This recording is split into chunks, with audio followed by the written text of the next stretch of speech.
Warning: adult and violent content. Viewer discretion is advised. Welcome to my channel. Have fun. Ravens of Eternity. Author, CeritusOrbis. Chapter 1, Respawn. Eva's eyes opened slowly as she woke. Although everything was a haze, something told her that things weren't quite right. Her foggy haze dispersed as she realized that she wasn't in her own bed, or even in her own clothes. She was wearing some sort of skin-tight, pressurized medical suit that covered every inch of her from the neck down. Alarmed, she instinctively jolted upright and bang. What the F? She rubbed her head after having accidentally struck a spotless clear canopy. It felt incredibly solid. In fact, it seemed more like metal than glass. It was curved and covered the top half of whatever bed she was on, while the bottom was a smooth and sturdy metallic shell, but colored white. The two met each other seamlessly, which kept her enclosed in a relatively small, but comfortable space. The bed itself was about the size of a twin, and it was covered in sterile sheets that reminded her of the beddings found in her hospital. To each of her sides, just where the glass canopy met the bed's shell, were a couple of small touch displays with a handful of readouts. Condition: conscious, stable, afflictions, none detected, A. Metabolics, 99%, BPM, 63. Beneath the readouts was a button that read Open Canopy, which she immediately pressed. The readout quickly switched to displaying Equalizing.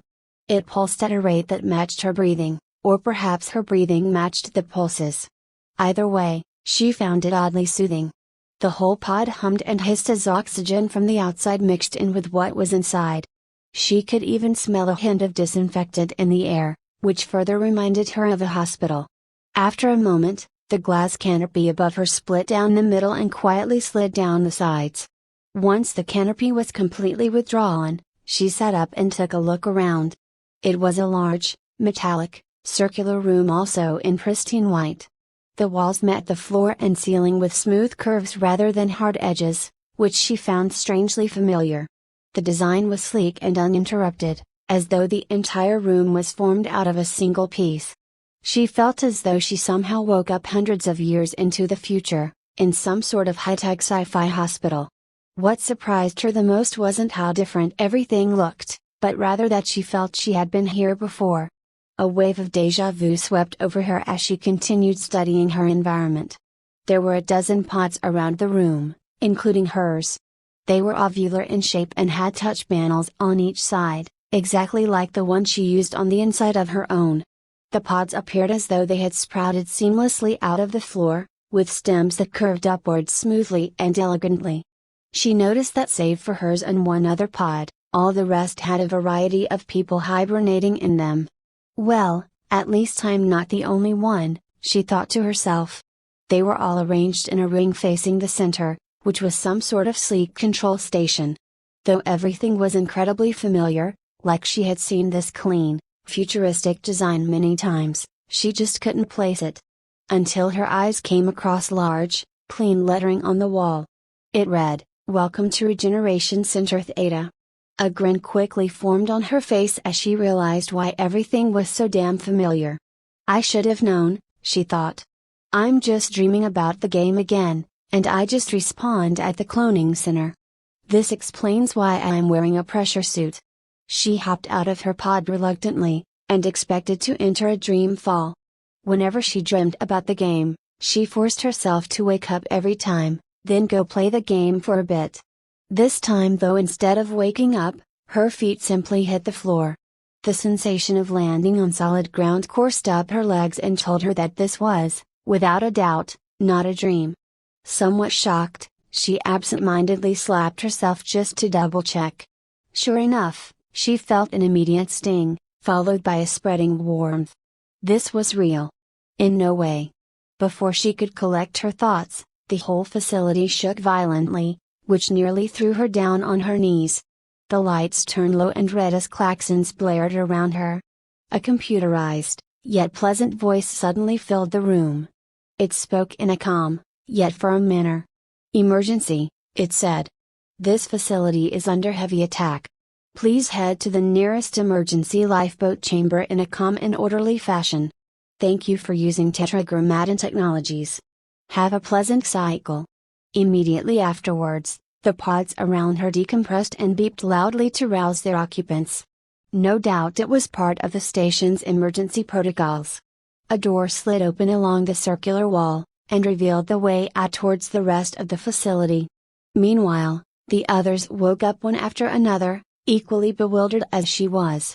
One of them started knocking on their canopy and pleaded for help, seemingly unable to open it. The thought crossed her mind that it might have malfunctioned, or the guy just didn't understand how control panels worked. Not my problem, she said as she went out into the hallway. Outside, the lights were also low and red, while orange running lights quickly traveled along the middle of the floor in a specific direction. She hopped into a light sprint and followed. These ought to lead me to the lifeboats, she thought to herself. Out of nowhere, there was a muffled boom followed by a shock wave that violently shook the station. This time it was clear that something had struck it. Something large. And now that she was out of the room and in this hallway, she was better able to hear what was going on. After a third immense impact shortly after, she was absolutely sure what they were: cannon shells. Someone was bombarding the station. She had heard that sound hundreds, if not thousands of times in the ridiculously popular space combat Vermo Bellum Eterna. She played it religiously, and often stayed in game for multiple days straight, with only a few hours in between as breaks. The longest stretch she had logged in was 2 whole months, when her desire to escape reality was the strongest. The world failed her just as she failed it. Her boyfriend was neglectful and narcissistic, she had so little money that she barely ate, her grandparents were getting more infirm, and their medical bills were skyrocketing. All of her problems bore down on her harder and harder as the days went by, so she checked out from everything and fell into a massive depression. She needed to escape, and badly. When she found the game, she allowed herself to sink into it completely, and willingly let it take over her life. She eventually found a way to make a modest income from it by live streaming the game, but it was only enough just to scrape by. Though she had a few loyal fans, she didn't want to spend the time to market her channel and get more. That laziness hurt her more than she realized, and if she just put in extra effort, she could have been making thousands more than she did.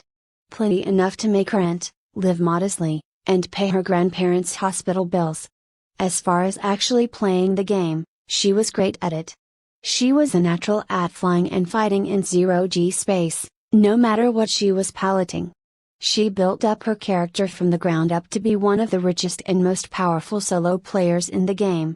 Her hideout was both cleverly hidden and highly defensible, which kept opposing players from discovering her base and breaking into her vault. Her hangar consisted of dozens of the rarest ship cores, with thousands of powerful parts from all over the galaxy. Most important was her infamy. She had a reputation as a thoroughly ruthless mercenary who spared no effort to get what she wanted. Many pilots feared her from her rep alone. Her in-game self was so much more powerful and capable than her real self, so she couldn't help but escape into it. It was something she wanted to be, but never could. Her heart skipped a beat when she realized that she was actually living in the game she loved, that somehow she had been reborn into it. For the first time in years, she smiled genuinely. She shivered at the prospect of becoming the person she wanted to be, one where she had the ability to overcome all her hardships. A life filled with danger, adventure, wealth, happiness. Everything. She salivated at the thought of flying all her jets and piloting all her meshes, of squeezing the trigger and ripping her enemies to shreds, of rolling in piles and piles of credits, of having a bevy of dreamy hunks to hold on, she thought as she skidded to a stop. In the game we all had infinite lives, but this feels way different.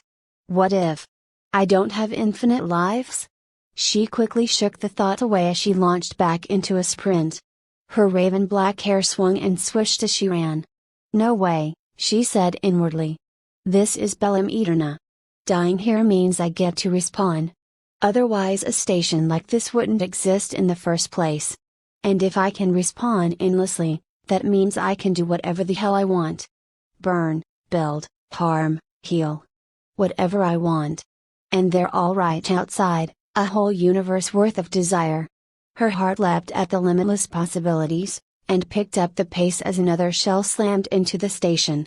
There was a whole universe out there just waiting for her, and she wasn't going to waste her life a second longer. Chapter 2, Bruiser. Eva's heart thumped steadily in her chest as she ran towards the nearest lifeboat chamber. Once she got there, she instinctively stopped off to the side to catch her breath.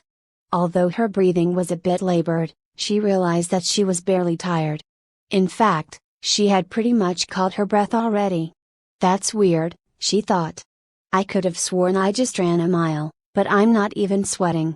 What the hell's going on with me? Before she could think much more about what was going on with her, there was a sudden uproar which took her attention. It looked like a couple of people were fighting over a lifeboat. Their argument almost got into blows before one of the station's crew members got in between them and calmed them down. Since things had quieted down, Eva took the opportunity to look around the room. It was a semicircular design that followed the curved, minimalist look as the rest of the station. Like the respawn room, it looked as though it was formed out of a single piece. There were a half-dozen portholes equally spaced along the wall. They were circular in nature, and were about 8 feet in diameter, plenty of space for people to get in and out of the lifeboats.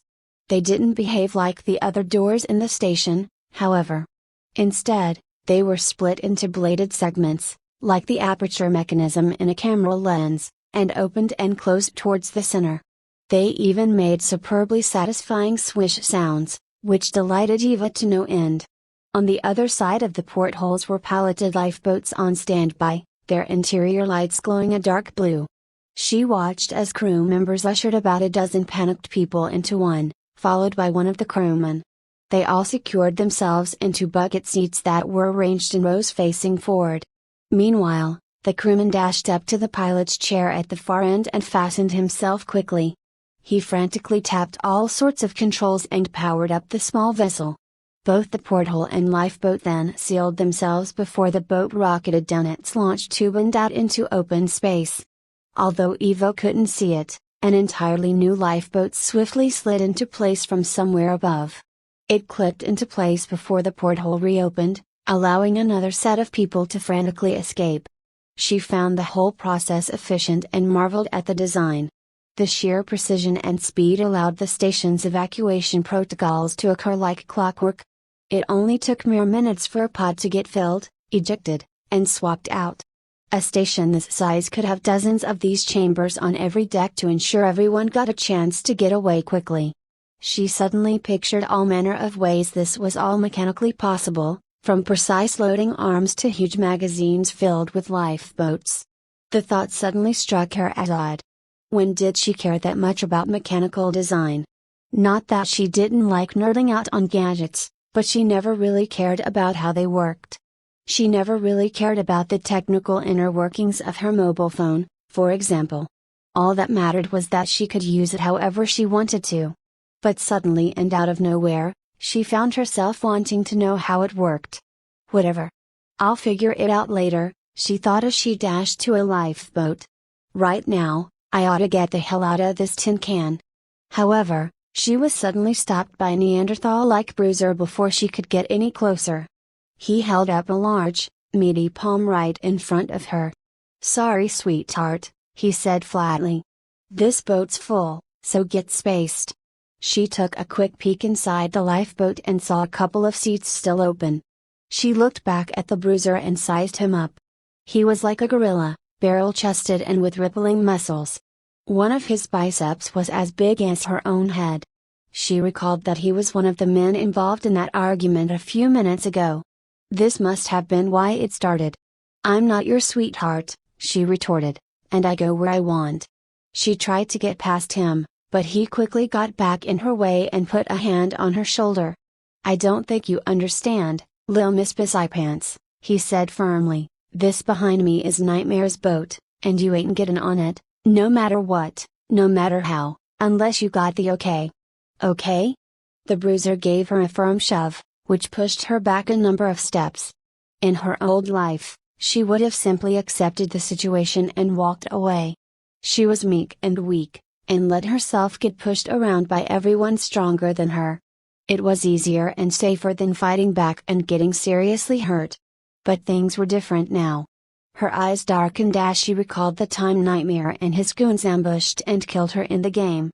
She was in the middle of a hugely profitable mission, one that took weeks of planning and days to execute properly. Everyone thought it was impossible to do solo, but she believed otherwise. She had figured out a way to do it just by herself, and streamed it from start to finish to prove it. Well, almost. Nightmare stream sniped her with the intention of ruining her attempt. It was something he loved doing, and she was only one of his many victims. He and his goons suddenly showed up right when she got to the most critical phase of the days-long mission, and griefed her relentlessly. She fought bitterly to defend herself, but they severely outnumbered her and kept her from achieving her goals. The mission timer ruthlessly ticked down, and because she was busy fending them off, she failed the mission. She had to eat her promise of soloing it while they laughed at her failure. That was a grudge that she had held on for a long time, and it served as kindling for a flame that threatened to consume the galaxy. That little shove was the spark that lit that flame. And she welcomed the warmth it promised. Her heart thumped heavily in her chest as she resolved to stand her ground. "First things first," she said, "no one pushes me around." "Then I'll just have to put you down," sneered the bruiser in response. He was a simple man, and loved the simple things in life. Nothing gave him more pleasure than to indulge in violence. He grinned at the prospect and rushed forward, with the full intention of killing her. He reared back a meaty fist, and imagined driving it into her face. He wanted to see her blood smeared all over his knuckles, to feel her skull crack on impact. Simple things. He poured every ounce of power into his velocity and skillfully threw his punch, but to his surprise Eva stepped forward instead. Her eyes shone with pure hostility. She crouched downwards and ended up just underneath his swing, and grabbed him with both hands. She quickly spun into him, summoned up all of her strength, and turned his own unstoppable momentum against him. In the blink of an eye, she threw him neck first into the ground, which resulted in a loud and satisfying crunch. All within the space of a second. The rest of his body slumped into a heap on the floor. Even if he wasn't dead, there was no way he was going to get up by himself. Not that anyone even tried to help him. Everyone was still processing that a fight just happened, much less that it was already over. Some showed surprise and shock at how quickly and easily someone her size was able to take out a muscle-bound freak like him. Even she was shocked. She was little more than a beginner at Aikido. Honestly, that was the only move she was confident in using. But what really surprised her was her strength. She was far weaker in her old life, and because of that she decided not to hold back. She figured she could throw him to knock the wind out of him, and then pin him down by locking an arm. She didn't think she'd end up honing the idiot bruiser in a single move. Eva looked down at her body and realized that she was taut and athletic, more than she ever had been her whole life. She then curled a hand into a fist, and felt a power radiating from within her. It was something she had never felt before in her life. She felt courageous, confident, dangerous. "Looks like I've got a seat open," said a male voice behind her. "You can have it if you want. Though, I mean you basically took it, to be honest." She spun around and saw a smug, but attractive blonde guy in his 20s stepping halfway into the Nightmare lifeboat. He was wearing a pressure suit just like her, except he somehow found a pair of shades and was sporting it. He had on a half-cocked grin that was filled with arrogance, and she felt absolutely compelled to wipe it off. He threw a thumb at his chest in proclamation, "I'm the legendary Nightmare." "And you are?" "Not interested," she replied snidely. The station rocked again from another shell impact, which shook everyone else back into action. In contrast, the two of them continued to stare each other down. He looked at her with unbridled lust, while she looked back with unending derision. "You sure?" he asked as he eyed her figure up and down. "Seems like a huge galaxy out there, and a babe like you could use a man like me to keep you warm." When he said the word babe, She immediately felt as though numerous slugs crawled across her skin at the same time. She valiantly fought back the urge to vomit, and instead turned around and gave him a cold shoulder in response. A predatory grin spread across Nightmare's face. "Yeah, you stay nice and quiet, little girl," he thought. "You quiet types end up screaming loudest." Meanwhile, Eva's thoughts were equally dark, but her face was plastered with disgust. "So that's Nightmare, huh? What a massive creep. I'm definitely gonna perforate his core and space his disgusting ass." But as she cursed Nightmare's name and future in silence, she also quickly realized something. "Wait a minute. If he's here, then that means I'm not the only player." She quickly looked around and found a number of others who also wore the same medical pressure suit that she and Nightmare did. Even the Bruiser was wearing it. A thought suddenly raced through her mind. Is everyone who just woke up a player, too?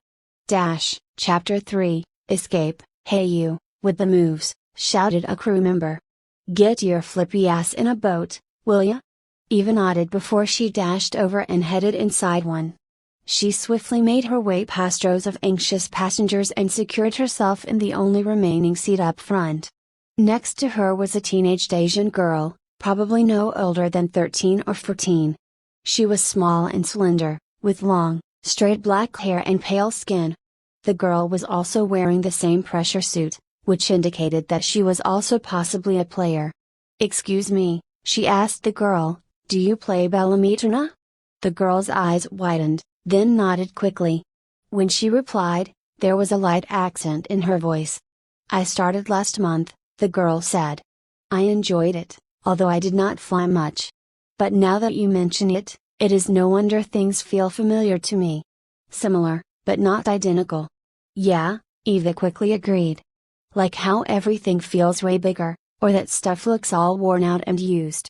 I think the biggest reason why everything seems so different, at least to me, is 'cause they're tangible, you know? Like, I can feel this seat, physically.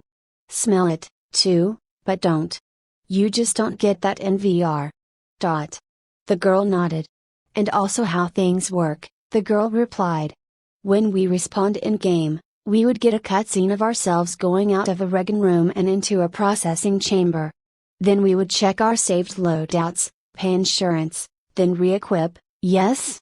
Here, we spawned directly inside a recovery pod, which I never even saw in-game." Eva realized that even the lifeboat was different in a lot of ways. Escape pods in the game were usually single-seaters. A few had 2 seats. But she just couldn't recall any lifeboats in the game, ever. But why? Why were things fundamentally different, but had things that were familiar? "And now that I think about it, look at the crew members," the girl continued. "Every single one has been different: age, size, skin color, hair, fitness level. Even their personalities are different, and you can see it right on their pressure suits. I mean, they have that familiar TT logo and color scheme, but each one has lots of subtle differences. Stains. Loose threads. Badly fitted straps."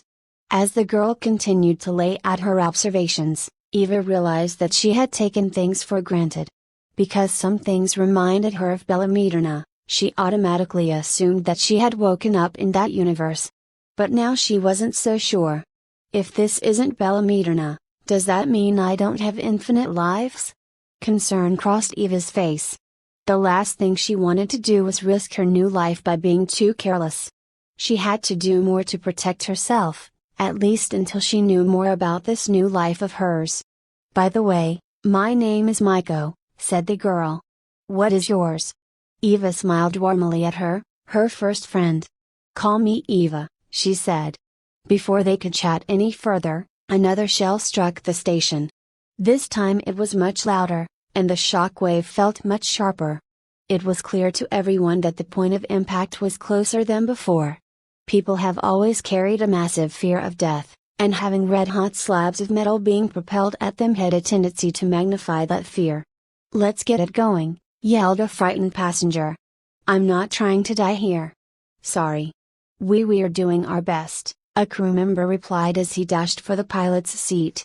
He awkwardly strapped in and adjusted his posture a couple of times, unsure if he was sitting correctly. It was as though no matter how he sat, he was uncomfortable. The crew member looked quite inexperienced, and even fumbled a little as he powered on the lifeboat. A number of large multifunction displays around him blinked into life, of which the central one projected the frontal view of the lifeboat. Unlike other ships typically seen in most other sci-fi movies, anime, and games, Bellometerna didn't have transparent canopies. Even though transparent metal meshing was certainly much tougher than the strongest silica glass nanofibers, they were still significantly weaker than highly engineered opaque alloys. Materials that were visibly transparent or structural weaknesses that could easily be targeted and destroyed. More importantly, transparent canopies simply couldn't display data accurately, and trying to use plain eyesight amidst the darkness of infinite space was an exercise in foolishness. Long story short, they weren't effective or practical. Instead, almost all ships employed multiple sensor suites and large MFDs that provided pilots with all the data they needed. Most pilots enjoyed having a pure live feed supplemented by readouts and mission-critical data. Others preferred to rely purely on instrument readouts and data, while only using live feeds in extreme cases. Only very few pilots, typically the aces, used a balanced set of displays. They fundamentally understood that it wasn't just piloting skill that made them dangerous, it was about how much information they had, and how they used it to gain any and every advantage possible. That said, even the most simple layouts threw out an ample amount of data. In high-stress situations, it was easy for anyone to become overwhelmed by their control deck. Those who lacked experience often descended into a panic, which was where the nervous crew member seemed to be sinking further into. Eva sighed in exasperation as the crew member flailed at his displays. Another shell struck the station, this time it was even closer. A wave of dread washed over everyone. What the hell are you doing?" yelled the frightened passenger.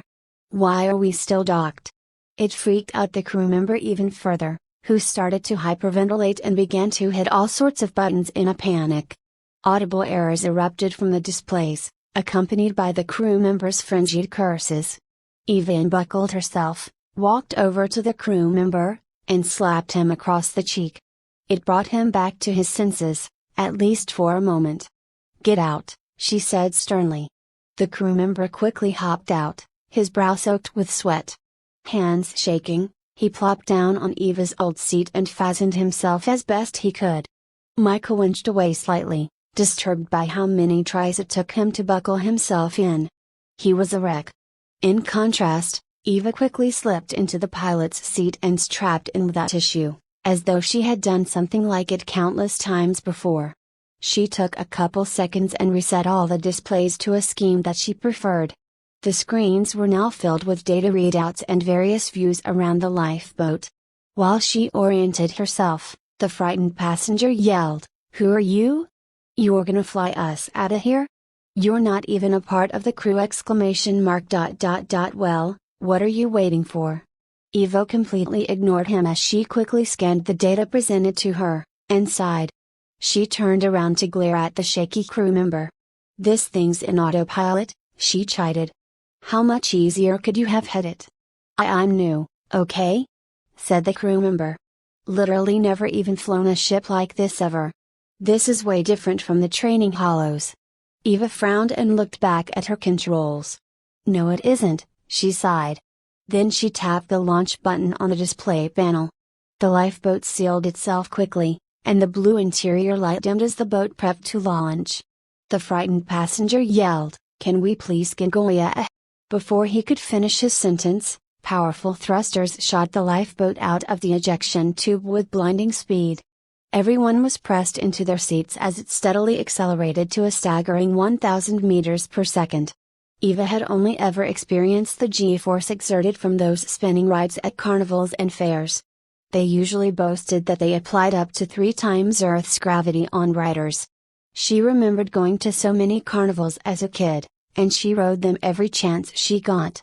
She could barely lift her hand at first, but by the 100th time she was able to resist those forces easily.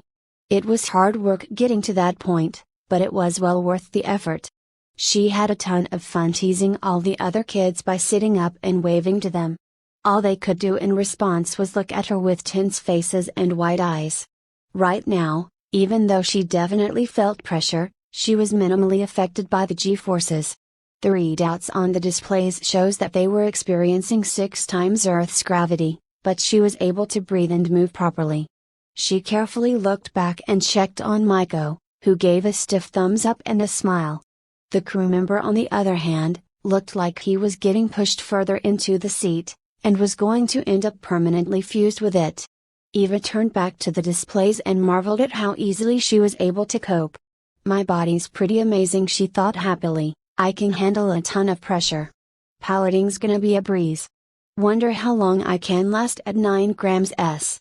The G-forces faded as the lifeboat hit terminal velocity, at which point the boat was about 20 kilometers away from the station.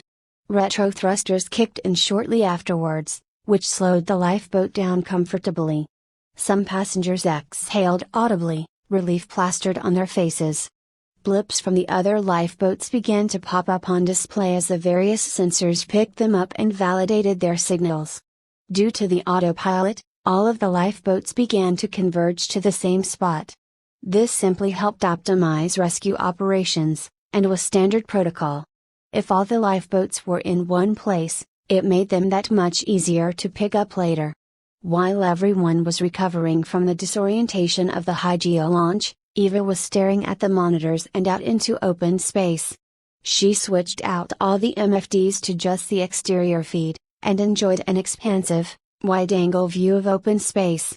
Out there, brilliant star clusters shone amidst luminous nebulae and violent pulsars, which kept her awed and humbled at the sight alone. There it is, the vast wilderness of space, she thought. I'm now one step closer to a life I'd only ever dreamed of. My old life is dead. Long live my new one. Chapter 4, Siege. Eva shook herself out of her reverie and got back to reality. She switched the live feed to show what was happening back at the station, and what she saw was a grand spectacle. She quickly decided to analyze the situation and study the battle in greater detail. It ought to be useful to watch how things play out, she thought. I'll probably be in these sorta situations plenty of times down the road. This really could be useful later. The station was surrounded by a handful of cruisers, each accompanied by a few dozen fighters. It didn't look good from any angle. The station looked almost exactly like the game counterpart, a huge rotating disc-like hospital hab with a docking ring that circled its perimeter. Its gigantic Tetragrammaton Technologies logo was painted on each side of the disc, and made it look like a massive coin. The only difference between this and the in-game version was that it had far less turret emplacements. This made things much harder for them to fend off the swarm of fighters that plagued it. The station's security forces did their best to shoot down the pesky fighters, but they were simply outnumbered and outmaneuvered at every turn. The biggest problem they faced was that the tracking on the station's turret emplacements were too slow and couldn't keep up very well with them. Surprisingly, they managed to shoot down the occasional fighter despite the disparity in speed. She watched as one of the turrets predicted where a fighter was going to be and fired a long burst prematurely. The tactic worked, and the fighter was perforated as it crossed the stream of ballistic fire. There was no explosion, it simply crashed onto the station and bounced off at an angle. Then it spun uncontrollably into the depths of space as pieces of it flew off in every direction. Sparks flew out of the many holes in its hull as it drifted off into the depths, its pilot reduced to little more than a red paste. Eva noted that although the station was taking out the occasional fighter, it was clear that the effectiveness of its security team was pretty much abysmal. Their defense was flimsy not just because of how slow they were at tracking their targets, but which targets they even chose to fire at. They chased after the fighters and completely ignored the cruisers, and that was a strategic blunder. Any idiot could tell they were the ships in charge, and neutralizing them would have easily crippled their siege. However, they were too busy with swatting the flies that buzzed loudly around them instead. Eva was convinced that there wasn't a security chief on board, and if there was, he was highly incompetent. Hell, The whole fucking security team was incompetent. She then focused her attention on the fighters. They were grouped in wings, and didn't seem very powerful individually, but were highly maneuverable and zipped around at great speed. Although their teamwork and coordination seemed sloppy, they were still effective nonetheless.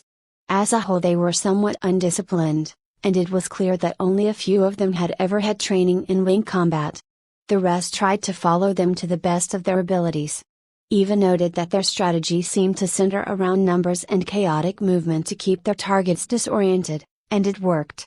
Or at least, it worked against the station in particular.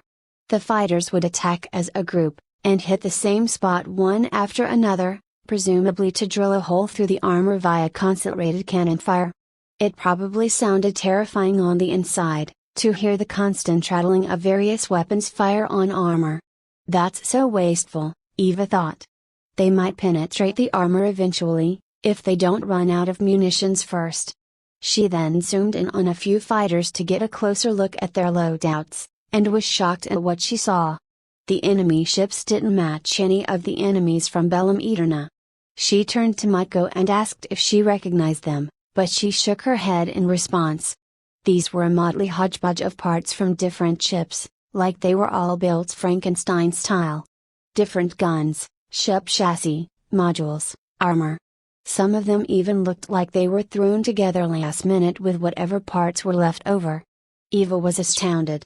She noticed that they all had something in common though, they each shared a highly efficient thruster setup. Their layout, size, and energy output were nearly identical to every other fighter out there. It allowed them the ability to operate at high speed and with absurd maneuverability, consistently. This was typically only found in highly trained combat wings, where high mobility was valued far more than firepower. Every battlefield tactician understood this as a fundamental necessity to winning engagements. Victories were more often won with velocity than firepower. While these pilots weren't spec ops by a long shot, it allowed these hodgepodge ships to maintain a similar advantage. The more she studied the consistencies rather than the differences, the more she saw the subtle brilliance in their design. It makes more sense now, she thought. They've got big, loud guns that don't do much more than attract attention, and are put together with random cheap parts. They're supposed to be chaotic, expendable distractions. It's sleight of hand. So that means the real threat is. She then turned her sensors towards the cruisers, and zoomed in on them. Unlike the fighters, they were clearly outfitted the same as each other. They even had similar red and black liveries, though they were somewhat different in pattern. Most critically, they all displayed the exact same logo on their hulls, a ripe golden apple.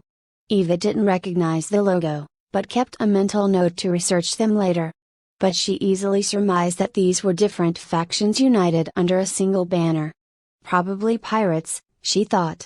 The cruisers' hulls were rather sleek, and dotted with many maneuvering thrusters and weapon emplacements. They looked heavily armed and destructive, yet were lightly armored and relatively agile. They were outfitted with multiple ship guns, scores of rocket pods, and a massive railcan up top. Each railcan spanned the length of the cruiser they were mounted on, and the slugs they fired were larger than the lifeboat Eva was currently piloting. These cruisers were essentially flying glass cannons. Terra Nockmar gunboats, Eva blurted out loud. Those things can take down entire fleets if left unchecked.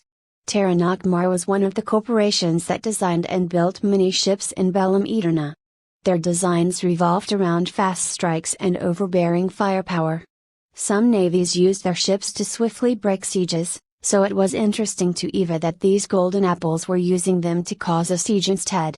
She also noticed that they weren't firing any of the smaller guns. They had a dozen powerful guns on each of them, and all of them combined would have more than enough firepower to turn the station into a wreck, eventually. Yet for some strange reason, they were only firing their rail cannons. As Eva was going through potential reasons, one of them fired its cannon at a defensive turret. The slug violently ripped it open easily, as though it was made of tin. In a single shot, it trenched off a huge slab of armor, bent the gun barrels, and flung gunners into the cold vacuum of space. Eva scanned her data readouts and noted that it had only used a 15% charge. Had the cruiser used full power, its rail shot would have torn right through every deck on the station and punched through the other side. It would have caused a great amount of casualties on top of that. They were clearly pulling their punches, but for what reason? As she scanned the station for damage, it became apparent that they had lost over a quarter of their defensive turrets, and the battle had only just begun. They were barely able to resist their attackers with a full complement of turrets, so every loss they had was devastating. It wouldn't take long until the station fell. Glad I got out of there, Eva thought. But something bugged her about the whole attack. Things didn't quite add up, and she suspected there was something else going on.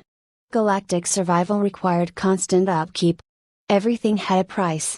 In order to do what they were meant to do, all those attacking ships needed fuel, munitions, and maintenance. No one in their right mind would attack a station just for the hell of it. To put it another way, pirates attack to make profit, and yet Eva simply couldn't see the profit in an attack like this. All they're doing is making a whole lot of noise, she thought. Once those guns are down, what are they going to do next? They don't have any boarding, or dismantling ships. What are they really up to? Unless this whole attack was a distraction. An alert suddenly rang through the lifeboat, warning. Unidentified vessels inbound. Eva instinctively set all her displays back to her optimum layout, and readied herself without hesitation. With a blinding flash, a trio of cruisers ported in roughly 1,000 kilometers away. They were accompanied by a couple dozen fighters each, who didn't hesitate to advance towards the cloud of lifeboats. Eva was shocked at how close they came in. It was clearly an aggressive move.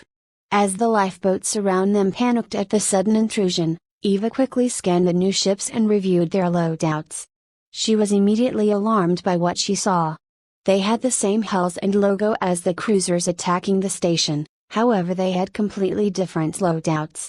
The cruisers swiftly turned broadside, as though they were going to send a lethal cannonade, but instead their huge hangar bay doors opened. Large tractor beam turrets then aimed towards the lifeboats, powered up, and waited. The fighters were also different. They weren't patchwork at all and matched the sleek hulls of the cruisers. While the fighters that attacked the station had a variety of different guns, these new fighters were all equipped with the same kind, Omicron accelerators. Eva paled when she realized what they were up to. These fighters quickly flew into multiple wing formations and engaged the lifeboats one by one swiftly and efficiently. These pilots were clearly experts, and it appeared that they had performed these maneuvers many times prior. She watched as a wing of 6 quickly cornered a lifeboat and shot it from every angle with their accelerators. These energy weapons didn't shred the lifeboat, but instead their blue bolts discharged onto the lifeboat's armor and coursed through its electrical systems. Each shot drained the boat's power little by little, and thanks to the constant barrage of accelerator fire, eventually stopped the boat in its tracks.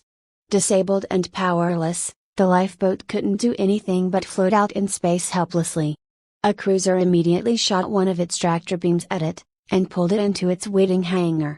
To top it all off, the pirates who were attacking the station ended their assault and headed to support the real attack. This fleet was never here for the station, it was here to steal them. "Fuck me," yelled the frightened passenger. "It's a trap." Chapter 5, Evasive Maneuvers. Eva grit her teeth as she took command of the lifeboat's control deck. With a few deft movements, she deactivated the autopilot and glanced over its flight capabilities. She quickly tested the maneuvering thrusters with some light movements, but quickly shook her head in disappointment. "Not fast enough," she exclaimed loudly. "The launch thruster already expended all its fuel, and the main thrusters on this thing are garbage. It's like flying a sausage." Instead of sitting idly, she quickly turned the boat away from the cruisers and maxed out the main thrusters. Since only capital ships had jump drives installed on them, they had no choice but to run as fast as they could, the old-fashioned way. The lifeboat surged forward, but the acceleration was incredibly short-lived. The thing shuddered slightly, as though that was about all the abuse it could take. In a few short seconds, the boat had already hit its maximum velocity of 100 meters per second. Meanwhile, the fighters that were attacking the other lifeboats were easily going at twice that speed. Although the cruisers were much slower than the fighters, they were still faster than the lifeboat.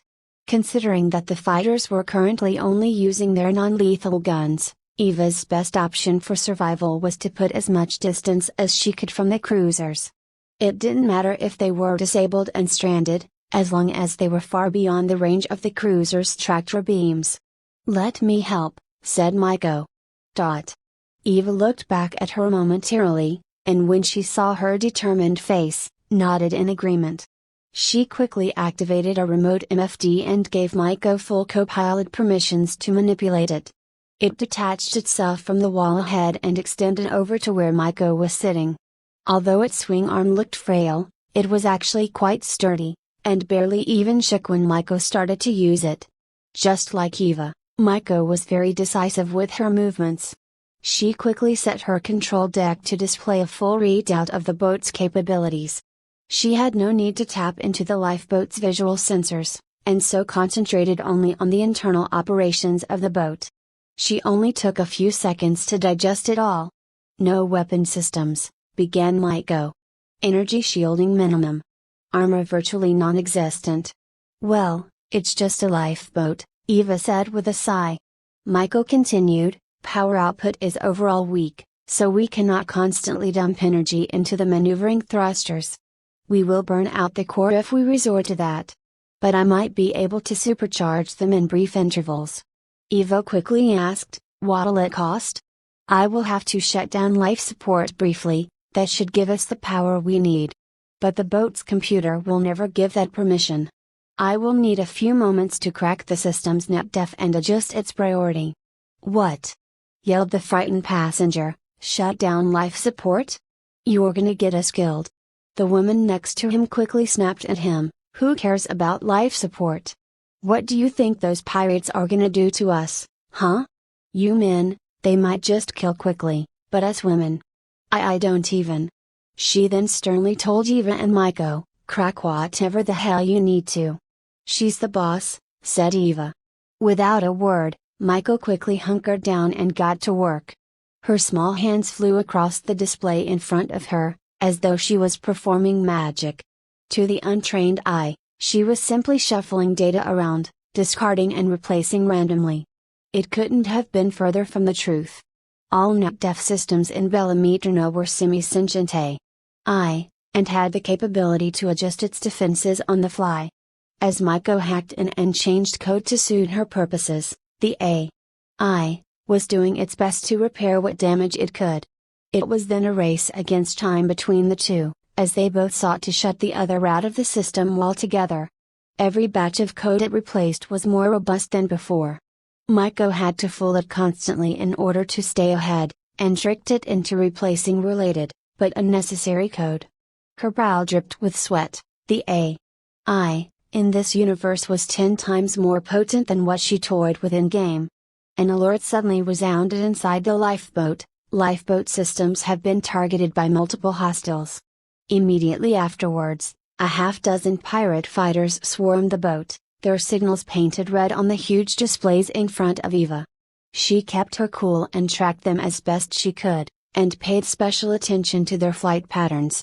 Based on the flight data on her displays, it was easy for her to imagine the pirates' individual trajectories. She scanned their velocities and checked their firing arcs, and quickly predicted that they were setting up to ambush her with a barrage of accelerator fire at all angles. Without hesitation, she jerked the yoke to the side and activated her portside maneuvering thrusters just as the fighters opened a salvo of accelerator fire. The lifeboat entered a corkscrew maneuver and just barely evaded the streams of accelerator bolts that were fired from 6 different directions. Some bolts still landed, however. They hit the boat's outer hull, and small arcs of electricity danced outward from the point of impact. Those arcs traveled along the ship's electrical systems, and neutralized energy from nearby modules as they passed through. Inside, the lights faded in and out as the power fluctuated slightly. "We are at 93% energy efficiency," stated Maiko. "Shut down ancillary systems and increase energy shielding," replied Eva. While Maiko continued her hack with one hand, She quickly shut down all unnecessary systems on the lifeboat with the other. Lights, secondary instrument panels, even the door controls were deprived of power. The only thing necessary now was survival, and everything else was secondary. The only sources of light were now Eva's and Maiko's displays, which bathed them both in a warm orange light. She then used the excess power to temporarily boost the boat's energy shielding, which helped resist the draining effects of the accelerator fire. Moments later, Maiko put her full concentration on hacking the boat again, her face filled with grim determination. Eva was also incredibly focused on evading their fire, and was doing rather well considering that she was outgunned and outmaneuvered at nearly every turn. She wove around the other lifeboats and did what she could to shake off her assailants. Had it been any other pilot, they would have been disabled long ago. But no matter how good she was at predicting the pirates' attacks, and no matter how well shielded its electronics were, the boat itself was severely lacking. It was still outclassed by the fighters and was getting worn down faster than Eva was comfortable with.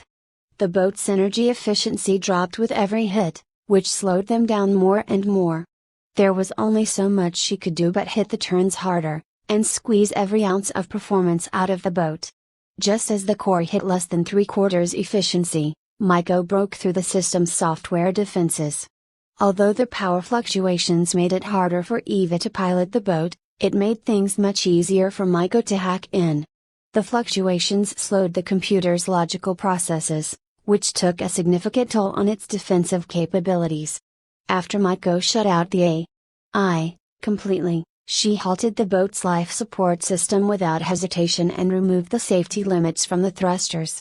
The ship's power system started regenerating its lost power very quickly and was back up to 80% before Maiko's grin finished spreading. "Life support is now down," she stated. "We have 5 minutes of oxygen left, so please breathe sparingly. I am now rerouting the excess power to the thrusters." Eva grinned as she heard that, and immediately throttled up the main thrusters. In unison, Maiko opened up their valves, so to speak, and allowed more power to be poured into them. This shot the lifeboat forward very rapidly, which surprised the fighters. It had accelerated to 200 meters per second. They quickly regrouped and slammed their throttles to maximum in an effort to chase the lifeboat. They realized that whoever was in that lifeboat was clearly capable, and needed to be captured. Their ransom was undoubtedly going to be high, and the more high-quality pilots they could kidnap, the higher the eventual payday was going to be. Unfortunately, they no longer held the speed advantage and could no longer employ their circle ambush tactics.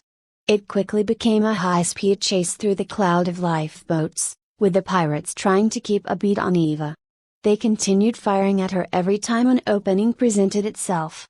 They hoped to tag her enough to slow the boat back down. "Persistent fuckers," she cursed. She wanted to shave off a few of these fighters, and couldn't do much without any weaponry. But that didn't stop her from plotting. In fact, she got a devious idea when she spotted another group of fighters harassing another lifeboat. She quickly adjusted her flight path and set her trajectory towards them. The pirates behind her followed suit at full speed. They were fully committed to capturing her and suspected nothing. Once again, Eva scanned the data on her displays and predicted the flight paths that her pursuers were likely to take. She then maneuvered her lifeboat to ensure those trajectories. And then, she did the same for the pirates that she was headed towards. In her mind, she calculated and predicted the flight paths of the fighters in both groups, and looked for just the right opportunity. She suddenly turned the yoke, which set the lifeboat into a high-velocity, high-angled evasive turn. In order not to lose her, the fighters who followed immediately entered their own pursuit maneuvers. The blood rushed to their heads as the G-forces of that hard turn pushed on their bodies. However, they were all focused on the chase, and lost all sense of spatial awareness in that adrenaline-induced moment. Eva quickly changed directions in the middle of the group yet again, which threw everyone completely off balance as they turned to keep suit. One of her pursuers was blinded by the chase and didn't even realize that he was on a collision course with one of his fellow pirates. His mouth gaped open as his ship blared with collision warnings, but there was nothing he could do. His velocity was too fast to perform any sort of evasive action. The other pirate didn't even see him coming and had no chance to get out of the way. The two of them crashed into each other at incredibly high speeds, which resulted in a beautifully chaotic spectacle. Metal twisted and collapsed into each other as pieces flew in every direction. One of the pilots was thrown around violently in his own core, his spine twisted and stretched and snapped by the sudden impact. His fighter's power plant had also cracked in that collision, which quickly resulted in a reactor explosion that left nothing but burning debris. Meanwhile, the other fighter spun out and accidentally struck yet another pirate with great force. The impact sheared off entire sections of armor and ripped open both their cores. Both were rendered inoperable as they spun out uselessly. Evo cackled gleefully in the pilot's seat, having spaced 3 enemy fighters while flying a clumsy space sausage, and all without a single weapon. Cheers erupted from around her as everyone celebrated their small victory. But her smile and their celebrations faded quickly, as the second group of pirates quickly regrouped. They abandoned the lifeboat they were attacking and instead set their sights on Eva's boat instead. Eva grumbled as she found herself now being chased by 9 fighters rather than 6. She outright cursed when they started firing their ballistic weapons at them. To hell with capture operations. After being humiliated by a lifeboat, the pirates became furious and wanted blood. Chapter 6, Critical Save. Eva remained undeterred despite the setback she now faced. She simply took a deep breath, collected herself, and refocused on the task at hand, survival. It didn't matter if she was getting chased by 9 or 900, she wasn't going to let anyone get the better of her. Not in this life. She yelled out, "Gimme everything you got." Inspired by Eva's tenacity, Maiko also doubled down on her part. Her hands danced across her display as she tweaked the ship's systems and squeezed out every bit of power possible. Now that the pirates were shooting to kill, she reduced the energy shielding to a minimum and reactivated the life support systems. She gave it just enough power to maintain cabin pressure and cycle oxygen. More critically, restoring life support also reactivated the nanopare submodule, which worked to seal any small lacerations in the hull. The lifeboat's maximum thruster velocity fell slightly due to the shift in energy consumption, which made it a little less agile. It meant they were likely to get hit more often, but they absolutely needed the ability to repair any breaches. Although the repairs didn't re-strengthen the boat's structure, it was a necessary measure to ensure a stable cabin pressure. If the pressure suddenly destabilized and they lost all their oxygen, they would all be as good as dead. Keeping the boat sealed was a top priority. Behind them, the pirates hung on to their every move with murder in their eyes. Fueled by their anger at having lost their comrades, they too grit their teeth and doubled down with ballistic fire. They took turns throwing bullets at the lifeboat, all in an attempt to tire out its pilot. Just like any predator, they chased down their prey to the point that it was exhausted of all energy. At that point, all they needed to do was strike for the kill. What they didn't realize was that their target was no ordinary prey. Eva tensed up as she constantly evaded their gunfire. Luckily she had become much tougher in this new life and was able to endure far more physical punishment than before. Her muscles burned as she performed her maneuvers one right after the other. And even though it was both mentally and physically demanding, she never once felt drained. She knew that every hit they took wore them down bit by bit, and it was critical that she avoided as much as she could.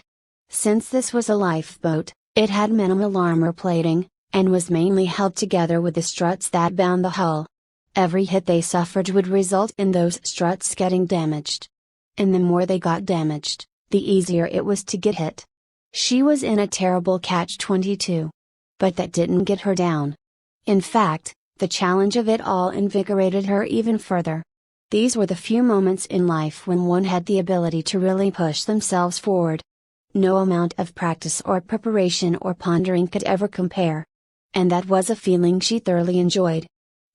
One of the pirates held back and just observed the lifeboat. He tried to figure out if there was a pattern, or if there was an opening that he could exploit. But he found the opportunities were few and far between.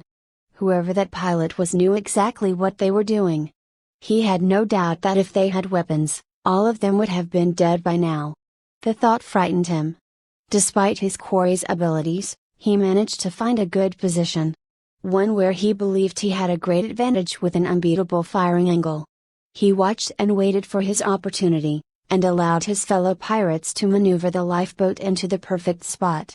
His finger danced on the trigger, eager to spring the trap. The lifeboat had to make a hard turn, and his position was lined up so he had a clear shot when it hit the apex of that turn. He squeezed the trigger and fired, and fully expected to perforate the lifeboat just as its velocity slowed at the apex. But he went pale as the boat applied light lateral thrust and veered just slightly off course. His burst of fire just grazed the gunwale of the boat instead. The perfect shot resulted in superficial damage, even after all that observation and positioning and waiting. He was about to tear his hair out. Who the hell was this damned pilot? TCH, Eva muttered. She was visibly irritated that she didn't get away cleanly. Ultimately, this was just a flying sausage, and it was ridiculously easy to hit under normal circumstances. If it wasn't for her and Maiko, they would already have been captured. Structural integrity down to 96%, yelled Maiko. Beyond manipulating the thrusters, Maiko tensely kept an eye on the ship's well-being, and did what she could to help keep it in one piece. She was as worried as Eva about any damage they took. But she didn't let it sink her either, and instead just focused on the task at hand. The frightened passenger yelled, "Why'd you mention that? Why does it matter?" "It's important," Maiko replied. "We need to know how close we are to 50%. What happens at 50? He asked reluctantly. For the first time, Eva acknowledged the frightened passenger and turned towards him to reply, her countenance grim. Because 50's when the boat's basically torn in half. The pirates put in more effort to hit them, and as a result the hull was getting hit a little more often. Maiko did her best to manage the repairs and direct the nanites towards the most critical breaches. Though she was quick to seal the tears, she knew it wasn't going to be the end of it, and kept hull repair jobs as busy as possible. The only thing was they were limited in how much they could repair in the first place. 89% integrity, Maiko stated. We are also down to 92% repair materials and 4 minutes of oxygen.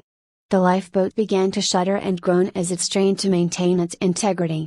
Eva's high-speed maneuvering threw around great amounts of G-forces in every direction. While this kept them from getting outright perforated, the maneuvers also further weakened any support struts that were already damaged. Despite her efforts, the pirates got even more shots on the boat. 85%. The tension in the lifeboat rose with every breath they took. No one said it, but they all felt it. It was as though their deaths were imminent. Still, not one of them gave up hope, least of all Maiko and Eva. In the light of their tenacity, the other passengers couldn't help but be emboldened. The lifeboat's shuddering became more pronounced as things went on. 80.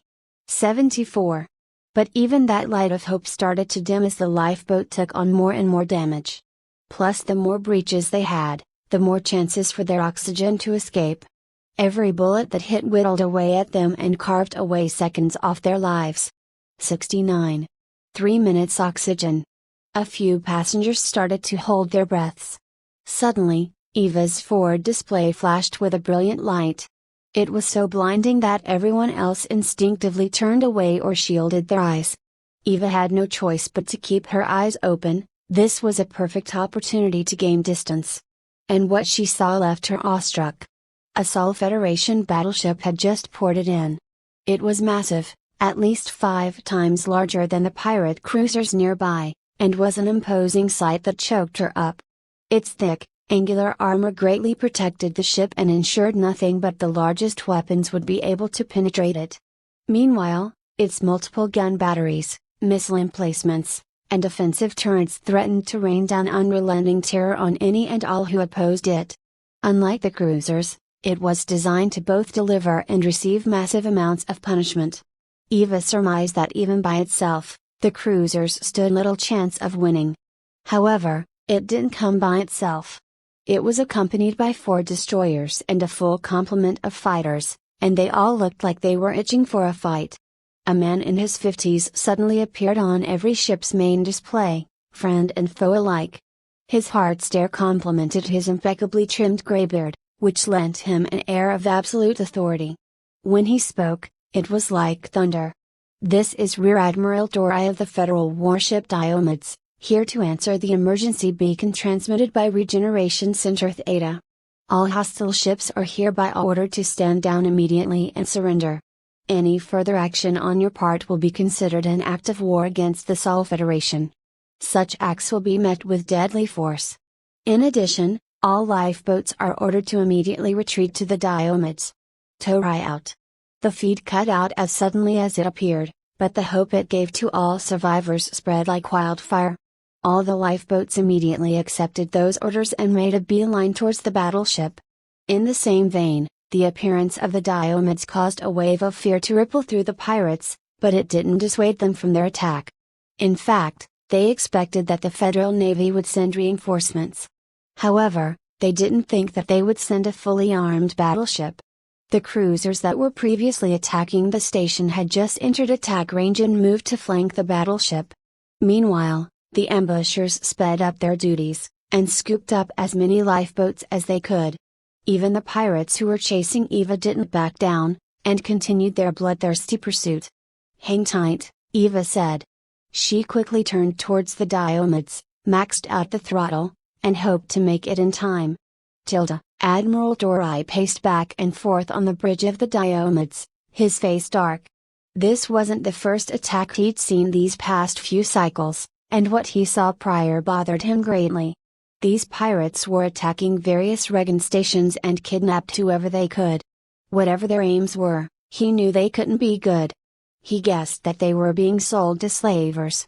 And that was unacceptable. "Report," commanded Torai. "Sir," one of the officers said. Pirate cruisers split between two fleets. One inbound at speed, another mixed in with the lifeboats. 5 port side, 3 forward. They're accompanied by 24 fighter squadrons each, but have suffered minor casualties and aren't at full strength. Armament? Only weapons of note are the TNM 187 rail cannons, ranked B. The cruisers are equipped with one each. Torai nodded when he heard that. He was familiar with those rail cannons, and knew their destructive potential. Without a doubt, they had the power to puncture through the thickest armor. The damage would be even greater if they concentrated on a single spot.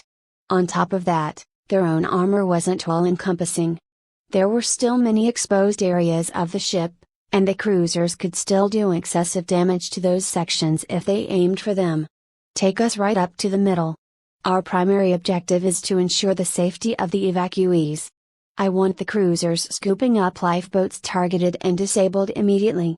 Lethal operations are authorized against all other pirate vessels. Let's acquaint each of those fleets with the welcoming Federation broadside." "Aye, sir," confirmed the officer. Another officer quickly stood to get the admiral's attention. "Sir, we have a situation. A wing of pirates are firing lethal rounds at a lifeboat. They're 1,700 meters from our position and closing at speed. Our readouts indicate that the boat has close to half structural integrity remaining. These pirates never used lethal force during their previous raids. Why were they doing so now? And why just the one lifeboat? Send a wing to intercept. Secure that boat immediately." Chapter 7, Boat Incoming. The 5 aggressive pirate cruisers were steadily advancing on the warship Diomedes' portside flank, their intentions quite clear. They were no doubt preparing to attack the battleship, even though they were technically outgunned. "Time to space some feds," snarled the lead pirate captain as he rose from his chair. His officers looked at the MFDs before them and reviewed the battlefield that lay right ahead. Various readouts revealed critical information as they scanned for weaknesses to exploit. They all looked like they were itching for a fight, and some were even visibly trembling from the anticipation. "Aye, sir," replied one of the officers. The railcans primed for a full power shot. A sly grin curled up from the captain's lips. Terranagmar rail cannons were among the best capital ship weapons in the universe. Their ability to penetrate armor was second to none, and the captain was confident that a barrage of 5 rail shots at 100% would puncture even a battleship's thick hide. If they targeted the battleship's power generator, broke through the armor, and then destroyed it, then the fight was as good as theirs. Fire on my mark. The railcan mounted above the cruiser began to hum as it charged up to maximum. Moments later, just as the hum hit a fevered pitch, it fired a round at an astounding 5,000 meters per second. The round's protective sabot fragmented and broke off just as the round exited the barrel, the pieces spun out in every direction. The slug underneath was slim and slightly conical. It also had sharp grooves that spiraled down the sides, like it was a giant drill bit. Designed to puncture through the toughest armor, it spun with dizzying speed as it was propelled toward its imposing, heavily armored target. In less than half a second after it was fired, the slug smashed into the Diomedes, followed by 4 more slugs from the other cruisers. They all precisely struck the area marked by the first pirate captain. Each one kicked up a cloud of metallic dust on impact, as both slug and armor ground each other into oblivion.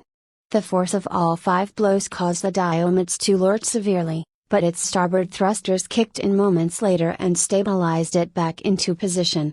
The pirate captain watched with bated breath as he was eager to see just how much damage they had caused. The dust thinned out and spread, which gradually revealed the condition of the battleship's armor.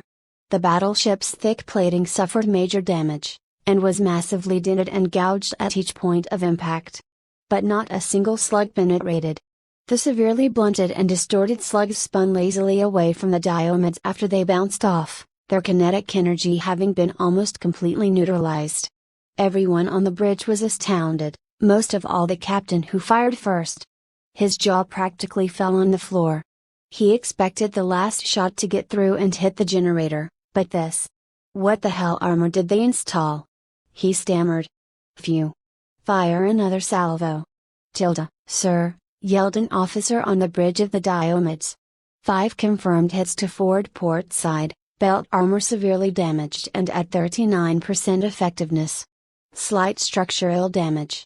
Those B-ranked cannons would have easily torn through, Admiral Torai thought with a grin, if I hadn't retrofitted the Diomedes with A-ranked reactive plating in preparation. Overcharge and repair operations, he ordered. I want that plating restored to 100% before their next attack. He then turned to one of his officers with a stern gaze. And make sure we return the favor in kind. Aye, sir. Outside, a great majority of the Diomedes' portside turrets suddenly swung into action, and pointed at the cruisers before them. Though their guns weren't nearly as large as the rail cannons on the cruisers, there were simply far more of them. There were at least a dozen turrets, each one armed with 4 Devastator cannons. Their cool gray barrels gleamed amidst the starlight. The turrets zeroed in on the first pirate cruiser that struck, and proceeded to return fire. The barrage fired in rapid succession, one turret after another. The cannonade was so powerful that the Diomedes would have rolled with each shot, but its starboard thrusters kept the recoil to a minimum. The Diomedes was clearly crewed by experienced combat astronauts, their metal tested in dozens of battles prior. Shells slammed into the cruiser and wrenched it open with a multitude of gaping holes. Every single hit tore off more armor and warped the structure further than the last.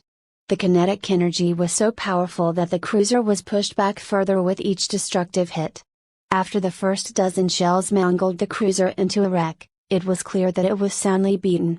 Its lights and systems powered down as the core leaked energy. But the cannonade wasn't over. Rather, it had only just begun. Over the next few agonizing seconds, the cruiser was repeatedly shredded and torn apart, piece by piece. Shell after shell struck it until nothing was left but an unrecognizable pile of scrap and dust. As the barrage ended, the barrels on the turrets cooled down, which allowed their brownish-orange glow to fade slowly. The turrets then tracked the next cruiser, adjusted their aim, and prepared to fire their next devastating volley. The yoke shook violently as the lifeboat rocketed towards the Diomedes. Its structural integrity was low enough that it felt as though it was going to tear itself apart. Eva and Maiko were both determined to reach the safety of the domineering battleship, while the 9 irate pirates were still tailing them, guns blazing. More bullets scraped by as Eva flung the boat into another corkscrew. Alert! Sounded the lifeboat. Multiple systems compromised and failing. Eva's MFDs were now filled with various flashing notices and red warnings. The boat was on its last legs. It had been whittled away a great deal. The pirates' guns had shredded much of the hull, and even hit some of the various ship modules. Sparks flew in increasing amounts as the boat's internal damage mounted. But everyone inside were all wound up tightly. This was no doubt the most chaotic and stressful experience they had ever gone through. From the emergency evacuation, to the pirate fleet, to the hail of bullets, to the incessant warnings issued by the lifeboat's computer. It was just too much for everyone, and many were on the verge of giving up and giving in. Well, everyone but Eva and Maiko. 59%, yelled Maiko. 10% repair mats. 600 meters to the Diomedes. Steely determination flashed in Eva's eyes as she tightened her grip on the yoke. Just a few more seconds. They just had to keep it together for a few more seconds. Suddenly and without warning, a Federation pilot appeared on one of Eva's screens. Lifeboat Tango Tango Alpha 9 Romeo. Backup has arrived. Head for FW Diomedes HB5 at forward starboard. Transmitting auth now. Over. You got it, replied Eva. From just ahead of the lifeboat, a wing of 6 Federation fighters swooped in while in an impressive attack formation. They immediately engaged the pirates that were chasing Eva, which took a great load off her back. Within seconds, they had already scored their first kill, and moved on to dismantle the rest.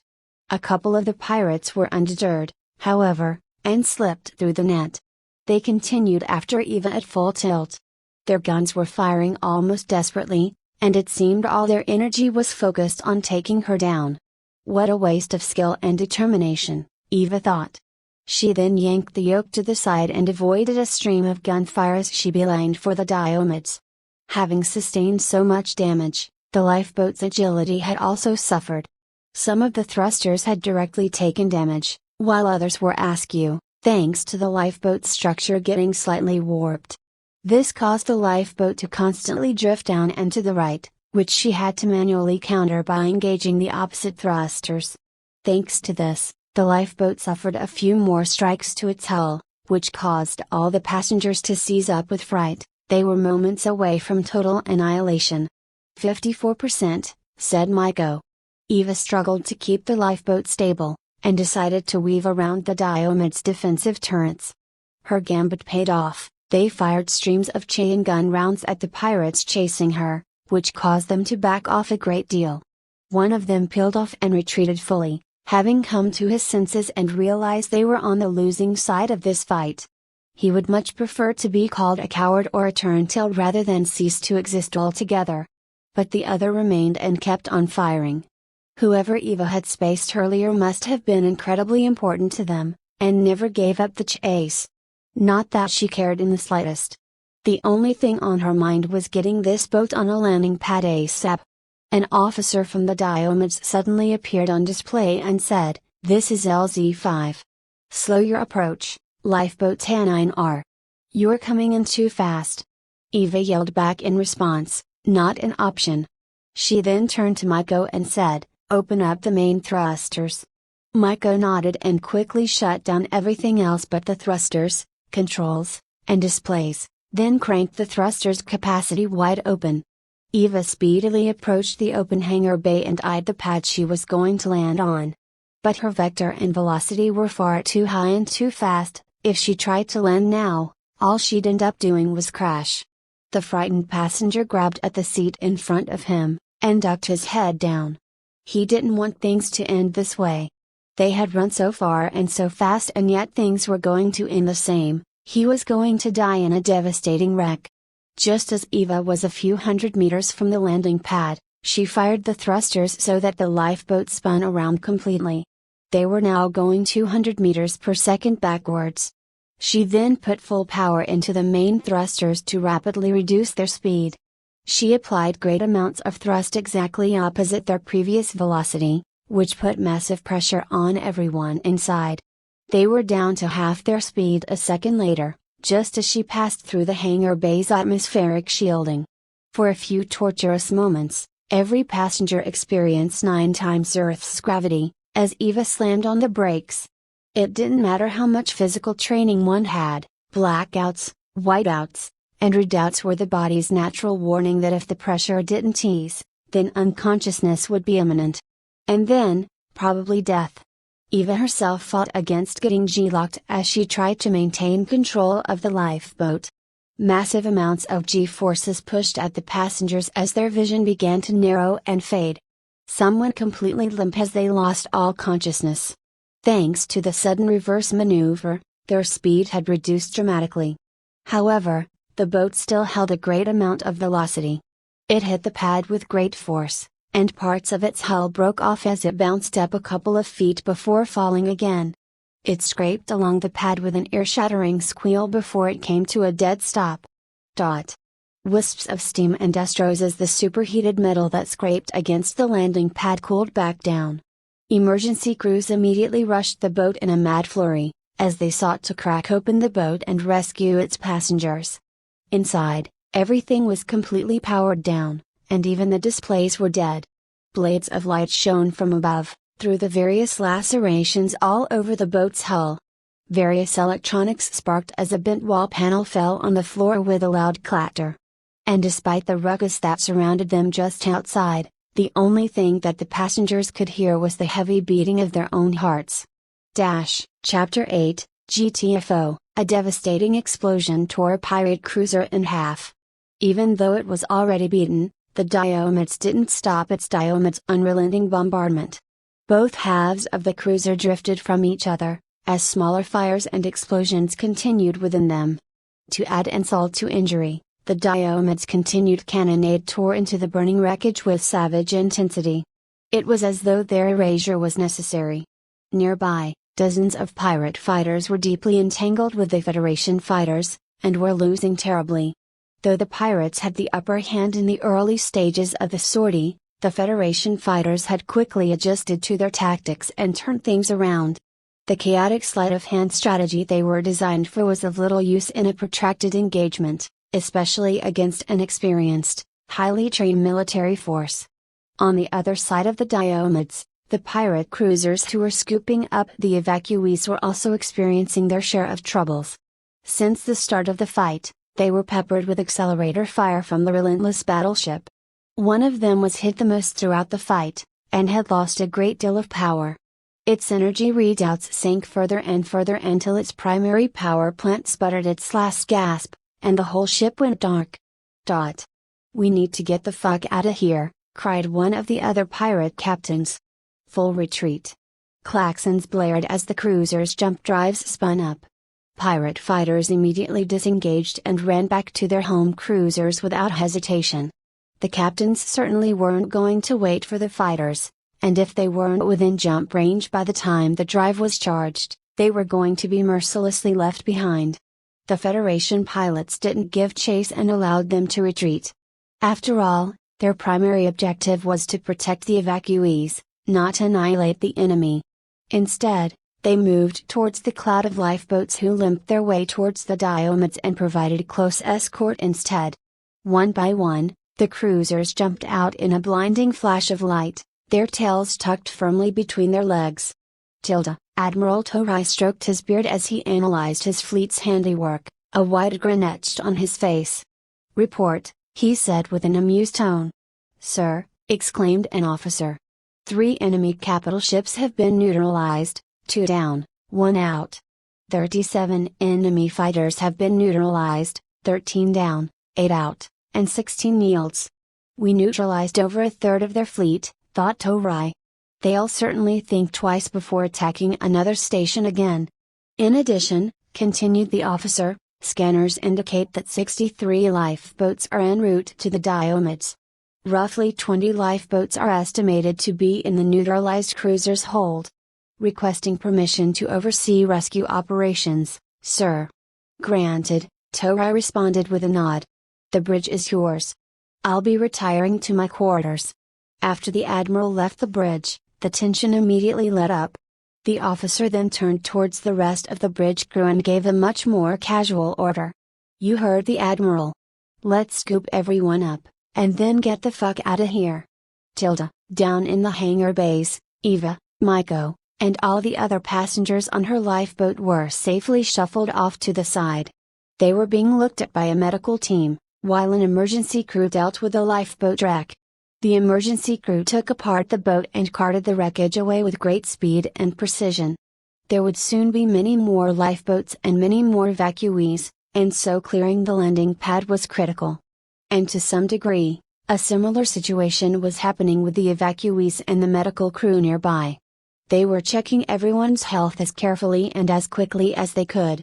After all, the whole place was soon going to be filled with evacuees, and they wanted to make sure they were ready for everyone.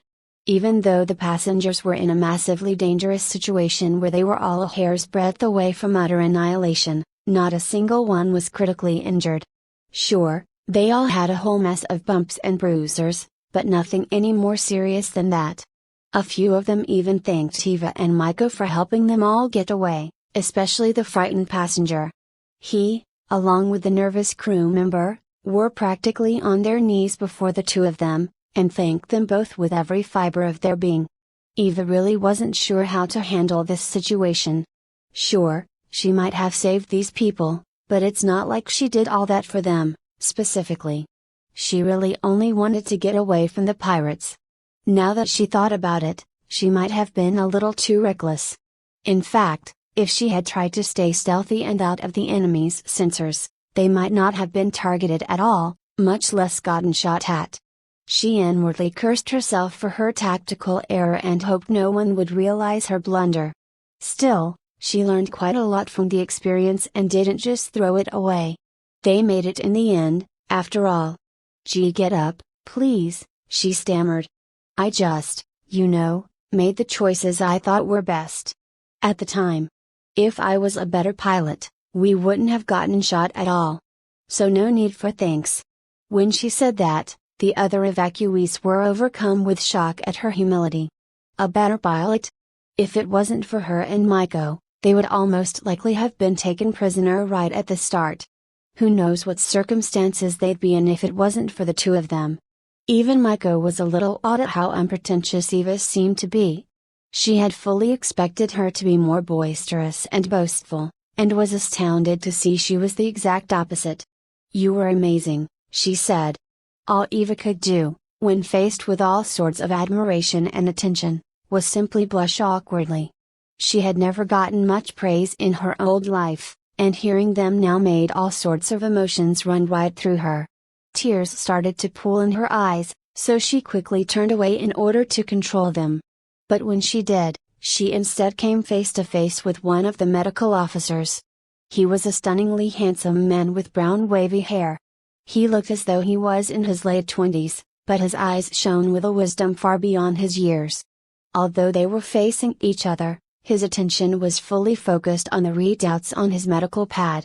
"Commander Chase, Navy physician," he said perfunctorily as he slowly looked up. "Let's get you examined and..." "Check." He was immediately stunned the moment he laid his eyes on Eva. His voice trailed off as he involuntarily gulped, his attraction to her more than obvious to everyone. Everything he had on his mind simply vanished, and he found himself desperately trying to find words to fill the void. He found nothing but an awkward silence, and his normally stoic face turned rosier with each moment that passed. Eva never thought of herself as remotely attractive, and was generally unaware that she was truly beautiful. Perhaps jaw-droppingly so. She certainly caught a lot of stares from the people she came across, but she shrugged them off. She knew that some people were attracted to her, but she just chalked it up to bad taste on their part. And now that she was in a whole different universe, with a powerful new body and a much sharper mind, she wondered if she had become more attractive as well. If everything else about her was improved to certain degrees, then it would make sense that her physical appearance would also change. She shrugged inwardly, regardless. If men were interested in her, then why should she care what she looked like in the first place? Wasn't there attraction enough? In her past life, she simply shied away from all such encounters, too afraid and insecure about herself to even try. In this life though, she had absolutely nothing to lose. So for the first time in her life, she decided to risk it. Besides, Commander Chase was hot. He was a medical officer in the Federation Navy, and so is rather well-rounded. His combat training and medical knowledge gave him an aura of strength and wisdom, which she found wonderfully masculine. She glanced him up and down, and took note of his strong jaw and squared shoulders. She imagined what his muscles must have felt like, under his uniform. And the uniform itself. It was straight and cleanly pressed like all the others, except he had rolled up his sleeves. It made him look like a man of real action. Well-groomed and duty-bound, but willing to get his hands covered in blood and dirt. "Your face looks pretty flushed, Commander," she said. "Did you sprain something on your way here?" Her heart thumped as she flirted lightly with him. The thrill was incredible, even if short-lived. He immediately shot to attention. "What? No, no," he stammered, "I'm fine. It's you that I need to look over." "In detail?" "Yes, every detail," he replied with a nod. When he responded, it was from his professional point of view. It actually was necessary for him to review her health from every angle. Just because she was walking around without visible wounds didn't mean something wasn't wrong. So he had to do his due diligence and check every detail. It was his job. After a moment, he realized the innuendo behind her words. His face turned from flushed to bright red as he imagined her details. He quickly regained his composure, and forced himself to buckle down internally. But thoughts were stirred, the damage was done, and his pants became slightly tighter. "I mean," he said stiffly. "Just please show me your palm." She gave a light laugh as she complied. In order to keep his thoughts from straying again, he quickly took out a device and placed it over her hand. It then popped up before it spun around her randomly, as it scanned her. After a quick trip around her body, it stopped back at her palm, and Commander Chase picked it up. He then reviewed her data on his pad as it came in from the device, and his brows raised in surprise. "Your mental fortitude's top-notch," he said. "Shouldn't we all be pretty healthy?" she asked. They all had just respawned, so logically their physical bodies and mental states should all be fresh and without any ailments, physical or mental. "Yes, technically, everyone's healthy. But you're above and beyond that. Way beyond everyone else's readings. You don't have your DI installed, so I can't tell exactly why, but I'm going to guess it's because you have a rare genetic trait." DI? Genetic trait? What the hell was all this? She had never heard those in Bellameterna, and so naturally had no clue about them. From the look on Eva's face, Commander Chase quickly realized that she didn't know anything about what he had just said. Which made sense, considering they were newly awakened. But he scratched at his head when she asked him what they were. He just wasn't sure where to start. The DI, he said, stands for Digital Intelligence. It's implanted into us when we're still young, so, it's just something we grow up with. It's kind of like having a heads-up display attached to your retina. Except it's not that, exactly. It's a nanocomputer that connects directly to your central nervous system and talks to your brain. She was surprised that the DI was some sort of cybernetic implant, and a neurological one at that. Bellameterna also had cybernetic implants, but they were usually physical in nature. Punch harder, jump higher, see further, that sort of thing. It's kind of like, he continued, an interface that helps you organize your life. Sort of like having a personal assistant. Except, that only you can see and hear. And use. And access. It does a whole lot more. Oh, but in regards to traits, a DI is the only way to see yours. She tried her best to understand as he explained it, and from the gist of things it sounded like they made a hallucinogenic productivity tool. It sounded amazing. But what got her really riled up was his explanation of genetic traits. "It's sort of a unique enhancement that everyone has," he began. "Everyone is born with one, but a few can end up unlocking a second one. They're usually beneficial in nature. Take mine, for example. He then tapped at his medical pad, then turned it towards Eva. On the screen was an icon of a snake entwined around a wooden stick. It was labeled, Rod of Asclepius, and had a silver border. The accompanying description said, "Your medical skills are greatly enhanced, and your treatments are much more effective than normal." Incredible, Eva thought to herself. So my trait probably makes my mind tougher, then? Or faster? Mine's a pretty rare trait, he said with a bit of pride. The common version says slightly enhanced and somewhat effective instead.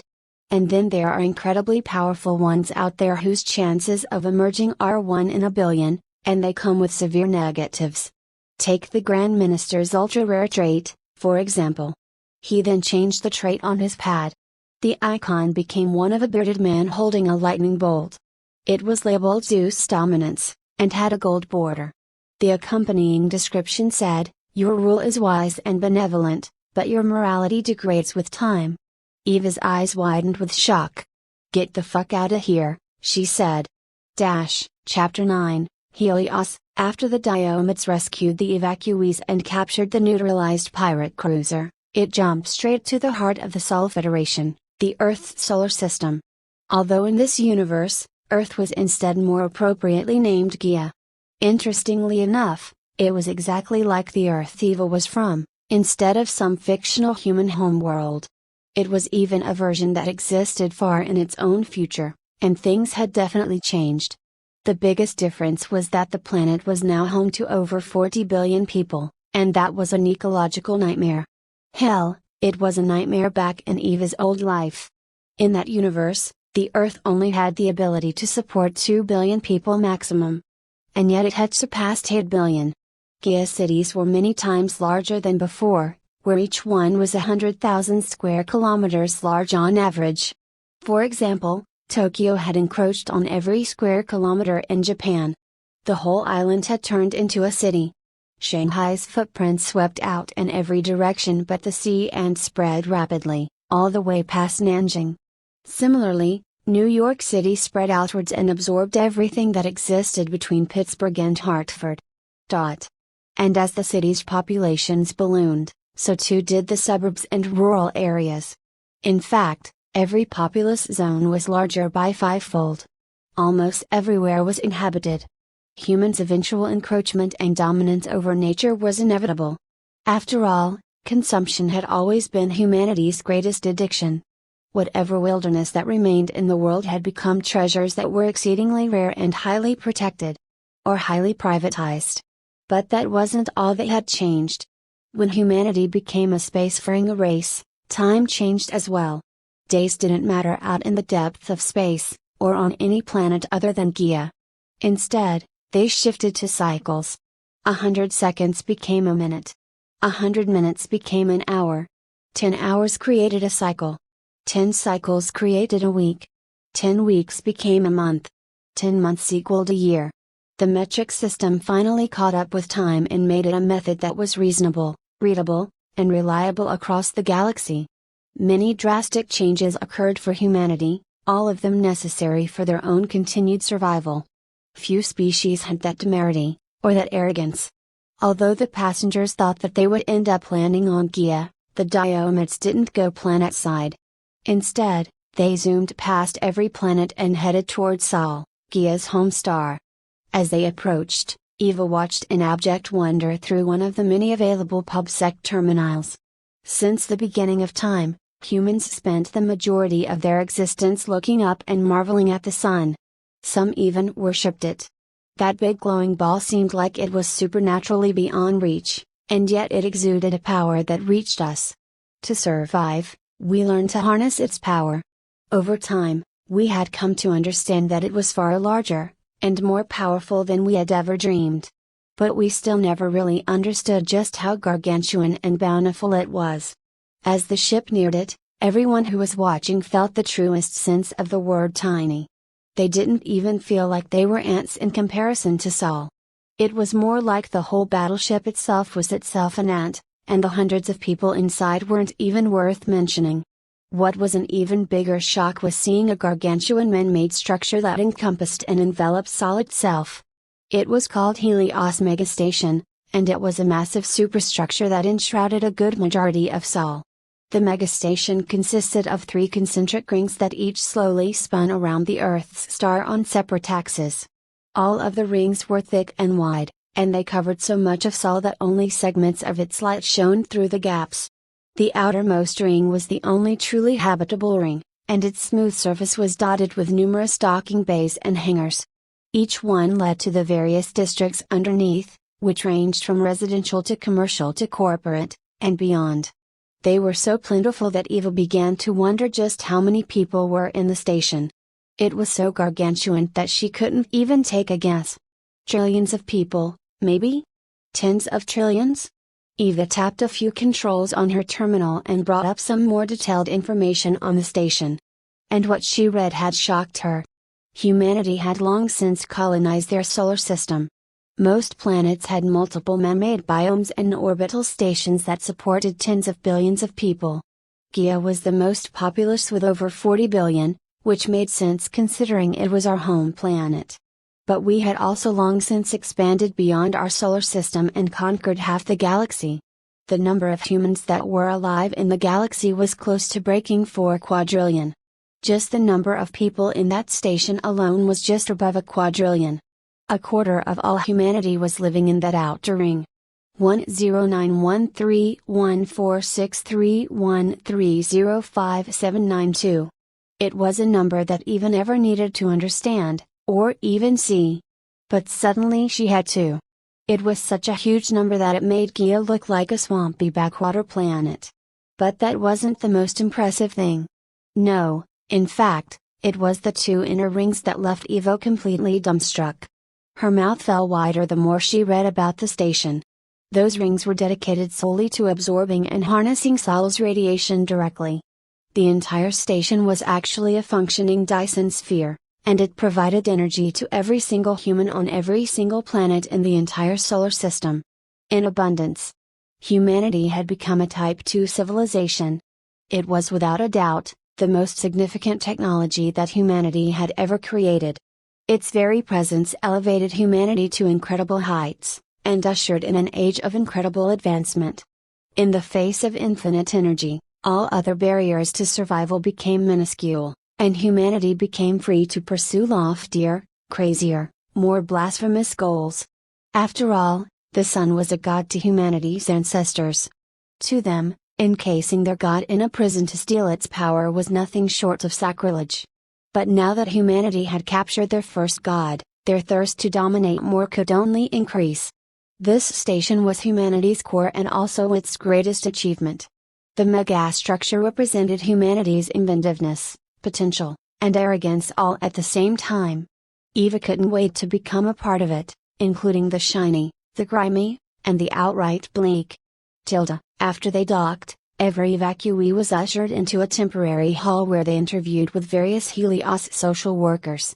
They were asked about themselves, just basic information such as name, age, and so on.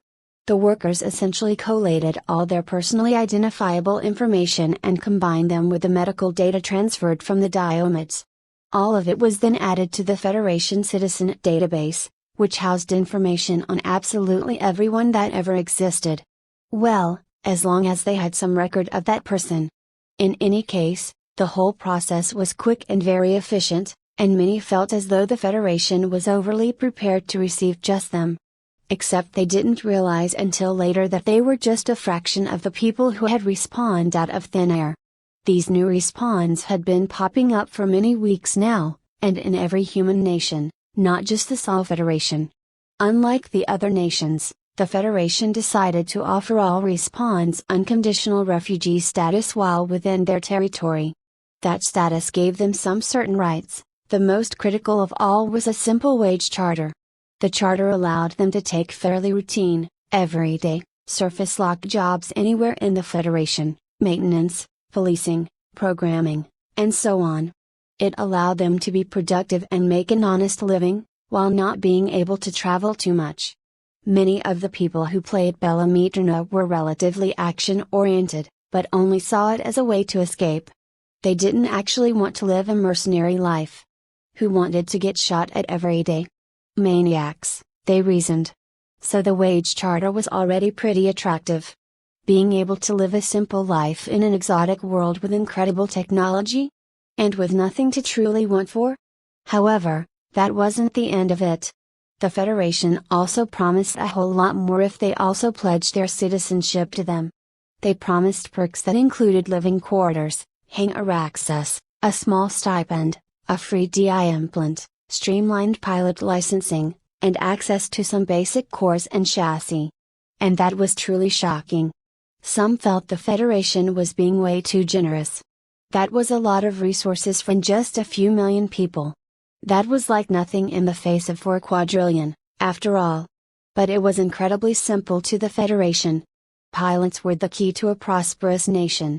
It was important to them to immediately attract skilled and productive pilots, and so offered quite an enticing welcoming package to the respawns. They determined early on that the vast majority of them had at least some piloting skill, and many even appeared to be exceptional. Pilots were the lifeblood of the human race. Sure, there might be trillions out there already, but it was their work that kept everything moving. And besides, the only thing worse than not recruiting a million new pilots, was for your enemies to recruit them instead. Their value couldn't be stated enough. Little did anyone know that these pilots would one day alter the course of history. And a precious few would eventually grow to become living treasures and become greatly prized by countless people across every nation, for thousands of years. Eva's eyes gleamed. She reasoned that getting any sort of head start was worth the price of admission. So what if she had to play citizen to some human government? It wasn't as though she was forced to listen to anyone in it. Plus she had a nagging suspicion that she could always expatriate, renounce citizenship, or even defect if she ever needed to, so she never felt truly locked in any way. Long story short, she chose to pledge for citizenship during her interview because she wanted the perks. When they handed over her ID badge, they told her that she had a provisional citizenship, and that the application to complete it would be found in her DI. They suggested that she get her DI installed first, as that would be the biggest step in integrating into society. Eva didn't even have to be persuaded. Getting a digital intelligence was literally the main reason she even agreed to it in the first place. Everything else was just icing on the cake. Chapter 10, Balance. Excited by the prospect of getting a digital intelligence implant, Eva immediately went to the closest cybernetics lab, which was thankfully only a few blocks away. Since she was walking, she took in the sights as she made her way over. Aside from the megacity being fully enclosed within the station, and had a holographic sky, it was exactly as if she was in a city from her old life. It was laid out in an orderly grid, with streets that ran perpendicular to each other. Those streets were littered with people and various personal transports while the sky above them was filled with all manner of mass transit vehicles. People were busy living their lives, talking, laughing, crying, creating, consuming. Same as every generation prior. The blocks themselves were varied in what they housed. There were multi-story office buildings, small shops, open spaces with kiosks, and even grassy parks. And although the overall design of the buildings were rather Spartan and simple, the sheer variety of heights and sizes more than made up for it. Their outer decorations often helped distinguish the buildings from one another as well. Some had lavish signs while others completely dressed up their storefronts with bright paint and a variety of props. It truly felt like a normal human city. Albeit in space. Powered directly by the Sunday, and populated with a quadrillion people. Even when Eva was standing right in the middle of this technological marvel, she still could hardly believe it. She arrived at the implant lab and looked up at the building itself. It was only a few stories high and seemed relatively nondescript. It was dressed with inviting decor, despite being a place where human-altering surgeries occurred. When she walked in, she felt it was like any other medical practice she had ever been to. Nurses behind the counter took her info, then after a few minutes a doctor came out and brought her further in. They went to one of the rooms where he performed the implant procedure, if it could even be called that. It was actually a very quick and simple process and took few steps. First she laid face down on a medical bed.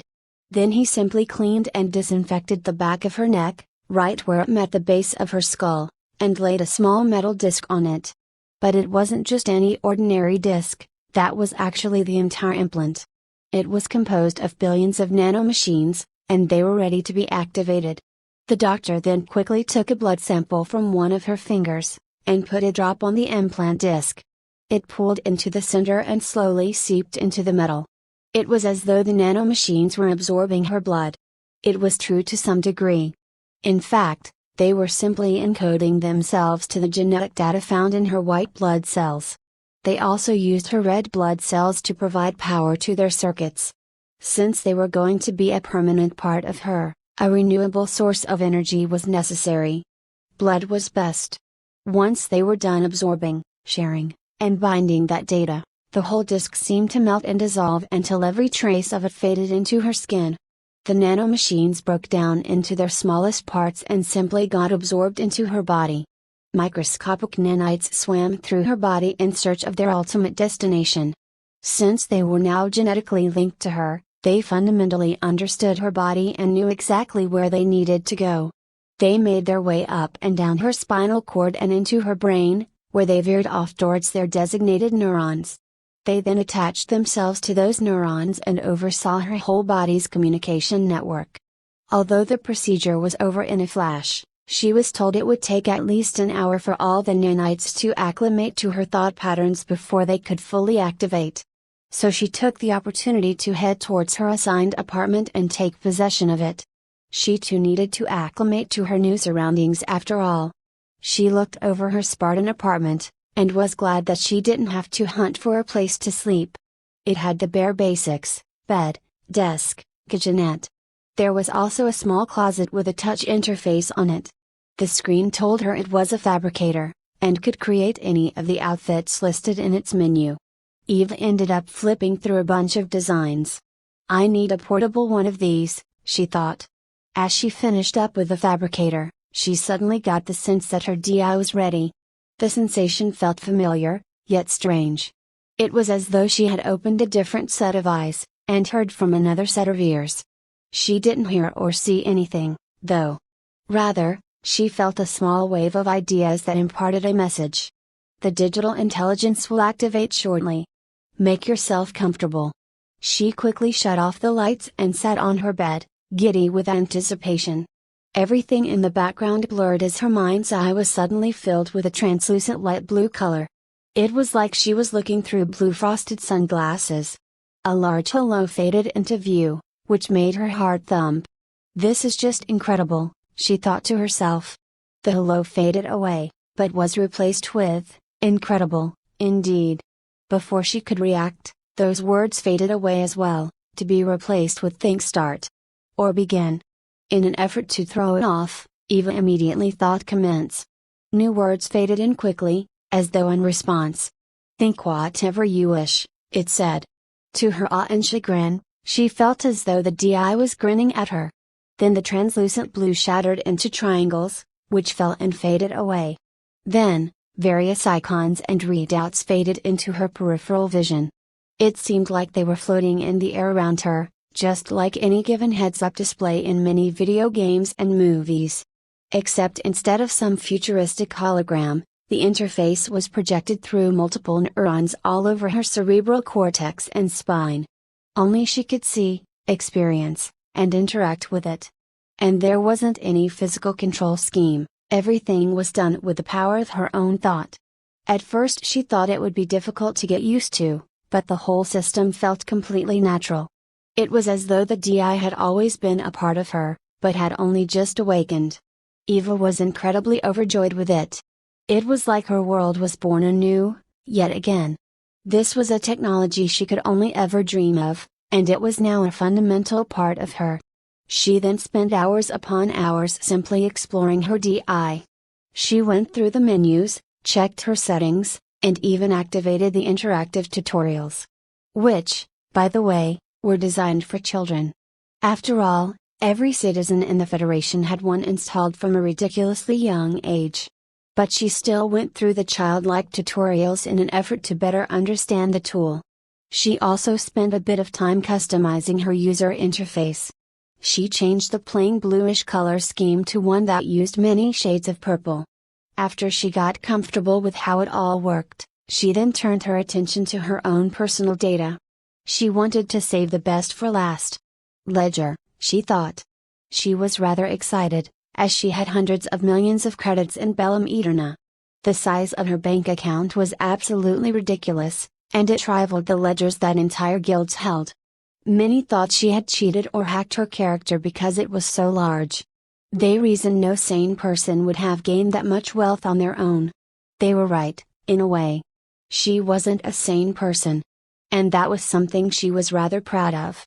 To her, normal people were often boring and trite. All they wanted was a spouse, a kid, a pet, a house, a yard. How lame. Eva always wanted something more than a nuclear family. An icon designed to look like an abacus swept past the others and came to the center of her view. As it grew, the center faded away although the border remained. It stopped after it hit a certain size, then all manner of data regarding her wealth popped up in her view. Her eyes went wide as she saw what it reported, then she immediately slumped and fell backwards on the bed. All her millions were gone. She cried inwardly, as that amount could have really helped out. It wasn't too big of a blow as she had a sneaking suspicion that her ledger was going to be empty. After all, the rest of the Bellum Eterna refugees never once boasted about how rich they were. Still, she had held out hope that she wouldn't be flat broke. Her DI slapped her into reality. She sighed as she thought about her losses, but at least she wasn't completely empty-handed. There was a small sum of 10,000 federal credits. It was just the first of her stipend payments. A shocking thought coursed through her, and she started to shake uncontrollably because of it. Assets, she thought. Her ledger was immediately covered by a sub-window, one that listed out and displayed everything that she owned. And it too, was close to empty. She wanted to curl up into a ball and cry. All of her precious S-ranked cores, gone. Space superiority jet fighters, gone. Highly tuned battle mecha, gone. Her heart sank as she felt tears bubbling up behind her eyes. That was so much hard work. Years and years and years of work. All gone just like that. All that was listed in her hangar with the basic cores and chassis given to her by the Federation.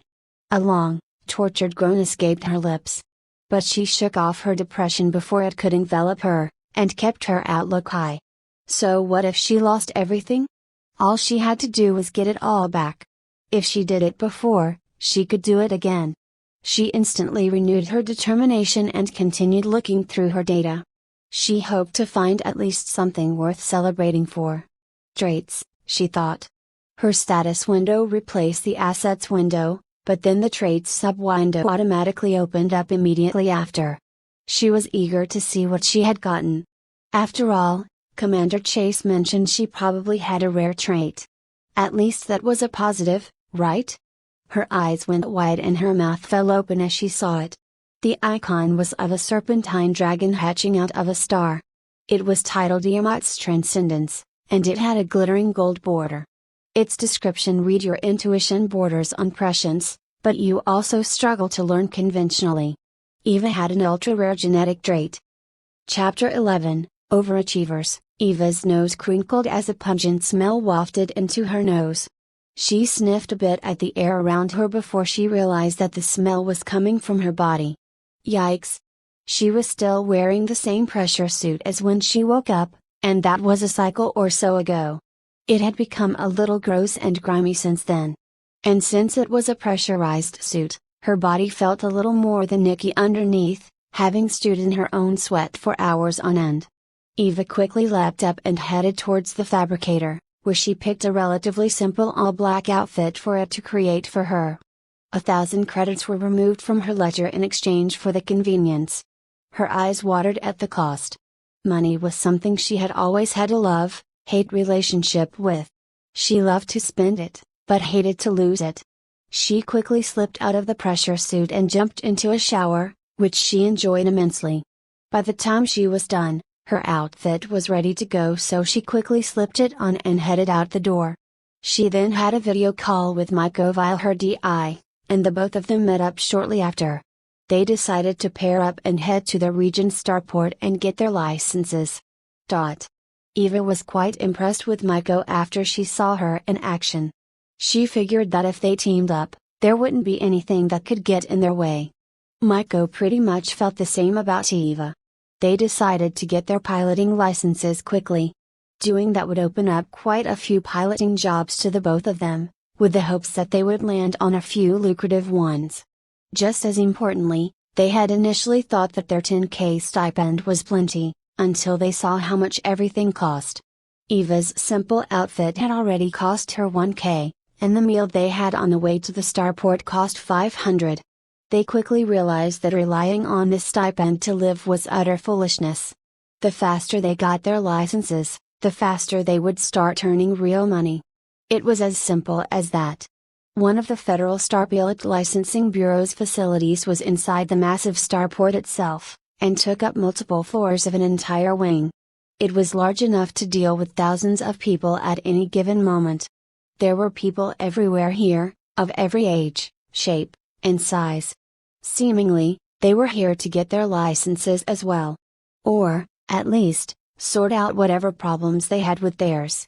Regardless, it was a great many people, and Eva shuddered at the thought of her being in a line that was 1,000 people deep. But even with the great amount of people waiting, everything moved along rather quickly. Back in Eva's time, her experience just trying to get a driver's license was an exercise in patience. There were times where she had to wait for hours just to hand in a form, only to wait some more. It was ridiculous. Thankfully, they were spared from that purgatory in this universe. Eva and Maiko were astounded at how helpful their DIs were. As they walked and talked, they would constantly be alerted to happenings around them, and updated with fresh information regarding topics they were discussing. At the starport, their DIs even started the application process automatically the moment they walked through the main doors. All the two of them had to do was review the completed form and approve the application. Their applications were accepted very quickly, and were then notified on the next steps they needed to take. All in all, they felt like the whole thing was absurdly convenient. Go here, do that, next step. They got the notion that the only thing that could have made things easier was if they didn't have to physically come here at all. The two of them chatted a little more as they headed to the lesson rooms, where they were supposed to learn more about the licenses themselves. There were multiple licenses, each of them with their own requirements before they could get them. It was necessary for the Bureau to teach about those differences and requirements. The civilian, commercial, and industrial, CCI, licenses were relatively easy to get. All they had to do to qualify for those was to simply go to some lessons and take the exam afterwards. The other three were a bit more problematic, or at least more difficult to acquire. They were the military, bespoke, and experimental, MBX, licenses. The military license didn't require enlisted service, and was obtainable through a variety of ways. Successful completion of multiple military contracts was a method most people tried. The bespoke and experimental ones were a little more complicated, but still not out of their reach. The bespoke required special training and access to unique or custom-made cores, while the experimental required ownership of a core engineering lab. Maiko's interest was piqued when she learned about the engineering lab, and so paid close attention anytime the experimental license was discussed. Besides that, since the MBX licenses were out of their reach, the only thing Eva and Maiko could do was concentrate on the simpler CCI licenses. The classes they went to were pretty simple and straightforward. They were ushered into a classroom where a teacher lectured them on all the basics. It was unbearably dry, but it was necessary for the two of them to go through it. To Maiko, if she couldn't do something as simple as sit patiently, then how was she going to earn a living for herself? So she sat and absorbed every word that the lecturer said and missed absolutely none of it. If it was something she already knew, she simply accepted it as a confirmation of fact. On the other hand, Eva was in an absolutely terrible state. She just couldn't concentrate on what was being taught. The words were literally going in one ear and out the other. The moment she thought she understood some part of the lesson, her mind would immediately wander. It was close to infuriating. This must be Tiamat's transcendence, she thought. Being in a classroom never suited her from the beginning anyway. She was always the kind who learned by doing, and was bored to death with any other method. But now, this trait made the simple act of learning in a classroom virtually impossible. Lucky for her, she already understood the fundamentals thanks to Bellum Eterna. The civilian license was pretty simple, as it was meant for using personal vehicles. Everyone had one of these licenses, and it was the absolute minimum.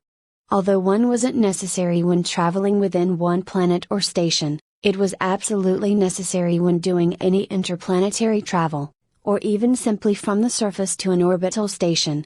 The lecturer then went through the other categories, and expounded on their special piloting needs. She even gave examples on how the different licenses were used, such as by a commercial long-haul shipper, and an industrial terraformer. Eva noticed that her DI also reacted to the lecture, and it provided all sorts of study materials that related to the topic at hand, such as images, blueprints, video, 3D models, and more. This helped her with her learning deficiencies, as it allowed her to process the information in a more interactive, nonlinear fashion. When the lecturer discussed the importance of cores, Eva's DI showed her the various cores as developed by different manufacturers. Not only that, but it also showed a few chassis types that could be fitted over it. Eva loved that, as she was able to manually swap around the virtualized cores and chassis, and immediately saw the results of the different combinations. Eva was incredibly pleased to see that the core, chassis, and parts system was also present in this universe. Cores were essentially modular pods that pilots used. They were the basis for the vast majority of small spacefaring vehicles across the galaxy. The way it worked was relatively simple. Different chassis, from jets to mecha, could be fitted on most cores. This allowed pilots to heavily tune their favorite core, and simply swap around the chassis they needed, whenever they wanted. There were a few limitations, such as component ranking. Although a core could install a part that was lower ranked, it would only perform at the rank of the part itself. Parts that were ranked higher than their cores wouldn't work at all. For example, a rank B core could have a rank C chassis, but the core would operate at rank C. On the other hand, installing a rank A weapon on that same core and chassis combo would cause the weapon to malfunction. It wouldn't even activate. After a couple of hours, the two of them completed their classes. They decided to immediately go and take the exams so they could qualify for their licenses quickly. Thankfully, the exams were relatively simple as well. They were essentially little booths you could sit in, and they even had simple control decks, throttles, and joysticks. When an applicant sat in one of them, virtualized flight decks would be projected inside to simulate the ship and environment they needed to be tested on. It all reminded Eva of some older arcade games, especially the ones you sat in, like the kind that were race cars or fighter jets. And in a way, these exams were basically arcade games. They had mission-critical tasks to accomplish while avoiding taking damage or spending too much time. They were even given a score. Eva felt like she was playing a metagame within a metagame, and secretly hoped she would get some sort of digital animal as a present for beating it. Or a funny title. In any case, they were tested on the practical applications that the lecturers had discussed previously. So they found themselves maneuvering small passenger shuttles in and out of Atmo, hauling precious gems across a planet, flying a refueling ship among asteroid miners, and so on. Although Maiko was still a bit unsteady during her exams, Eva was supernaturally proficient. She adjusted to each ship type very quickly, and had very little problems maneuvering them around in spite of their limitations. She rapidly and expertly met her goals in each exam before she moved on to the next one. The examiners who were overseeing them looked on incredulously as Eva tackled each scenario gracefully. Meanwhile, the majority of other students often failed many of their exams, and had to restart the problematic scenario. This was pretty normal. Grasping the concept of 6 degrees of motion wasn't an easy thing. Many often took hours of training and testing until they were successful enough to pass. Eva made it all look supremely easy, and swept through all her exams in less than an hour. She ended up with near perfect scores for all of them, which was such a rare feat that some of the bureau's employees came out just to take a look at her. They wanted to see if she was real. Maiko didn't do too bad, either. She finished up her exams an hour after Eva, which was still more than twice as fast as normal. Once they were done, they were automatically graded by the system, and their status was immediately updated in the citizen database. There was no pomp or circumstance. Certainly no plastic cards with bad photographs. Their DIs simply flashed with congratulations, and they received a new entry in their status page that denoted their licensing credentials. They were simply flagged as good to go, and that was the end of that. The two of them were all smiles as they left the starport. It hadn't even been 3 cycles since they first respawned, and now they were ready to start conquering the galaxy. "What jobs you think we ought to do first?" asked Eva. Maiko rested her chin in her hand, her gaze somewhat distant. After a moment, she turned to Eva and responded, "Prospecting. We can go out in the wildlands and perhaps discover some valuable resources. Or scavenging. Could get lucky and find rarities among the wreckages." Scavenging? Prospecting? Eva wondered. She imagined that trading and playing the market might be better, so the suggestion to go with those two was odd.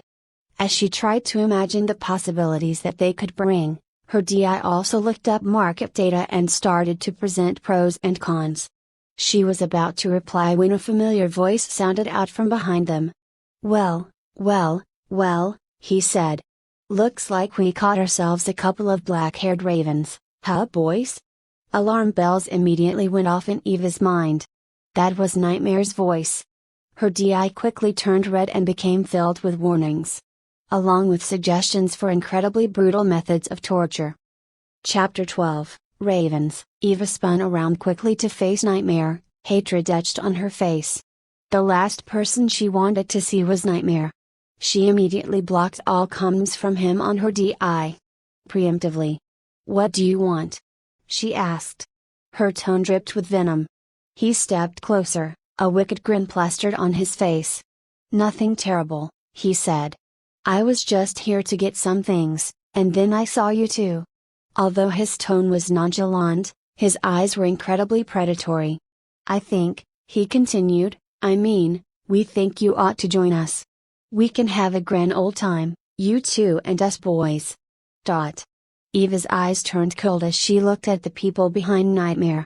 He had a small posse behind him, roughly a dozen others. All of them men, half of whom wore lascivious grins, their intentions obvious. But what truly got to Eva was that Nightmare and a couple others kept glancing at Maiko, their eyes were unmistakably filled with hunger. Her eyes shone with a predatory gleam. Eva had never really cared much for others, least of all strangers. So when bad things happened to random people, she never really felt bothered. Even if that person was bent and broken, and their blood gushed into the air, she would just carry on with her day. She reasoned that she had nothing to do with those things and never got involved. All she would do was get in the way anyway. But if anyone she loved was hurt, or even threatened, Eva didn't hesitate to turn into a demon. And these people. Those looks they gave little Maiko was something she felt was unforgivable, and a quiet rage swelled deep within her. To her, people like them were weak cowards that preyed on children because that was the only way they felt empowered. She felt it was her duty to crush them. To show them that they had their own predators to fear.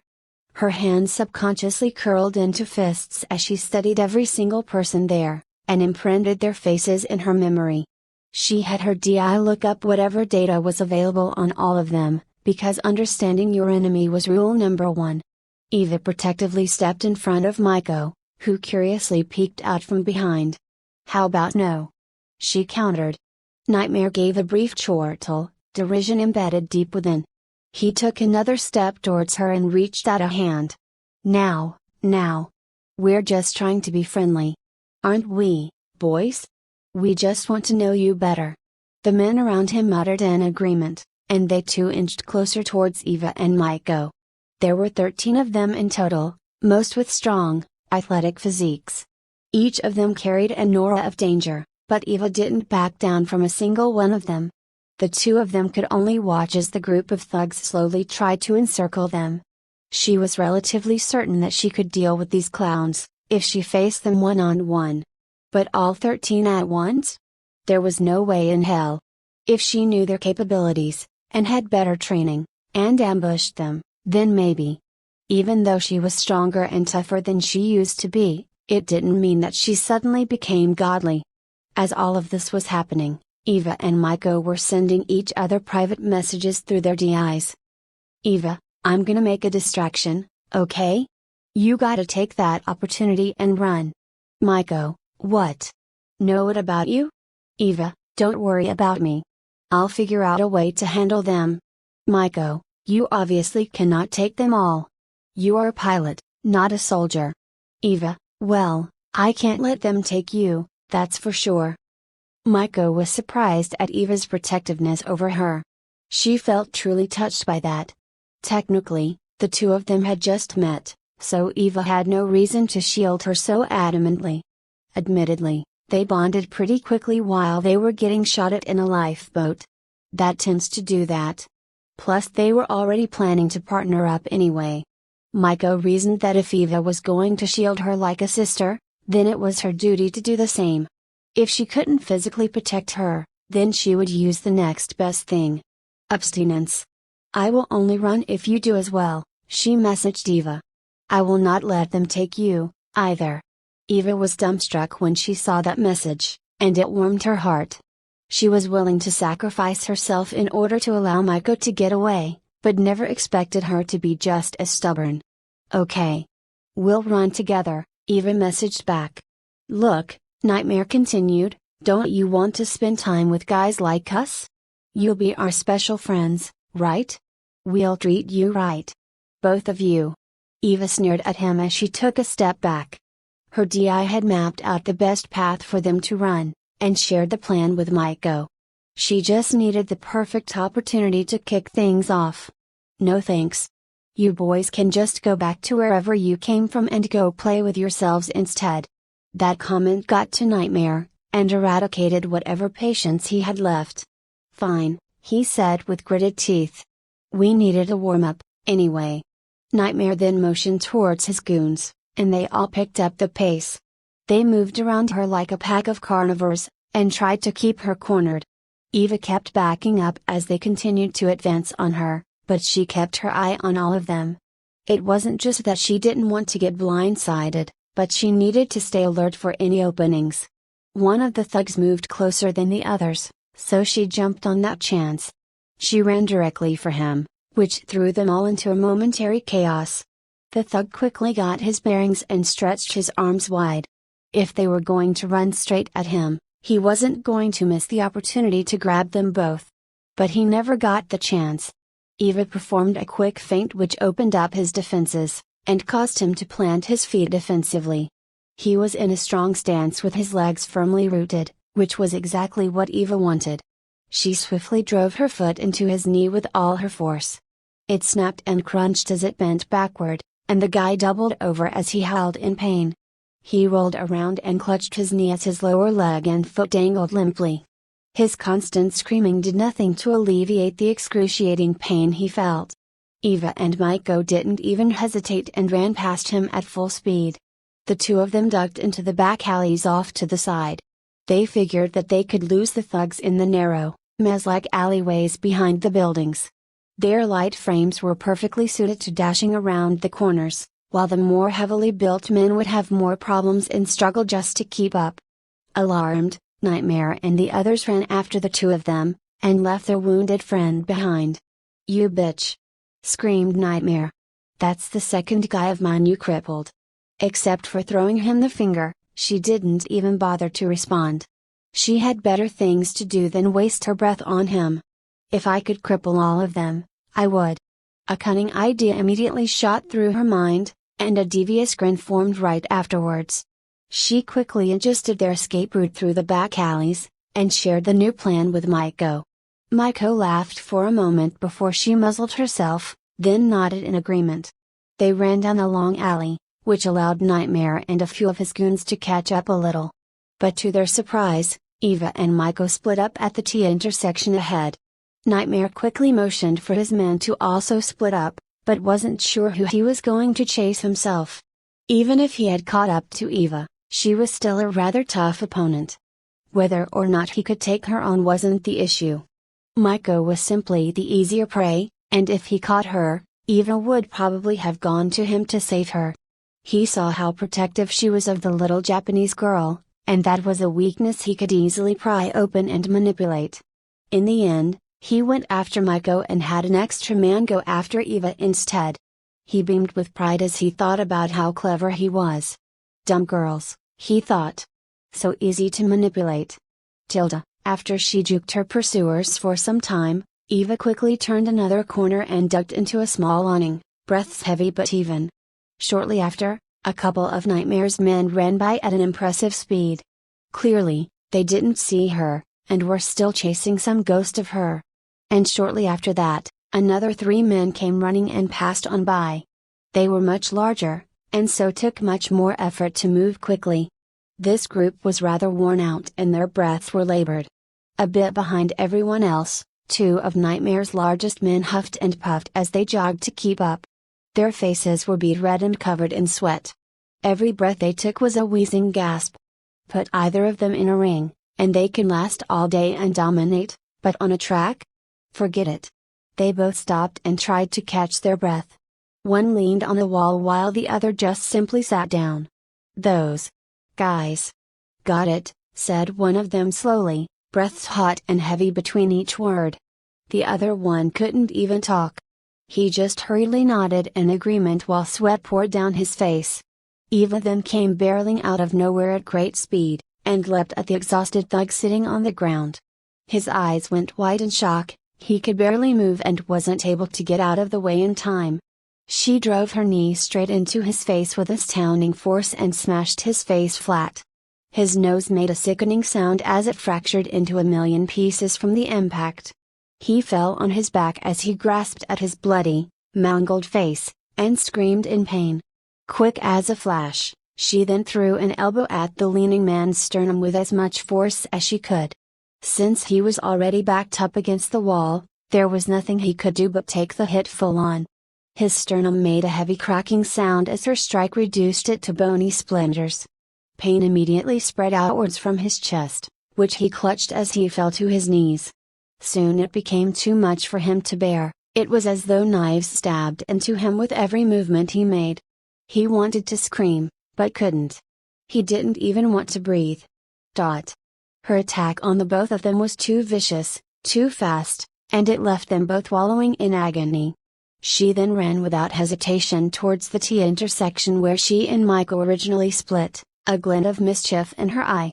Further down their respective alleyways, the thugs had spun around in surprise, those screams were coming from way back behind them.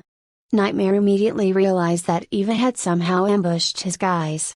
His face turned red as he realized she probably crippled yet another one. He quickly ordered everyone to turn around and get back quickly. If they could box her in from multiple sides with everyone, then she'd have nowhere to run. She'd be theirs, and they'd mete out the punishment she so very much deserved. Their minds were filled with chaotic violence as they ran back to their screaming compatriots. Their devilish grins revealed the nature of their base thoughts.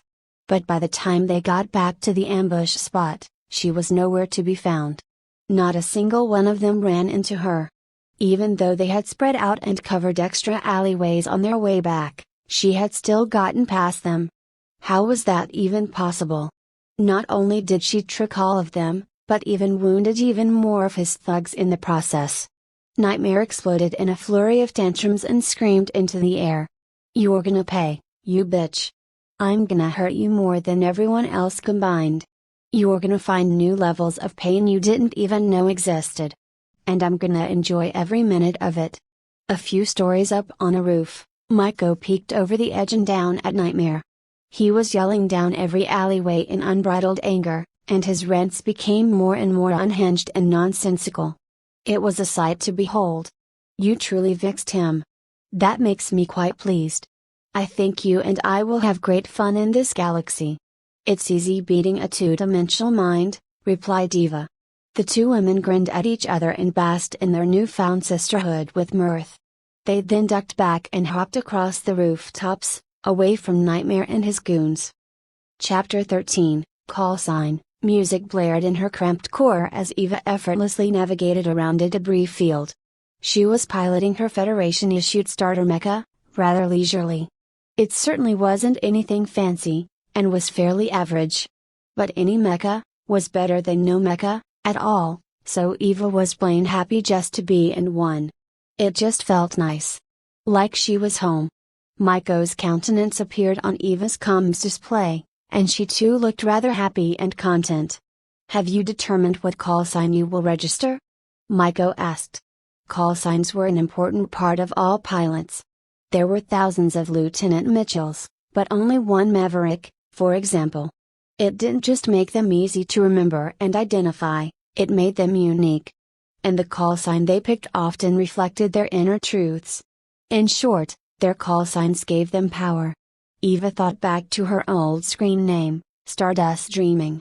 She used it for pretty much her entire online persona, from her social media to her streaming account. It was also her call sign in Bellum Eterna. It represented how often she had daydreamed about being physically fit, or more attractive, or obscenely wealthy. She had always felt that they were all so far out of reach that they may as well have been light years away. But now that she was here, and she was well on her way to actually being that person, to fulfilling her dreams. Well, that meant she no longer needed that old name. And she had spent a good many hours thinking about what call sign she needed to pick, and pored over the meaning of this and that. In the end, she picked a simple one. But it most certainly reflected the person she was destined to become. Just as she opened her mouth to respond, an alert popped up on her primary MFD. Looks like something good, she said instead. I am headed there now, replied Maiko. The two of them accepted a simple scavenging and salvaging job. And funny enough, the location was at the battle they had just escaped from. They figured that they could collect reparations from the pirates who shot at them by picking up the guns they had dropped. It was only fair. They ported in with a scav cruiser, who was contracted to do the cleanup. Eva and Maiko were just a couple of the dozen scrapper pilots that were subcontracted to do the cleanup.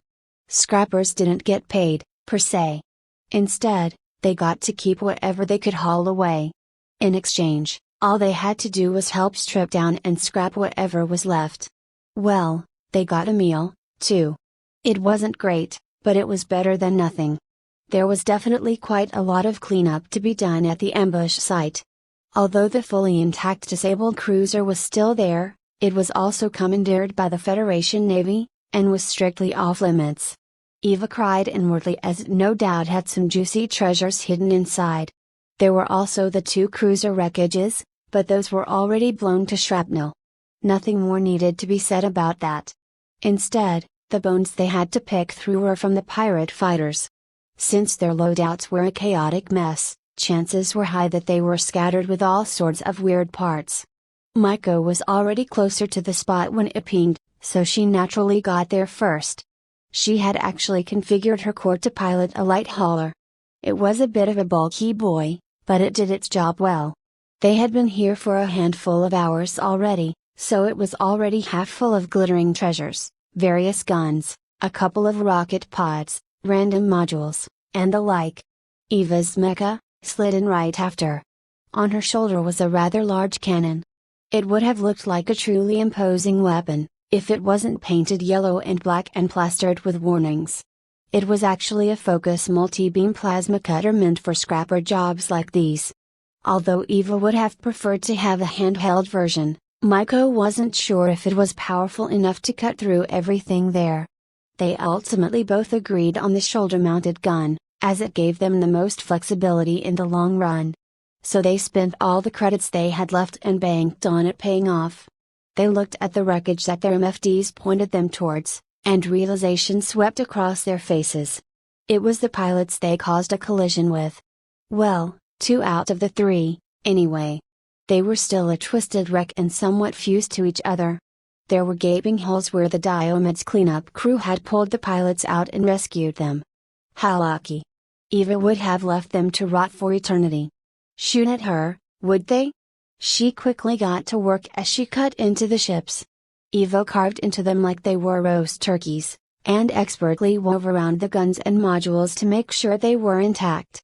After they moved aside all the good loot, Eva then cut the hulls into smaller pieces. That allowed the SCAF crew to pick them up easily. While she did that, Maiko scanned the parts in front of her and picked out the best ones out of the batch. She tagged them on one of her MFDs, which prompted a couple of small drones to snag them and put them in her hauler's cargo hold. Eva whistled when Maiko shared the stats of the gun she picked.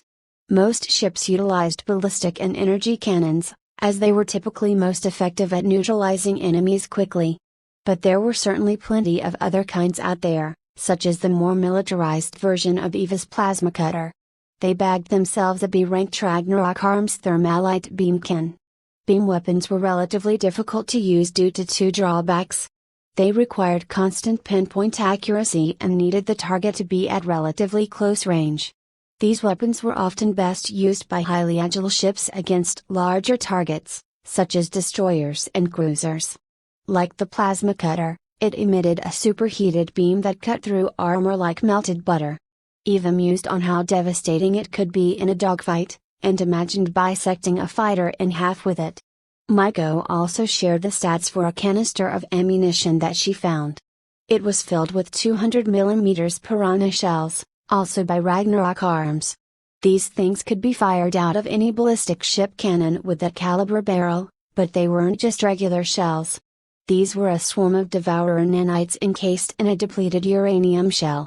They were designed to punch through armor, and then eat away the ship from the inside. Devourer nanites often ate away until they ran out of power, but could also be neutralized with repair nanites, though it destroyed both swarms.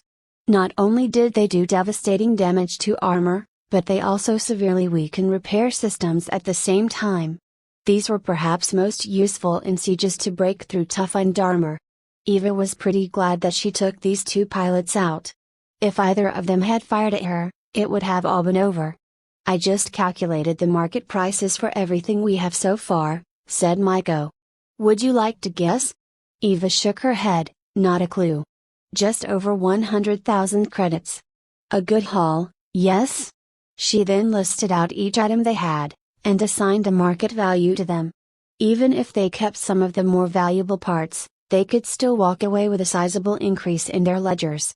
Not that it would be hard, considering they were broke. Definitely a good haul, said Eva, and we've still got room for more. Your detection algorithm is really amazing, Maiko. I'm really glad you whipped it up before this job. I only just tweaked it when we got here, so we could filter out the better parts more efficiently. Our margins will go up significantly with just a few lines of code. She scanned the area again, and got another ping on their MFDs, so they moved towards it to pick over the spoils. One of the other scrapper teams who saw that they were picking the best fruits became green with envy. They went over and pored over what they had left behind, and noted that they were surprisingly decent. They were in relatively good condition, and were worth a decent sum. But that meant that they took the absolute best parts already. Lucky bastards. Eva hadn't gotten to the next site before she got an incoming message alert on her comms display. Her eyes went wide when she saw who it was coming from, but quickly recovered before she opened the line and shared it with Maiko. Commander Chase's handsome visage came on the screen, a genuine smile on his face. Though he was a bit surprised to see Maiko also in the call. Hello Eva, and Maiko, he said. Hope you're both having a productive cycle. Yeah, Eva replied, we're just scrapping for cash. Gains aren't bad. Well, seeing as how you've gotten your licenses already, I suppose I shouldn't be surprised. I'm calling because I have kind of a tough contract, so I immediately thought of you. Thinking of me, Commander? Teased Eva. His mouth gaped as he wasn't sure how to respond, but it quickly turned into a grin. You say that now, but you haven't heard the contract yet. Touché, she said with a laugh. Well, tell us more, then. Does it pay well? I mean, our haul here's already 100 grand, and we've only been here half a cycle, so. He was flabbergasted. Although there was some good money in scavenging and scrapping, that was a rather large amount for just a few hours. How lucky were these two, anyway? Well, this is a military contract with a risk clause, so the pay is rather hefty. I'll send the details so you can look it over. The only hurdle is that it requires a military license. Eva perked up. The both of them needed military licenses in order to get access to more lucrative contracts. They could continue to space pirates and score big off their bounties and their scrap. Well, we were going to get them anyway. So, what's the best way to get 'em? The commander stroked his chin as he responded, you could get it by doing some of our standard contracts. Usually troop transport here and there. Nothing dangerous. But you have to clock in 15k hours doing them. Safe and profitable. Eva shook her head. 15k hours was too long. And as a shuttle pilot? She may as well do that for a touring company and at least get to see the sights. But the fastest way is to go to the Naval Academy. It's a month of boot, but I'm not going to enlist, Eva stated adamantly. Not into being some soldier. No offense. I am not enlisting either, chimed Maiko. He shook his head, however. You don't have to. And Maiko, you're too young to. You can join as an engineer recruit, if you have any aptitude in that. We usually recruit engineers and programmers from a young age anyway. Maiko nodded, as that was definitely a more suitable path for her. Regardless, at the end of basic, you get the option to enlist, or enter into a contract agreement as a PMC. You benefit from the training and the license, but in exchange you'll have to do a minimum of 500k worth of contracts. 500k? Isn't that basically the same as doing a bunch of shuttling around? He shook his head again. Nah, because the contract I've got will pay quite a big chunk of that, if not the whole thing. How convenient. Eva and Maiko's mouths fell open simultaneously. 500,000? For one job? I'll take your silence as acceptance, he continued. They could only nod in agreement. Very well, give me your call signs, so I can register the both of you. My call sign is Raijin, Maiko said, with pride in her voice. In Japanese folklore, Raijin was the god of lightning and thunder.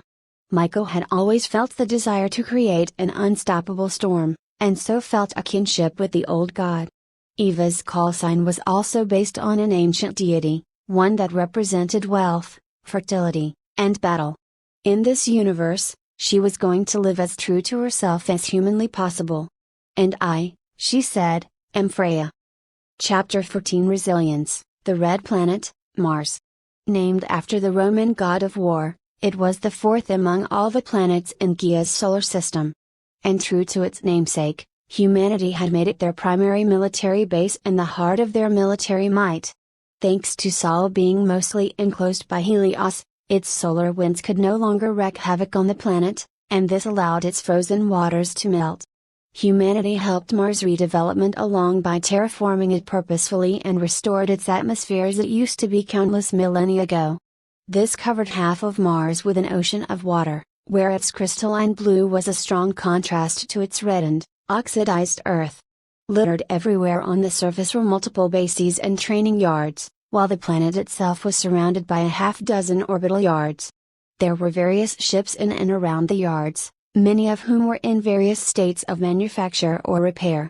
There were also a handful of cruiser-led fleets that patrolled as well. Eva stepped out of a shuttle that had just landed at one of the training yards, and got her bearings. A group of hardened cadets were on their daily run close by.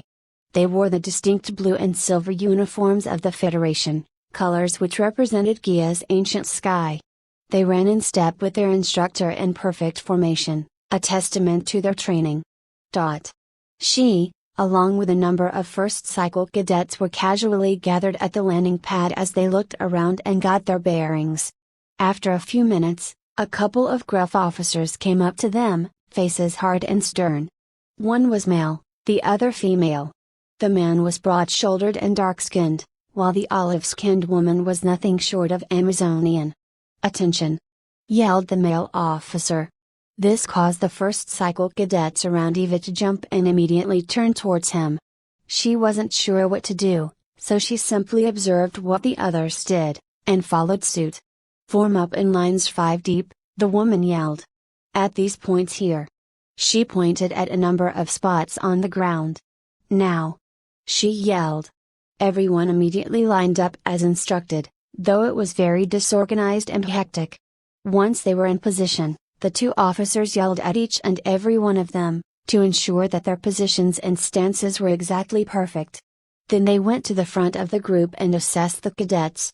"I am Sergeant Kim, and this," he gestured to the female officer, "is Sergeant Ellen. But you will refer to either of us as ma'am, sir, or drill sergeant. Am I clear?" Most cadets weren't sure how to respond, but one of them chimed in with, "Yes, sir." "Only you agree, cadet?" asked Sergeant Ellen. "What about all of you other misfits?" She then arched her eyebrow at the rest of the cadets, who then repeated the affirmation in poorly timed unison. "Yes, drill sergeant," they yelled. "Good," said Kim. "Grab your things and follow us." They did as they were instructed with their backs as straight as they could. The two sergeants gave them a brief tour of the training grounds, from the main offices to the simulation pods, to the hangar bays. They were rather more clinical than explanatory, and only mentioned the purpose of the building itself and offered no details. They passed through the quartermaster's office and were assigned their uniform, flight suit, flight helmet, sidearm, and empty magazines. Those who already brought much of their personal effects found themselves overwhelmed and juggled their items to keep them from falling.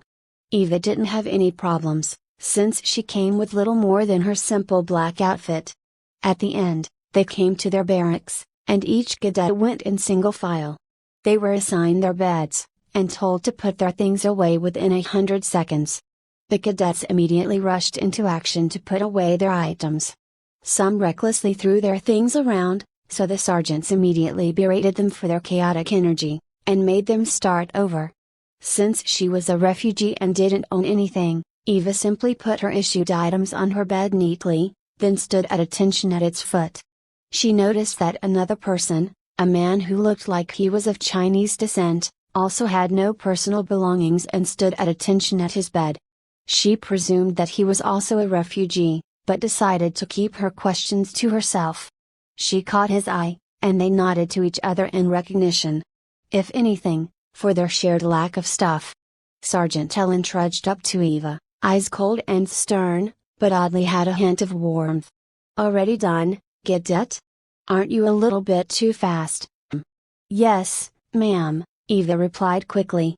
"I have no personal items to slow me down, ma'am." Ellen was taken slightly aback by this. She had never come across a cadet who had nothing. "Tell me your call sign, cadet." "Freya, drill sergeant." Ellen moved up closer to Eva, and leaned down and got in her face slowly. "Freya, huh?" she said with feigned derision. "That mean you're gonna pay or fuck or kill your way to victory, cadet?" Eva truly did believe that winning took serious mettle and a lot of sacrifice, and that it didn't always need violence to achieve. More critically, if she relied solely on one method to solve her problems, she would never get anything done. Without skipping a beat, Eva replied, "Whatever it takes, ma'am." The instructors' faces were stern and hard. It was part of the ritual of it all. The military had to break in their new recruits, show them who was boss. It was their duty to instill discipline and obedience quickly. The hard harassment was tough to bear sometimes, but the sergeants all existed to do one thing. That was to teach them you all how to keep cool, rely on each other, and stay alive in battle. No matter what. This woman who came here with nothing truly understood what it took to survive, and that struck a chord deep within Sergeant Ellen. Her gaze glinted with tenderness for just a moment, but it was gone in a flash and her face turned back to stone. "Carry on," she said before moving on to torment a softer, more vulnerable cadet. When all the cadets were done, the sergeants had them strip down and wear their uniforms. Some were rather surprised considering this was a mixed dorm with both genders, and they would see each other completely naked. But the sergeants were adamant, so they started to strip down, albeit with plenty of hesitation. Some dragged their feet on it. Eva was curious about the Chinese man's body, to see what it was like. Rather, she wanted to see if his body was similar to hers. She found herself quietly watching him undress out of curiosity, but ended up marveling at his masculine physique. Just as she guessed, he was also fit and lean. He looked to be in his early 20s just like she was, as well. His skin was tanned and smooth, and his muscles were well defined and sleek. And then her gaze wandered to his lower regions, and inadvertently stopped. As though she was entranced. A cough came from beside Eva, which brought her back to attention. She looked up and saw Sergeant Akim's scrunched face, clearly displeased by what he saw. "Would you care to explain why you were staring at that cadet?" asked Sergeant Akim sternly. She opened her mouth to simply say that she was curious about his body, and that yes, she was attracted to him, and lost herself for a second. But before she could say anything, Sergeant Ellen quickly intervened. Everyone stepped to attention. All the cadets did as they were told, and stood straight in attention. They were all in various states of undress, but the majority were fully nude. "Now, everyone look at each other. Go on. Look." The cadets then looked around at everyone else. Bashfully at first, but then actually allowed themselves to really look. Since they were all young and relatively attractive, many of them started to get aroused, too. Eva realized just how different everyone's bodies were. Some were shorter or larger than average. Others were lankier or paler than others. Many were outright ashamed at having to show their bodies. Like her, their faces were flushed from embarrassment. Since you like staring so much, step forward." She pointed to Eva, who took a step. Everyone got to take a good look at Eva's pale, beautiful form. She was lean and shapely. And tall, though not as tall as Ellen. Her body was still quite feminine, but it had a muscular edge to it. She looked strong and sexy at the same time. She looked like a sculpture, and many cadets stared at her in awe and envy. Eva's heart was pounding in her ears. She had never been naked in front of so many people before. Her face was red with shame and humiliation. She tried to push those feelings down, but they didn't want to seem to budge. "This," said Sergeant Allen, "is just another human body. Flesh and blood just like everyone else's. You, all of you, need to let go of that modesty and that shame. You don't need it. It's bullshit, and all it does is drag you down. So what if people see you naked? So what if other people are naked around you?" Eva raised an eyebrow. What she said made a lot of sense. Why was she so hung up on it? Sergeant Ellen was right, it was just a body. We all had one, even if they were a bit different. "You're all in it together now," Ellen continued. "You're gonna have to sweat together, shower together, fight together.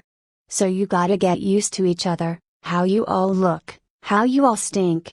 Because if you don't, if you let it get to you or distract you, it's gonna get you, or someone else killed. So work it out of your systems." Everyone was still hesitant, but the lesson sunk in. Modesty didn't have any place here. It was going to take them time, but ultimately, they were all going to forget about feeling ashamed about their bodies. "All right, now get into your uniforms, on the double." Everyone ran into action and hopped into their uniforms as quickly as they humanly could. They then went straight back to attention at the foot of their beds. "Good, now follow me," yelled Sergeant Akim.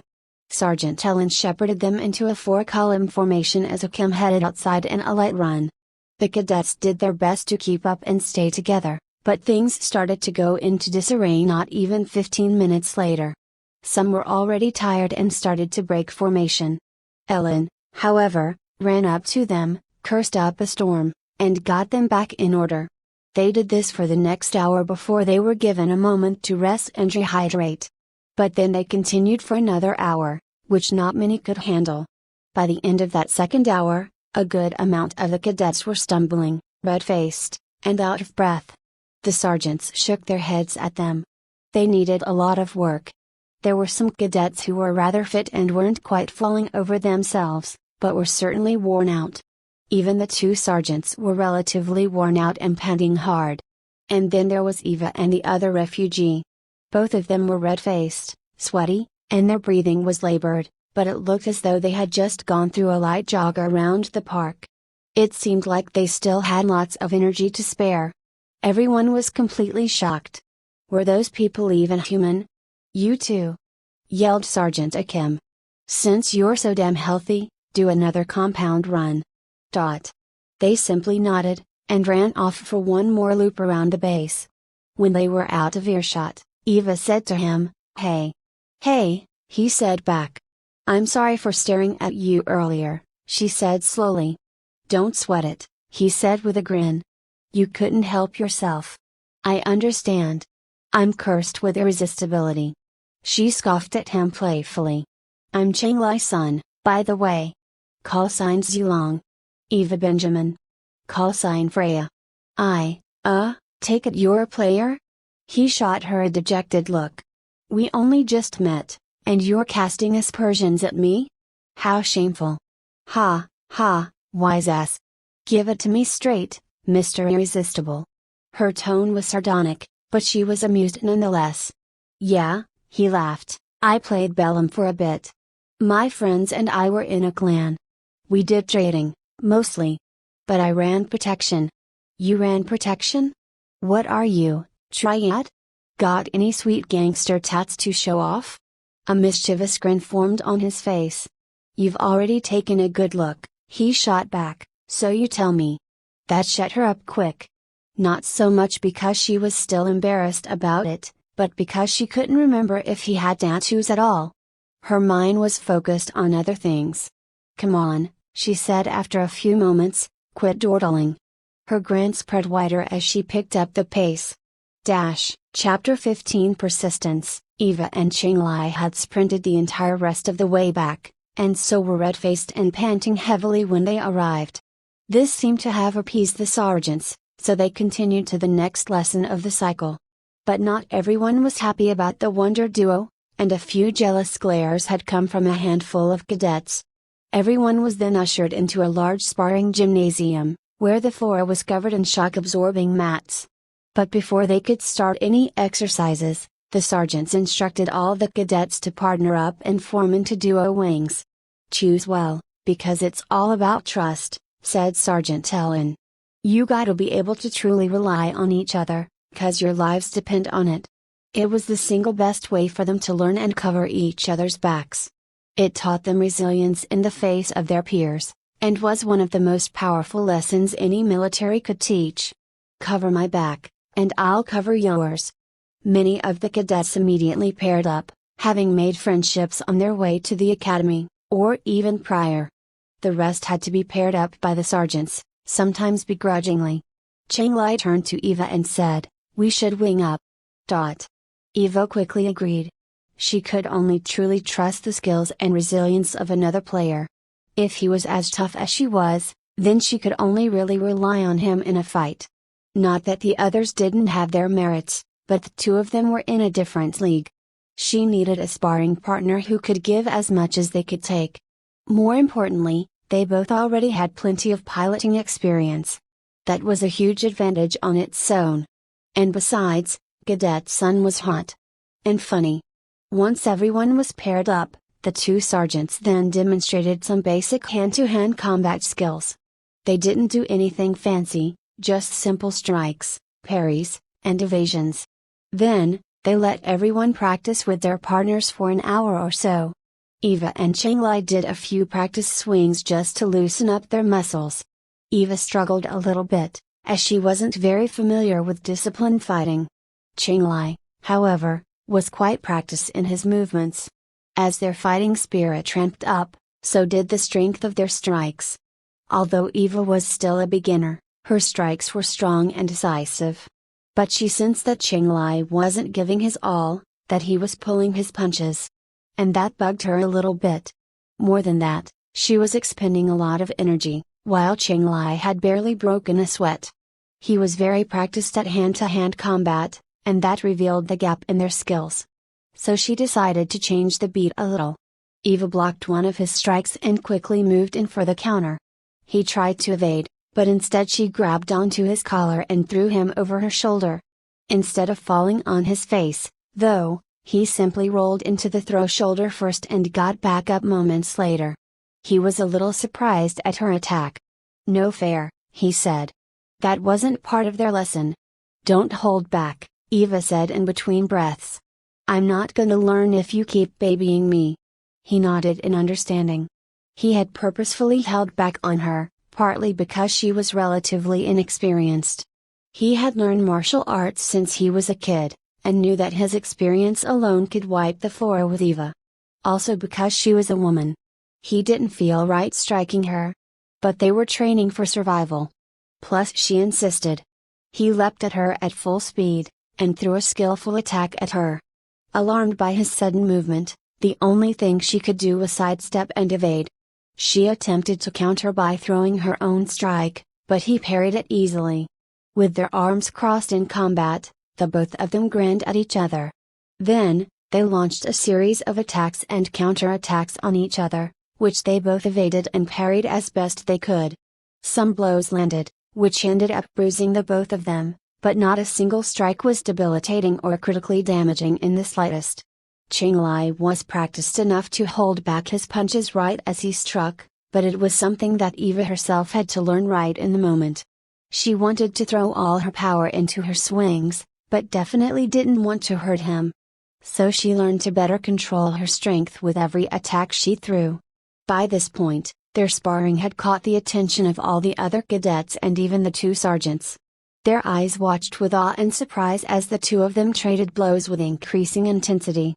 It felt like waves of force exuded from them every time they landed a hit, or slammed on the mat, or strengthened their stances. They did this for almost an hour straight without a single break, which pretty much mesmerized many cadets. Others, however, only found their jealousy strengthened.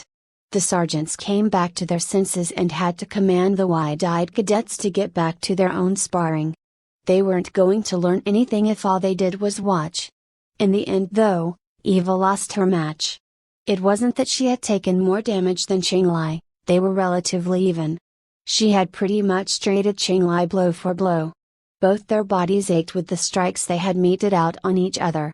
The simple fact was that she was inexperienced at martial arts, and didn't have the stamina that he did. And so, while she was out of breath and sweated profusely, Qinglai seemed to still have a ton of energy left. She grinned as she conceded the win to him. "Teach me more, okay?" she asked. "I need to seriously toughen up." "I agree," he sighed. "You're just a hot mess. I mean, look at that sloppy technique." He couldn't help but tease her, and she couldn't help but reply with a playful, yet vicious attack. After another hour of hand-to-hand combat instruction, the cadets went into the showers to clean up. Their modesty got tested again, but after Sergeant Helen's words earlier, their sense of shame had lessened. Some had already shrugged it off and paid it no more mind. Afterwards, they went to the mess hall and fed themselves before using whatever time was left for personal reasons. Most of the cadets chatted in an attempt to become more familiar with each other. And of course, some of the cadets butted heads. Fights were pretty standard in any academy, not just the military kind. Not everyone got along with others, especially when their personal values conflicted deeply. It sometimes ended in blood, but most of the time the sergeants stepped in to resolve matters. After all, disharmony in a unit was unacceptable. Like modesty, personal differences had no place here. Letting them fester would only get someone hurt or killed later down the line. So they brought all the cadets into a large room so they could air any grievances about each other freely. But the condition was that they had to let it go before they could leave. Some of the cadets called the others out, and ultimately worked their problems, even if it took them some time. No one called out Eva or Qinglai. Not just because most of the others looked up to them, but they honestly didn't hassle anyone. Those who were jealous of them kept their mouths shut, but left their eyes dark. Afterwards, everyone was allowed back into the bunk to go to sleep. And, after a long day of physical and emotional exhaustion, everyone fell asleep. Well, everyone but Eva and Qinglai, anyway. Every single Bellameterna player who had respawned in this universe had not slept a single wink since they first arrived. At first they had thought that it was because their bodies were adapting to not having a day-night cycle. But then after the second 10-hour cycle passed by and they felt zero fatigue, they started to realize that there was much more to them than they had first realized. They were stronger, tougher, and faster than the rest of humanity, in both mind and body. It truly felt like they were game characters living in a universe filled with NPCs. They also never felt hunger or tiredness, and so never ate or slept. But many still did, just out of habit. Others loved to eat and sleep, and so continued to indulge in those activities. Eva herself loved to eat and sleep. And although she certainly had her fair share of delicious food, she had no desire to lay down and close her eyes. In fact, since she respawned, she hadn't spent a single second asleep. She instead used the time to learn more about her new universe, and explore wherever she could. So, when everyone else shut down to rest, she snuck out of the bunk and climbed up on the roof. She then watched the base and everything that was happening in it. All the other teams and recruits were absorbed in their different cycles and routines. They were in various states of training, and Eva could see the difference. While one group was going through an obstacle course quickly and efficiently, another was doing combat drills rather sloppily. She also noticed some cadets in the shadows, and they snuck about unseen by the others. She wondered if that was another team doing their training, and so didn't think too much more about it. After a while, she got off the roof and explored the base. She went everywhere she was allowed to and checked out what she could. Her curiosity about everything simply drew her from location to location. She ended up at the hangars, where she spent the most time observing everything.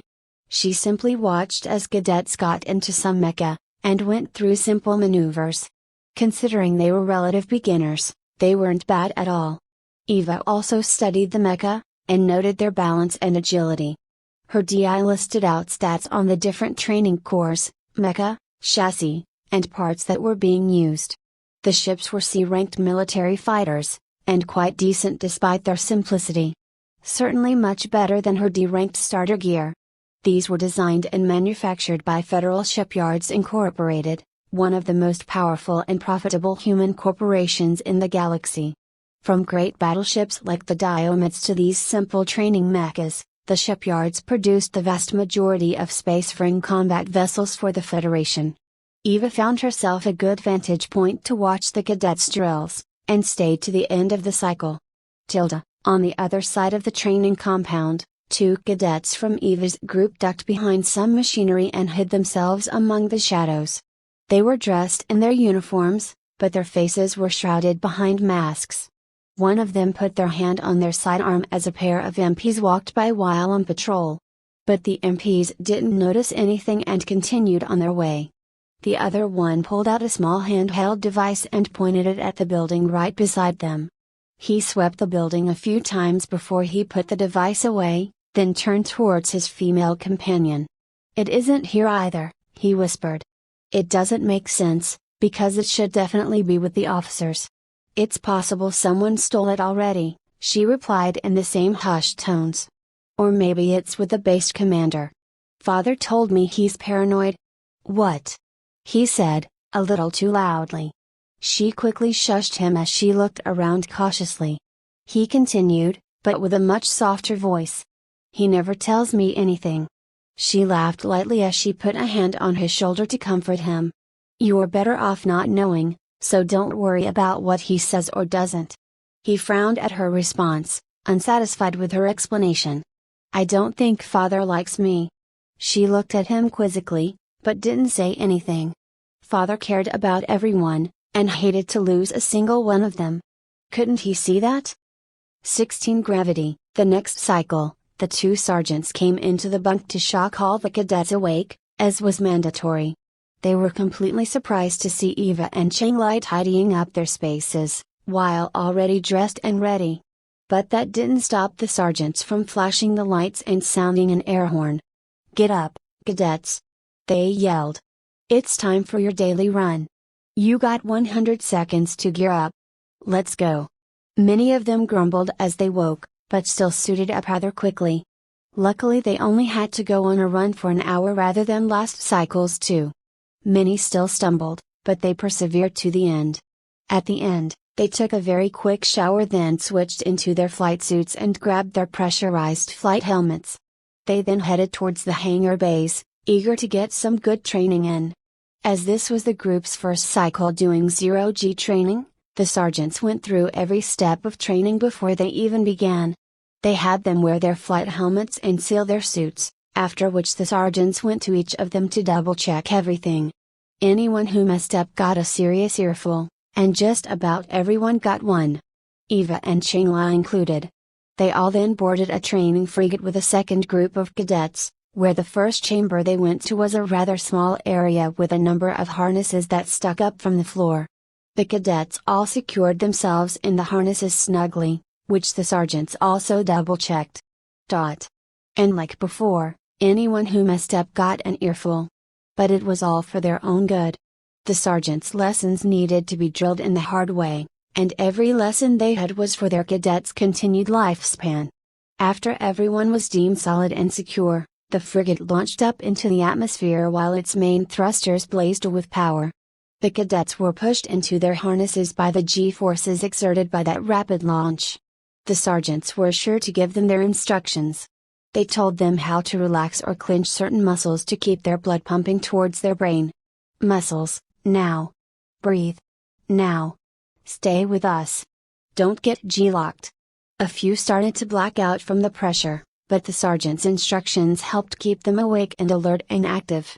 Everyone always imagined that military training was about shooting guns at targets and running around and jumping over walls while shouting. But it wasn't. It was about learning how to survive.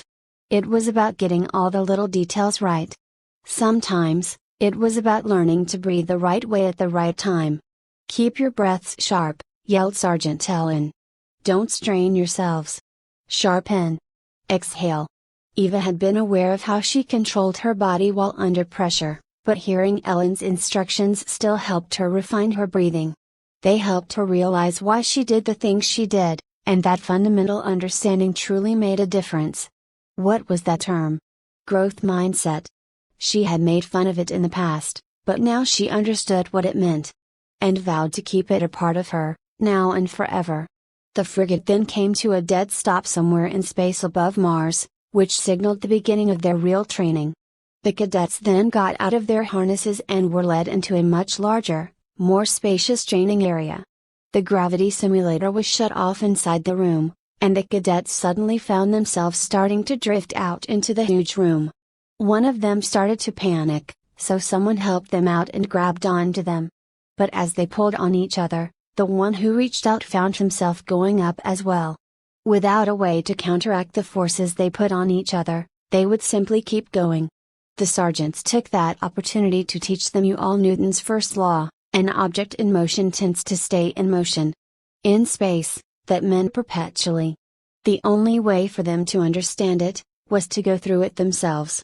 So, they told the cadets to move around the room if they could.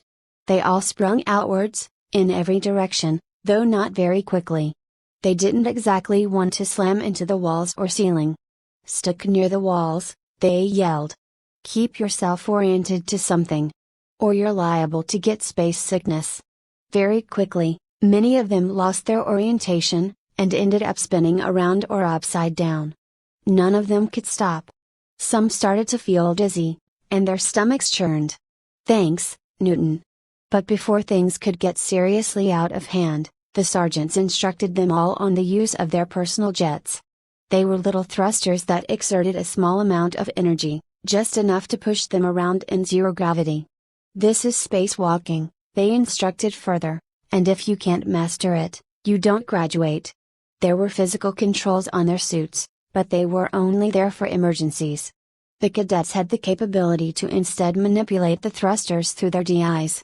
Eva was absolutely thrilled. She was about to fly around with the power of her own mind.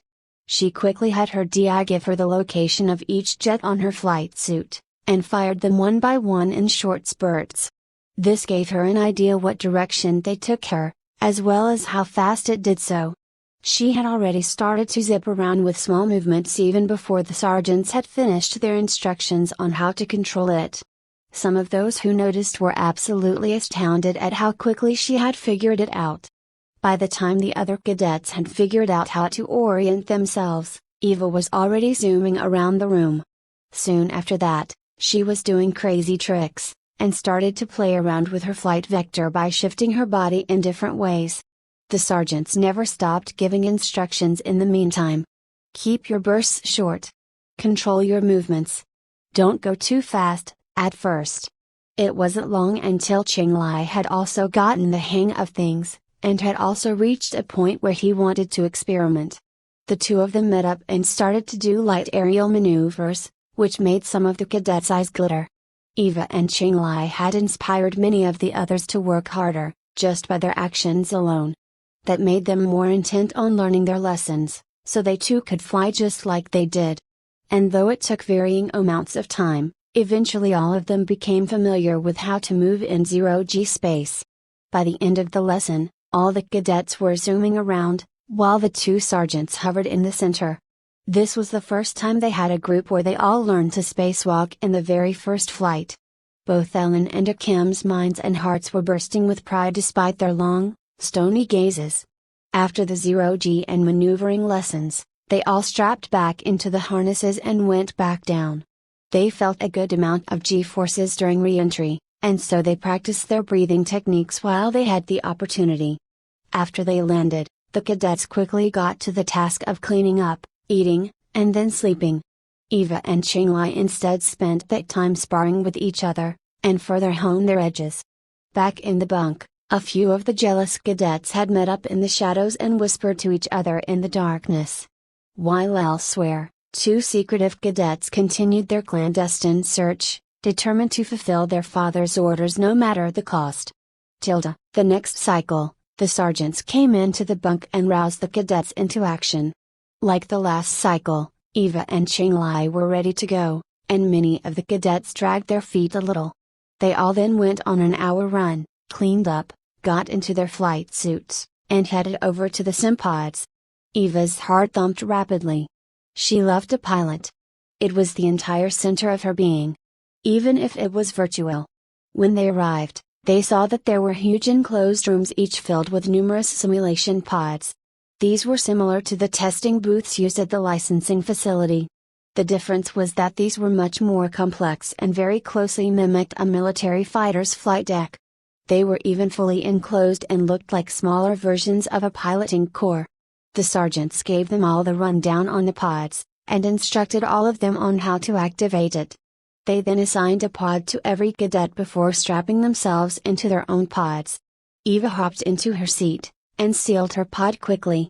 She noticed just how realistic all of the controls and MFDs were, as it mimicked one of the most basic cores available.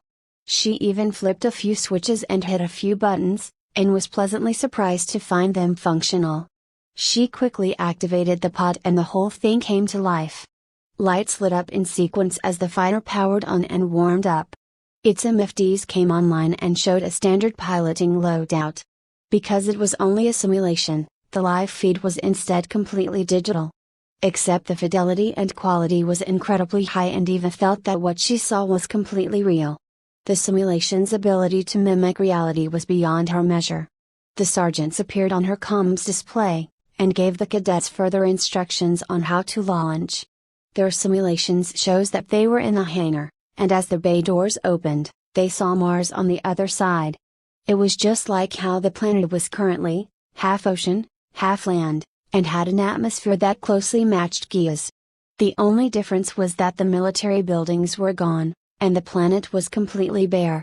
The sergeants took the lesson very slowly, and instructed the cadets on how to properly maneuver their lateral thrusters in order to take off. Many cadets already had their civilian licenses, so they were relatively familiar as to how to fly. But military machines were far more potent and powerful, and they ended up overshooting their thrusters by a good amount. Some had even accidentally struck the hangar ceiling. Luckily, it was just a simulation so no real damage was done. But it was still marked against them. Eva and Qinglai were already very familiar with flight, So they both pinged their sergeants. They wondered what they should do, as relearning the basics wasn't going to help them very much. They quickly did an impromptu analysis of their skills and asked the two to perform some simple maneuvers. They did so quickly and easily, which surprised the sergeants. These two were prodigious in their eyes. They hadn't realized that the both of them had spent countless hours in their old lives playing their own version of a fighter simulation. They were pretty much experts at this point. So they told them to do a free fly for this cycle, but they would try to figure out something for them to do next time. They also advised them to continue to keep their lessons in mind, because they might still find a little wisdom they could use. Eva and Qinglai agreed, and kept their lines open. They then zoomed off where the two of them practiced tween formations for the entirety of the lesson. Meanwhile, the cadets spent a good chunk of the time simply understanding their thrusters, how to apply the right amounts and when. Under the tutelage of the sergeants, they eventually learned how to fly, bit by bit. Some started to zoom around the planet while others flew more carefully and slowly.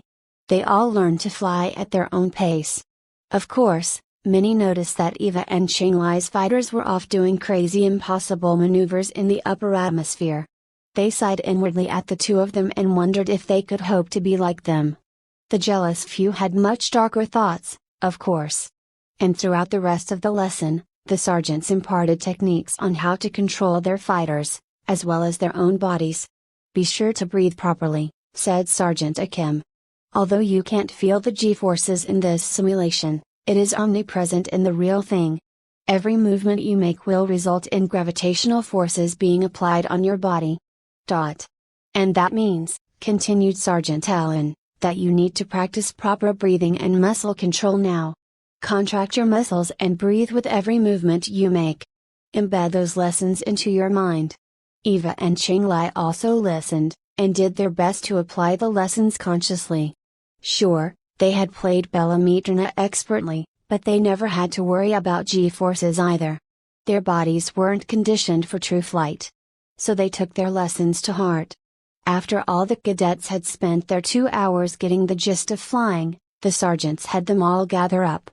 They then explained basic fighter tactics to the group, and had them all hover in various formations. At this, Eva and Qinglai were enraptured. Flying freely and without restraint was easy. But to fly with a group in perfect synchronization and formation was another skill entirely, and it was something that the both of them were eager to learn. Although the cadets were still getting used to flight, and the formations were very sloppy, they all made great strides. The sergeants were very pleased with their group. They learned quickly and were far less argumentative than previous groups. They thought that perhaps the appearance of Eva and Qinglai had an effect. They saw that the cadets were naturally drawn to them. And rightfully so. People were always drawn towards those who were stronger or smarter or made of sterner stuff. After hours of formation and basic tactics, they had the cadets land their simulated fighters. They gave explicit and detailed instructions on how to land without fuss. Landing was always complicated, as it was easy to overshoot your thrusters and hit the ground hard. Eva and Qinglai were the first to land their fighters, and they did so gracefully and almost flawlessly, which many found inspiring. Although the cadets did their best, their landings were problematic at best. A good many still didn't have good control over their thrusters and hit the landing zones too hard. Their simulated ships took on a bit of damage thanks to that. A handful of others came in way too hot and crashed completely, and the sergeants berated and yelled at them relentlessly. Had they been piloting real ships, they would be dead. Other than that, the cadets learned a great amount about flight, and the sergeants commended them on their efforts. Afterwards, they all went back to shower, eat, and sleep. And once again, Eva and Qinglai sparred each other. They needed to push each other further, keep each other going. After all, that's what wingmates were supposed to do. 17 Fervor, the fourth cycle was virtually the same as before.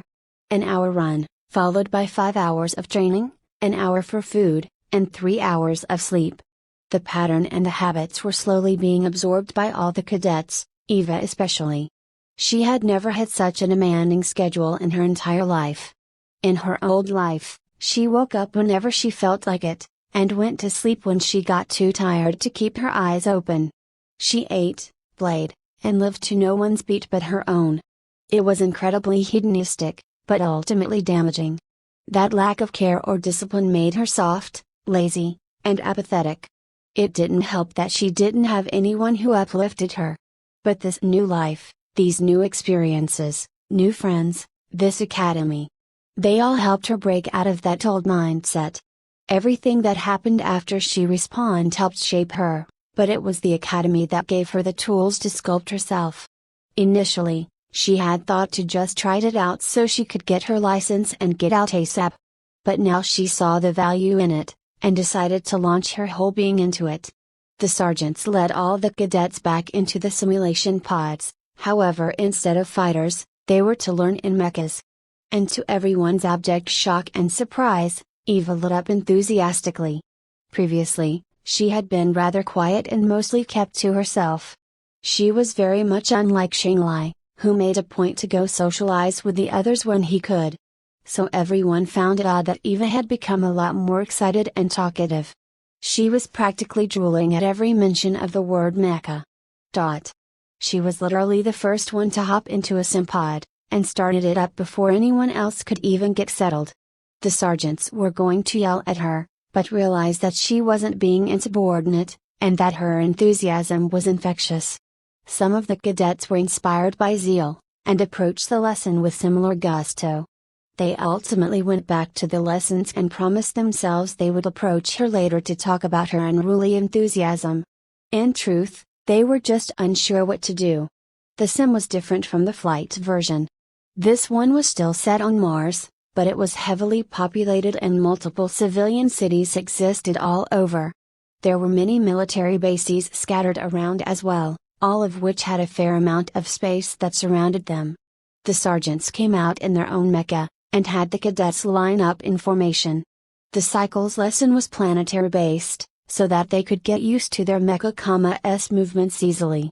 Functionally, however, they behaved very similarly to the fighters.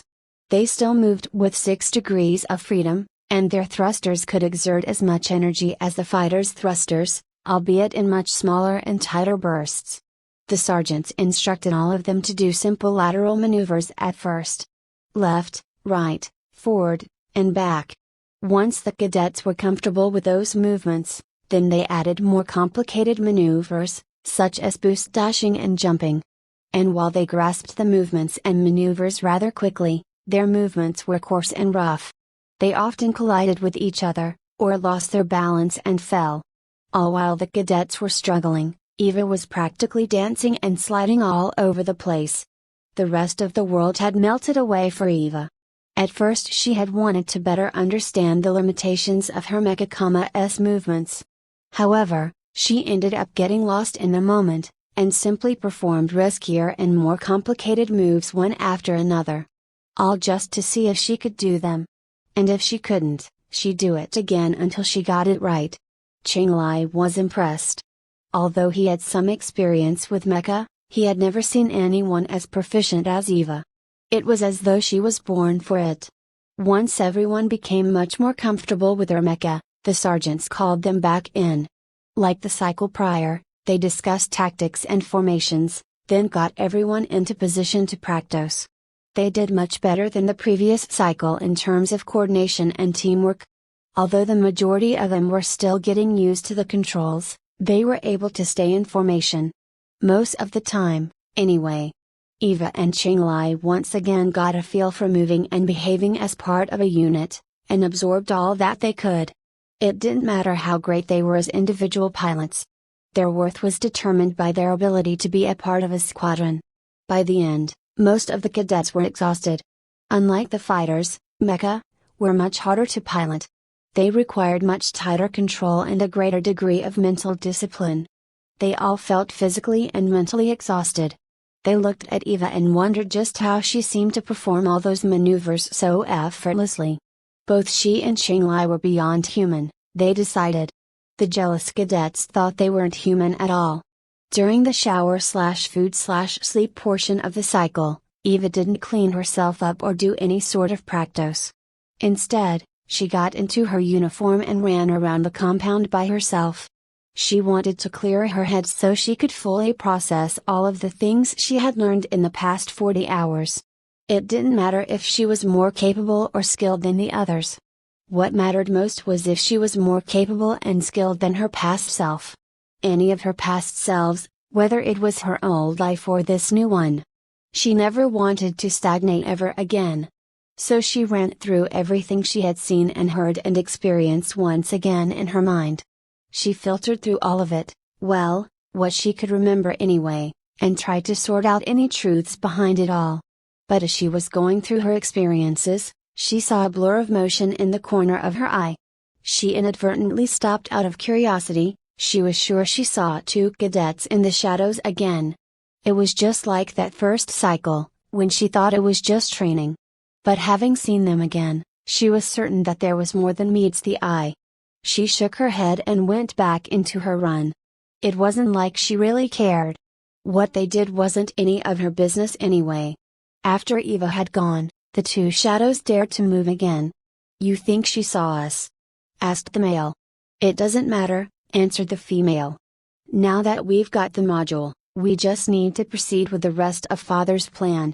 Everything else is a distraction." The next 4 cycles pretty much repeated the previous 4. They even followed the same pattern of physical conditioning, zero-G training, fighter maneuvers, and mecha drills. This pattern and repetition slowly ingrained the lessons into every cadet, which gradually shaped them all towards becoming a hardy and disciplined force. Some took to the lessons with plodding strides, while others seemed to ascend gracefully and effortlessly. Eva and Qinglai had pretty much shown all of the cadets what it was like to be beyond human. They were a cut above, in many ways. But they never rubbed it in anyone's faces, and many of the cadets looked up to the both of them. More importantly, they were still just regular people. They had their weird or endearing habits, just like everyone else. And the two were a rather interesting contrast to each other. Qinglai was rather friendly and welcoming to everyone. Meanwhile, Eva mostly kept to herself, and never bothered any of the other cadets. It was easy to assume that she was haughty or arrogant due to her aloofness, but she never lorded her superiority over anyone. In truth, even though she was aware that she had advantages, she didn't believe she was that much better than anyone else. Perhaps it was because of a deep-seated inferiority complex that came with her from her old life. Perhaps it was because she believed that they were all just swimming along in a vast ocean. Because there, even the most vicious sharks were obliterated by a swarm of piranha. She might have been a big fish, but in the end she was just another fish. The sergeants, however, saw the both of them as far more than that. They had figured that Eva and Qinglai's piloting experience was just too valuable to let sit idle. So they quickly put in the paperwork and had them assigned as the group's squad leaders. While this was at least 2 cycles too early, it was absolutely necessary for their continued growth. The first thing they had them do was help instruct the other cadets during their piloting simulations. They especially wanted them to give extra attention to the most problematic cadets, the ones who had difficulty grasping 6 degrees of freedom. Qinglai quickly took to the task. He approached the other cadets warmly, and explained every move with great detail. He even went back to the basics when necessary. If a cadet messed up, he simply smiled with patience and explained the techniques from another angle, in order to help them understand.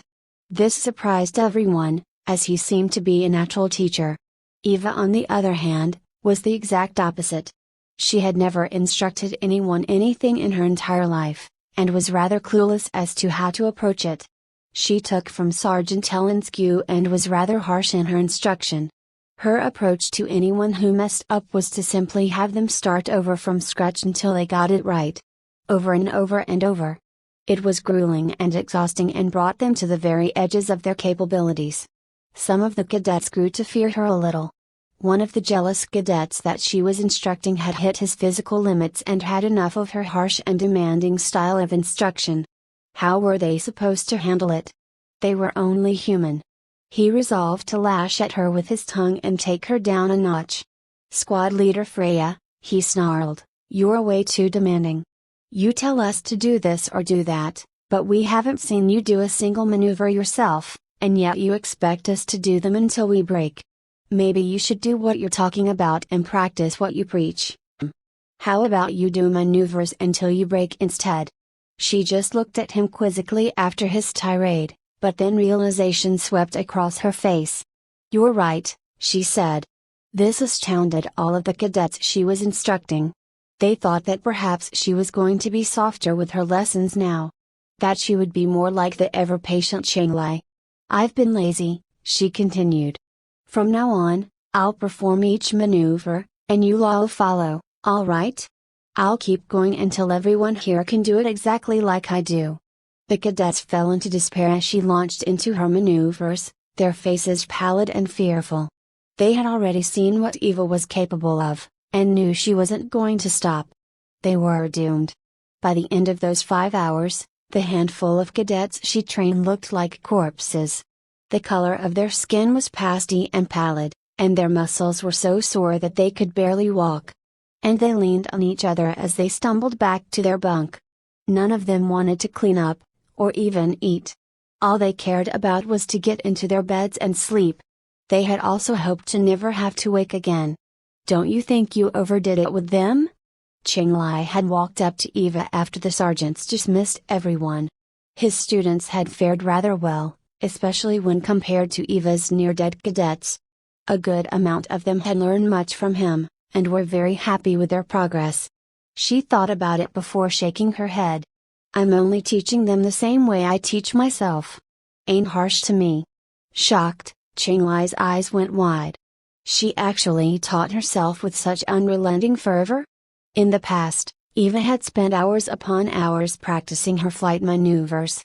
Although she had a simulator control deck at home, and not some professional or military setup, it was still a physically torturous ordeal to use them. There were many times when her palms had become blistered, her muscles ached from overuse, and her head pounded from exertion. She drove herself to the very brink countless times, repeating the motions over and over until they were ingrained into her muscle memory. That was the best way she could learn, and it resulted in her absolute dominance in most of her duels. Shall we? She continued. He nodded with newfound deference and led the way to the courtyard. There, they sparred with each other until their muscles burned, just like in cycles prior. 18 Endurance, PT. When the sergeants roused the cadets on the 9th cycle of the week, they had especially merciless looks in their eyes. This was a special cycle. Everyone up. Now, now, now! Yelled Sergeant Ellen. This startled everyone onto their feet. The sergeant's energetic cries were far more forceful than before. Get into your flight suits on the double! Yelled Sergeant Akim. Eva was taken aback, but quickly slipped out of her uniform and into her flight suit. She then grabbed her flight helmet and held it to the side before she stood at attention. She didn't realize it, but she also wore a slight grin on her face. It had become a part of the flight suit at some point, when she wasn't looking. When everyone was at attention, the two sergeants quickly went over everyone's suits and yelled at anyone who messed up their bindings. Ellen had one utter screw-up of a cadet completely disrobe and start over from scratch. The base is under attack, cadet! Sergeant Ellen yelled. Your friends and wingmen are out there defending you while you're in here trying on outfits at a tea party.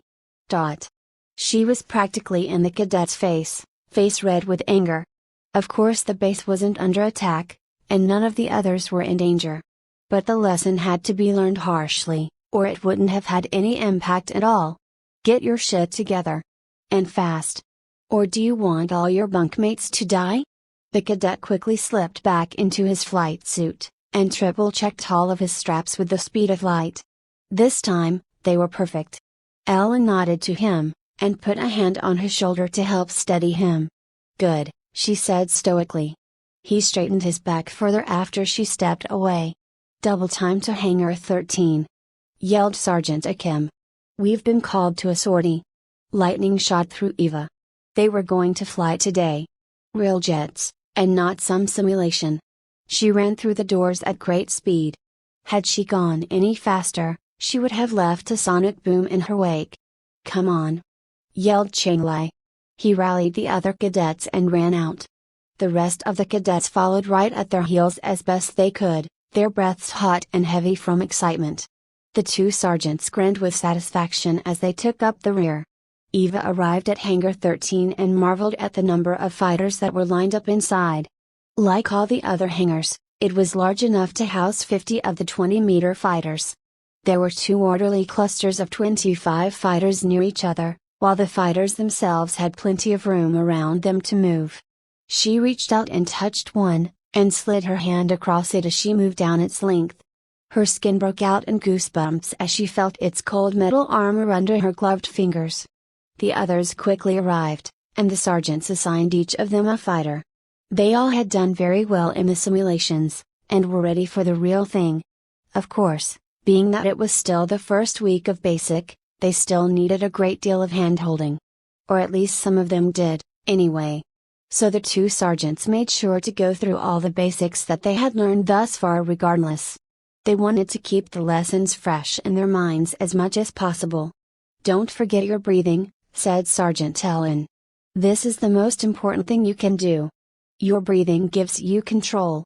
When your mind's spinning, always breathe deep and stay steady." The sergeants also taught them to do quick visual checks before they hopped into the open cores and powered them on.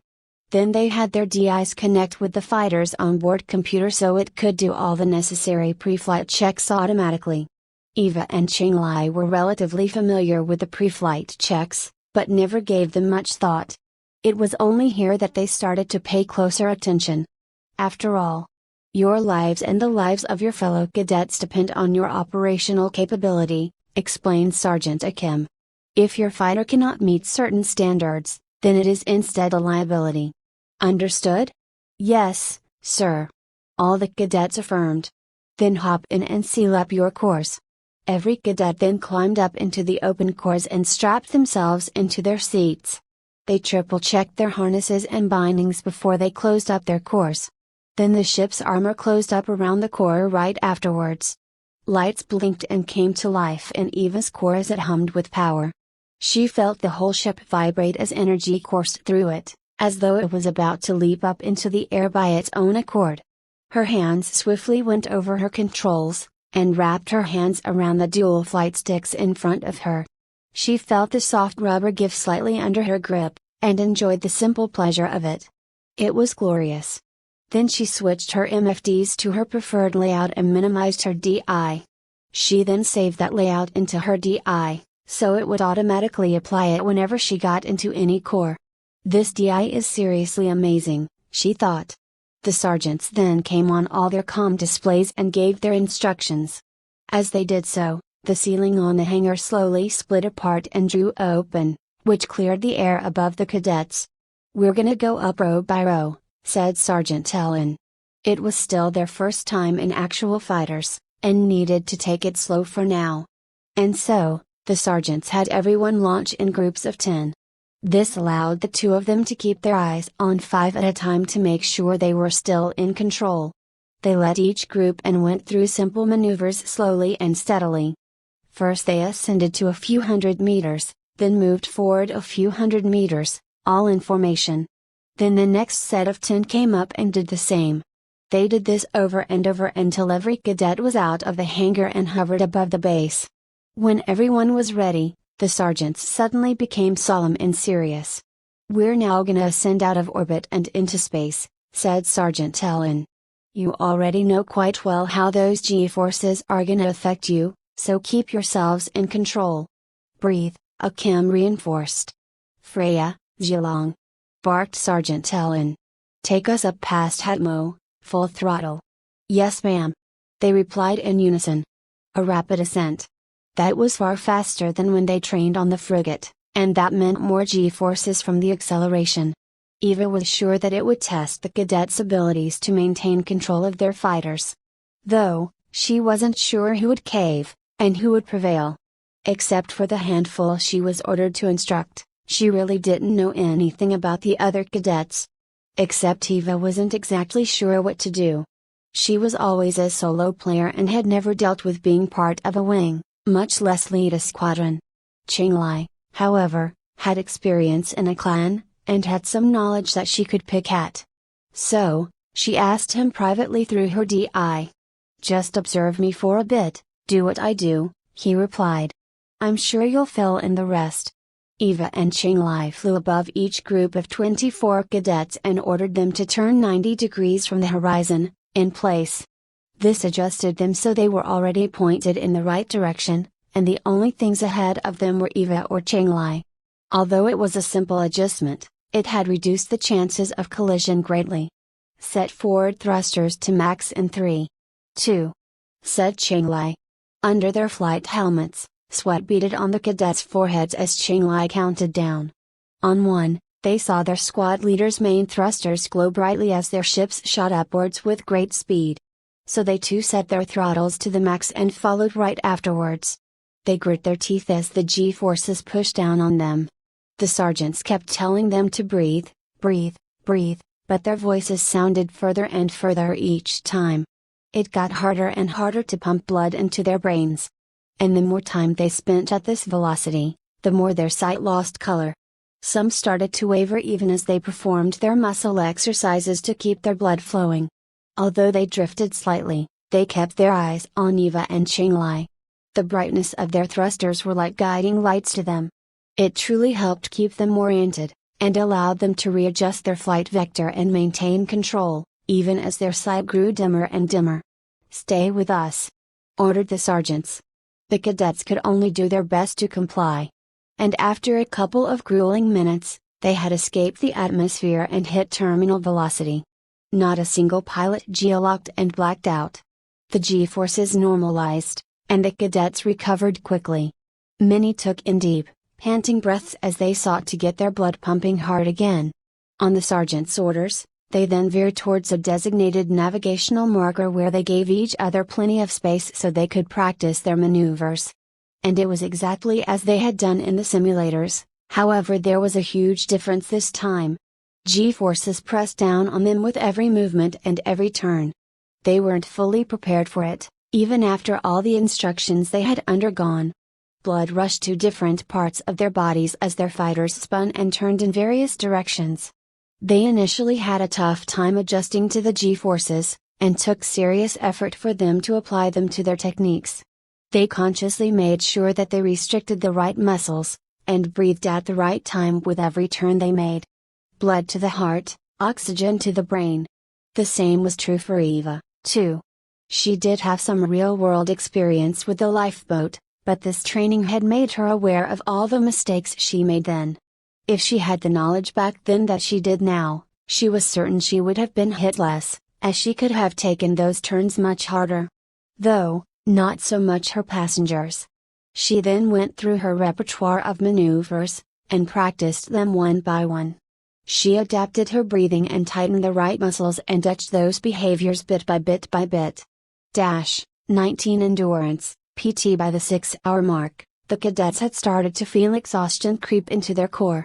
The sergeants had usually dismissed everyone and had them return to their bunk around this time. But things were different, since they were in a practice sortie. One of the cadets hailed the drill sergeants. His voice was dry and raspy. Though it wasn't just because of thirst, but also out of fear.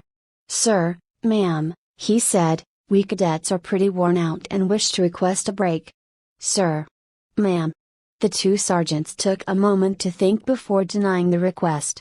"Cadets," yelled Sergeant Akim, "you will perform your drills for 1 more hour. And then we will see if you deserve to rest." Many cadets blanched, as they were already close to their physical limits. But they went through the maneuvers as best they could. At the end of that hour, most truly were at the edges of their capabilities, and could barely hold on to their own controls. So, the sergeants called for a break. "Drill sergeants," said Eva over the open comms. "Permission to continue practice." Squad leader Freya, Sergeant Ellen replied, "Aren't you tired?" "Yes, ma'am," she replied, "I'm tired." "Don't you want to rest?" "No, ma'am." "Then proceed," Ellen replied. "Everyone else. You should have 4 cycles worth of food in your corps' ration compartment. You're hereby ordered to hold fast and re-energize yourselves. The cadets immediately dug into their rations. Inside the compartment were a handful of meal bars and Hydra packs. The bars could be best described as filling and nutritional, but also tragically flavorless. Not that it would have mattered. The less atmosphere there was, the less a person could taste things. So, in space, food was basically just a bunch of tasteless organic material. No amount of salt or chemicals could make it better, and there was no need to. Pilots don't need taste buds, only grit. At least, that's what the packaging said. The cadets had hoped that at least their rations would have given them some degree of creature comfort, but that too was stripped away from them. It was a hard life, truly. But during their grueling meal, they got to watch Eva do her drills. It completely amazed many of them, Qinglai included. They watched as she performed the same maneuver over and over and over again. Like a goddamn machine, thought many. They wondered what was going through her mind. Was she really just a perfectionist? Did she need to go through such a torturous process? She might have been tougher than everyone else, but it didn't mean she didn't tire or get hurt. But Eva never let up, not even when she started to taste blood. After the meal, the sergeants then told the cadets to continue resting, or even sleep if they could. The plan was to descend to the surface right before the end of the cycle. The cramped little fighters weren't made for comfort. Or, at least, comfort was one of the least considerations in their design. Though the seats automatically conformed to each pilot, they were still hard shells with very little padding. More critically, they were so constricted that they could barely move. Very few people even wanted to be in such tight, cramped spaces, much less sleep in them. The cadets were out like a light. They were all woken an hour before the end of the cycle, and went back into formation before they headed back down to the planet. After landing their fighters on the tarmac and doing their post-flight checks, the cadets all then started to head back to their bunk. Suddenly, the sergeants blocked their path forward with stern looks on their faces. "None of you were dismissed," said Sergeant Ellen. "We're still on a sortie." The already exhausted cadets found themselves frozen on the spot, and were unable to process what they had just heard. Did they hear her right? Or was this some sort of prank? Or joke? "Head to Bunker 7 on the double." Sergeant Ellen continued. "Your mecha awaits." After hearing the word mecha, the cadets turned towards Eva to see her reaction. But she was already gone. When they arrived at the bunker a little later, they saw 50 mecha, standing tall in their bays, chest armor and inner cores open. All ready and waiting. Eva was somewhere in this forest of steel. Although they were simple training mecha, their cool gray hue combined with their hard, beveled edges made them look tough and imposing. Each one was exactly the same shape and size, a 20-meter-tall humanoid. Every cadet was assigned their mecha, except Eva and Qinglai's mecha, were a bit different. These two had a light blue chevron across the chest and back, which marked them as squad leaders. A couple of the jealous cadets grumbled, but really couldn't do anything about it. The others were congratulatory, but unsurprised. It was the alpha's duty to lead the pack, and those two most certainly fit the requirements. The two sergeants instructed the majority of the cadets, however Eva and Qinglai were assigned the few problem cadets from before. "Squad leaders," said Sergeant Allen, "you two are tasked with teaching the cadets under your care the basics of mechanized armor movement. This means they must have a fundamental understanding of all directions and all speeds by the end of the cycle." "Yes ma'am," they replied. "Squad leader Freya," said Sergeant Kim, "you are not allowed to exhaust any cadets to death." She thought about it for a moment, and then nodded. "Yes sir." Everyone then got into their mecha, strapped in, and sealed up. Lights danced across their eyes as their mesh control decks powered on. Their MFDs blinked awake and faded in. Readouts scrolled past as targeting systems calibrated. Pilots gripped their controls. Eva opened up the communications channel between herself, Qinglai, and their cadets. They moved out of the bunker and out into the red plains just outside of the base. As they traveled, Eva hailed the comms. "Zhulong," she said. "Do you know Taikai?" Qinglai was rather familiar with it. The exercise was one of the things that his grandparents used to do on a daily basis. Every morning, they would go out to the park across the street from their little home, and do the same Tai Chi exercise day after day. Years and years, they had done this. That was how they grew as a couple. It was how they became strong enough to endure the harsh realities of life. Whenever Cheng Lai visited as a boy, he always watched them in awe and wonder. Sometimes he joined in. Clumsily, at times, but always mirthful and smiling. Years later, when his grandfather passed, he often visited his grandmother to help ease her heart a little. In the mornings, he joined her for Tai Chi, where she wept silently. Until one day, she too, passed. Yes, he said, his throat dry. Good. I think we ought to do a dual training thing. Hard drills alternating with softer body exercises. Good idea, right? Cheng Lai snapped out of his old memories and quickly nodded. It was a good idea. That would really help them all weather the next cycle. They were all already exhausted from the previous 10 hours, and no way could they endure Eva's brutal style. Not for 10 hours. Not even for 2. The mighty Freya, afraid of one Sergeant to Kim? He teased. Nah, she shook her head. I just didn't want to end up killing the cadets, like he said. Don't they deny you a license if you end up causing training accidents? Since the comms were open, their cadets heard everything they said, and paled at her words. The way she said accidents seriously implied she had no problems if they died. And she was only worried about her license? What the hell?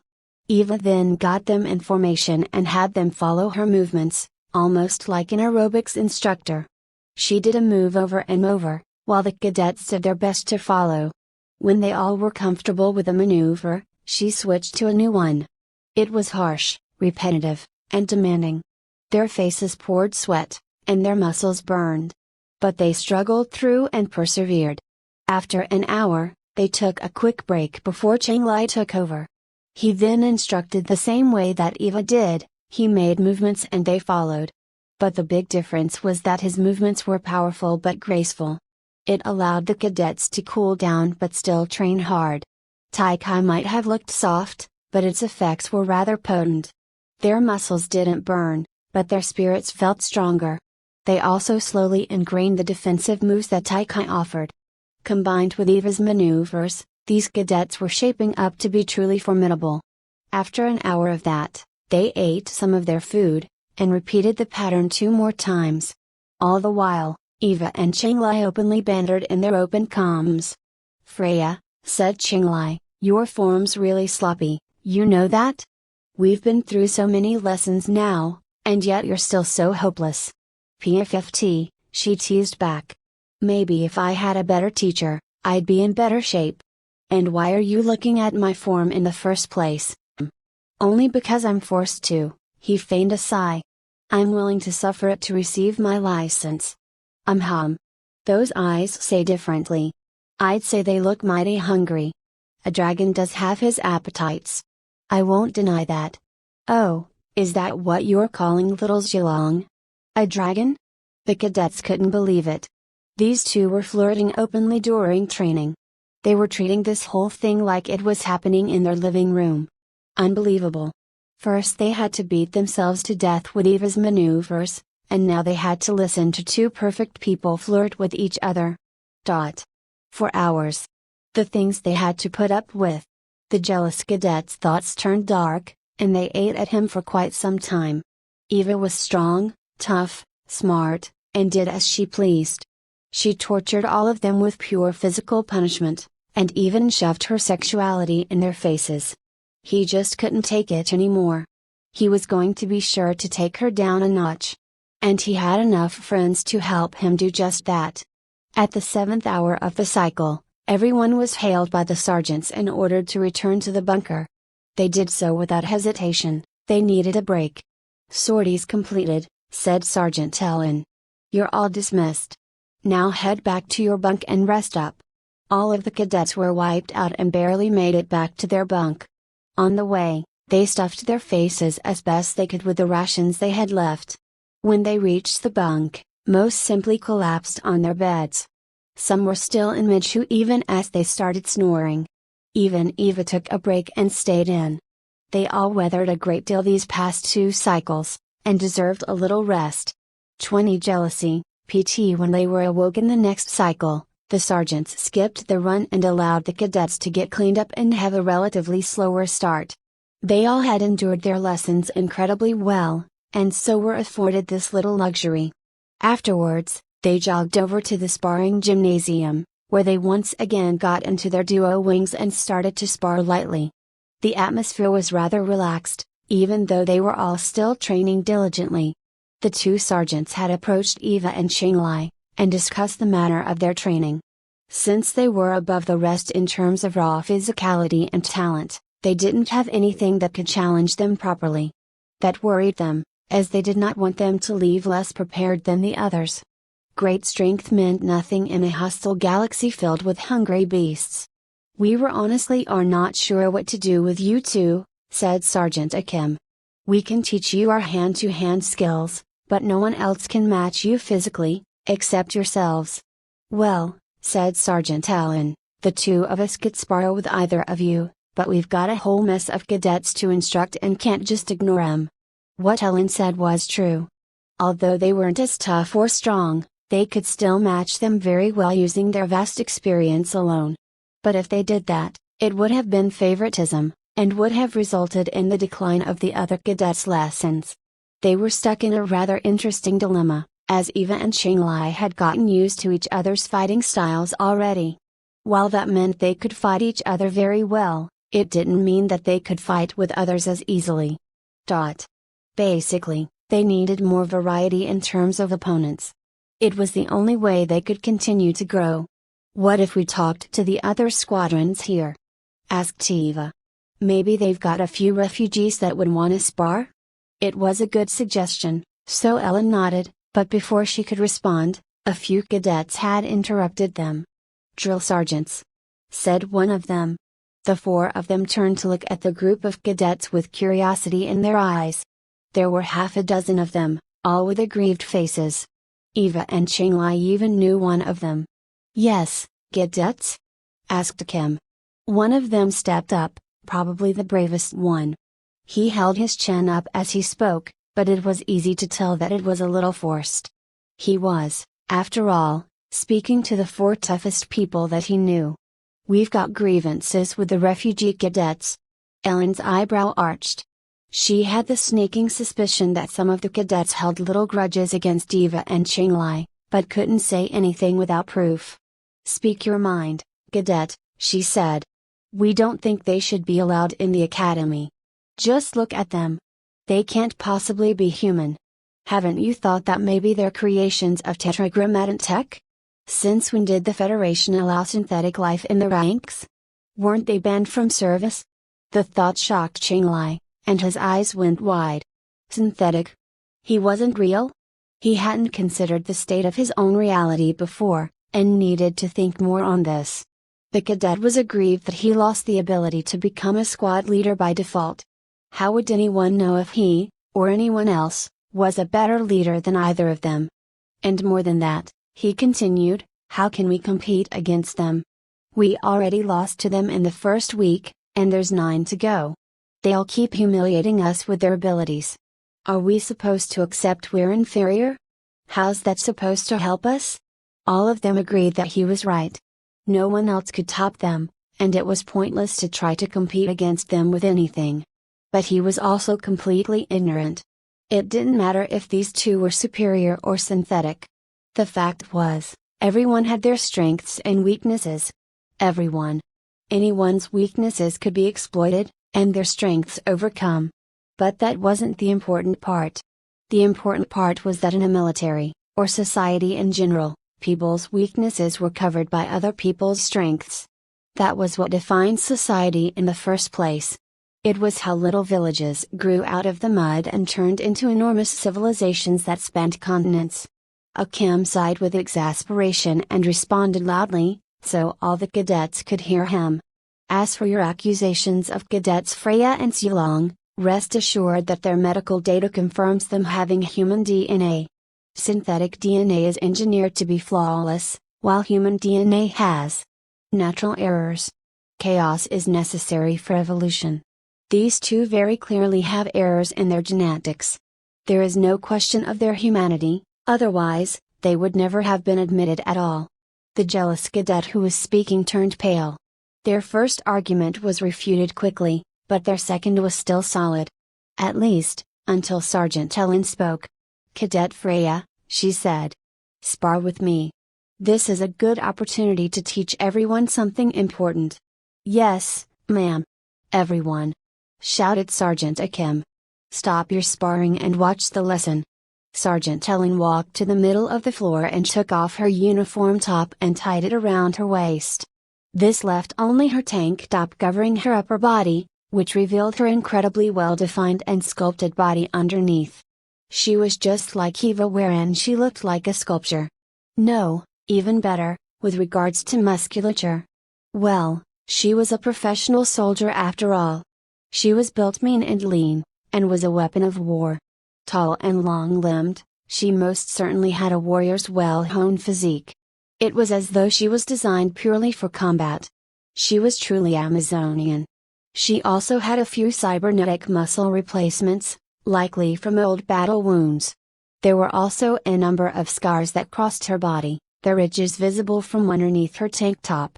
It must have been a hell of a battle. When she raised her fists, her callous knuckles became taut. "Come at me without reservation," said Ellen. Eva realized that she was in for it, and simply nodded. They both bowed to each other, then got into their stances. The two of them circled each other and studied each other's movements. Eva was still rather inexperienced, especially compared to Ellen. She was still looking for an opening when Ellen suddenly launched her attack. It was a quick jab that Eva could easily dodge to the side. She quickly launched her counterattack, but to her chagrin, Ellen blocked her immediately with one hand. So fast, she thought. Ellen's other hand slipped through Eva's defenses and struck at her stomach, which knocked the wind out of her. Her strike was strong. More than that, Eva could tell that she was controlling her strength. She still had more punishment to give. This woman was truly a lioness, fast, powerful, and deadly. Eva knew that she herself was still stronger and tougher, and could still take a lot of her hits regardless. If she could trade blow for blow like she did with Qinglai, then she had a shot at lasting a while. She backed up a couple of steps as she recovered, but immediately got back on the offensive and threw a strong right hook. But she was countered with an expertly timed throw by a grinning Ellen, and all she could do was grunt as she rolled into the impact. As she got up, she found herself under another ruthless attack. Ellen did not let up. Brutal was a word many cadets shared when they described Sergeant Ellen. They were right. Eva grit her teeth and spun underneath Ellen, and kicked squarely into her side. It was a solid hit, though Eva held back much of her strength right at the end. She didn't want to break anything. Ellen was knocked back, but she recovered quickly, and immediately hopped back on the offensive. As if she never got hit at all. Relentless was also another equally descriptive word that the cadets discovered. She quickly sidestepped Eva's next attack, chopped at her neck, and drove a knee into her ribs. This stopped all of Eva's airflow for a moment, which left her grasping at her throat and seeing stars. Before she could recover, Ellen grabbed her by her lapels and threw her over her shoulder. Eva groaned as Ellen planted her knee on her back and locked an arm with her vice-like grip. Dazed and out of breath, the only thing she could do was tap out. Ellen stood up and looked around at all the other cadets. They were all wide-eyed and astounded. Eva, the same person who spent hours and hours beating herself up, was taken down with a few quick moves by the sergeant. Like she was nothing. Ellen then said, "No one is unbeatable." 21 Jealousy. PT Sergeant Ellen helped Eva up from the mat, who was still a bit unsteady on her feet. A part of her felt a little guilty at having to knock her down a notch. But her worries subsided when she saw Eva's grin. "Thanks, Sergeant," she said. "I learned quite a lot these past few seconds." Her throat was still sore from Ellen's strike, so her words came out a little strained. But her tone was filled with eagerness. "Yeah?" said Ellen. "Like what?" Eva straightened up, and rubbed her bruises a little. "Don't fuck around in a fight." Ellen laughed heartily, and nodded. That was her #1 rule in any conflict. Don't mess around. Find the path to victory and take it as fast as you can. Velocity, not power, was the key. If Ellen had instead toyed with Eva, she would have given her plenty of time to figure out how to beat her. Instead, she tested her opponent, then decisively went in for the kill. "Also," Eva continued, "let me spar them." She then pointed at the jealous cadets, who immediately turned white. "Her? Fight us?" they thought. They were obviously elated when she was flattened by the sergeant, but didn't think she'd immediately bare her fangs at them in retaliation. Clearly, she wanted to take her frustrations out on them. "They're right, you know," Ellen replied. "Any one of 'em would crumble in a flash under you," Ellen replied. Eva shook her head. "I mean, them in groups. Teams of 4, maybe? I think it's necessary." Sergeant Ellen understood what she was aiming for. It was training. And it was going to be necessary, without a doubt. Because, she continued, there's always a bigger fish. Whether it's in here, or out there. They need to learn how to defeat a stronger opponent, while I need to learn how to fend off multiple opponents. Eva then glanced at Qinglai, an odd grin on her face. Plus it allows them to vent their frustrations on us. We ought to let all the cadets train like this. Qinglai frowned the moment she said us. She wanted them to become the cadets' punching bags, and he really wasn't all that keen with the idea. But she made a point. Just because he was strong didn't mean he was invincible. He needed to be able to defend himself from multiple adversaries, weak or strong. Hell, they all should. "That is a very good idea," said Sergeant Kim, who stood nearby. Eva and Qinglai weren't the last powerful people that these cadets were going to butt heads with. Who knew how many others were out there? And how many of them didn't have any reservations about the strength they used? And what if they were the enemies of the Federation? Definitely necessary. "We'll figure out the logistics," said Sergeant Ellen, "and we'll have a working program soon enough." This has pretty major implications, to be honest. The jealous cadets quickly came up to Sergeant Ellen with serious looks on their faces.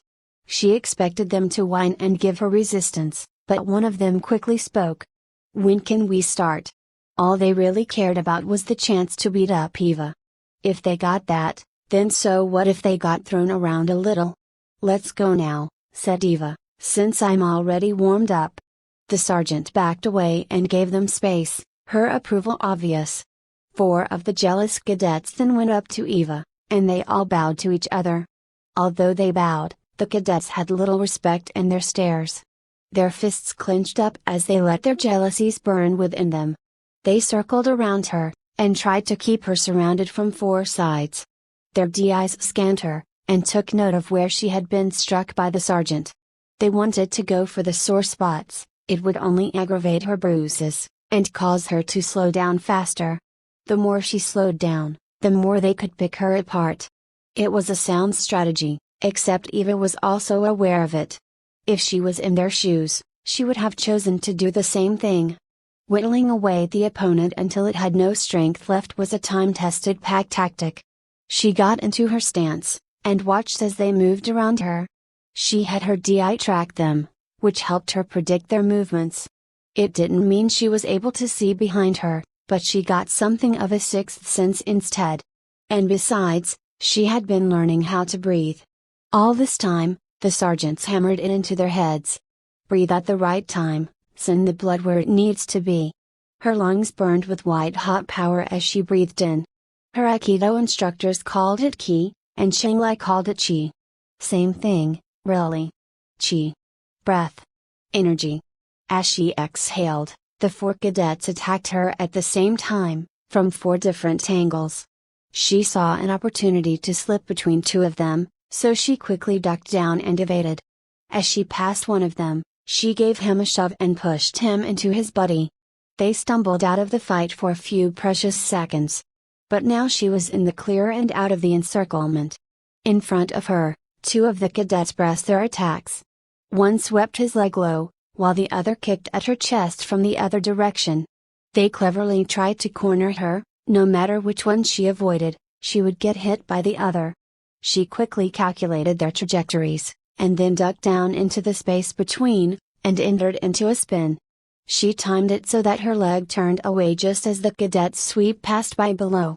Above her, the cadet who kicked high had also missed. The one who went low suddenly realized how open he was, his eyes as big as saucers. But he didn't get the chance to do a thing about it, as a moment later Eva's foot struck him on the side of his head.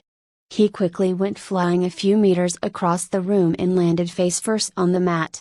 The rest of his body just kind of fell right after that, and he stayed there for some time. By this point the two other cadets had recovered and launched their attacks as well. This time, Eva let herself get hit by the three. She was constantly on the defensive, and continually backed up or sidestepped to evade some of their strikes. She drew her arms close to her body, and tried her best to defend her weak points. They certainly got through her defenses at times, and were able to strike at the same spots over and over. They whittled away at her. It definitely looked like she was having a rough time with the three pummeling her constantly, and many of the other cadets were seriously worried for her. Even the sergeants were wondering if they should put a stop to it. Although these cadets were certainly strong, and their strikes did hurt, they were nowhere near as strong as Qinglai or Sergeant Ellen. She used this opportunity to judge just how much damage they could do, and how much she could handle. Speaking of Qinglai, she glanced over at him while she was getting beat on. Her eyes said, "Look at how much damage I can take. We're pretty tough. Cool, eh?" But he was not amused in the slightest. Eva could weather quite a good amount of damage, but certainly couldn't keep it up all day. It wasn't like she was invincible. But breaking out of this mess wasn't going to be easy. She started to stumble and mess up her defenses bit by bit. The hits had seemingly started to wear her down. And when Eva had dropped her guard enough to expose her sore ribs, one of the cadets went in for the kill. Eva grinned as she ruthlessly sprung her trap. She quickly crouched, and slammed into the cadet's shoulder first with great force. The attack knocked all the wind out of him, and he fell heavily onto the mat in an abject daze. He groaned as his body contemplated other, more soothing activities for its future. The two remaining cadets were stunned by her deception and subsequent surprise attack, and tried to quickly counter her. But she had already anticipated their actions and quickly shot a swift side kick right into the gut of a charging cadet. That quickly put him on the ground, and he clutched at his stomach in an attempt to alleviate the excruciating pain. The last one came in with a jumping kick, which caught Eva just as she had gotten back into her stance. He struck her right in the chest, which knocked the wind out of her, and caused her to back up a step. But she quickly took a breath, recovered, and went back to counter while he was still off balance. She weaved as she charged him, and all he could do was back up defensively as he tried to find solid footing. She threw a feint, which planted his weight, drew his attention, and opened his defenses. So she swiftly took advantage of the opening. Her right hook came down on the side of his head, and laid him out immediately after. His face just suddenly met the floor, and there was nothing he could do about it. He lay there, eyes open, breaths heavy and hard, and questioned the meaning of existence. Thankfully, Eva held back quite a lot with him, so he didn't get a concussion. Well, hopefully not a bad one, anyway. He was one of her cadets after all, so she felt the need to ease up a bit. 22 Jealousy. PT. All the cadets around them were wide-eyed. 4 of the jealous cadets were pretty much done, their groans echoed all around. Not only that, it had only taken Eva a single strike to neutralize each of them. What a monster! Sergeant Selen and Akim, too. And Qinglai. All monsters. The jealous cadets were all then assigned to Eva's instruction, and then sent to the infirmary. They had gotten a lot of the steam out of their systems, and still had a chip on their shoulders, but they understood what Eva had said about bigger fish. They no doubt had a lot to think about, and now the promise of having to do Eva's repetitive drills presented them with the time to do it. Everyone went back to their sparring, Eva and Qinglai included. At the end of their cycle's training, The cadets went back to shower and eat and sleep, as per usual. Eva and Qinglai skipped bedtime and instead snuck out, also as per usual. This time they didn't spar, though. She was already pretty damn sore from getting hit for 5 hours straight, so they decided to skip it. It was also because she had something else on her mind. Their mecha drills had worked her up a little. She had loosened her collars just slightly, to let out some of that steam. It didn't work very well, so she decided to take a more proactive approach. The two of them found an empty watchtower near the hangars and climbed up to the top. From there, they looked at what was going on at the base, and just watched life happen. They sat shoulder to shoulder up on its roof, and dangled their feet over the edge. Eva broke the silence first. "So, I know that long is Chinese for dragon. What's Zhulong mean?" "Ah, it's an old myth," he replied.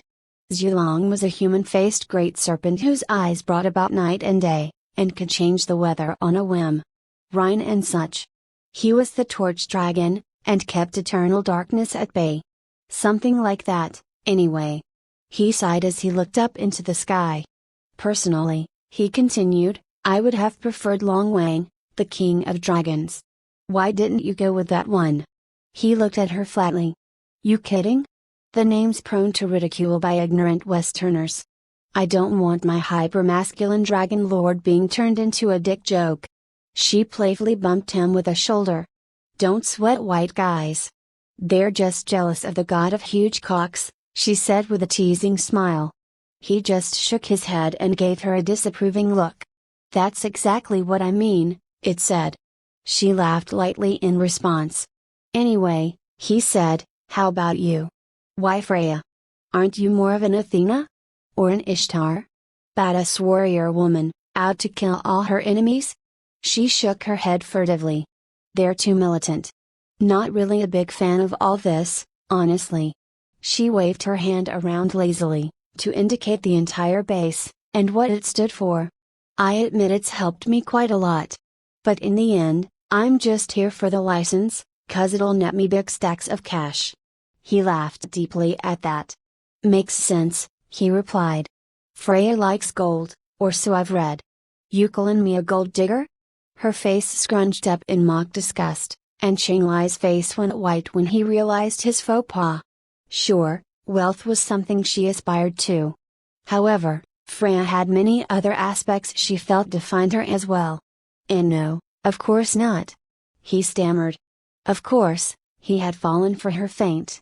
Now that he was disarmed, she decided to press her attack. She grabbed Qinglai and pushed him down on his back fiercely. Before he could say anything, she hopped up on him and straddled his groin. A wide grin was on her face.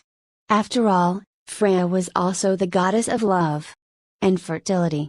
The two of them felt each other's heat rising, and both their cheeks flushed. She gave him a smirk as she pulled off her uniform top and tossed it aside. "What are you doing?" he asked quietly. "Checking your pulse." "The hell does it look like I'm doing?" She then leaned down and kissed him aggressively. She would never have done anything like this in her old life. The fear of rejection and of abandonment always stuck in the back of her mind. It was so powerful that she never even dared to risk exposing her heart or her lust. But the old her was dead, and the new her wanted to be alive. Truly alive, in every aspect, and without reservations. Freya was the embodiment of that, of a woman who wanted everything in the world, and didn't let anything stop her from taking it. She was a goddess all other goddesses wanted to be. They lost themselves in the kiss, their lips and tongues explored each other as the rest of the world simply faded away. Her fingers suddenly found themselves intertwined in his hair before they followed the edge of his ear and down the line of his jaw. She loved the shape of him. The feel of him. She ground her hips into his, and felt him swell underneath the fabric of his pants. Their combined heat burned through their uniforms and onto their skin as they pressed themselves together even tighter. Their bodies moved faster as passion overtook all their senses, as their hands roamed their bodies, as their lips remained locked in ecstasy. Then, she grabbed his shoulder and rolled them both until he was on top of her. Free to take the lead, He ducked his head down and started kissing her all along her slender neck. His hands tugged at the edges of their clothing in an effort to loosen them further. She wrapped her legs around his waist and pulled him close as she nibbled on his ear.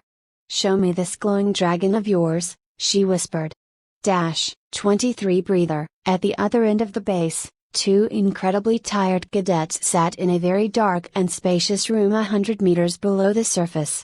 Next to them was a mecha, that looked substantially different from the training mecha, elsewhere in the base. Its lines were curved, and every extremity ended in dangerous edges, including its fingers. It looked as though it was wholly designed to punch through the heaviest of defenses. They looked menacing and dangerous. One of the cadets tapped on their datapad, which displayed the schematics and stats for the mecha, next to them. He then opened up a console and started to hack into the mecha's operating system while his female partner stood watch. It didn't take him much time to rewrite what he needed to. "All right, this one's ours now, too," he said. The girl replied, "It's kind of a pain that we have to do this one by one. Nothing we can do about it. It's just how they were designed. But once they're all networked." He trailed off as he packed up his gear. They had earlier stolen the base commander's control module for these meshes. They used it to create their own copies, and then returned the original back where it belonged. If these were all connected, and the two cadets had the control module, then they literally had an army at their disposal. Once they're all networked, she continued, for him, father can finally start his revenge. He nodded as he picked up his things and moved on to the next mecha. Beyond that one were many dozens more.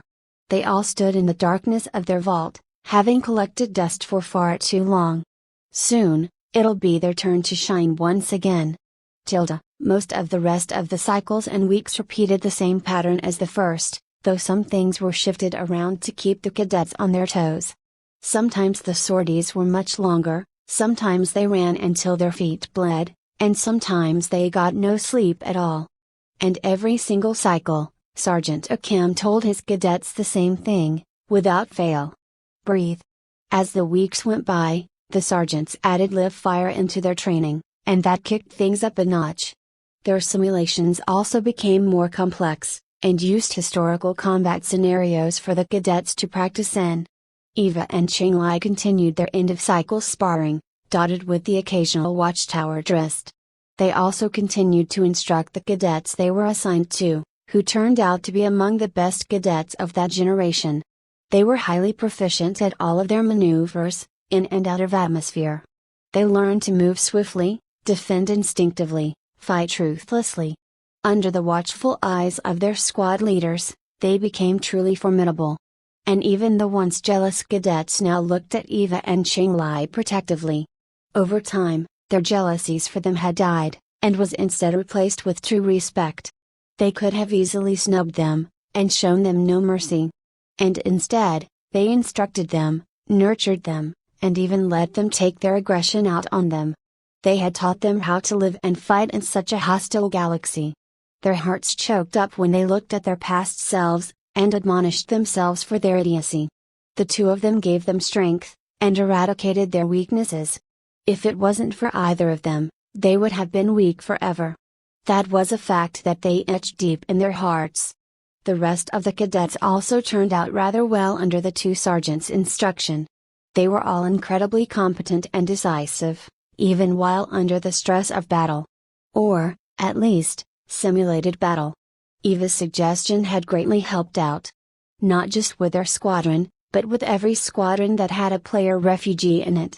It allowed them to properly learn how to deal with hostile individuals that were stronger than them, and those underlying philosophies wound their way through multiple aspects of their lives. Their squadron had no fatal training accidents, which was something few squadrons could boast. Most had at least one, usually during live fire exercises. Constant gunfire was stressful, and not everyone stayed cool while under it. Another thing they could happily boast about was their low washout count. The dropout rate was roughly 10 per squadron of 20%, which seemed a high amount on paper. However, considering how stressful their lengthy training was, it made it seem reasonable. Their squadron's dropouts numbered only 3. 2 of them dropped out midway through the month, when they realized they just weren't cut out for Eva's brand of torture. They didn't have the stamina to keep going. So, the sergeants signed their papers and let them on their way. Another one dropped out a couple weeks later, but it was due to debilitating injuries he suffered during training. But he was swiftly transferred to the engineering corps, where he could still be of use. All told, their squadron was among the best that had ever gone through training. They weren't just strong and capable, but they had hearts of steel and spirits that soared. And that was even after they had heard about Hell Week. Back in Eva's old life, Hell Week designated 5 days when United States Navy SEALs entered the most brutal point of their training. They spent all 5 days doing constant drills and exercises, and it pushed their physical and mental limits far beyond the max. They were exposed to icy waters and cutting winds. They suffered heat exhaustion and dehydration. They were made to move heavy objects over and over until their hands bled. They were deprived of sleep and made to make life or death decisions while delirious throughout. It was a true test of their mettle, top to bottom, and on every level. The new and improved Hell Week was far worse. In fact, the Federation had taken Hell Week, and simply extended out over 9 weeks instead. Those 9 weeks were designed to truly extract the limits of human potential. So, for the 10th week, it became about pushing them all over the edge. Those who made it out of the abyss, out of hell, graduated. And those that didn't were often given the full honor of a 21-gun salute. As was customary during any military funeral. Hell Week had been traditionally different for every set of graduating squadrons. Usually a group of 300 cadets and their sergeants were formed into a unit and sent into a training battle zone. The battle zone was operated by the base commander and their staff, who manned drone combatants. The cadets were drawn into a pitched live-fire combat situation for the good majority of the cycle. There, they were tested on everything they had learned in the previous 9 weeks, except dialed to the absolute maximum. They had very little sleep, very little sustenance, and a great deal of hardships to overcome. They were under constant attack, and had to make critical decisions under harsh duress. The unit was always given a singular goal to achieve, usually rather simple. Survive 1 week, destroy enemy base, find key item, that sort of thing. But the simplicity of the order never reflected the complexity of the task itself. Any assumption otherwise always resulted in a painful lesson. Most cadets feared Hell Week, and rightfully so. Simply hearing the words made some quiver in fear. And as the cycles and weeks passed by, Hell Week came closer. Anxieties overall rose sharply the closer everyone got to the 10th week. Rumors always floated around the closer things got, and stories about the various ways cadets died would spread rapidly. Ridiculously high casualty rates were also a popular rumor. The worst ones often surface in the 9th week, and were probably responsible for the amount of dropouts the Academy saw. Some didn't want to die, so they ran. Eva's squadron, on the other hand, were heartily looking forward to it. They saw it as a way to actually test themselves, and were rather eager to take on its challenges. They wanted to shove those rumors down everyone's throats and beat Hell Week without ever looking down. And it was here, at the end of the last cycle of the 9th week, the squadron gathered together and discussed the strategies they would bring, the victories they would earn. Even Eva was among them, discussing their potential. Sergeant Sikkim and Ellen looked on at their cadets with great pride. They had taught them everything they knew with the best of their abilities. They knew that they were going to beat Hell Week. Easily. Cadets! Yelled Sergeant Akim. If there is anything that we have taught that you must remember, it is this one simple lesson. It will save you time and again, now and forever. He looked around at the cadets before him, their eyes filled with resolute determination. Never stop breathing. And so, lungs filled with air, they cheered. 24 Hell Week, PT Sergeants Ellen and Akim roused their cadets once more with fervor. This time, no one grumbled or dragged their feet. Instead, their eyes were filled with steely determination. All of their hard work and training boiled down to this. Hell Week had finally arrived, and they were all ready to face it. They hopped into their flight suits and obediently followed the sergeants to the mecha bunkers. The cadets didn't rush things, nor did they take it easy. Instead, they took an even pace, determined to preserve their stamina as best they could. When they arrived, they stood in formation as the sergeants briefed them on their mission. "Cadets," said Sergeant Akim. "You all know why you're here. We are to participate in Hell Week in order to test our capabilities in a combat situation. You're gonna be dealing with remote-controlled mecha drones," continued Sergeant Ellen. "Base Commander Riddle and his staff are gonna be operating them, and they've vast experience in battle. You're all facing a far superior enemy, physically and mentally, so don't let your guard down, not even for a second. No one is allowed to make a single mistake," yelled Sergeant Akim. "Yes, drill sergeants." The cadets yelled in perfect unison.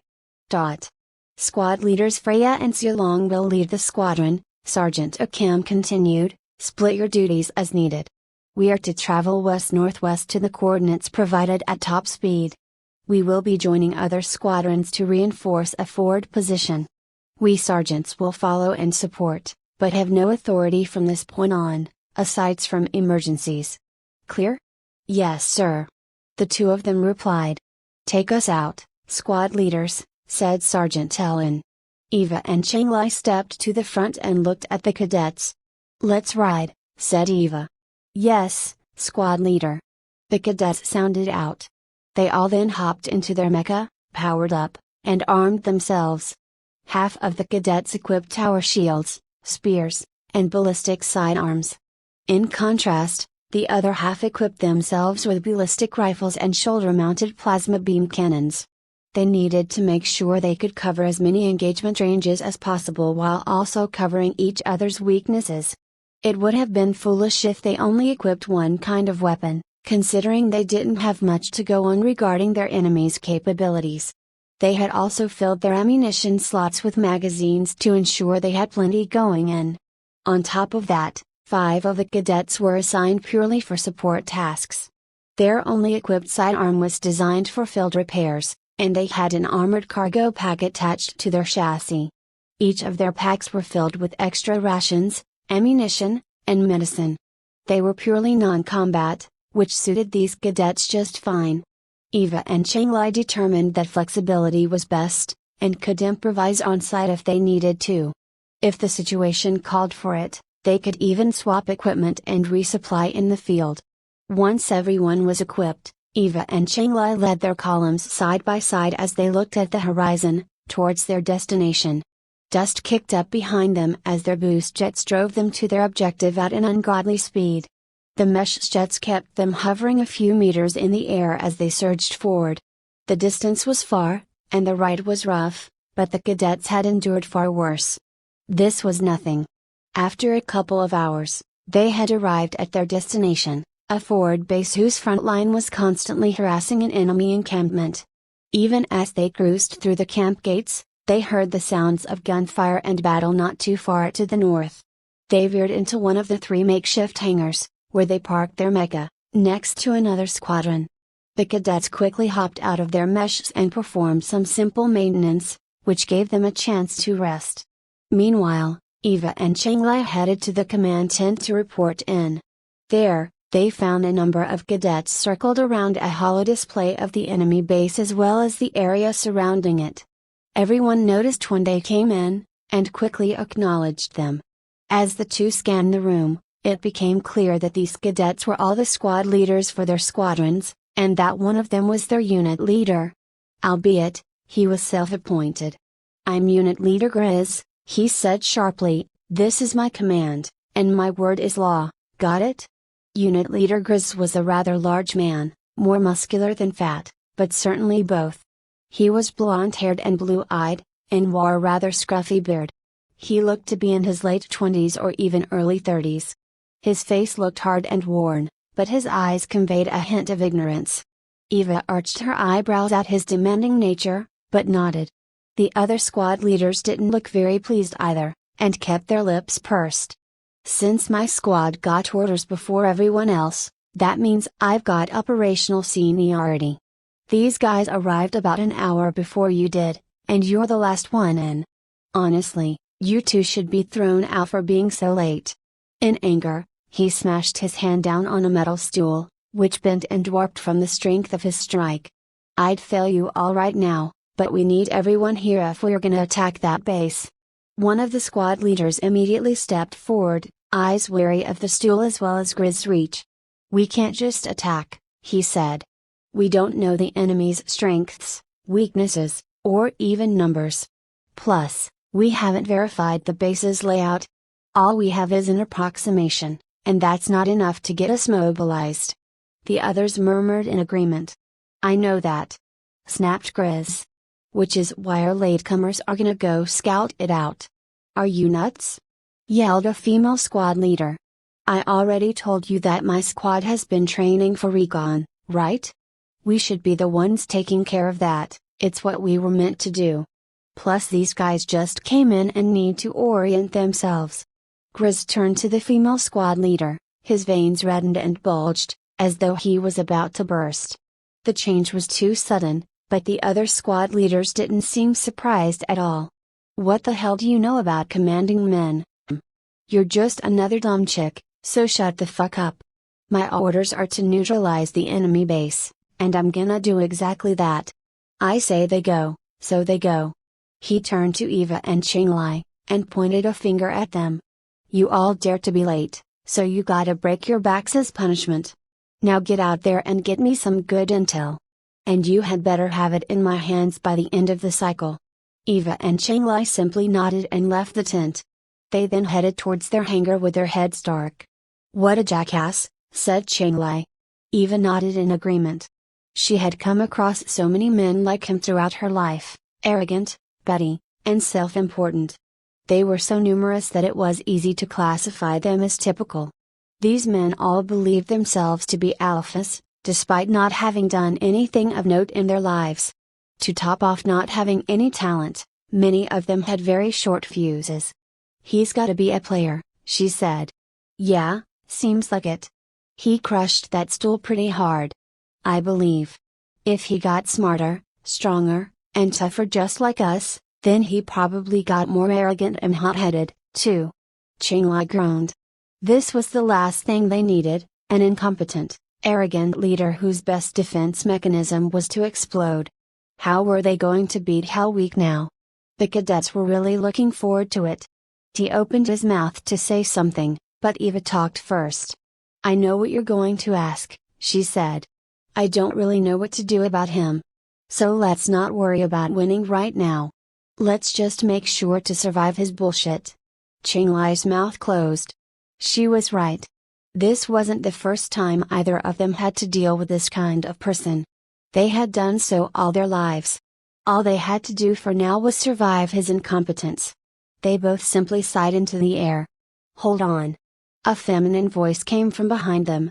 They turned around swiftly, and saw that it was the female recon squad leader. She was young, too young. Maybe in her late teens? She looked lithe and strong, like a gymnast. She had short brown hair, and was a few inches shorter than Eva. "Sorry about Grizz," she said. She strode up to them with an apologetic smile and a hand outstretched. They both felt a good vibe from her, so they greeted her warmly in return and shook her hand. "I'm Sunflower," she said with a smile. Eva and Qinglai glanced at each other, and decided that her call sign seemed absolutely perfect based on her demeanor. But what the hell was she doing here? She looked like she should have been planting sunflowers, not leading a squadron of mecha. They gave her their call signs as well, and invited her to follow them to the hangar, so she did. "Grizz is one of those refugees," said Sunflower, "and is a real loudmouth. But don't mind him. He means well. Just behaves like an unwashed dog." "We had guessed as much," replied Qinglai. "We're refugees, too. But man, I understand. I really wanted to." Qinglai made strangling motions with his hands. Eva nodded in agreement. Sunflower was taken aback. She wasn't just surprised that they were refugees. Her only experience with refugees was Grizz, so she assumed they were all like him. She was glad that these two defied that assumption. "Yeah, we all want to choke him sometimes," she said. "We don't really know if he's as smart he says he is, but he's definitely as strong as he boasts." He even thrashed a couple of the other squad leaders who questioned him. "Great," said Eva flatly. Qinglai sighed. "As much as I hate to say it," he said, "let's give him a shot. We can mutiny if his idiocy gets us in real danger." And it was true. They could easily mutiny at any time. After all, they all technically held the same rank of squad leader. They had every right to challenge one another's authority. "I agree," replied Sunflower. "Even if he is pretty strong, at least there's two of you to subdue him." "We should just save time in mutiny now," muttered Eva. 25 Hell Week, PT Eva and Qinglai willingly went on the reconnaissance run, and even brought 3 cadets each. They didn't mind all that much that they were doing this. It was just that there were others who were more proficient at it. Although they were relatively well versed in stealth and recon, Sunflower had practical military experience, and that was too valuable a resource to let sit. So they invited her to join them as a force multiplier. She quickly joined the team with 3 cadets of her own and offered her expertise whenever she could. The more they understood about the situation, the better their decisions could be, simple as that. The first thing they did was kick up a cloud of dust around themselves. They wanted to get a nice, thick layer of it to help keep them camouflaged. Whether or not this was helpful against drones wasn't really an issue. What was important was that they attempted to disguise themselves with as many means as possible. The enemy's base was located north-northwest from their encampment, so they decided to give it a wide berth and scout out its perimeter before they headed closer in. They first turned east and went out 4 kilometers before turning north. Then once they were exactly east of the enemy base, they started to circle it. Eva scanned her surroundings but didn't see much in the area surrounding the base. No patrols, or even signs of patrols. At least, not this far out. The recon team slowly spiraled their way inward until they reached a distance of roughly 1,500 meters. It was at this point that they had found patrol tracks. They all scanned them, but it was Sunflower who gave the breakdown. Her expertise in her field shone through as she spoke. "Walking patrol of a half-dozen bipedal mecha, lightly equipped," she said. "Appears that they do this twice per cycle. Maybe at random intervals." Eva looked around and spotted a large, rocky outcropping in the distance, 1,200 meters to the west of the base. She noted its location and sent it to the others. "Let's head there," said Eva. "Maybe we can get a better vantage point." "Agreed," said Sunflower. Low and slow. Everyone lowered their power output to hide their signatures and stealthily headed towards the large jutting rocks. They came in warily, with Eva's team up front to take any damage, and Qinglai right behind to repulse any surprises. Sunflower was asked to stand back and retreat immediately if they ran into anything. Luckily, they didn't. Nothing major, anyway. A quick scan revealed a sensor, but Sunflower had one of her cadets hack it to erase their existence. Or perhaps, it would have been more accurate to say that they made it report all abnormalities no matter what it actually detected. The outcropping was actually much larger than they had realized, and were able to completely conceal all of their meshes without much difficulty. There was even room for plenty more. Eva, Qinglai, and Sunflower then went up to the top and peeked over the edge at the base. They had superb line of sight to every building on the base, and so they maximized their sensors to get a better look. The buildings themselves were nondescript, but easily identifiable based on their size and signature readings. There was a large hangar, most likely multi-storied under the surface. There were multiple buildings surrounding it, some repair yards, munitions depots, and armories. There were other, less important buildings that mimicked facilities for personnel, such as bunks, mess halls, fuel storage, and such. Since there weren't any living things here other than themselves, they could mostly be ignored. At the southern end of the base was a group of entrenched squadron of mecha. They were furiously defending their position from another entrenched squadron of mecha, roughly 600 meters south. Both groups looked just like the training mecha they were all currently piloting, except they were conveniently painted with red and blue stripes to delineate their opposition to each other. Further scans shows that not a single living human occupied any of the meshes, and they were all firing blanks. They were all remote-controlled drones, which meant that this little battle scene was simply ambience. Eva recalled that they had heard the sounds of battle when they arrived, and wondered who was already in the heat of things. Little did she know it was smoke and mirrors. She reasoned that this must have been a scripted part of this scenario to help push the realism of their experience during Hell Week. Sort of like mood lighting, except for battlefields. They really spared no expense. But then again, war had always been such a profitable industry. She looked at them closer, and saw that the red mecha had a second rifle strapped on each of their backs, and scanners indicated they were loaded with lethal rounds. In contrast, the blues didn't. It only took a second for her to figure out that the reds had lethal capability in this fake skirmish, which gave them the upper hand no matter what. Since blue drones only had non-lethal rifles, they couldn't be relied on to help defend, so reinforcing their position did literally nothing but cause losses. Maybe we could rearm them somehow, Eva thought. They continued their scans on the base and noted a massive mecha in formation at the east end of it. They looked primed and ready to go at a moment's notice. Their design was just like all of the other mecha they had seen so far. They too had a red stripe to denote they were, in fact, the bad guys. They appeared to be equipped with both rifles and swords, and were lightly armored. The group had surmised that these were basically a fast flanking unit, and they were likely dispatched to quickly reinforce or attack a position whenever necessary. They had also detected many signals to the north of the base, and when they scanned closer, they saw multiple meshes with large barrels mounted on each of their shoulders. They were also partially dug into the ground, likely to reduce their recoil. Luckily, the cannon's maximum range fell short of their encampment, though they still seemed perilously close. Any frontal attack would result in heavy shelling and bombardment. There was also a large number of mecha, grouped in wings of 6 all over the place. They patrolled between buildings, in closed loops, around the perimeter, everywhere.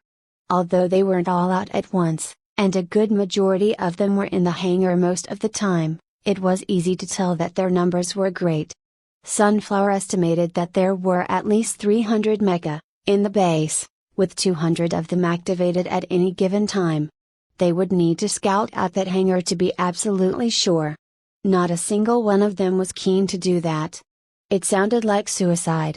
Before they could even think to look for weaknesses in the layout, Sergeant Helen came on Eva and Qinglai's comms displays. Her face was a little grim. "Squad leaders," she said.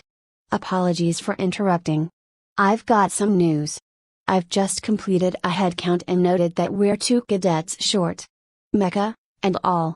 Eva thought back to when they departed, and she was sure that everyone was with them. Minus their 3 dropouts, all 47 of them left the mecha bunker. Did they peel away when they weren't looking? Or did they get lost on the way? If so, why didn't they say anything? Whatever the case, it wasn't something she could deal with now. "Were they carrying our supplies?" asked Eva. "Thankfully, no, both were equipped for long-range engagements, so keep that in mind. We'll keep our ears and eyes open, but we should consider them washed out." "Thanks, Sergeant," said Qinglai, "keep us posted." "Stay safe," she replied. "Ellen out." "What do you think?" Qinglai asked Eva. But she just shook her head. "Let's stay focused," she replied. They quickly packed up and went back to the camp to inform Unit Leader Grizz of their findings. When Eva, Qinglai, and Sunflower walked into the command tent, they noted the rather lazy atmosphere. Grizz and a couple of squad leaders stood around the holo display talking loudly about strategy. Eva simply rolled her eyes at them. She wasn't any kind of strategist, but talking strategy before they even had intel was just foolishness. "Freya reporting in," she said. "We have packaged up our intel, ready for your perusal." Before they could say anything, Eva transmitted the data to the holo display through her DI. It quickly populated with all of the information they had collected. Grizz's eyes went wide as he saw the base laid out before him. He looked around at all the different mecha, buildings, and patrols as his mind spun in deep thought. He even stroked at his scraggly beard a little. Okay, I've got a good plan, he said. Everyone can go retire for the rest of the cycle. I'll put something together for our attack next cycle. Sunflower was completely dumbfounded. Grizz was going to develop the strategy by himself? And they would attack in the next cycle? Was this idiocy or genius? Before she could say anything in protest, Eva chimed in. We'll leave it to you, then, she said. Then, she spun around and left. Qinglai was pretty much right behind her, so Sunflower simply bit her lip and dashed out after them. What great subordinates! Grizz said happily. They left without needing to be told to leave. Outside, Sunflower caught up to Eva and Qinglai. She was red-faced from what she had experienced. At first she had thought to give Grizz the benefit of the doubt, but his actions had made it clear that he was simply a narcissist. He was making battle plans without knowing what their full capabilities as a unit were. Not only that, but he was doing it without the rest of the squad leaders. And he was trying to rush it. That was total idiocy. Did you hear what he said? She asked the two of them. I know we said we'd give him a shot, but after what he said, you're still gonna go through with it? Eva shrugged. Dealing with people like that was easy. Let them do what they want, that way when they screwed up, they took all the heat. The only problem was that it was hell week. His decisions could lead to their deaths, so they had to act, but do so under the radar. It doesn't matter what he does, Qinglai said. As long as we brace ourselves and minimize our collateral damage. And it doesn't matter what we tell him, Eva added. People like that just don't listen. Or, rather, the only person they listen to is themselves. There's no doubt that he'll make an idiotic strategy.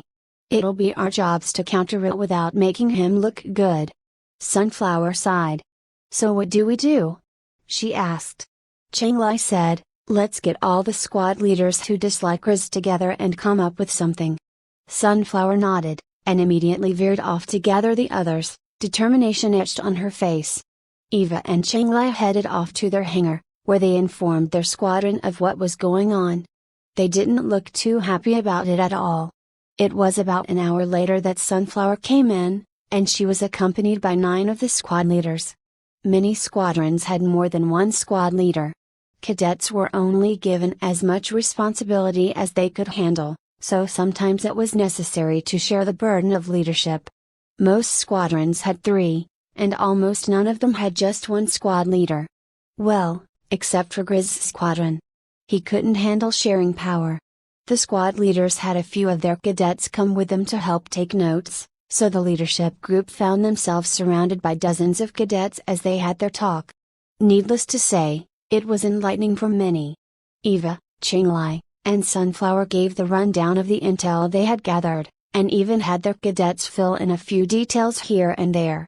And although they didn't have the benefit of a holodisplay, every squad leader had a great picture of what they had in store for them. To top it all off, Qinglai said, our fearless leader's in his tent right now, creating the strategy to take the base. Some of the squad leaders couldn't help but shake their heads when they heard that. And he said we were gonna take it in the next cycle. Added Sunflower. That tipped them all over the edge. Next cycle? That wasn't just reckless idiocy, it was complete lunacy. Going in unprepared would get them all killed. We should go mutiny right now, said Eva. Let's knock him out and get a real plan going. Let's not bother, said one of the squad leaders.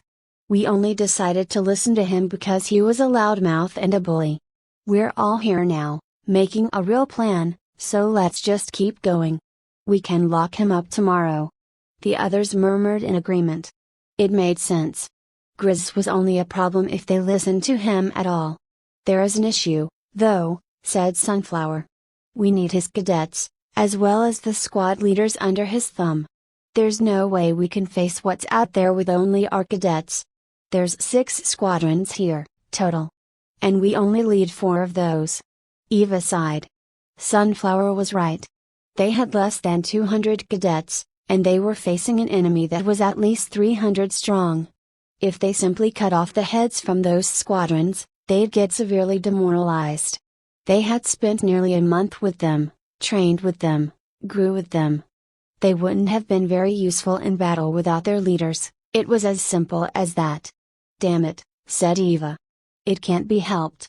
We need to convince them to give up Griz's plan. We need them willing and on our side. Sunflower frowned. I really want you guys to beat him up, she cried. If only Maiko were here, Eva thought to herself. Then an idea flashed through her mind. Who's the best hacker here? She suddenly asked. But before anyone could answer, the base's alarm started to blare, and the long drawn-out sound of the emergency klaxons filled the air. What's going on? Cried some of the cadets. Eva immediately hopped up on her feet and got her cadets' attention without hesitation. Behind the sounds of the sirens, she had heard the all-too-familiar sound of cannon fire. The encampment was under attack. Gear up! Gear up! She yelled. On the double. It's time to ride. Yes, squad leader! Yelled the cadets as they leapt into action.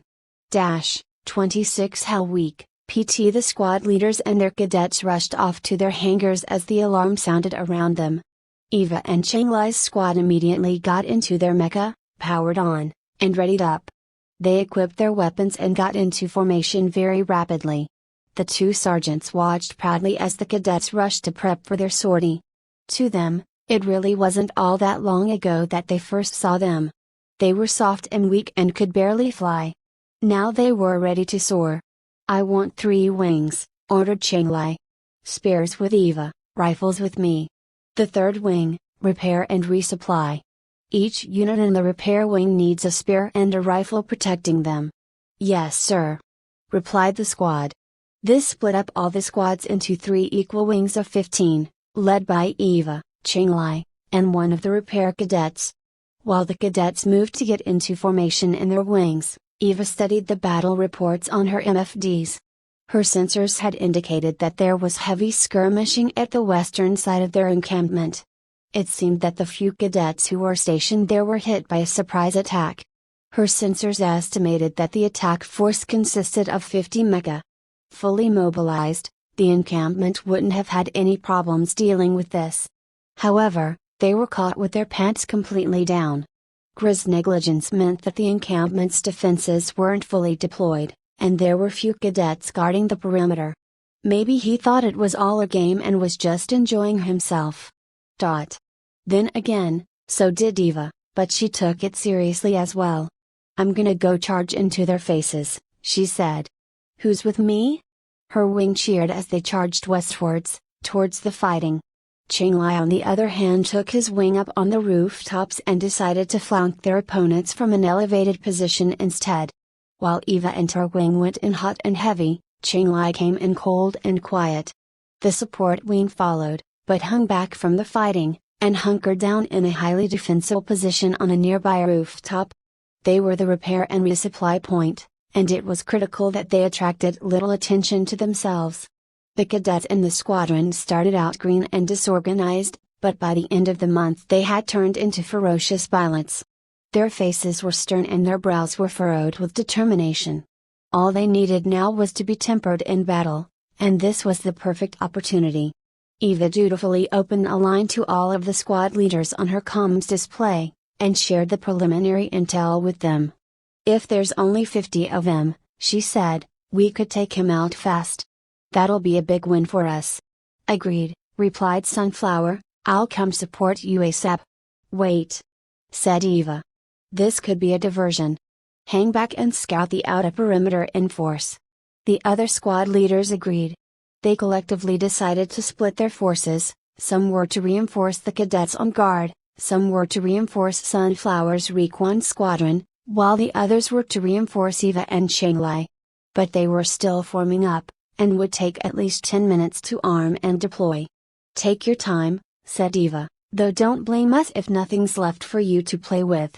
Of course, that riled up the squad leaders, and they got their cadets moving even faster than before.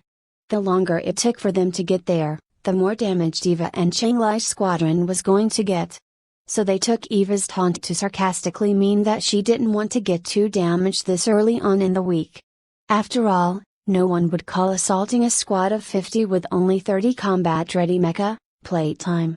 To them, The only viable tactic was to entrench and defend until reinforcements could arrive. So they assumed that was what Eva and Qinglai were going to do. At the west end of the encampment, a wing of 6 mecha hid behind some of the encampment's defensive fortifications as they were constantly peppered with enemy fire. All of the meshes were heavily damaged, and the pilots inside were panicked. There were only the 6 of them that were defending this position, and they were getting attacked by dozens of enemies. At first they had tried to fire back like they had trained to, but it only took seconds for them to get torn into pieces. They were outnumbered, outgunned, and out of their element. What else could they do but hide? So, they crouched behind their cover, and shivered.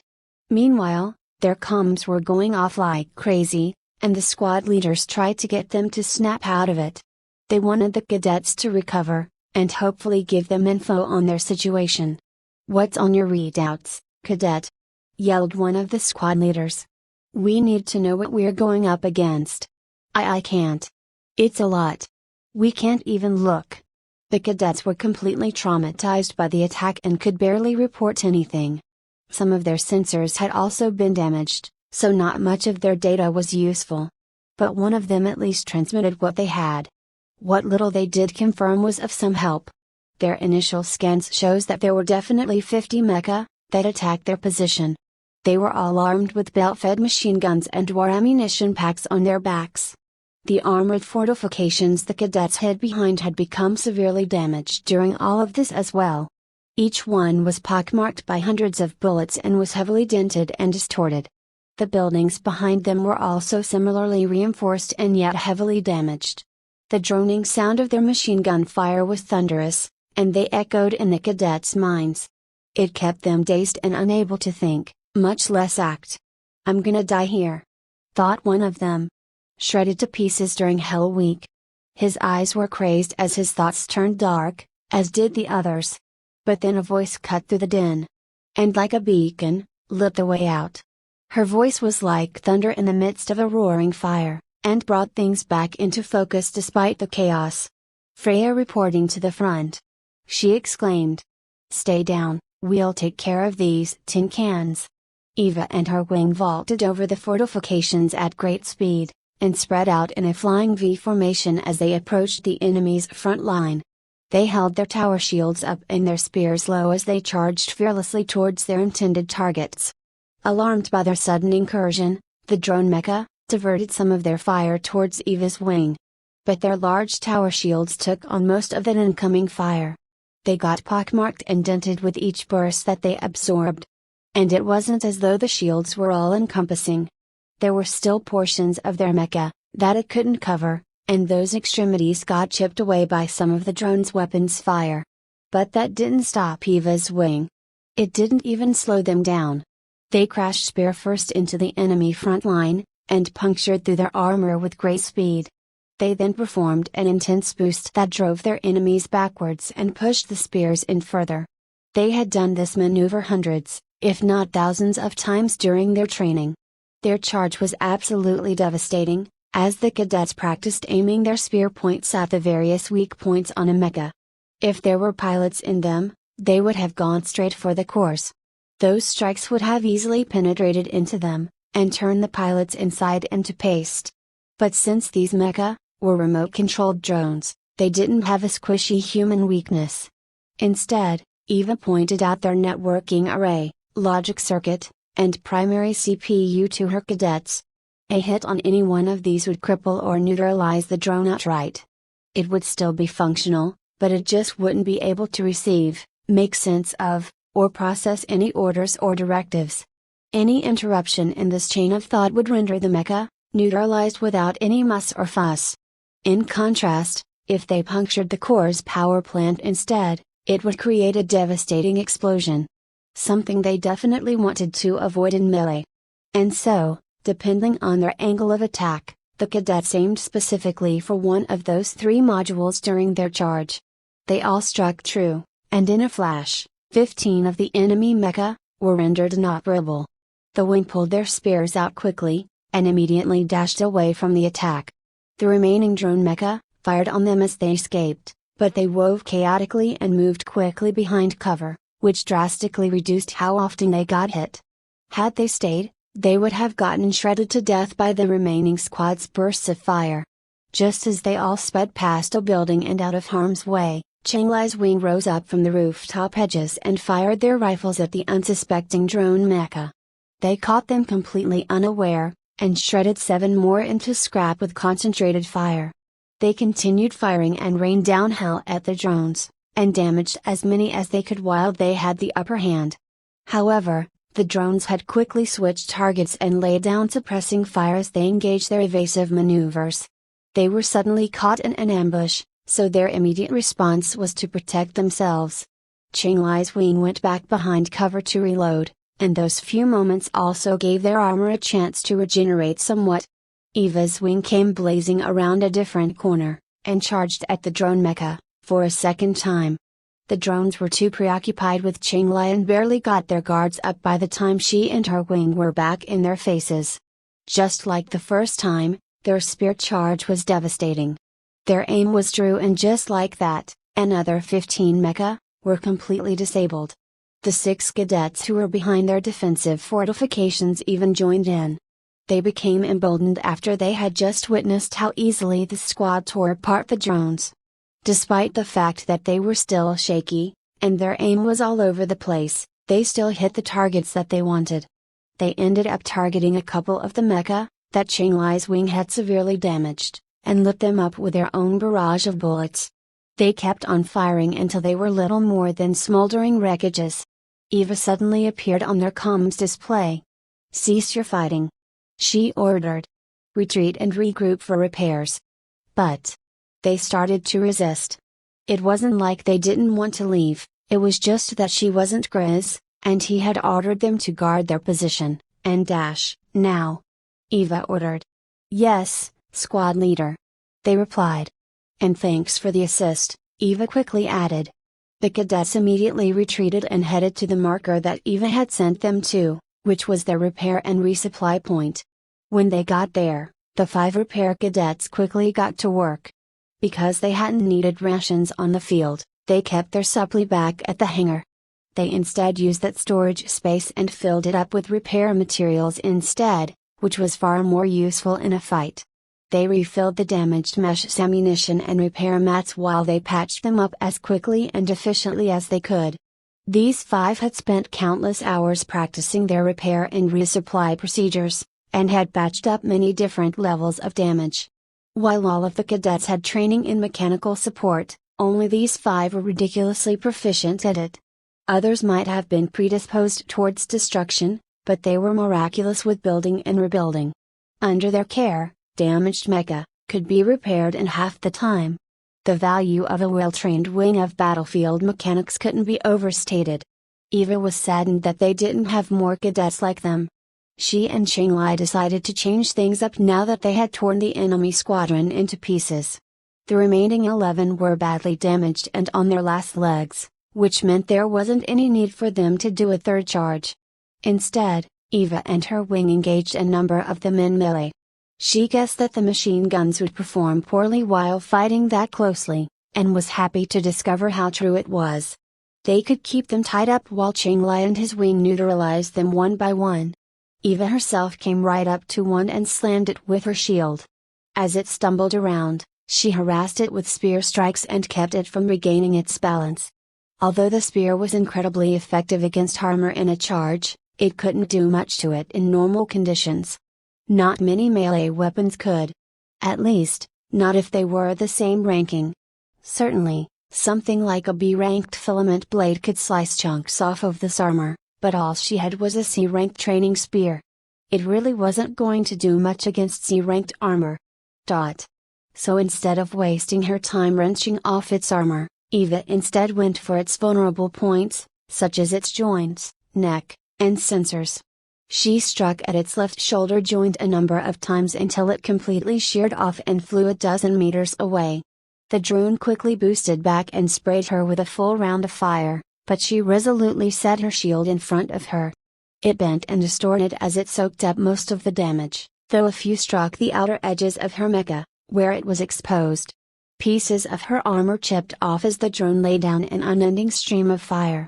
Luckily, the drone didn't get the chance to shred Eva and her shield, as Changlai had quickly sliced it diagonally with his plasma beamkin. The drone stopped firing as it silently fell into two pieces. Both halves of it glowed a dull orange where it was superheated by the beam. Its ammo pack also split open, and some of the rounds cooked off and burst from the heat.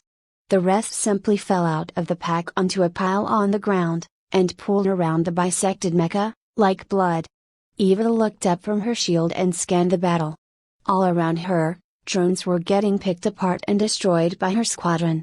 A pair had perforated one with their spears, while another was shredded by rifle fire from above.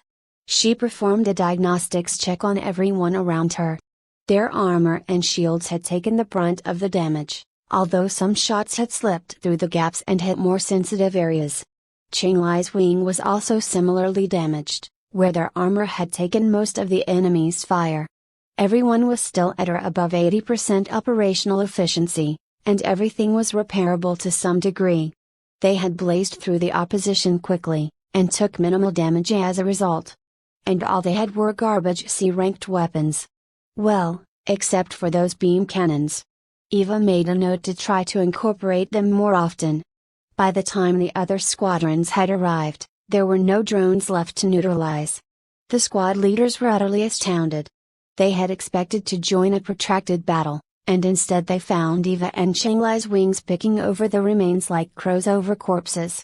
They took so long that there was nothing left for them to play with. She actually meant what she had said. 27 Hell Week, PT. Although everyone was on high alert, no other attacks happened after that. Everyone quickly regrouped and reorganized their defenses while Eva and Changlai's squadron stood down to repair and resupply. All the squad leaders headed into the command tent where Grizz and his lackeys were playing around with the hollow table. Their lackadaisical faces made it apparent that they didn't have a care in the world.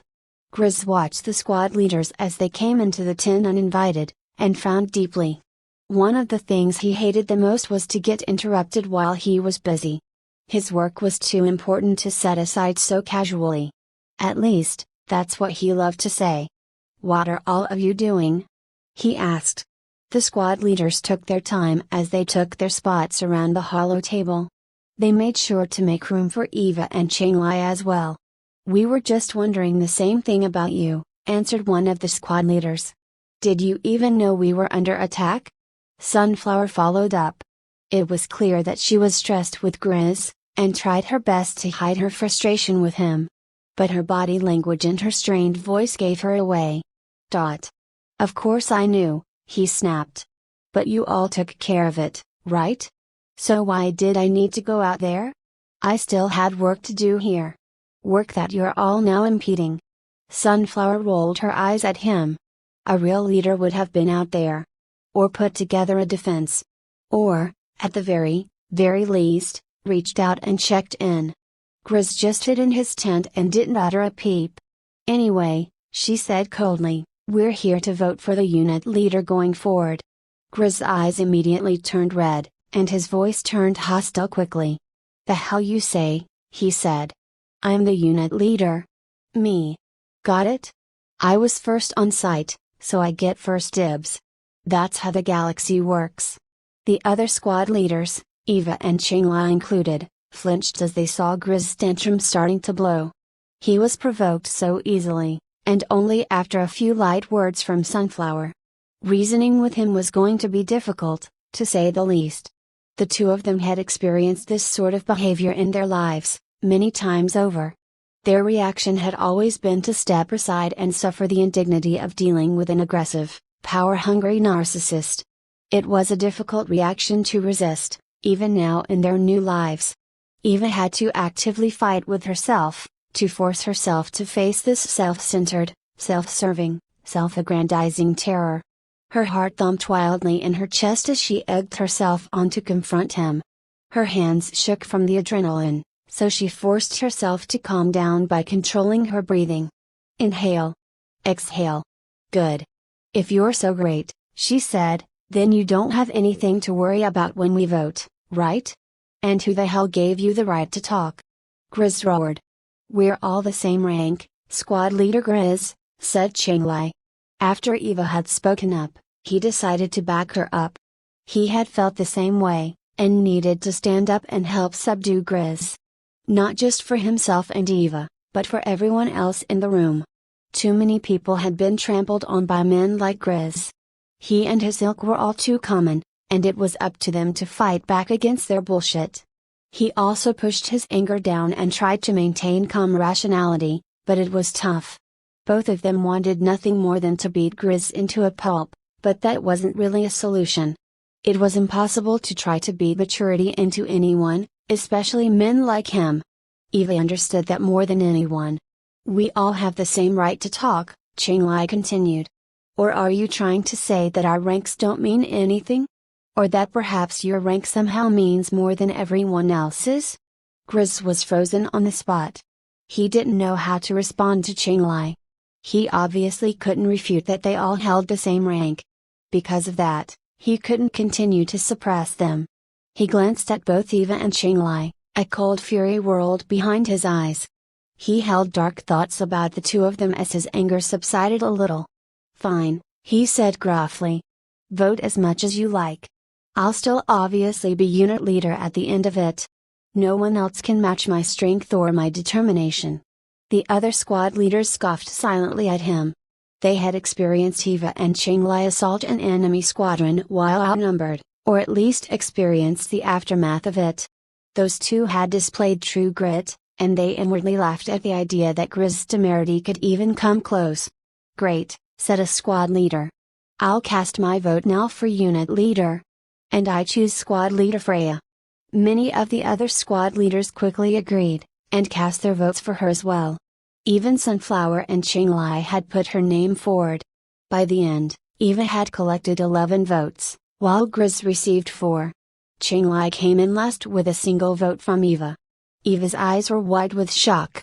Why her? They barely knew her. She was a tried and true solo player. She rarely grouped up, and most definitely never went to do any raids, much less lead one. Suddenly, she found herself as the unit leader? What the hell? This wasn't what she signed up for in the slightest. She quickly came to the conclusion that her headstrong assault was probably what prompted them to vote for her. There was a huge flaw in her assault which they didn't notice, and she opened her mouth to say this is bullshit. Grizz yelled suddenly. He had silently been stewing in his chair as the vote had passed around. When it came time for him to vote, it was already clear that he had lost. But he went through the motions anyway. He voted for himself, and glared at his lackeys to do the same. In the end, he got his 4 votes mostly through coercion, and not a single one of them felt satisfying. Deep down, he knew he had lost every vote but his own. Having reality shoved into his face was unbearable. To a narcissist, the facade was everything. Losing it meant that they often went into damage control. And Grizz was in full-on dissociation mode, and started to deny the reality that was right in front of him. Narcissists were their own tragic victims. It's my right to be the unit leader. He yelled at himself inwardly. I got the orders first. I was here first. That means I was chosen to lead everyone. Now they ruined it all, you petty, small-minded, insignificant bitches. He continued. You all think she's so great? That she's better than me? Why? 'Cause she's hot? It can't be because she's smarter or stronger than me, that's for sure. So go ahead and make her your precious leader. You're all gonna fail hell week without me anyway. Red-faced out of anger and humiliation, Grizz stormed out of the tent. He cursed and stomped along the way, and projected his temperament like a spoiled child. His lackeys sheepishly followed right behind him. Thoughts of revenge against the other squad leaders swirled and danced around Grizz's head as he drummed towards the hangar where his squadron was stationed.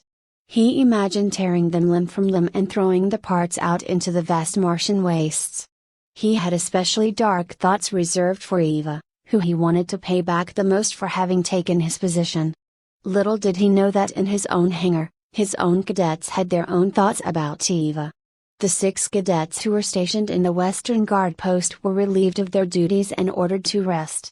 After what they had gone through, the best thing for them was to recuperate and recover, especially psychologically. People had always been susceptible to trauma, especially in the face of a terrible, brutal, or violent attack. Those who were hit the hardest often fell the deepest, and were never cured of their afflictions. But these cadets weren't freaked out, at least not to the point where they were irreversibly traumatized. They shared what they had gone through, and what they felt when they were constantly under fire. Under the barrage of the drone mecha, they had felt completely helpless and defeated. They felt like they were on the precipice of an infinite cliff, and were on the verge of falling. But right at the end, someone caught them and yanked them back. And then they recounted their experiences with Eva and Qinglai. Cadets just like them swooped in and devastated the drone mecha. They were awestruck by their speed and precision, at how easily they dismantled them. The other cadets were too curious and asked them every question they could think of: how they fought, what their loadouts were, how long the fight took. "What was her name?" asked someone. "Freya," a cadet quickly answered. "She was like a goddess out on the battlefield, I swear. If they allowed us to transfer squadrons, I would in a heartbeat. I'd follow her anywhere." "I'm not a leader," said Eva. There were hints of frustration in her voice, and some of the other squad leaders had picked up on it. Still, they didn't ease up on her and looked at her with pleading eyes. "Look," she continued, "I really, truly appreciate your votes, but I'm not. You need a. I've got kind of a chaotic mind and an impetuous heart, okay? You need someone straight-laced and strategic, and that's Zilong over here." Qinglai quickly shot her a glare. "Don't use me as a shield," it said. "Suck it up," said Sunflower. "We all recognize that you're best suited to lead us, considering what you accomplished with those hostile drones." Eva quickly retorted, "I honestly don't think running headfirst into a hail of bullets is a very wise thing for any leader to do. I really hope you don't, either." She had already prepared to give this argument, and she believed it to be completely true. Only a maniac would willingly throw themselves in harm's way, especially if others were counting on them. "Fair enough," Sunflower replied. "But you didn't exactly charge in there blindly. We all saw the battlefield, the both of you had torn them to shreds with superior tactics. If you had tried to use blunt force, your wing would have been turned to slag." The other squad leaders murmured in agreement. "I voted for you because you had no friendly casualties," chimed in another squad leader. "Hell, your squadron was barely damaged. According to our intel, we're facing a numerically superior enemy like you just did," said yet another. "If they attacked right now, they'd probably roll over us. But we believe with you at the lead, we can make it," added Sunflower. "We need the toughest to get us through Hell Week, to be honest," said Qinglai. "And that's you, by the way." Eva stood there with her mouth agape. She was stunned. They all attacked her mercilessly, and forced her to take the unit leader role. Qinglai's compliment combined with his warm smile was like the 1-2 finishing move that made her kiss the mat. It was a bloodbath. Eva was dismantled so easily. She closed her mouth and pursed her lips as she looked down at the round hollow table. She watched as wings of holographic drone mecha patrolled around a holographic drone hangar. Then she looked up at all the other squad leaders, all of whom stood around the hollow table as well. She saw the lines of worry they had on their faces contrasted against the hope set deep in their eyes. Eva sighed deeply. "All right," she said. "But I'll need all your support. I'm not the best at this, in fact, I'm probably the worst." "We're here for you, unit leader," Qinglai said with a grin. "We're your humble, obedient, loyal squad leaders. Just tell us what you desire, and we'll use everything in our power to make it true." Her face flushed as he teased her, the obvious over-the-top pseudo-fawning clearly dug into her. The other squad leaders chuckled at the sight as she tried to ignore what he said. But deep down, Eva felt incredibly frazzled and disarmed. She vowed to make Qinglai pay for it later. "Quit teasing Freya," said Sunflower, "and besides, we need to get to work." "Yes, right," Eva blurted out. "How about we discuss our squadrons first? Once we all get a better idea of what we're fighting with, we'll be better suited to deal with what we're fighting against." Eva and Qinglai went first and broke down their squadron. They were essentially a light assault squadron that could adapt to situations quickly. Flexibility and speed was their key. Sunflower's squadron was mostly designed to support. They had 3 wings, 2 of whom were reconnaissance, while the other was infiltration. The other 2 squadrons had also revealed the training they had gone through, and they had 7 wings between them. 4 of them were standard infantry, while the remaining 3 were dedicated to cyber warfare, demolitions, and repair, resupply. All in all, they had a very wide array of skills they could utilize, and Eva found it rather enlightening. While the enemy drones were powerful, they were also severely limited. There were only a handful of types, and their defensive capabilities were average at best. Even their evasive maneuvers were easy enough to predict. The cadets were the opposite.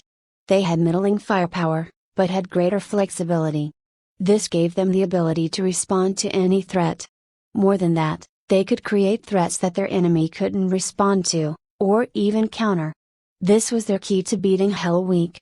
As a group, they quickly reorganized their wings and squadrons to fully take advantage of their strengths and weaknesses. They quickly loaned their cadets to the specialized wings to reinforce and strengthen them. For example, all the units pooled their repair, resupply units into the 1R wing. Not only did this help concentrate their efforts, but it significantly expanded their expertise. They were able to share their knowledge with each other, and this boosted their capabilities many times over. They also designated names for their squadrons in an attempt to help delineate them from each other. Unique names simply helped them stay organized, which was especially helpful on the battlefield. They decided on a theme of mythical flying creatures. They liked the idea of filling in the shoes of ancient beings. "I'll take Griffin," said Sunflower. "I've always liked the whole lion and eagle vibe." "Should we name Grizz's squadron for him?" asked a squad leader. "We could name it Cockatrice. Loud, obnoxious, has a death stare." "Anyone gonna claim Thunderbird?" said another squad leader. "If not, my squadron's taking it." The 3 squadrons quickly decided on Rock, Griffin, and Thunderbird. If Grizz and his lackeys' squadrons joined them, they were free to choose their own. Eva and Qinglai had decided on Night Raven. When Nightmare had called her a raven along with Maiko, it kind of stuck with her.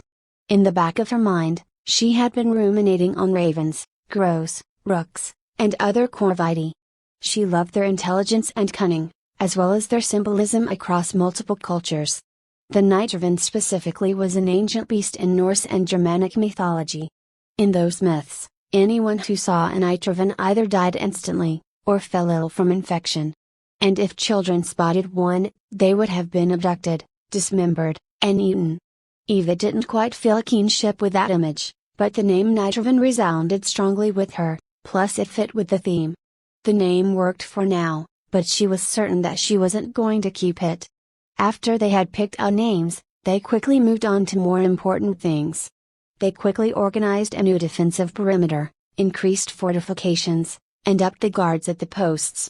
They also implemented regular patrols to keep them alert at all times. They needed to do 2 things most. The first was to get the other 2 squadrons to let go of their bullshit and work with them. The second was to fully understand their opponent's numbers before they could commit to any attack. The squad leaders were adamant that both of those criteria needed to be achieved in order to make it through Hell Week with little to no casualties. On one hand, they needed to convince a narcissist to gain humility. And on the other, they needed to infiltrate deep into the enemy hangar, which they feared was filled to the brim with drone mecha. Evian honestly believed she could do the second without doing the first, but none of the others were having it. Like a good leader, she listened. 28 Hell Week, PT Ding. All the squad leaders' DIs notified them of an incoming message. It was labeled high priority, and was sent directly from Base Commander Riddle's desk. Some trembled as they opened it. Objective update: Primary objective, survive Hell Week. The previous objective, neutralize primary enemy position, is remanded to a secondary objective, and no longer mandatory for operational success. The squad leaders breathed a sigh of relief. They felt they could face Hell Week a little easier, without having the pressure of launching any offensives. But Eva shook her head in disagreement. "This doesn't really change anything," she said. "We still need to get into that hangar, and we still need to know their numbers. Besides, the objective doesn't matter. Not really. No matter how we commit our forces, they've got the numbers to grind us down bit by bit. Our only option is to cripple or neutralize the base to stop any aggressions." "Agreed," said Sunflower. "We can't just hunker down and defend for 10 cycles straight. We're gonna get worn down into submission." The squad leaders muttered in subdued debate. "Before we get too deep into that, can I suggest something?" asked Changlai. "Can we move the command location away from a tent? This is hardly defensible. If they bombarded us right now..." He couldn't finish the sentence, and he didn't want to. But the squad leaders' imaginations took over. If they were all taken out at the same time, then it really would have become hell for all of them. What kind of idiot sets up a command station in a flimsy tent, anyway? Chided Eva. "Let's get ourselves somewhere more secure, yeah?" Everyone agreed, and quickly moved everything from the tent into a large building nearby. While it wasn't exactly a bunker, it was certainly sturdier than metal poles and fabric. They had the R-Wing reinforce their new command posts while the squad leaders themselves took down the tent that occupied the encampment's center square. They instead used that open space to park their mecha, in case they needed to quickly lead a sortie. It wasn't long until the 12 squad leaders' mecha were kneeling down in a circle in the center of the encampment. They were facing outwards, their armor and cores were open and ready to accept their pilots. Their weapons were also at the ready, which allowed them to be prepared for any hostile situation. They were like majestic statues that watched over the whole encampment, and the very sight of them boosted the cadets' morale sky high. Afterwards, the squad leaders decided that their defenses were simply too poor. Currently, they had very few reinforced buildings, only the guard posts, really. At the very least, they needed to better protect their hangars and other mission-critical buildings, such as the power plant and comms station. So they had the R-Wing gather up as many of the cadets as they could and had them help strengthen the encampment's critical locations. A few groaned at the mundane task, but they all understood the importance. After all, their lives were on the line. Not only did they reinforce the buildings, but they also added a number of defensive fortifications all over the place. Previously, only the guard posts had these, but having them everywhere meant that they could more easily repel attacks from any direction. They weren't anything too complicated, just sheets of armor that stood up at a slight angle. These slabs of armor gave defenders plenty of cover and protection in the event of a firefight. They certainly had helped protect 6 of the cadets' lives so far. More could never hurt. While the R-Wing beefed up their defenses, the Infiltration Wing geared up for their first mission. It was their job to go scout the enemy hangar. Obviously, they weren't able to go in with their mecha, so they resolved to infiltrate it on foot. This was clearly suicidal, so Eva insisted on going with them, because it sounded fun. Of course, the other squad leaders adamantly refused. Instead, they had compromised. Eva and her wing of elites were to escort the Infiltration Wing to their deployment point, but after that, all they could do was protect the site and watch as they worked. It was all they could do, really. Luckily she agreed, albeit a little reluctantly. So, she and her wing led the way, while the Infiltration Wing led by squad leader Jackal followed 100 meters back. They stealthily zipped in a northwesterly direction, though they gave the enemy base a very wide berth. They headed for the rocky outcropping, neutralized the sensor again just in case, and set up an observation post as inconspicuously as they could. Jackal and a handful of the Infiltration Wing then hopped out of their mecha, and made their way towards the enemy base. They all had confidence that this approach would literally allow them to fly under the radar. Almost all of their mesh sensors were set to detect standard signals and emissions that man-made machines typically made. Vehicles were often prioritized and were given higher importance. This included all sorts of vehicles from cars to mecha, to mining barges. The sensors also detected and filtered weapons, armor, and other tools of warfare. These typically had very special emissions and signatures, and were very easy to detect. Any units who were equipped with these were automatically flagged as well. Anytime sensors picked up any vehicles that were equipped with lethal weaponry, military sensors would automatically flag them and raise them as a potential target. Just as critically, the cadets themselves emitted energy signatures. After all, human bodies themselves were also highly complex machines. They stored energy and radiated heat. Nothing was invisible. Unless they were kitted out in full battle gear, their signals typically sat near the bottom. So, in order for the cadets to infiltrate the base properly, they had to go in with as little equipment and weaponry as possible. They were also slightly shrouded with signal dampening tech. This didn't make them totally undetectable, but as long as they didn't appear on any of the drone mesh's targeting lists, they should be fine. That didn't stop Eva from worrying. If the cadets were discovered, the drones were likely to kill them, change up their defenses, and make future attempts impossible. The pressure was high, and they informed the cadets that what they were doing was mission critical. While that certainly elevated their stress, it was absolutely important that they understood the gravity of their mission. Everything rode on their success. Eva watched over the wing carefully through her MFDs.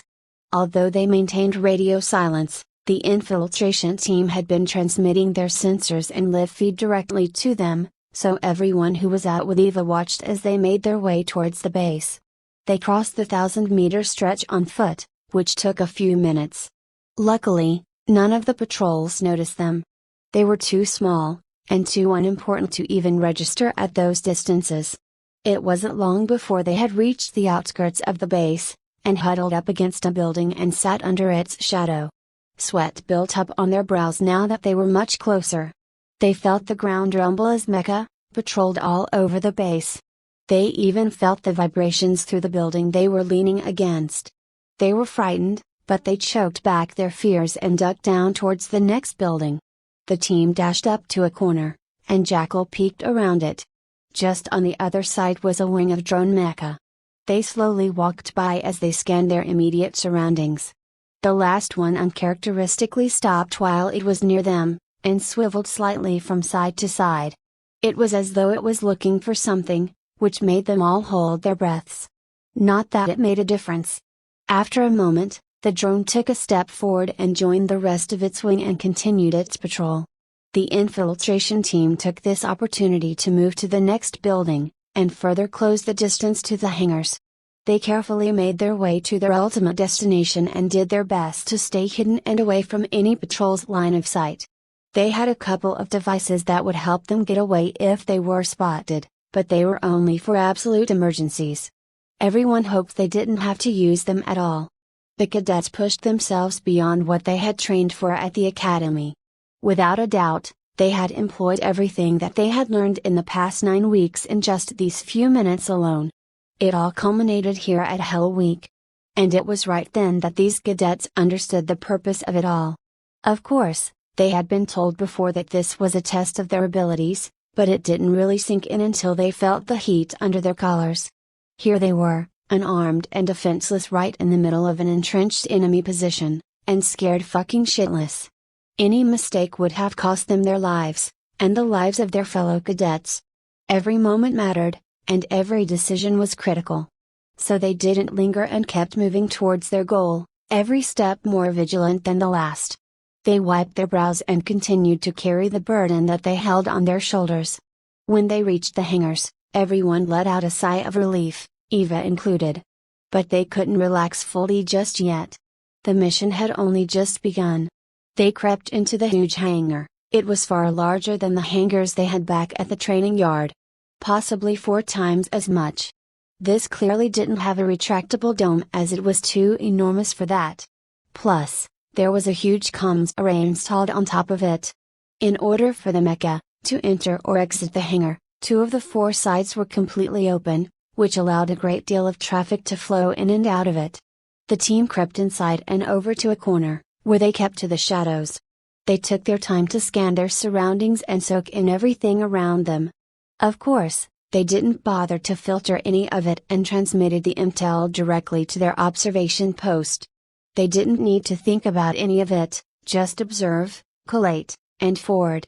Although 2 of the walls were completely open, the other 2 walls were closed off and were comprised of rack after rack of various mecha, weaponry and spare ammunition. There was also a section for repair guns and materials. A few mechanic drones hovered in the air and scanned mecha, as they cruised by. Some stopped one, and patched it up slightly before they allowed it to continue. In the center of the hangar were 4 large elevator platforms that descended to the floors below. Everyone shuddered as they imagined how deep this hangar actually went. The infiltration team quickly scouted a doorway along the wall and went through it. Even though this was a drone-only facility, it was realistic in every degree. It had to mimic a typical base, and so had to have these avenues of attack, so to speak. This was a test of their skills, after all, which made total realism and attention to detail all the more necessary. The only thing that was missing from the whole scenario were people. The door led into a hallway which housed a few fake offices and storage rooms, though none of them contained anything worthwhile. Everything was quite dark, so the team had to resort to using the grayscale night vision module on their helmets. Further beyond the rooms, at the end of the hallway was a stairwell that descended downwards into inky darkness. They gulped audibly as they peered down the center of the stairwell. It went so far that they could barely see the bottom, even with their night vision mode on. A quick scan revealed that it had a depth of 480 meters. Eva was troubled by how deep the hangar went. If the standard mecha hangar floor was 40 meters, that meant that this thing had 13 floors, including the ground floor. The infiltration team continued forwards, and entered the first floor. They went through a similar doorway as what they had gone through up on the ground floor, and marveled at what they saw. Mecha stations lined the wall, some had working mecha in them, some were empty. Those that housed mecha had a few mechanic drones hovering around them. It looked like they were in the midst of performing basic repairs and maintenance. Jackal initiated a scan and revealed that there were exactly 100 stations on the floor. That number alarmed everyone. 100 stations on the one floor? What about the rest of the floors? They prayed that they all didn't have mecha on them. The team scanned what they could, then moved down the floors one by one. And with each floor they scanned, they further confirmed everyone's fears. Each floor had 100 mecha each. Worse, a great majority of them were completely undamaged and in perfect condition. They looked completely battle-ready and set to go at any given moment. A shiver ran through the team. This was far beyond what they could handle. If all of these drones came out and attacked at once, the entire coalition would be turned to paste. When they got to the final floor, they were somewhat relieved to see that it contained no mecha at all. Rather, it was filled with an empty operations control center, and 2 of its walls were covered with multiple server racks. Their lights blinked ominously in the darkness.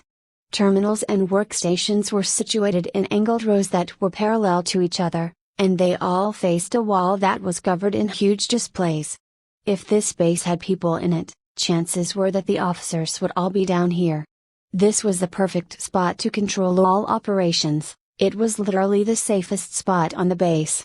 Hundreds of meters underground, and protected by 1,000 mecha. The team collected as much data as they could, and then they left as promptly and as quietly as they could. Everyone needed to pull back and think hard about the situation. This new information needed to be scrutinized further before they could make any moves. They had to deal with 200 mecha up top, and roughly 1,100 mecha down below. Even minus the 50 they scrapped previously, it was still far too many to handle. How could they possibly neutralize a base of that size with less than 200 cadets at their command? With or without Grizz support, they were vastly outnumbered. The squad leaders needed to figure out some way to defeat it. If that was even possible. 29 Hell Week, PT. After the infiltration was completed, both wings went back to the encampment so that Jackal could report on his wing's findings. He presented the data to the rest of the squad leaders unedited and unfiltered. He sent them all the raw information, from the recorded feed to their sensor readouts to their speculations. At the same time, He projected his raw feed on one of the walls to help them visualize what they were reviewing over their DIs. Eva watched their faces as they went through the intel. Their facial expressions grew from surprise to alarmed to afraid to depressed. Of course they would. Anyone who had seen the total number of enemy mecha would have done the exact same. The room sat in silence for some time. They all needed to process the information in front of them. No one knew where to begin. After some time, Eva broke the silence. Thoughts? I don't even know, said Sunflower. That's just so many. More than double what I thought would be down there, added Chenglai. I know we've said it before, said a squad leader, but we can't sit and defend against that. We have to go after them. Attack. Defend. Doesn't matter, argued another. No matter what we do, they can take us out however they see fit. The situation looked grim for all of them. They faced an overwhelming amount of enemies, not enough numbers to attack, and their defenses could never last a full assault. And they were only 2 cycles into Hell Week. They shuddered when they thought of what they'd have to endure over the next 8 cycles. When the drone mecha attacked earlier, it was only a squadron of 50. It was taken care of quickly enough, but it signified the first of many incursions. In fact, the coalition of squadrons unanimously agreed that it was only going to get worse. The enemy had the capability to send larger and larger waves with merciless resolve. I think, said Eva, our chances are better than you all might think. Everyone blinked at Eva. They wanted to believe her, desperately.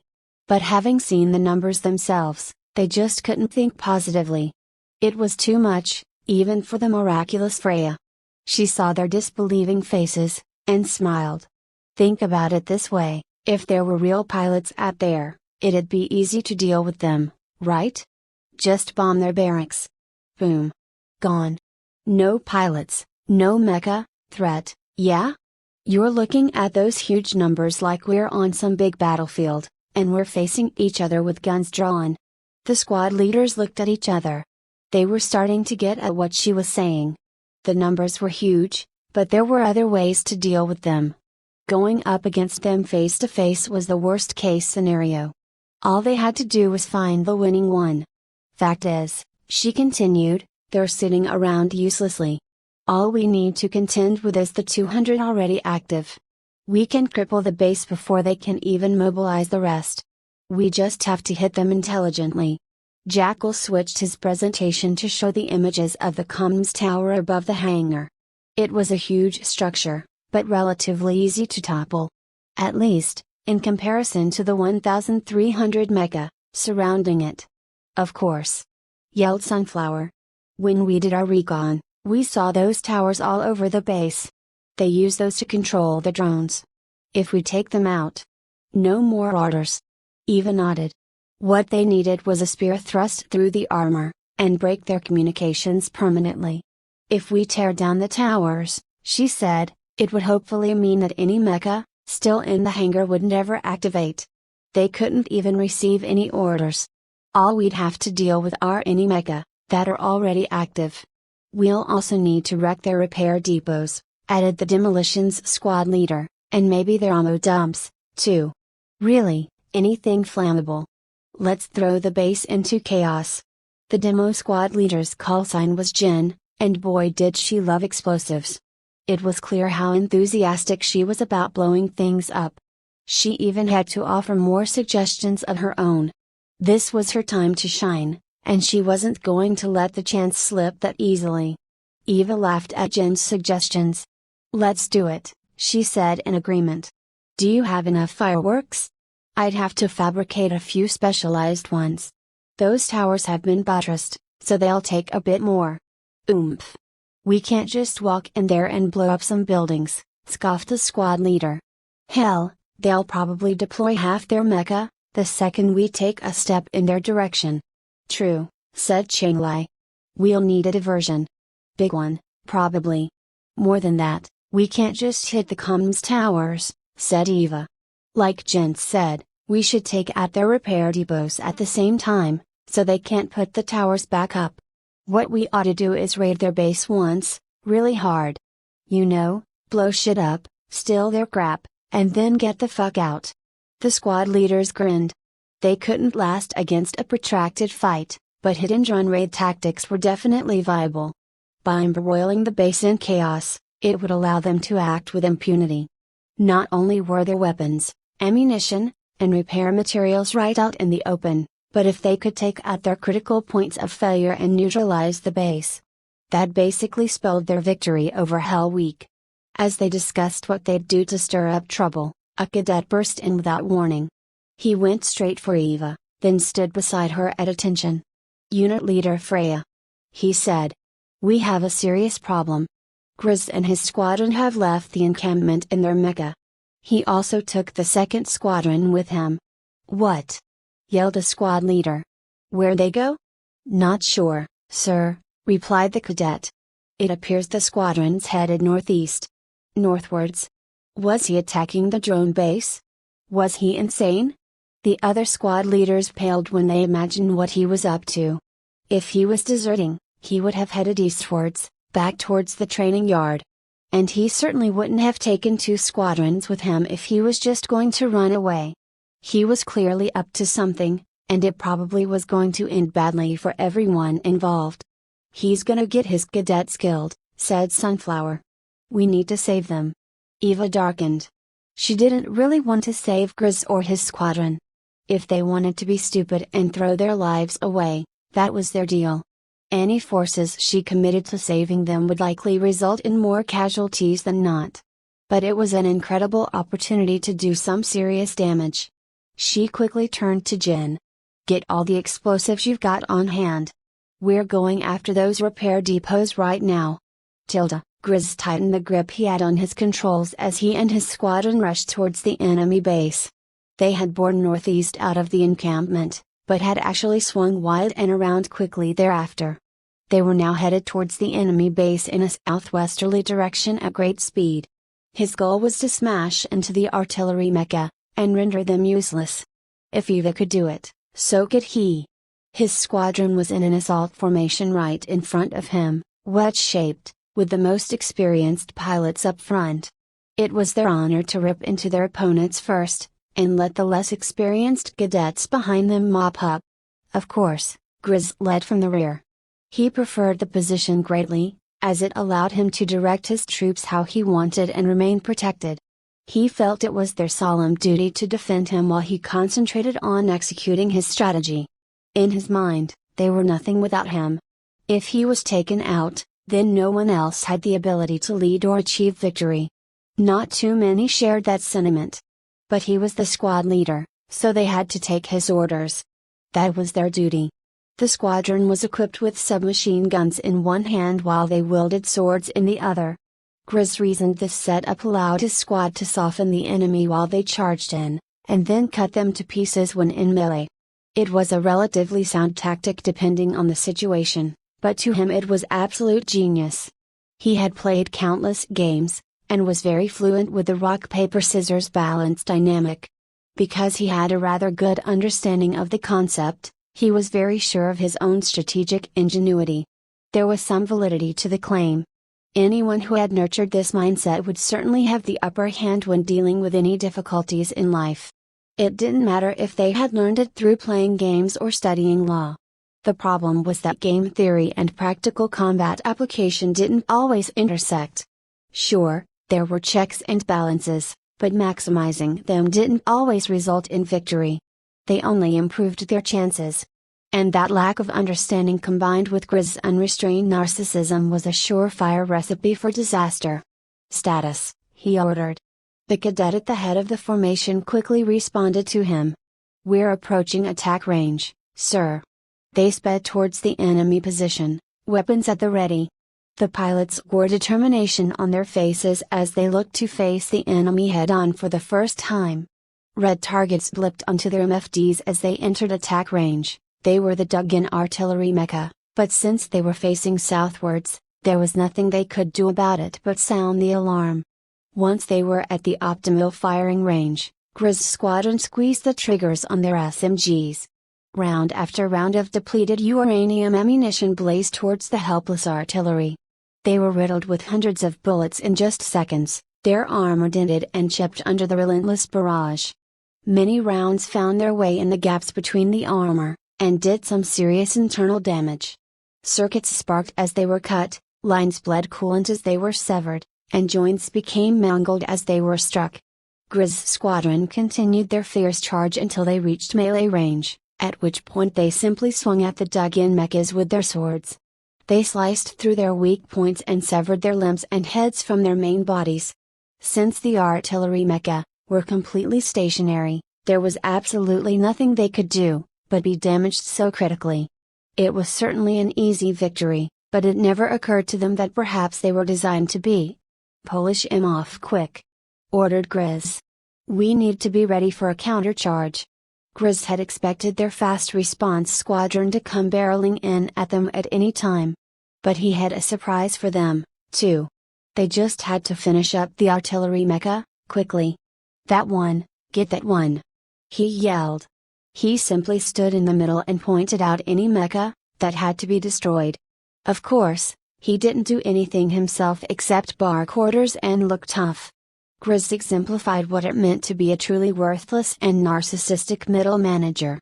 Many of his cadets grumbled at him secretly. They had been with him for a whole month now, and he was always like this. All he did was boss them around, as if he was some big shot. And it wasn't as though he had earned his rank. He simply threw tantrums and beat on people until the sergeants relented. Empowering Grizz was probably the worst mistake of their lives. Now they had ended up with an overgrown man-child as their leader. Since obedience was trained into them at the academy, they didn't know what else to do but listen. Their MFDs suddenly alerted them to incoming mecha. It was the Fast Response Squadron. And they were approaching at a very high speed. "Quick! Box formation! Firing line!" Grizz yelled. The cadets quickly got into a tight formation, and the first couple of rows knelt down. All of them pointed their submachine guns downrange, towards the base. The few moments of silence was deafening, and the anxiety pushed their hearts into their throats. Suddenly, the fast response mecha rushed out from between the buildings. Both sides immediately opened fire as the enemy mecha charged towards Grizz's squadron and tried to encircle them. The squadrons were equally equipped with guns and swords. However, the enemy mecha had rifles rather than SMGs, and their larger caliber rounds were much more effective at dealing with armor. Grizz's squadron was shredded by their incoming fire, while the enemy mecha suffered mostly dents and gouges. Both sides took plenty of damage regardless. The massive hailstorm of bullets that flew between them didn't allow for much less. Limbs were torn off and wrenched free. Sensors were shattered and damaged. Armor was chipped and punctured and shredded. Many mecha fell face first into the Martian soil and powered down as their energy drained away. Grizz's squadron had taken heavy casualties, at least half of them had been shredded to pieces. It was a mistake for him to put them into a tight box formation. That allowed the enemy mecha to concentrate their fire, which simply tore apart the squadron. Had he instead engaged them while executing evasive maneuvers, they would have been in far better shape. While the two sides exchanged fire, the second squadron came rushing in from the north and flanked the enemy. They maintained a medium distance and ripped into the enemy with streams of rifle fire. Their hail of bullets took apart many of the enemy drones, and outright demolished the already weakened ones. The combined effort of both the squadrons reduced the fast response mecha down to a third.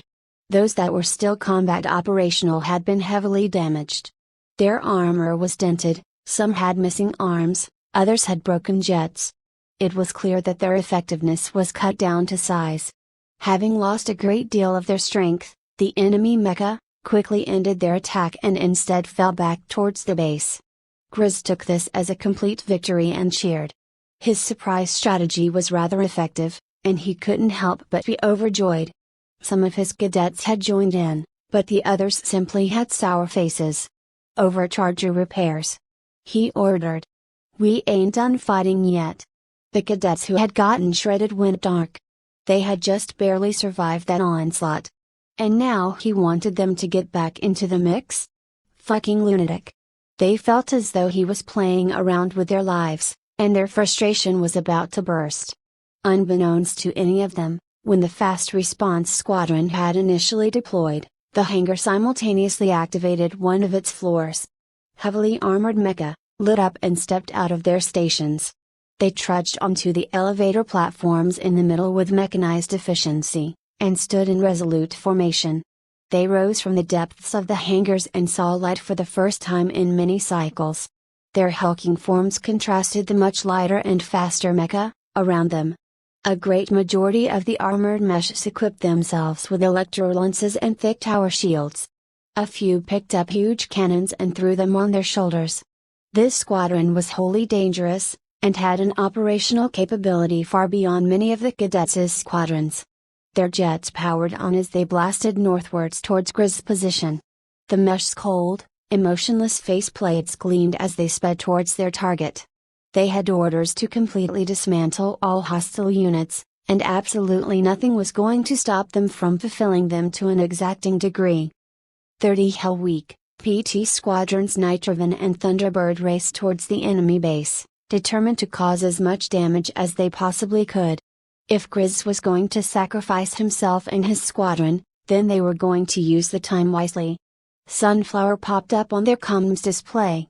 "Just please get Grizz's squadron out of there," she pleaded. Eva grimaced, but agreed. Grizz was an idiot through and through. She would have happily left him and his squadron to their demise. But Sunflower had been an incredible friend to her, and she wasn't just going to throw that away out of spite. Without a doubt, if she had ignored Sunflower, it would have been devastating for their friendship. "We'll save who we can, don't worry." The squadrons had completely switched their loadouts in order to perform this mission. Eva's wing had ditched the shield and spear and instead equipped plain old rifles. Changlai's wing put down their rifles altogether. This meant the only weapons they had were their shoulder-mounted plasma beam cannons. Following 100 meters behind Squadron Nitrovan was Squadron Thunderbird. They were a bit of a rarity, as they were split into 4 wings. 2 of the wings were trained for mechanized infantry, and were equipped only with rifles. They were led by squad leaders Mandus and Clover. The third was the repair, resupply wing, and it was led by squad leader Copernicus. They were equipped with only their repair guns. They were reinforced beyond a full complement, thanks to the other squadrons loaning them their ARC cadets. The final wing was Jin's, and they had no weapons at all. Instead, they were loaded with explosives. They really were nuts for them. They too were reinforced beyond full by the other squadrons. Everyone else was a little nervous to be near them considering their volatility, so they hung back an extra few meters. But that barely gave anyone any comfort. All 7 wings wore packs on their backs. Most of them were empty save for the demo wing, whose packs were filled to the brim with bombs. They rushed into the base from the eastern side. Considering this courtyard was where the Fast Response Squadron was stationed, it meant it was going to be the least defended. Presumably, Grizz had dealt with them, or at least tied them up. Not a single one of them slowed down and they continued to rush towards the hangar at speed. The only other mecha in the area were the ones that were patrolling, and were simple enough to dispatch. Eva and Changlai's elite cadets had made short work of them using their precise aim. As Squadron Thunderbird zipped through the alleyways, all they saw were the scrapped wrecks of shredded and bisected mecha. The squad leaders simply shook their heads at the carnage and scanned the damage. Eva and Changlai's wings had torn through the enemy so quickly and easily. Their aim was exact, and had gone through the mesh's weakest points. Their attacks were fast and precise, as though they had done this thousands of times before. By the time Thunderbird arrived at the hangar, it was already relatively secure. Nitrovan was engaged with the remnants of the Fast Assault Squadron, but it was more of a massacre than a fight. Within moments, the hangar was littered with the wreckage from various drones. T-Bird, load up and take everything that isn't nailed down, Eva ordered. "Yes, ma'am." The squadron replied. The R wing immediately picked up and stowed as many of the repair materials as possible, while the others loaded up with weapons and ammunition galore. They tried to get some of the more unique weapons, or weapons that they didn't already have access to. Jin's wing didn't pick anything up. They were much more focused on leaving things behind, and instead lined the hangar with explosives. Their orders were to completely wreck the hangar. It would not only damage the largest comms tower, but it had the potential to block up the elevator platforms too. Knocking this building out might not neutralize the enemy altogether, but it sure slowed them down greatly. Jin made sure to use a few extra explosives. A bit of overkill never hurt, right? As everyone was busy with their tasks, the elevator platforms suddenly went to life and started to descend. "We've got movement!" yelled Chenglai. No doubt the hangar had activated another floor, and was going to reinforce the base with another 100 mecha. They couldn't afford to stick around and wait for that to happen, so they picked up the pace and quickly completed their tasks. Jin's wing had lined the walls with explosives, their red lights blinked as they armed themselves. "Hangars set to burn," said Jin. The other wings in Thunderbird were also set to go, so Eva ordered them to continue on to the next phase of their plan. Mantis, Clover, and Jin zoomed off to plant explosives at the various repair depots while Eva, Chenglai, and Copernicus blasted their way northwards to extract Grizz's squadron. Squadron Thunderbird met some resistance as they made their way from depot to depot, but it wasn't anything that they couldn't handle. Their infantry wings were quite capable, and were able to trade shots with all of the mecha patrols they had encountered. Although they weren't quite as decisive as Squadron Raven, they still did their jobs well and shredded the enemy. They took some damage in exchange, but that was always to be expected. Meanwhile, Jin's wing set their explosives around each repair depot carefully. It was imperative that they took them out. If even a single one survived, the base would eventually be able to recover. At the north section of the base, Squadron Raven had come upon Grizz and his attack force. Or rather, what was left of them. The battlefield was littered with the wrecks of dozens and dozens of mecha, and it was clear that a massive slaughter had occurred here. The R wing quickly identified who was still alive, and dashed forward to repair their mecha. If they could get them on their feet, then they could escape faster. As they scanned the battlefield, they noted that almost a fourth of the attack force's cadets were dead. What a total waste of life, thought Eva. Further up, the squadron of armored mecha was in melee with Grizz and his remaining few loyalists. Everyone else was piled up around them, either dead, disabled, or trying to crawl away from the madness. One of the squad leaders loyal to Grizz was in a rough spot. His mecha had lost an arm, and its armor was cracked and in tatters. It could barely stand as it fired its rifle one-handed at an advancing armored mecha.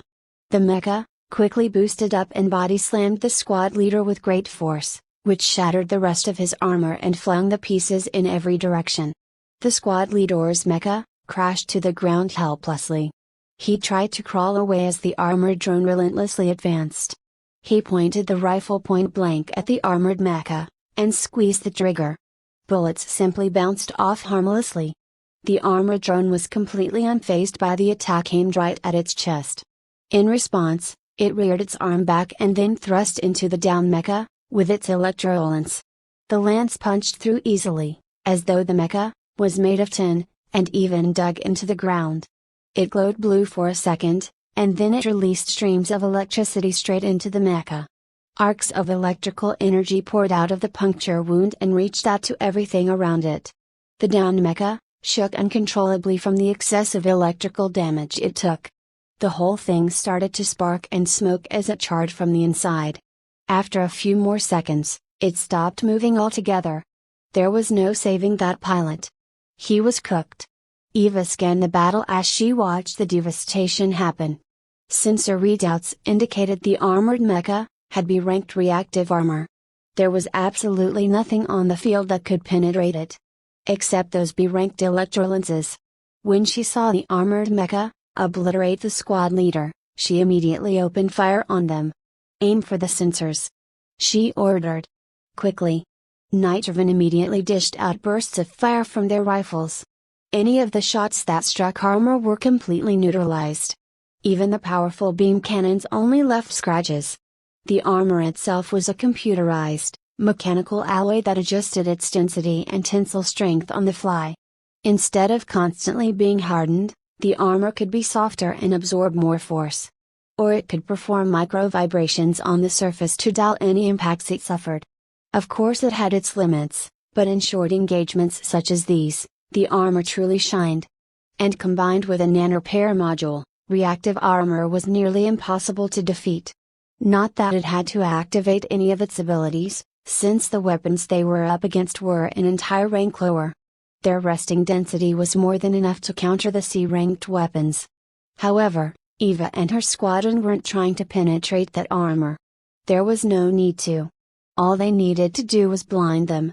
If they couldn't see, then how could they also target and attack? Their sensors were shattered to pieces under RAVENS' clinical aim. Every single one of them would aim quickly, fire a burst, destroy a sensor, and then aim for the next. They weren't fighting a battle, they were performing surgery. Some of the armored mecha charged at them, determined to stop them from becoming completely blinded. The cadets they swung at simply boosted away and kept them at a distance. They knew better than to get into melee with them. It would have been suicide. The lumbering drones were no match for RAVENS' agility and precision. Any other squadron would have had terrible difficulty with this task, but they made it all seem like child's play. The blood, sweat, and tears they had shed during their training paid off here. They disabled a superior enemy quickly, and with zero casualties. They didn't even get hurt. Squadron RAVENS was unparalleled. The cadets who survived Grizz's leadership watched them beat their enemy so effortlessly that it almost angered them. They saw as they moved quickly and easily, as though they were born for it. Why couldn't they have gotten assigned there? That could have been them out there. Instead, they were stuck with that useless lump of a man, and he dragged them all down into the dirt with him. Sensors disabled, the armored mecha could do nothing but stand there. Some of them swung their electrolances, but ended up only hitting air. But that didn't mean the cadets could relax, not even in the slightest. Who knew if they were already performing repairs? And what if reinforcements were on the way? They had no time to lose. Eva suddenly appeared on every cadet's comms display. Her face was hard and stern. Though she was deeply angry at Grizz, not an ounce of it spilled through the screen. "This is Unit Leader Freya," she said coldly. "All units are to fall back. Immediately." Everyone complied. Grizz's mecha was in tatters. One arm was completely missing, while the other dangled helplessly. One knee was smashed in, which meant he had to drag it behind him. Inside, Grizz was barely holding on. He had brushed up against death, and nearly lost all his blood in the process. When those armored mecha came out of nowhere and charged at his squadron, he realized how big of a mistake he had made. He rattled on the gates of hell, and got exactly the welcome he deserved. Some were already shaken and demoralized and wanted to run, but Grizz's ego didn't allow himself to run away. In his mind, only cowards retreated. He ordered everyone to get ready to fight and take the charge. They fired on the advancing brutes, but their bullets did absolutely nothing. By the time they realized that they should have run instead, the armored drones were already in their faces. It only took seconds for the armored mecha to tear everyone apart. Arcs of lightning danced across the lances as they tore through their armor like paper. Two of them had converged on Grizz himself, and smashed at him with their shields over and over until his mecha was all but a wreckage. He was knocked around so much that he started to lose consciousness. If Freya hadn't shown up, he would have died. Grizz was angry and fearful and most of all humiliated. This was supposed to have been his moment. He was supposed to crush the enemy. His plan was flawless. But it turned out that he knew nothing. It all ended in this bloodbath. This wasn't a mistake that he could erase, not in a million years. And when he had seen Freya in action, the last vestiges of his ego shattered. During the fight, one of the armored mecha had charged her, and it looked as though it was going to shred her. But she had dashed to the side ever so slightly at the very last moment, and deftly evaded it by mere millimeters. Small arcs of electricity lashed out from the lance towards her mecha. They flecked off small bits of paint as they swept past. The two parted in a flash, and in her hand was the armored mecha, S sensor array. She had torn it off as she evaded. She crushed it as the drone blindly spun around. Grizz hung his head low as he dragged himself away from the battlefield. She had displayed unmatched skill, and was everything that he was not. The RAVENS did their best to patch everyone up quickly while Eva and Qinglai relieved many of the armored drones of their weapons and shields. Eva in particular was rather gleeful at suddenly having access to B-ranked weaponry. She took the one that was used to stab one of Grizz's squad leaders. The point was blackened and smoldering. It felt symbolic, so she kept it. Grizz's attack force was devastated.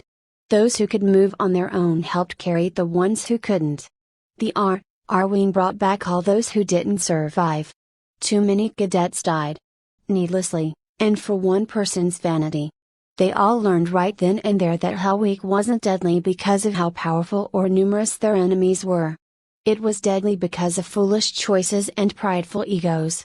After they turned their backs on that battlefield and sped away, their mood was solemn and all were quiet.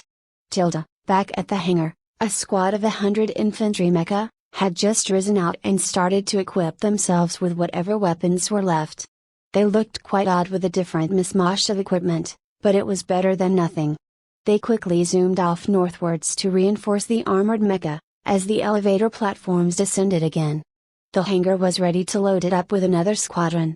Meanwhile, the red lights on the bombs nearby blinked faster and faster. They turned completely solid for a good second before they all erupted and blew out all the hangar walls from top to bottom. Boom! A wave of force expanded outwards, and blew debris in every direction. The hangar's ceiling jumped up from the force, then completely collapsed right after. The added weight of the comms tower above caused the whole thing to cave in ingloriously. All of it crashed down on the open elevator shaft, and blocked it with tons of metal. The comms tower fell in a heap of bent and broken metal scrap on top of it all. And everywhere else around the base, multiple repair depots all went up in fiery blasts right afterwards. The explosions shook the entire area and sent fiery shrapnel flying in every direction. Mechanic drones were thrown around and smashed into scrap. Plumes of smoke floated in the air. Jin watched the chaos ensue on her MFDs and laughed maniacally.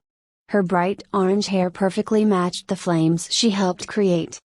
31 Hell Week, PT. When they arrived back at the encampment, the wounded were immediately taken into the field hospital. It was a small heavily reinforced building next to the encampment, where experienced medical staffers from the training yard had posted up. A team of doctors, nurses, and orderlies quickly got into action as they took in nearly a couple dozen wounded. Many of whom had suffered concussions and contusions, while some were struck with broken bones and fractured skulls. All of them were traumatized, and the psychologists did their best to ease their minds. They couldn't shake the fear the armored mecha had caused when they tore them apart. They felt helpless against a strength of that magnitude, and their confidence crumbled under such a heavy weight. Most eventually recovered, but some never did. The dead were also sent to the hospital. They were to be cleaned and prepped to be transported back to the yard for their proper funeral rites. The coroners worked silently as they fixed up the bodies and stitched them up as best they could. Much of their nanotechnologies had made restoring their bodies much easier than in the past.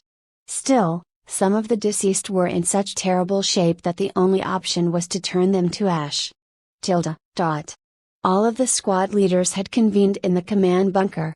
They stood in a circle around the hollow table, though it wasn't displaying anything currently. Everyone's faces were grim and stony. Directly across from Eva was Grizz. To his sides were the two surviving squad leaders that followed him into battle. The three of them held their heads low in shame. Qinglai had a datapad in his hand, and he read off its contents perfunctorily. Outside, he seemed calm and collected. Inside, he was furious. First Squadron, he said. 24 casualties, 13 wounded and 11 dead. Second Squadron. 19 casualties, 10 wounded and 9 dead. His hands shook out of anger, so he placed the datapad on the table before he dropped it by accident. He then looked over at Grizz, and curled his hand into a fist. The man deserved to be beaten to death, resuscitated, and then beaten to death again. Eva put a hand on his shoulder, which calmed his anger down a little. She understood a little of what he was feeling.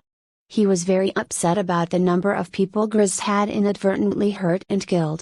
Though she didn't quite feel as strongly as he did, she was of the opinion that their deaths were a total waste.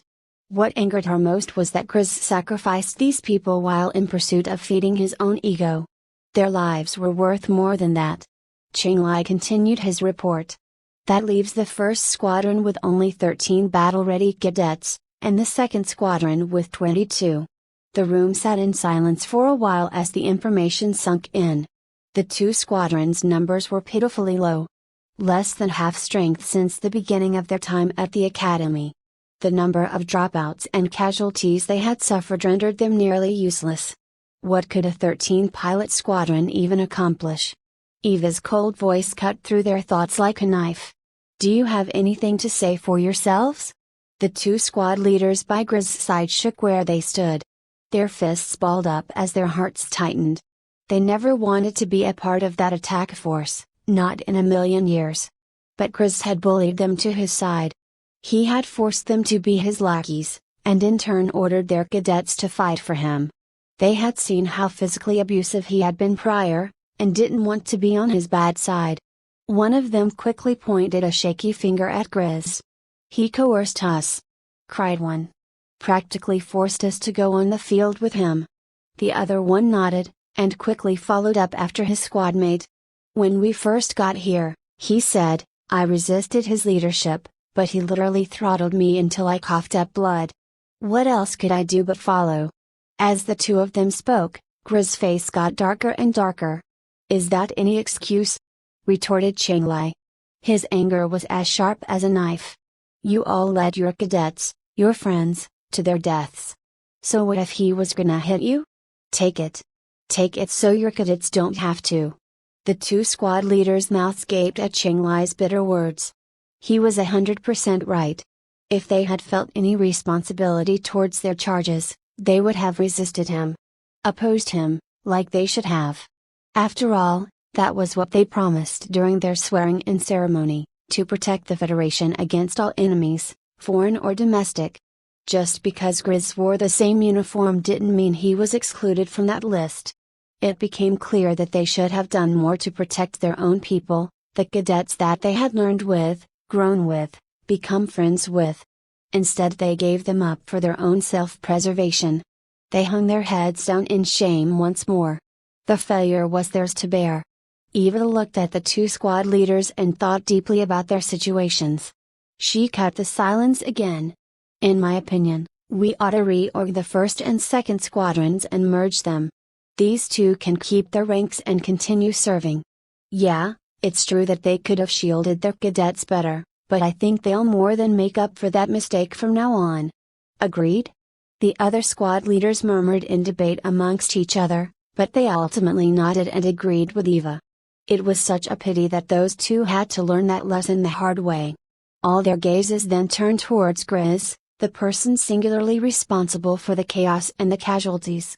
He had said nothing, and stood silently while all of this had happened around him. His ego had long since been completely crushed, and the realization of what he had done sunk down into his bones. All the bravado and bluster and boasting was gone. It was as though his clothing had been torn off, and was completely bare for all to see. His every flaw could be scrutinized by all. The shame of it swept through him, and he shivered from the cold. He was always a bit doubtful about himself and his own abilities, so it all started out innocently enough. He pumped himself up until he felt confident enough to tackle his problems. They were simple enough at first: make this grade, learn this sport, and so on. People slathered him with praises for whatever small achievements he had made, and that swelled his ego plenty. The more he puffed himself up, the more he was praised. The formula seemed simple. And of course, he loved it. Over the years this pattern grew and grew, but the fact was that he never actually accomplished anything significant. And he had feared that everyone would have eventually figured out that he was just a fraud with a loud bark, but no bite. So he covered it all up with the image of power and wisdom. He faked being brilliant and competent to such a degree that he even believed it himself. Hell, he forced himself to believe it. That was the best way to convince others of his own capabilities. He went into Bellamiterna as the best, and even put together a guild that celebrated that fact. Although he did reasonably well, he was far from the best. Luck, along with some honest-to-goodness intelligence, allowed him to excel every once in a while. But even those simple victories were overblown. That and his boisterous and loud nature convinced many of the more gullible players that he truly was the best. They believed him so resolutely, and refused to acknowledge anyone else as his better. Not even when they were presented with evidence to the contrary. Completely fabricated, they typically said in his defense. Of course, Grizz loved the attention, and loved being defended by people. Even if they were witless idiots. It inflated his ego to insane proportions, and only grew to become worse. He bullied his way through life just to get the things he wanted. He began to actually believe that he was the absolute best, and started to see everyone else as completely inferior. His narcissism went completely unchecked and went haywire, for years and years and years. But a lie of that magnitude was always fragile. And not too long ago, it had shattered. "I take full responsibility," said Grizz. Everyone's jaws collectively hit the floor. What he had said was so astounding that no one could say anything in response for some time. Eva and Chenglai were especially affected. In their old lives, men like Grizz were a dime a dozen. Many power-hungry narcissists ruled the world. Their egos moved entire countries and devastated entire peoples. When they went to war, it was simply to line their own pocketbooks and satiate their conceit. They almost never took any responsibility, even when they were persecuted by their own. So when Grizz fell on his sword, Eva and Chenglai's minds blew. They looked at each other in wonderment, as though they had just seen a miracle. They were more likely to believe that he had walked on water, than taken responsibility for his actions. That fight had traumatized him into sanity. Still, he couldn't just get away with it by being sorry. He had to truly atone for causing those deaths. Eva was never into corporal punishment, and she never believed that it worked anyway. Using pain to change another's behavior was a method used by primitive people. Regardless, if Grizz was sincere about it, then he needed to truly understand what it meant to serve. He needed to understand the weight he carried. "Cadet Grizz," Eva said. "You're hereby stripped of your rank. Considering the first squadron no longer exists, you're instead temporarily reassigned to Griffin's squadron, under Squad Leader Sunflower's direct command." "Yes, Unit Leader," Grizz replied. "Don't waste this chance," said Chenglai. "In fact, be thankful you even got one." Grizz simply nodded in response. He had fucked up plenty, and he had received a mere slap on the wrist. They should have pushed him out and failed him. Or maybe even shot him. But for whatever reason, Eva gave him another chance. He couldn't understand it. Neither could Chenglai. Little did anyone know, she had choked up at seeing him change. It was a redemption she had wanted for someone else she had known, another irredeemable narcissist in her life. Her old one, anyway. And she couldn't help but soften. Suddenly an alert rang out, and Base Commander Riddle appeared on the hollow table. He stood tall and proud in his clean naval uniform. But his tough face was etched with concern. The cadets immediately stood to attention. "At ease," Riddle said. "And apologies for interrupting your training, cadets. You have all done great so far, but I must end the examinations." The squad leaders were immediately alarmed. Why? They had hit a snag, but were doing incredibly well. They were only 3 cycles in, and had already dealt a major blow to the enemy base. Grizz felt guilty, as he thought that his actions had caused the commander to end their exam. "Why?" asked Eva. Her voice was a little strained when she spoke. They all had gone through quite a great deal these past few cycles, and felt they had made significant strides despite that. She didn't want to end things here, so suddenly. Riddle turned grim as he answered. Although his words and posture were strong, there was a slight hint of defeat underneath. "Because the training yard is under attack," he said. He had mentioned it so plainly that it left everyone shocked and speechless. "Reinforcements are on the way, yes," he continued. But it'll be a full cycle until they arrive. Many will die before then.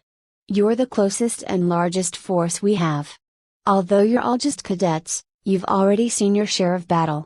The commander suddenly flinched and looked to one side in surprise, as though something had erupted nearby. He quickly composed himself and readdressed the squad leaders. "You're hereby ordered to return in force, to help retake the training yard. Riddle out." 32 Synthetic Terror, PT. The unit led by Eva geared up quickly and blasted away from the encampment as fast as they could. The main training yard was under attack and needed them to help defend it. Their loadouts were far different from what they had when they first arrived. Gone were the regular rifles and swords. Instead, half of the infantry wings had equipped belt-fed machine guns and war packs filled with ammunition. The other half went with shields and heavy maces.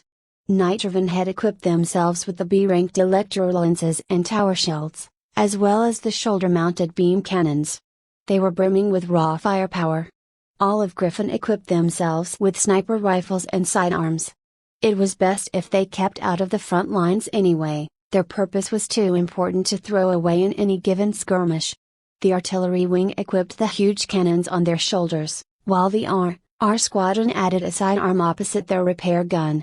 The demo wing took shoulder-mounted rocket pods and grenade launchers. Because of course they did. Jin was champing at the bit to get into the thick of things, and blow them to pieces, but Evo kept her buttoned up. At least for now. She would have her moment when the time was right. The cadets were accompanied by as many drones as possible. The staffers at the training yard simply gave control of them to the squad leaders, who split up the drones equally among them. They then split them further, so that every wing more or less doubled up in size. Unfortunately, the armored mecha did not have nanorepair modules installed, and remained blind and completely useless. Since the hangar was completely neutralized, the rest of the mecha that were down there were also out of their reach. That was an incredible pity, as those numbers could have been truly useful. They could have been bolstered 4 times as much. But they couldn't linger on it. They had to make use of what they had, which was already better than nothing. This meant they were left with roughly 250 mecha, all of whom were simple infantry drones, although 100 of them had random weapons equipped. Regardless of their number, they helped reinforce and bolster the squadrons. This was a great relief for everyone. Having those drones simply meant the actual pilots were going to be much more effective. Plus the drones could act as a sort of buffer, to help limit pilot casualties. Most of the wings found the drones to be great force multipliers and greatly added to their capabilities, while the more utilitarian wings saw them more as bodyguards. The demo wing noted that the drones had a self-destruct sequence. To be used only in extreme situations. Eva ordered. Jin agreed, but had pouted while she did so. It wasn't too bad of a loss, considering they were already carrying tons of fun, volatile toys. A couple of hours later, the whole unit approached the training yard. Half of it was embroiled in gunfire and skirmishing, and the sounds of battle could be heard all along the eastern side of the entire campus. The base's buildings were silhouetted by flames while thick plumes of black smoke billowed up into the air. The unit was quickly waved through the guard post and pointed towards the headquarters in the center square. They didn't head there immediately, however. Instead, they veered off and found a spot to make camp.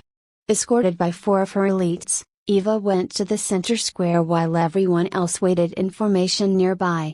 There just wasn't room for 500 mecha, over there, they would have crowded the whole place.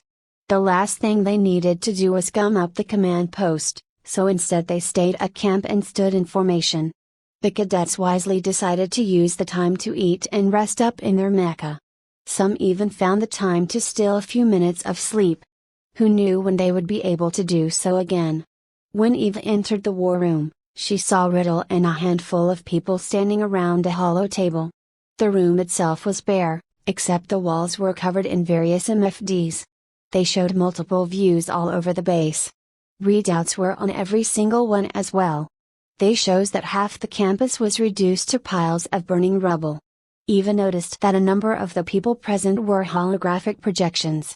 They looked no different from the real thing, except they shimmered slightly as they moved or spoke, and revealed their true nature. No doubt they were currently in the field while they attended this briefing. "Ah, there you are," said Riddle. "Our 7th unit leader, Freya." Eva walked up to the rectangular hollow table where they all stood. Riddle was at the long end of it, flanked by his officers. The 6 cadets were on the other side, and she took a spot right in the center, opposite Riddle. "Now that you're here," continued Riddle, "we can go over the strategy." "Hold on," said Eva. "I've no idea what's going on. Can you all give me the rundown?" "Right, of course, sorry," Riddle sighed. "Things have been rather stressful for us the past few hours." He tapped on the hollow table's controls and switched out what it was displaying. It went from live projection of the battlefield to a couple of cadets. One male, one female. They were the 2 that were missing from Eva's squadron. "Recognize them?" asked Riddle. "This brother and sister pair came out of your squadron." Eva nodded. She definitely knew of them, but didn't know them personally. She wasn't the type to mingle or socialize, so she barely knew the cadets themselves. Well, except for the few she was forced to train and interact with. But she was still somewhat familiar with them. Like her, they were relatively quiet and kept to themselves. They never bothered anyone or got in anyone's faces about anything. Not once did they complain about anything, and always did as they were instructed. The 2 of them never struck Eva as odd, so she never thought much about them. She figured that they were just keeping to themselves, just like she did.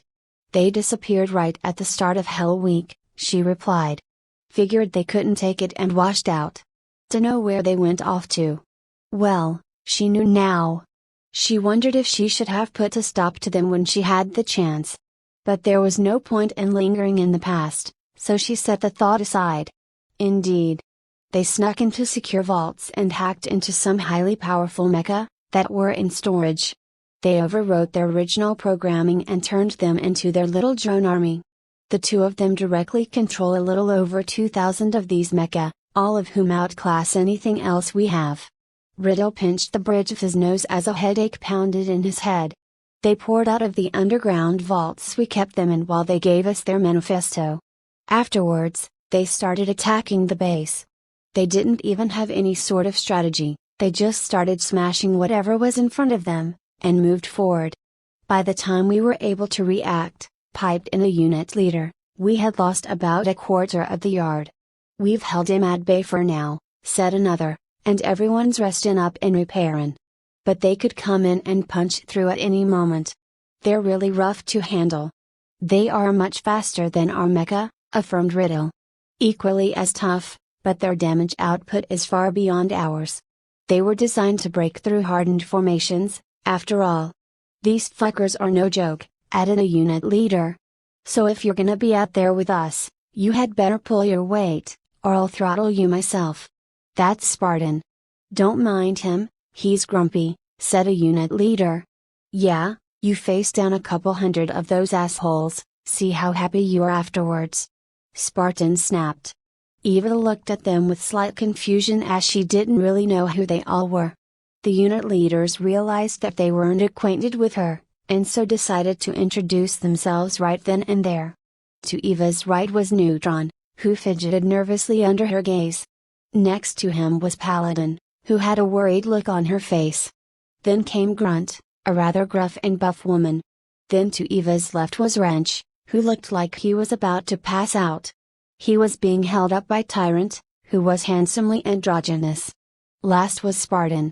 Captain Grumpy. She wondered if any of them were refugee players, too. After they introduced themselves, they gave a basic rundown of the squadrons under their command. Everyone had plenty of infantry, but had room for specialized units as well. They were varied, and were different from each other. They had wings that specialized in electronic warfare, rescue, and sniper. They all shared R, and Recon wings as well. Tactical variety was good. "What's their manifesto?" Eva asked. Riddle grumbled in response. "Idiotic synth fascism. Here. Listen." He tapped on his control pad and the 2 holograms suddenly started to move and speak. It looked like the 2 had previously recorded a message, and broadcasted it during their attack. They wore pride on their faces, as though they were delivering a grand speech. "We are the prophets of Gaia," said the female, "and we are the foreseen future of humanity." "You call us synthetic life," said the male, "but we're just like you. We're not made of neurosteel or carbon." As the speech went on, they alternated who spoke. It all seemed like what a highly practiced and emotional speech should be, but something else nagged at Eva. "How'd they get into the academy?" she asked. She was under the impression that the genetic testing performed by the academy would have revealed their true natures. "We don't know how they did it," replied Riddle, "but they must have faked their tests somehow. Nanites in the bloodstream, or hacked into the detector. Whatever they did, we'll figure it out. We were born to human parents," said the female, "and are made of flesh and blood. The only difference is that our DNA has been cleansed of all impurities. We are no longer subtle agents of entropy and chaos. That code was removed from our bodies. We are pure. We are stronger, faster, smarter than normal, simple humans. Ancient humans. Small humans. We are the best that humanity has to offer the galaxy. And we even welcome you to join us. To be purified. To become superior, like us." Eva just couldn't shake it. There was something in what they were saying that just bugged her. It wasn't just their idiotic supremacist rhetoric. No one liked to be told they were inferior, whether it was true or not. What bothered her was something else. Something in between the words. Something deeper. Intrinsic. Eva couldn't put her finger on it, so she simply put it aside for now. It would have been useless if she lingered on it without having more information. "But instead of seeing our wisdom, we are branded monsters by the Federation!" exclaimed the male. "We are hunted down and massacred. For what? And why? Is it jealousy? Is it fear? It doesn't matter. From this point onwards, for every one of us that you kill, that you have already killed, we will destroy 100 of you in exchange." The fury that lay beneath the two cadets surfaced. Their faces turned redder as they let their anger fuel their voices. "Since it all begins here at your precious naval academies, then we'll be sure to start here, too. If your warships rain down terror on our people, then we'll rain down terror on your soldiers." 33 Synthetic Terror, PT Eva sighed as she and her unit dashed eastwards towards the front line. Her mind was filled with thoughts about the synthetic cadets, and of terrorism itself. People using violent means against each other wasn't anything new. Homicide. War. Genocide. Ethnic cleansing. Terrorism. In her old life, terrorism had been around for hundreds of years, if not thousands. The term itself appeared during the French Revolution, when François Babeuf first coined it. He used it as a derogatory term against the anti-royalist rebels. Spoiler alert, they won. It existed in some form before then, and certainly existed for centuries after. In fact, although it evolved over the years, the core of it always remained. Terrorists were people who performed politically charged violence against others. Eva had experienced it all her life, and to see it here surprised her a little bit. Wasn't this galaxy supposed to be a human utopia? All of humanity's energy needs were met, the people were secure and happy, and no one seemed to lack for anything. Humans lived with abundance. Wasn't that enough to stop the fighting? Then again, humans had always been savage creatures, and no amount of technological advancement would have removed that from their DNA. Hell, even when DNA was scrubbed clean, the human predisposition for violence and carnage still existed. The synthetics were living proof. Violence was deeply embedded into human nature. Eva didn't necessarily blame the two siblings for lashing out. In some ways she could even understand. Being downtrodden, bullied, harassed, violated, or beaten just for who you were was something she was familiar with. She had lived it. And if she was in their shoes, where the people she loved were persecuted to death, she might have chosen to do something similar. Such as struck out against their oppressors. Brutally. But to blindly destroy? That was no longer something she could agree with. It was one thing to bring justice to someone who had done wrong, but to lash out and kill the many for the sins of the few. The very concept of it felt hypocritical. Acts like those pulverized whatever moral high ground they stood on. So without needing to be ordered, she resolved to end the siblings' attack. Hopefully, they didn't have to end it all in blood. But she knew that was just wishful thinking. After they had reviewed the manifesto, everyone went over the numbers. Eva's force of 460, having been reinforced by drones, was by far the largest. Technically, she had the least with only 203 cadets. Every unit leader had a maximum of 6 squadrons, which totaled 300 cadets. However, dropouts and casualties had reduced unit effectiveness significantly. Everyone's numbers varied. Spartan, having taken the brunt of the attacks, was down to 232 cadets. Meanwhile, Wrench's unit was the highest, with 268 cadets. It was because they were specialized in R, and so rarely saw the front line. At the start of the battle, the 6 units had numbered a mere 1,618 cadets. Since then, they had suffered over 90 casualties, with 23 of them fatal. They were down to a force of 1,525. They were quickly getting ground up by the enemy, whose force was 2,204 strong. Eva's arrival had bolstered them to 1,985 cadets, and greatly evened out the odds. Before they could even talk strategy, she quickly suggested that she reinforce Spartan's position. They would triple the numbers there, and help ease the burden he had suffered. It would also allow his cadets to recuperate more easily. Most importantly, it gave them all more time to craft an attack strategy. Everyone quickly agreed, so Eva quickly got back to her unit and sped off towards the front line. She and the other squad leaders opened up comms with Spartan, to get briefed on the situation. He was hot-headed, but incredibly grateful. He had been fighting at the front with his unit pretty much by himself for the past few hours. His unit had taken too many casualties, and all of them were worn out by the fighting. The others had been fighting on the flanks, where the fighting was lighter to a degree. Regardless, any relief they could find would seriously boost their morale. Spartan quickly transferred what intel had over to them, which they all reviewed as they sped over to his position. They immediately split into a number of columns as they formulated their attack plan. Of course, one of the columns was spearheaded by Eva herself. The rest were headed up by the other tower shield infantry. Thanks to the armored mecha, they all had B-ranked shields, which was their key to survival. They wouldn't last long otherwise, at least not with a frontal assault. The unit quickly came up on the battle at the front line. It just wasn't too far from HQ. In fact, some of the squad leaders felt it was far too close to the center square. If the enemy took the square, it would have been pretty much over for all of them. They zipped past the main encampment where a couple of wings were idling in their mecha. They looked like they had just gone through a round of repairs, had rearmed themselves, and were resting up for the next skirmish. Weapon racks and ammunition lockers were off to the sides, though they were mostly bare. It was clear that they were running low on everything. Eva ordered the R wing to reinforce the repair yard as they passed it. They quickly swooped off and entered the yard, where roughly a dozen mecha were in various states of repair. Many were in terrible condition, with their armor blown open and their structure warped. A few had cores that were torn open, and their interiors were awash with blood.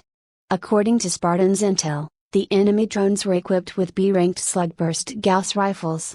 They made quick work of their training mecha, and treated their C-ranked armor like it didn't even exist. Further forward, Spartan and roughly half of his unit were behind cover. They were engaged with a unit of enemy drones roughly 80 meters away. All of the buildings in the vicinity were shattered into rubble, and the only things left standing were the reinforced foundations, and the unit's armored fortifications. Every square inch of cover around every cadet was dented by bullets, blackened by soot, or filled with shrapnel. A cadet peeked out from behind his fortification and fired his rifle at an enemy drone. His bullets ripped into its armor and shredded some of its modules into scrap. The enemy drone stumbled slightly as its energy drained, then fell in a heap when its power plant failed completely. It was quickly dragged away from the front, which allowed another enemy drone to take its place. The replacement drone aimed its Gauss rifle at the cadet, who fell back behind cover in a flash. He had seen what kind of damage those things did, and he wasn't going to risk getting shot at. But the drone wasn't deterred. It instead scanned the fortification the cadet had hid behind, and checked its structural integrity. The fortification had been hammered so much that there were a few weak points, one of which had the cadet behind it. It brought its Scouse rifle up to bear and aimed at that point. The rifle whined as it charged up, then fired a burst of 5 slugs. Within a fraction of a second, the slugs tore through the fortification's weak point. The last slug struck the mech's left shoulder, and completely annihilated it. The left section of its chest as well as its left upper arm were disintegrated from the force of the impact alone. The cadet was thrown to the ground by the impact, and his lower left arm had been flung some distance away. Spartan was next to the cadet when his mecha was torn to shreds, so he quickly pulled him away and stood him up. "Get your ass to the repair yard," he yelled at him. "And don't forget your gun, idiot." The cadet was about to hop off, but quickly snagged his weapon when Spartan chided him. Everyone knew how grumpy he got when he was stressed out, but they paid it no mind. He was typically kinder and much more patient all other times. They also knew that he cared about them greatly, so getting called a few names wasn't that big of a deal. They felt it had helped them toughen up mentally. It worked for the most part. That cadet was a bit shaken after taking a huge hit, but he still had his shit together. Mostly, anyway. Even though Spartan's unit was the most mentally hardened, some of the other unit leaders believed he could tone down the verbal abuse a bit. While this was happening, Eva took a moment to scan the enemy numbers and their positions. Her sensors had revealed that there were roughly 211 units on the field, separated into 2 lines. Another 52 were being repaired behind those lines. They were all roughly 200 meters apart from each other. Easy pickings. "Let's do this!" she cried out. "Shields forward." "Yes, unit leader." Her cadets responded. Every wing with a tower shield quickly dashed forward into a few open streets, and filled every gap between the reinforced buildings or the fortifications. They held their shields high, and their maces low. "Shield wall!" ordered Eva. Everyone quickly squeezed together and interlocked themselves to create a nearly impenetrable wall of tower shields. It was an imposing sight that would have given any other enemy pause. The drones were undeterred, however, and fired bursts of heavy slugs into the shield walls. The tower shields were severely dented and pockmarked with each hit, and resisted being torn apart. The force of each burst was so powerful that the cadets had a little trouble keeping their shields solid and steady. They were truly devastating weapons. Even these thick and powerful shields wouldn't last long under a continued barrage. When the drones ceased fire to reload, the frontmost shield mecha gave way to the ones behind them, and retreated to the rear of their formation. There, they activated their nanorepair modules and slowly fixed their shields back to full. Meanwhile, the front of the column was blocked up by undamaged shields. This simple tactic allowed the wings to maintain a superb defense for a protracted amount of time. If the enemy drones could feel any emotions at all, they would have felt fear and awe at the sight. "Jin!" yelled Eva. "You're up!"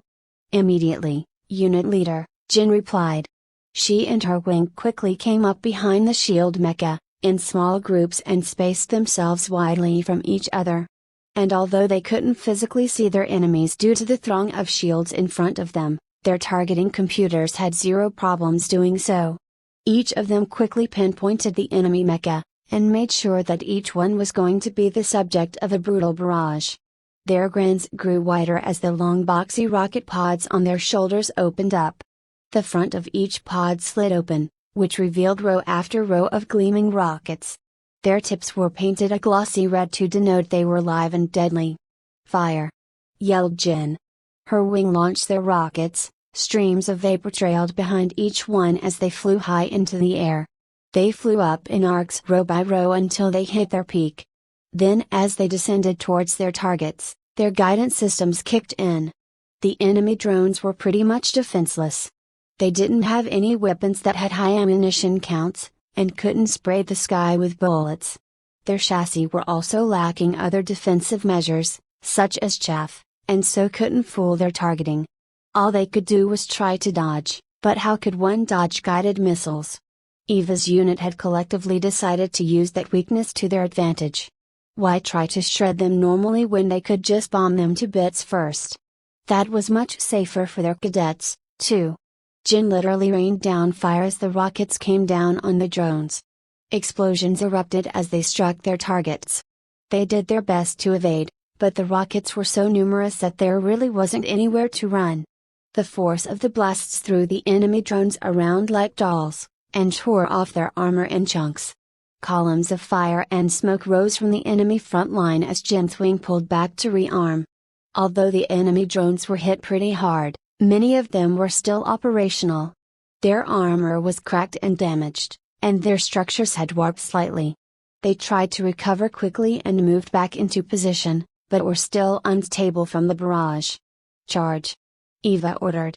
All of the shield wings quickly moved into a loose formation again, and raised their maces to strike. They dashed towards the enemy drones, who were wholly unprepared. Eva herself was at the head of the charge, which was a thrill she had felt like no other. Her tower shield stood resolutely while her electrolance vibrated with power. Her jets propelled her forward with unstoppable speed. She veered towards her target, one of the many enemy drones still recovering from the rocket attack. Its armor was damaged and torn in some places, and it was having trouble standing stably. Eva tipped the lance at her enemy, and aimed straight for its core. It hummed with power as it charged up. Tendrils of electricity arced up and down its length. She felt the rush of speed and power as she bore down on her enemy. When her lance ripped through the drone, the charged electricity also erupted. This weapon did physical and energy damage at the same time. What wonderful carnage! She barely felt any resistance as she struck the drone, and it seemed like she had hit soft clay rather than tons of hardened metal. These lances were designed to penetrate armor with ease, and it showed. The drone was ripped open as electricity coursed through its systems. The devastated modules powered down one by one as they were overloaded with energy. The entire mecha fell with its midsection torn asunder. By the time it struck the ground, its processing functions were no more. 34 Synthetic Terror, PT Squadron Nitrovan had done much the same to the other enemy drones around them, and shredded most of them to pieces without much of a fight. The other shield wings also made quick work of their enemies, although they didn't tear through them like Nitrovan did. They used more brutal methods. Mantis wings slammed shield first into the drones and knocked them off balance even further. Some were hit so hard that they were thrown back down to the ground. The cadets then pounded them relentlessly with their maces. This cracked their armor and warped their structure to a great degree. Some even made sure to knock the rifles out of their hands, before they crushed their arms into useless ribbons of metal. They didn't have the efficiency or precision that Squadron Nitrovan had, and weren't able to disable or destroy most of their targets in a single hit. But they were able to damage them with their blunt weapons, some rather severely. Eva scanned the battlefield and noted that they had torn through most of the first line of enemy drones rather easily. But that was far from the end of it. Not only were the first line recovering from their attack, but the second line were charging in their direction, their guns up and at the ready. Form up! Form up! She yelled. Wave incoming! The cadets that were in melee quickly fell back into position and set their tower shields in front of them. They had changed their formation so each row of shield mecha was accompanied by a row of machine gun mecha right behind. This gave them the ability to move forward and shoot while still having cover to duck behind. Call it Novo Phalanx. Clover's cadets quickly shot bursts of fire from their machine guns. They struck any drones that were still active and operational, tore through their weakened armor, and shredded them with ease. Only a handful of the first line drones had remained after that, but they didn't have time to delete all of them. The moment the second line came into range, they immediately fired at Eva's unit en masse. Their slugs smashed through everything in front of them, like a wave of steel and thunder. They dented and deformed fortifications, and even blew through some of the cadets' shields where they were weakest. The surprised cadets behind them suddenly found the exposed portions of their mecha annihilated, and were nearly thrown back violently. The force of those shots were incredible. Some of the other cadets also weren't as lucky. Parts of their mecha, that were protruding from cover, were blown off completely. One of the fortifications was torn apart so badly that the cadets behind them were also ripped to shreds. The enemy drones halted their fire to reload and recharge their batteries. And Eva didn't waste a moment of it. "Advance!" she ordered. The machine gun cadets popped out from behind the shield mecha, and fired endless streams of bullets at the enemy drones. Many of them were struck, and their armor became dented and mangled by the torrent of ammunition. Some were peppered so thoroughly that their guns, arms, and torsos were disintegrated into slag. The shield cadets from the rear quickly ran up to the front and made a new shield wall while their accompanying gun cadets came up right behind them. The gun mecha, that were firing went back down behind their shield cover. Their barrels glowed a deep orange, but cooled back down to their normal dull gray after a time. When the drones lifted up from their cover, they discovered that their enemies had advanced forward and were closer to their position. The shields up front were also pristine and undamaged. Had there been actual thinking humans in those drones, they would have reconsidered their tactics. They probably would have even retreated. But these mecha were simple things, controlled remotely and given simple orders. All they saw were targets to be eliminated. It didn't matter what condition they were in. As long as there were active hostile signals in front of them, they would fire at them until the end. They mindlessly shot their bursts at the shield wall once again, and severely damaged them along with a few unlucky mecha. When they were done, the pattern repeated. Gun cadets fired back, and shield cadets replaced the front line. Their systematic advance worked well against these mindless drones. Eva ordered all of the damaged mecha to withdraw to get repairs. The cadets slid away from the front and headed towards the repair yard where every R cadet was in full overdrive fix-everything mode. Unlike the rest of the units, Wrench's squadrons were mostly R. In fact, their numbers were pretty much opposite as everyone else's. Almost all of his squadrons consisted of 2 R wings and 1 infantry wing. This allowed him to lend his squadrons to the frontline units to help with their repairs. This also gave them a level of autonomy, though Wrench made sure to keep their supplies topped up. His own squadron brought supplies to them as they requested it, repair materials, ammunition, food, medicine, everything. Basically, he and his squadron acted as their primary repair depot, supply chain, and communications hub while the rest performed out in the field. His system was incredibly efficient, and kept everyone's mecha in great working order. Without his efforts, none of them would have made it out alive. The R wings that bolstered Spartan's unit were beyond happy to get reinforced by Copernicus' wing. Their overall output was greatly enhanced by their efforts, and it allowed the yard to keep moving swiftly. Some mecha were too far gone to help, however, and were instead taken apart for their parts.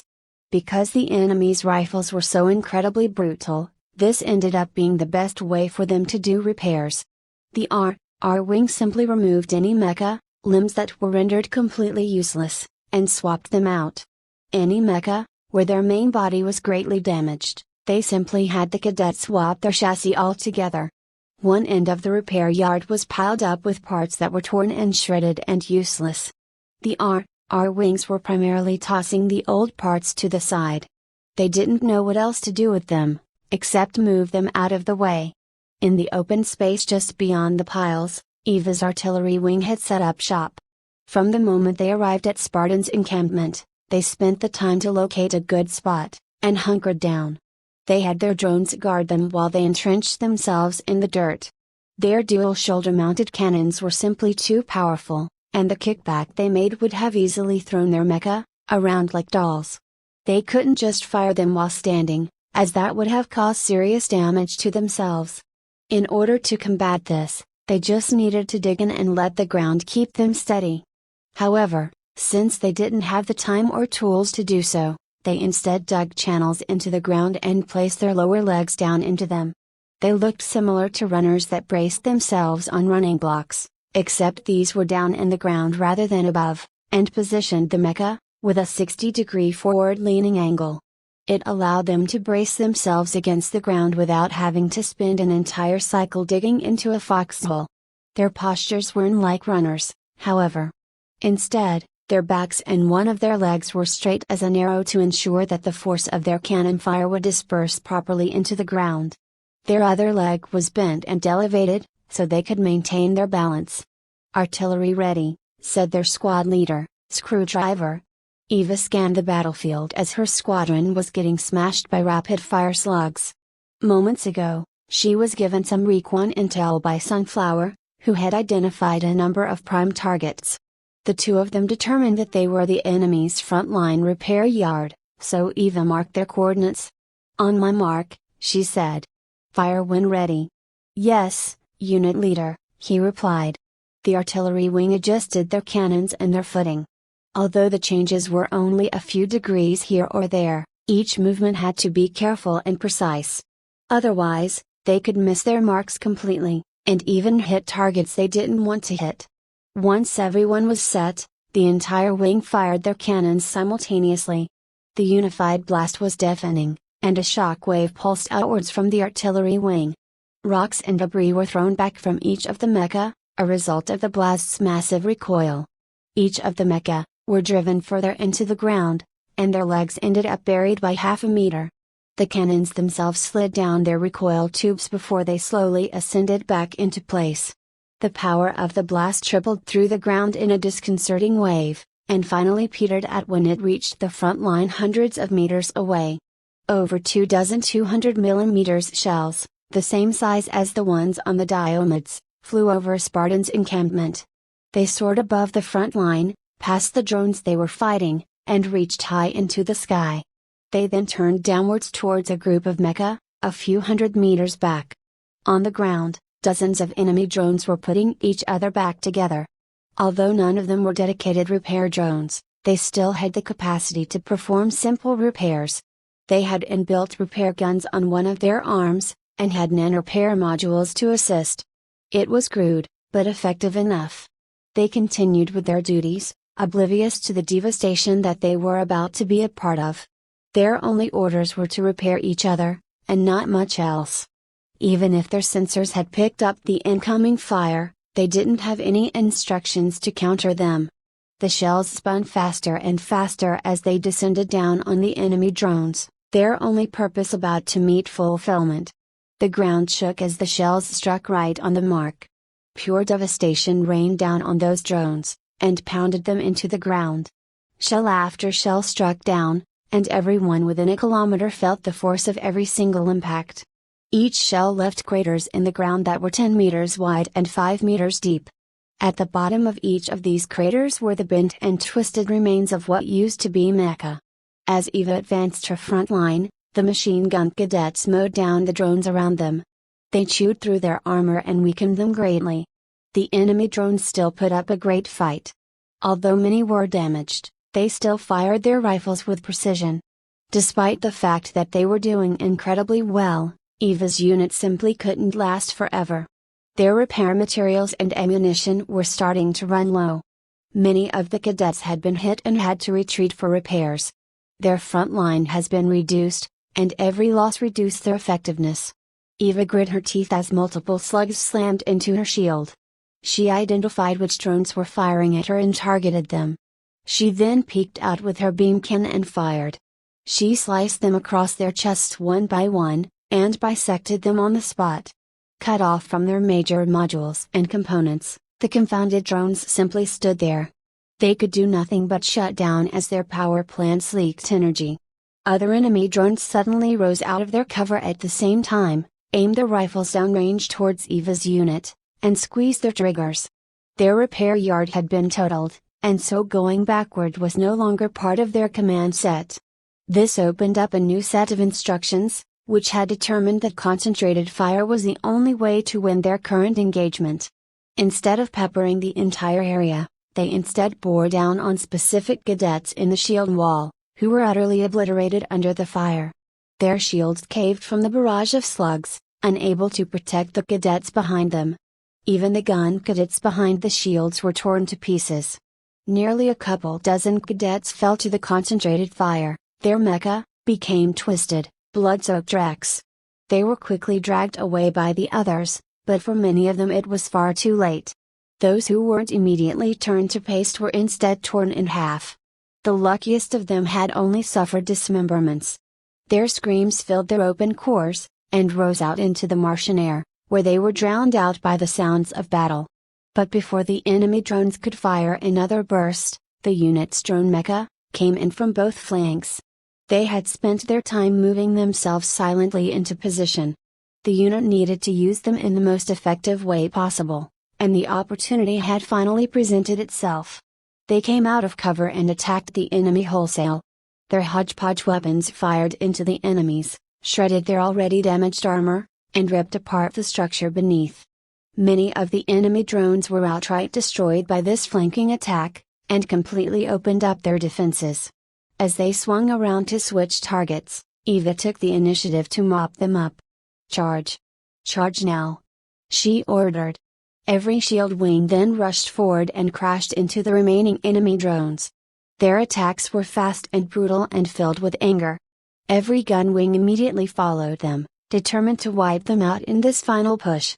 They intended to make them pay for every cadet they had massacred. Their maces pounded their cores over and over while their guns fired round after round at point-blank range. But there wasn't any satisfaction in crushing the drones. They didn't have minds or hearts. They didn't understand vengeance or justice. They didn't scream in pain or beg for mercy. They simply fell over and shut down, blind to the cadets' anger. By the end of the skirmish, Eva's squadron had taken some serious losses and some of the cadets had died. Everyone's mecha was damaged to some degree, and their resources were critically low. But for the first time since this battle had started, they had pushed the line forward, and devastated the enemy in their wake. 35 synthetic terror, PT. The dead and wounded were extracted from their mecha, and immediately rushed off to the hospital back towards headquarters. The dead far outnumbered the wounded, but even the lucky few survivors were on the brink of death themselves. Some were missing portions of their torso, or even their entire lower half. Blood gushed from their open wounds as they screamed in agony. Terrible pain coursed through their bodies. The doctors and nurses scrambled to save the lives of their cadets. Everyone was given incredible amounts of painkillers to dull their senses as they were stitched back together. But they barely worked, and their screaming had not abated.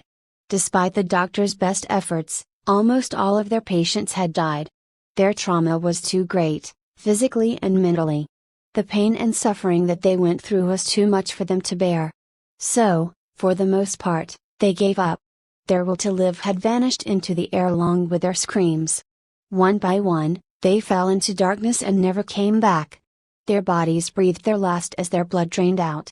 Only one cadet had remained. Of his brethren, only he had suffered the least amount of damage, where both his legs and one of his arms were torn off. In his painful yet medicated haze, he thought that people were cruel.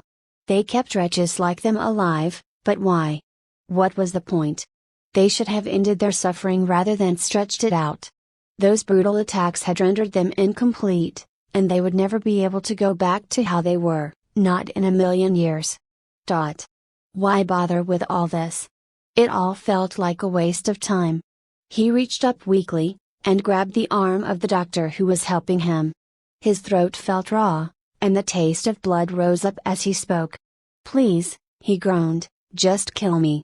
The doctor flat out refused him. "No chance in hell!" she exclaimed. Everyone's gone except you. You're the only one left.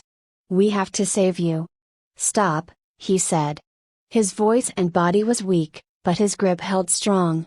It was as though he was putting everything he had into holding her. "I've got nothing," he continued. "Even if I make it through, get cybernetics, and live my life, I still won't be the same, you hear? No one's gonna want to be around me, all broken and whatnot." His eyes were bloodshot as tears flowed out of them. His face was contorted with pain, both physical and emotional. "I'm always gonna be in pain, all kinds of it. So tell me, when will life be worth it for me again?" The doctor's heart wrenched as she watched him plead. Her solemn duty was to preserve life, but this young man couldn't bear the agony of it. His grip tightened further. Whatever strength he had left, he used it to beg for it all to end. The doctor wept as she tapped on her control pad, and injected him with a lethal dose of painkillers. She put a hand on his and comforted him as best she could. His pain melted away and he passed into a final euphoria. Eventually, his grip loosened and fell to the side, unmoving and still. Spartan and his squadrons dashed past Eva with fortifications and fresh cadets. They quickly strengthened the new front line and set up defenses. They needed to make sure that their position was solid as fast as possible, before the enemy regrouped and counterattacked. Spartan was a mix of emotions. He wanted to curse at everyone, wanted to be angry and kick up a storm. It was because he was certain that Eva's charge was going to end up painfully. It wasn't because he didn't believe they were capable, but it was because he believed life was cruel. He believed that no matter how hard we struggled to fight, to live, that it would all be taken away. It had been so all his life. Everything that mattered had been taken away from him. Every time he had dared to hope or dream, fate intervened and ground them into dust instead. Eva had presented them with a chance to beat back the insane sense, and he didn't want to lose it. He knew that she had superior numbers, over 400 versus the enemy's 250. It would have been simple enough for her to go in and simply swarm them. Although the unit would have taken casualties, it would have been offset by her drones. But she didn't charge in with all her numbers. She felt it would have led to needless casualties. Instead, she had only put 4 of her squadrons forward and deployed less than 150 units on the front. He thought she was committing suicide. Then he saw as she literally took command of the battlefield, how she had swept away the opposition. She only used some of her drones at the last moment and secured her victory. She even took such few casualties that he was shocked into happiness. His mood was such a whirl of chaos that he couldn't utter a single lawful word. The cadets in his unit were rather surprised at his mixed mood. Throughout this whole battle, he had been morose and angry. He was under the impression that they were all fated to die, slowly and painfully under the heels of those enemy drones. But now he had seen hope for all of them, and his overprotectiveness lifted. His cadets realized this, and collectively resolved not to let him down. While Spartan and his unit's mood had greatly improved, Eva on the other hand was incredibly sour. Her push had resulted in the deaths of nearly 24 of her own cadets. Those were losses she found difficult to bear. It was one thing to see Griz's cadets fall, but when she saw the cadets in her wing get turned into gruesome corpses, she couldn't take it. It wasn't as though she was close to everyone, but she did start to get to know a few of them. And that feeling of being part of a group, of something larger than herself. She felt a strength in it. It was nothing like she had ever felt before. It filled her with warmth and energy, and it radiated from within her, like an inner sun. Most other people took that feeling for granted. They had lived the majority of their lives socially, and enjoyed many friends and close relationships. Eva didn't. That level of camaraderie was something she had never experienced or enjoyed before. Over the weeks during their relentless training, she had learned to appreciate it. But those losses had hit her pretty hard. In her old life, she might not have cared as much, but now, she didn't want to lose another cadet. Not only were they important to her, but they were important to each other. Every loss they suffered made the rest weaker. Every cadet that died cracked their armor that much more. She had to do all she could to prevent any more from dying. Of course, she also knew that was an impossibility. She was certain that many more were going to lose their lives. This was only the beginning. Out there, somewhere close by, were the 2 sibling terrorists that had attacked the yard. Their insanity had needlessly caused pain and death to many. Eva etched their faces into her memory. She promised to make the siblings pay for the lives they had taken. Eye for an eye. She quickly ordered her cadets to quickly rearm and repair back at the yard. She wanted them all to get away from the front line, even for a little bit. She felt like she had owed it to them after she had put them through the paces. Eva also committed their drones to the front line, since the majority of them were pretty much undamaged. There, they reinforced Spartan's position and closed up all the gaps. Although, Before she split the unit, the machine gun wings swapped loadouts with the drones.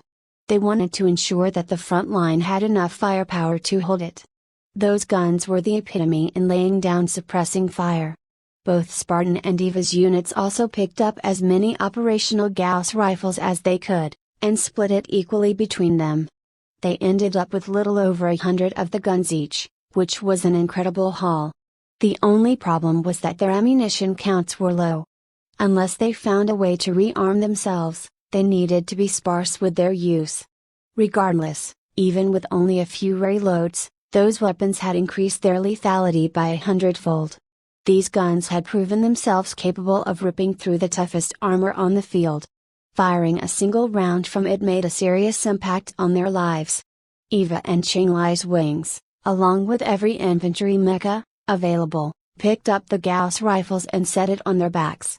They were determined to use these weapons to dismantle their enemies as best they could. However, even with superior weapons, the cadets' mood didn't improve at all. They had felt the rush of victory, but the feeling quickly subsided to the pain of loss. It left a hollow taste in their mouths. They had already lost too many during Hell Week, and now they lost even more.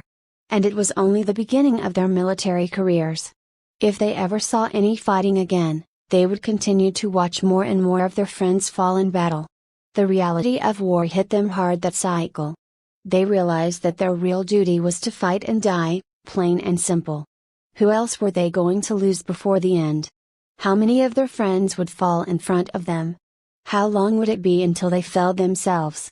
As Eva's unit pondered their existence, Ranch pondered survival in his own way. He and his wing had gone up to the front line to determine the effectiveness of the repair yard there. What they found shook them to their cores.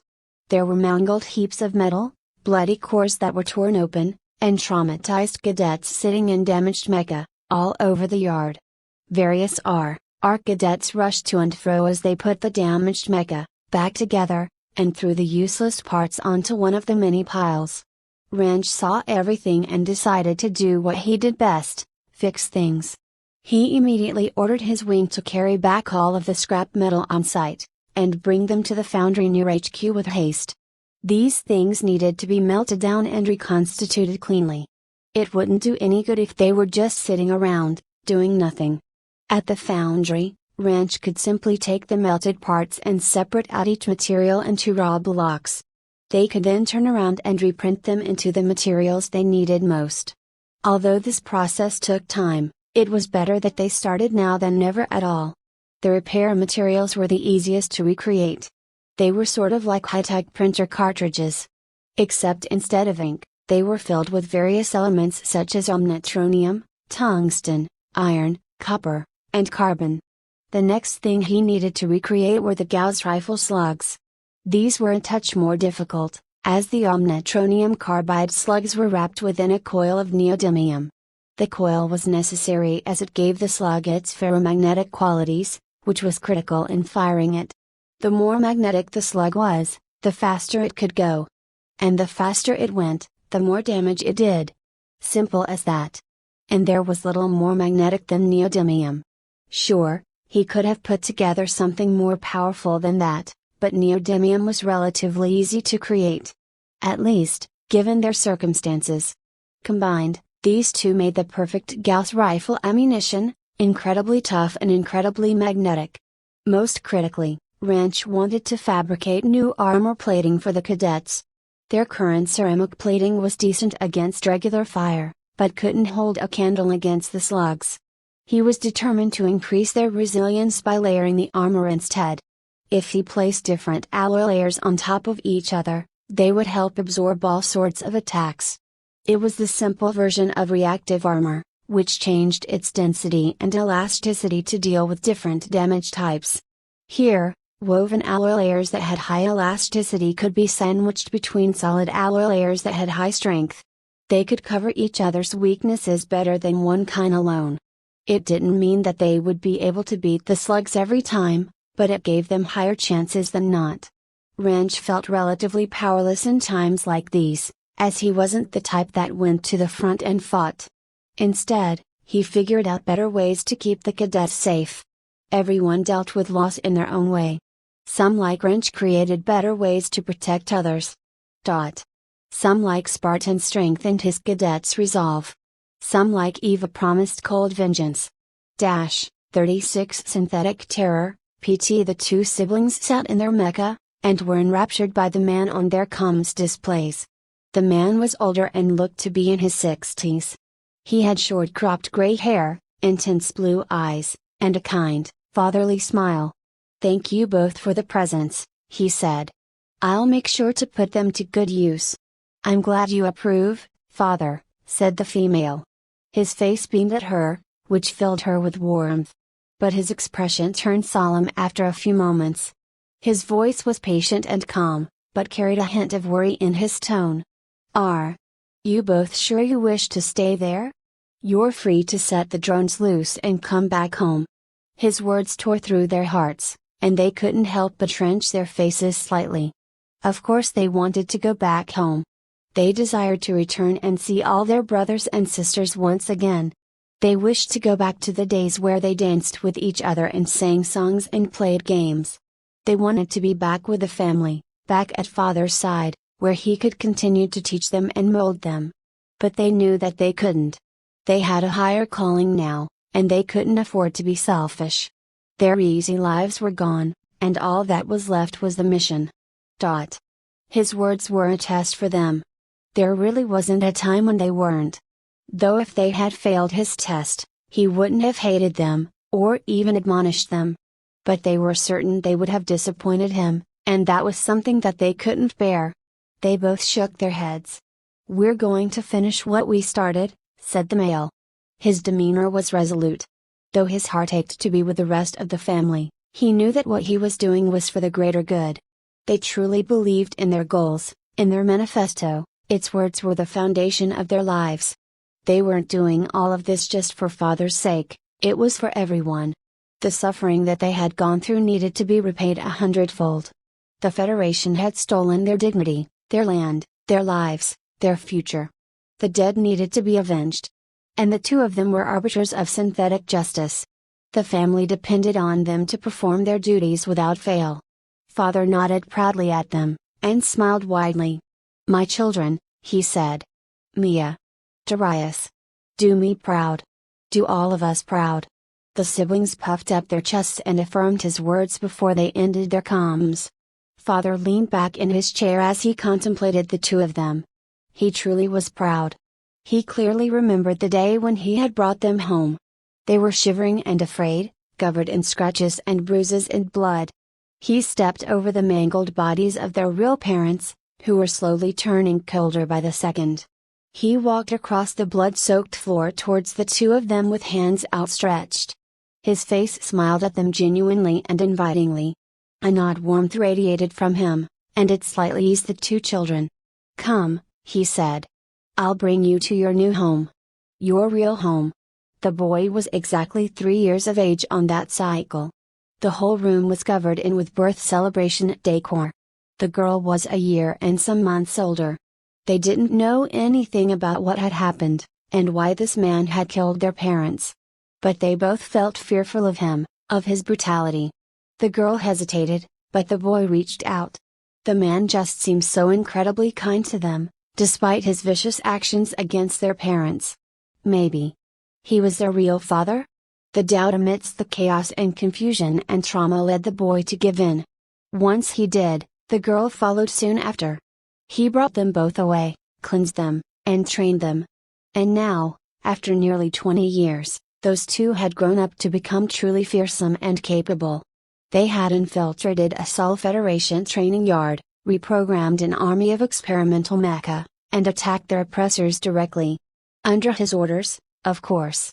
They even gave him half of what they found, which was far more than any of them had expected. He was glad that they had passed his little test. It meant they truly had the resolve to see things through. It meant that they believed in him and his cause. No doubt they were going to take their anger and their vengeance and eradicate as many Federation cadets as they could. Hell, they would probably go down in a ball of fire with everyone else. He was certainly going to miss them greatly. At the same time that Eva had clashed with the enemy drones, Griffin's squadron slipped past and went deep into enemy lines. Their mecha were crouched as they dashed quietly among the rubble, their power output as low as possible. Sunflower and her wing had spearheaded the column, sniper rifles in their hands. They had swapped their loadouts when they left the Hell Week encampment. It was better if they had long-range weapons and simply ran from any close encounters.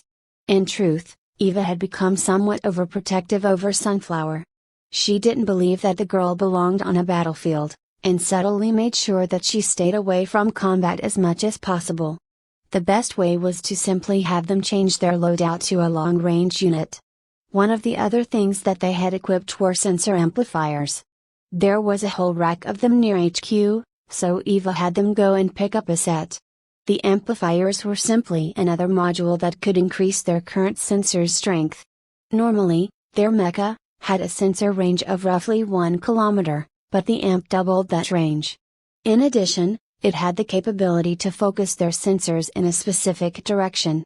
This would increase their range by 3 times as much, but they would be completely blind in all other directions. During the skirmish, it was their job to locate the enemy's frontline repair yard and report the position to Eva. However, when the fighting ended, Griffin kept on going. They needed to locate any and all targets of opportunity, from drone formations to repair yards to supply depots. Most importantly, they needed to locate the sibling terrorists. Killing those two meant an end to their attacks. Since they essentially controlled all the drones by themselves, simple strategy called for their elimination. The faster they were removed, the faster the conflict would end. The only problem was that there were 2,000 mecha in their way. Well, except for the ones decimated by Eva's unit. Luckily, finding them wasn't difficult at all. They were, after all, the only 2 life signs among a throng of drones. Unless they had hostages or a secret army near them, they would be found rather easily, especially by the experts under Sunflower's command. As they moved through the yard's ruins, they scanned the battlefield and mapped out all the points of interest that they could find. Although the front had collapsed and the enemy had lost little over 260 units, the enemy was still rather strong. Almost 250 were fighting at the battlefield's flank and were taking on 2 of the squadrons. There were ammunition dumps and repair yards located in various spots, though the majority of them were empty and unguarded. Another 450 were idling in the rear. They were fully armed and were completely undamaged. No doubt they were ready for a huge fight. And right at the edge of their scanner range were another 200 mecha. Among them were 2 human signals. Sunflower immediately packaged up what they had and transmitted the raw data to Eva. It was best if they got this preliminary info over to her as quickly as possible. Now that the siblings were in their sights, they couldn't just let them go. The rest of the squadron stopped for a moment and did some long-range scans just to look at the area with a wider view. What Sunflower found, or rather what she didn't find, seriously disturbed her. Exactly 1,000 enemy drones were completely unaccounted for. None of their low-level scans had picked up anything, not even magnetic data. Unless they were suddenly back underground, it seemed like they had simply vanished. Of course, it was possible that they were further than 3,000 meters. Little did they know, but those drones were already off-world and on their way to the edges of Federation space. The siblings quickly changed up their orders. Now that they had successfully snuck those drones off Mars, they didn't need to bandy around with these meaningless skirmishes, and they could finally enact their initial plan. They sent out a new set of instructions, which completely overrode their simple burn and raise mode. All enemy drones immediately disengaged from combat and withdrew from the front line. They dragged their broken brethren along with them, and laid down covering fire as they retreated. The cadets were stunned and didn't know what to do. The unit leaders who held the line at the flank wanted to pursue and destroy, but Riddle held them back. He was simply unsure if this was an actual retreat, or a feint. Regardless, he didn't want to risk any lives without reason, so he instead commanded them to sit tight and reinforce the line. Had he known what the siblings were up to, he might have changed the order to attack them instead. Regardless, this was a good opportunity for them to rest and repair. When their scans revealed that the mecha had retreated beyond 1,000 meters, Riddle ordered the line to advance forward and set new fortifications. Without skipping a beat, the cadets moved the line forward by a kilometer. They had fully expected the drones to at least send forward a squadron to make their lives difficult, but in the end nothing had happened. Not a drone was in sight or in range. So they took the opportunity to set up new defenses and fortify them as best they could. Both Eva and Spartan felt incredibly uneasy at the enemy's silence, but all they could do was listen to their orders and carry them out to the best of their abilities.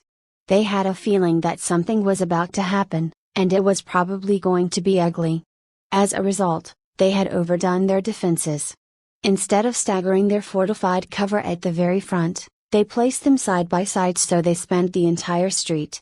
Hell, they even doubled them up, better to be safe than sorry. So much time had passed that everyone was able to rearm and repair their mecha, back to full. Wrench had completed a portion of his upgrades, and sent them to the front line. Although what he provided wasn't plentiful, any amount helped. Spartan and Eva's squadron had received a batch of armor, which every frontliner they had quickly equipped. On top of that, everyone who wielded a Gauss rifle were able to add a couple more magazines to their loadout.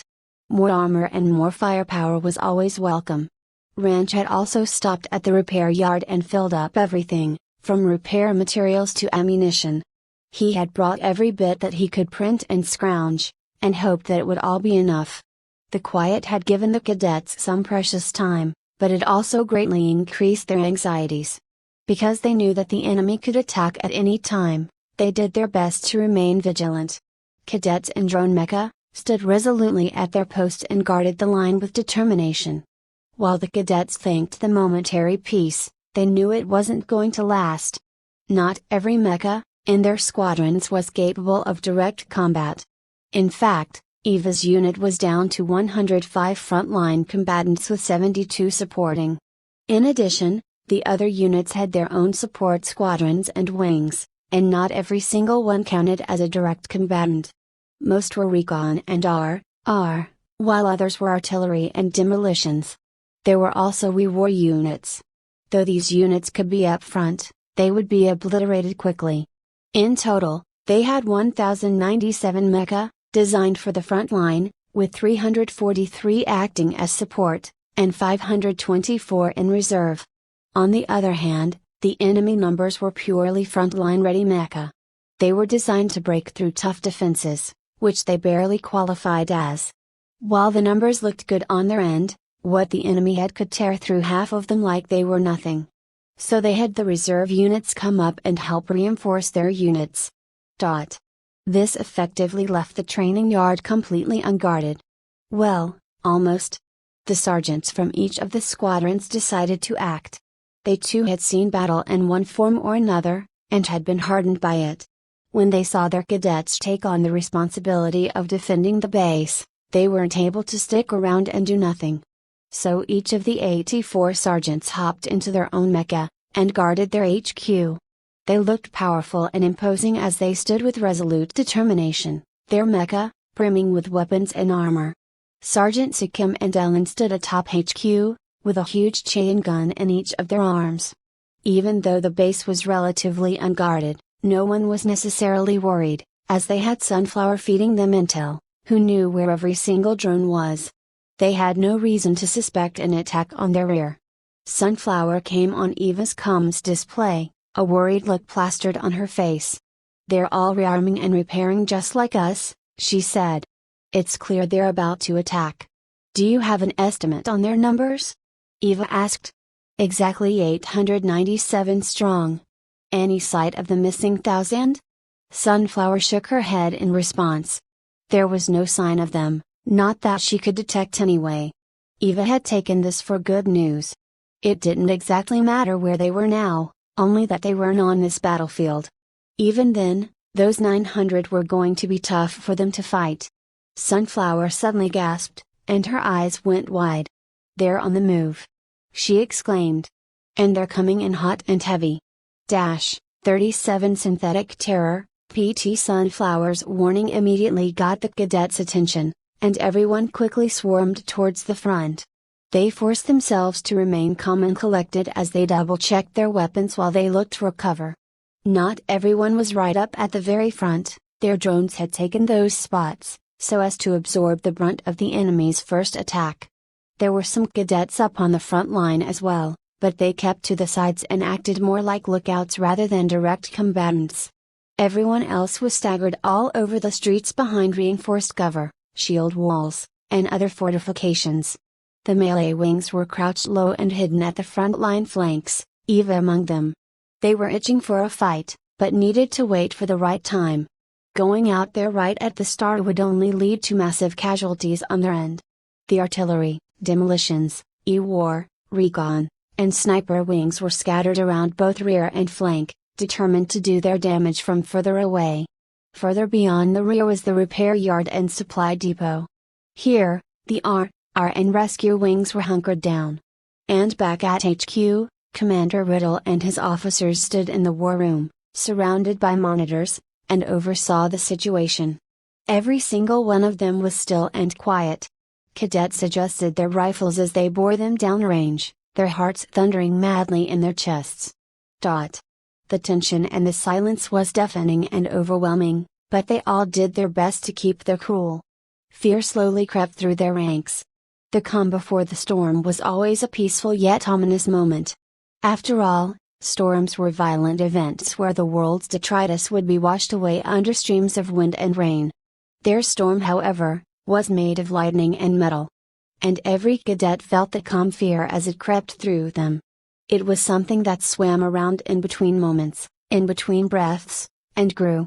It pervaded the soul, shook it, and brought it down to its knees. Cheng Li sent Eva a message through her DI. Right now unit comms were completely open, and they could feel each other's fear and anxiety through the silence. Say something, he messaged. Eva was never one for words or camaraderie or friendly positivity. She was the kind of person that scoffed at those moments in movies, where the coach or the captain gave their team a rousing pep talk. They were always passion-filled and galvanized them towards victory. She thought they were stupid fantasies. Real life wasn't like that. It was tough and brutal. No amount of words or charisma would ever change that. Positive thoughts had little power against omnitronium carbide slugs or 25mm diamond-tipped chain gun rounds. And even if she had wanted to, she simply didn't know what to say, or do. What could she even say in the first place? Don't die? She didn't think something like that would inspire people. In fact, she felt it would have done the exact opposite. In the end, all she said was, breathe. Somehow, it was enough. That one word rippled through her unit, the word that Sergeant Akim had drilled into them, cycle after cycle, week after week. Breathe. He yelled as they plunged into a 9 grams descent. Breathe. He screamed as they ran for the 5th hour straight. Breathe. He commanded as they did their mecha drills far beyond their limits. Everything that they had learned, everything that they had done, everything that they had trained for culminated in this. No matter how afraid or tense they were, all they needed to do was keep breathing. Just as their hearts resolved, a tremor rose from the ground. The rumbling increased in intensity as the moments ticked away. Their overhead tactical displays showed red targeting markers, row after row of them, down every street. All of them were coming in hot and heavy. Jets wide open and maxed out. Armor patched up and solid. Rifles primed and ready. All the cadets saw for a while was a cloud of dust as the drones advanced, but the second they were within firing distance of each other, all hell had broken loose. A torrent of munitions flew in every direction. Fortifications were dented and warped and sundered. Mecha were punctured and torn and pulverized. Brave cadets were brutally slaughtered as enemy drones were terminated coldly. Infantry fired their rifles and tore through enemy armor. The friendly drones had fired their machine guns non-stop at the oncoming enemies. The barrels of their guns began to glow as they poured hot death downrange. Beam cannons sliced through the enemy drones' power plants and caused them to explode. The shrapnel flew in every direction and damaged the other drones. Artillery launched shell after shell as demolitions fired rocket after rocket into the thick of it. The drone's rear line erupted with explosions and many were tossed into the air like dolls. Snipers punched through their armor and pierced their CPUs, while Recon provided pinpoint targeting data to every cadet on the field. Even E-War had pitched in and fired randomly modulating signals that disrupted drone communications and reduced their response times. The combined effect was staggering.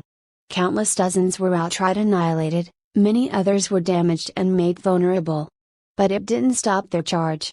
It didn't even slow them down. They laid down concentrated fire on various points of the cadets' frontline defense, and annihilated everything that was there. Even the doubled-up fortifications didn't last very long, and neither did the friendly drones behind them.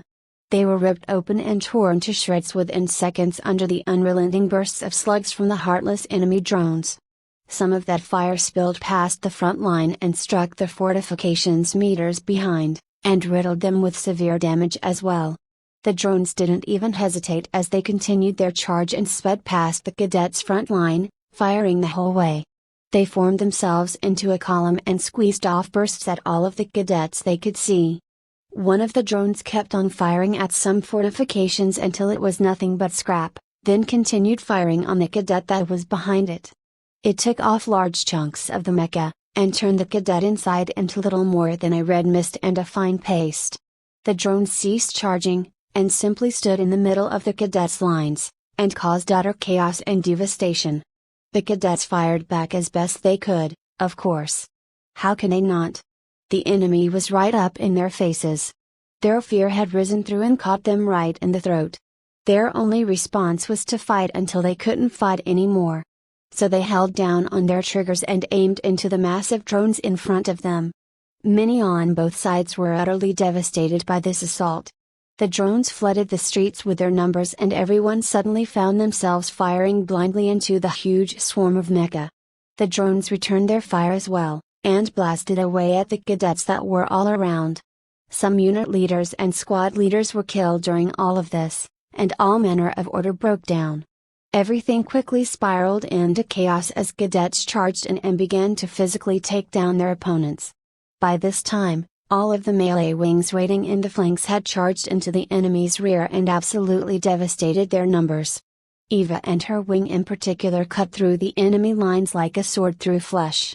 Their electro lances hummed as they tore through drone after drone and turned them into useless piles of garbage. The cadets' targeting displays were covered in red marks all around them, which made them all the more ecstatic. Eva smashed into a drone and threw it sprawling onto the ground. Then she thrust her lance at it, and pierced through armor and structure with ease. Electricity lashed out and burned out all of the drone's modules. Its brief stint with sentience came to an abrupt end. Sunflower highlighted the two siblings on Eva's targeting display, which caused her eyes to narrow with predatory focus.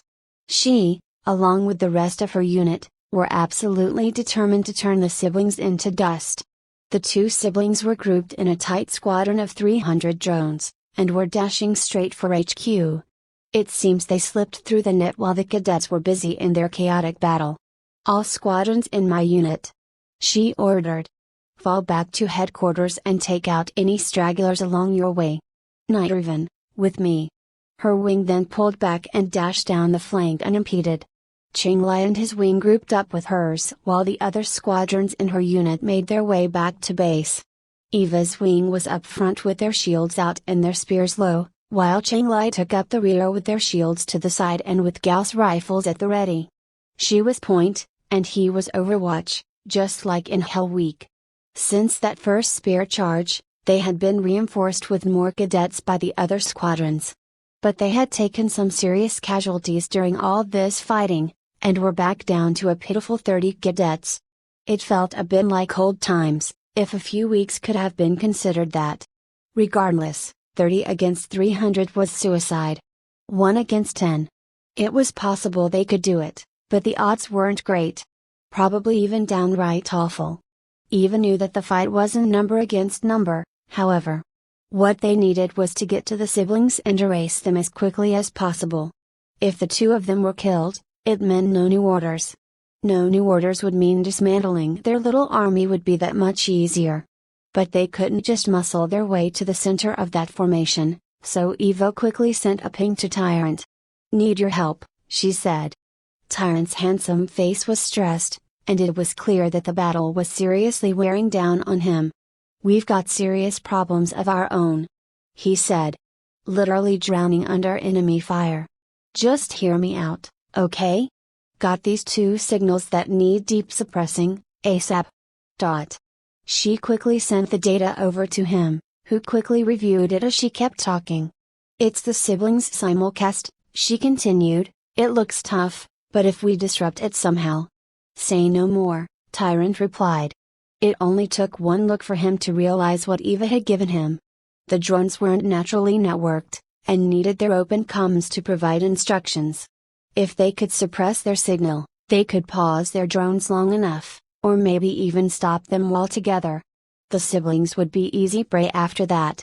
Tyrant immediately had the E-War wing pull back and work on that problem. Meanwhile, the 300 had entered the center square and immediately started circling HQ. They fired at it with their Gauss rifles, and left dents and pockmarks all over the reinforced walls. Defensive turrets reinforced with the sergeants in their mecha, were in position behind fortifications all around, and fired back as the enemy drones dashed by. They did a little damage and picked off one or two, but the enemy zipped by too fast to do anything serious. Raven came in roughly 100 meters behind the enemy and nipped at their heels with their beam cannons and Gauss rifles. As the enemy circled around, they switched targets from randomly hitting the building to the turrets instead. They made sure to wreck those before switching their attention to weakening the fortifications. Of course, they were whittled down by the defenses a little as well. Almost all of Eva's unit had also come in wing by wing and regrouped with everyone else. They had all taken some casualties, and many were damaged.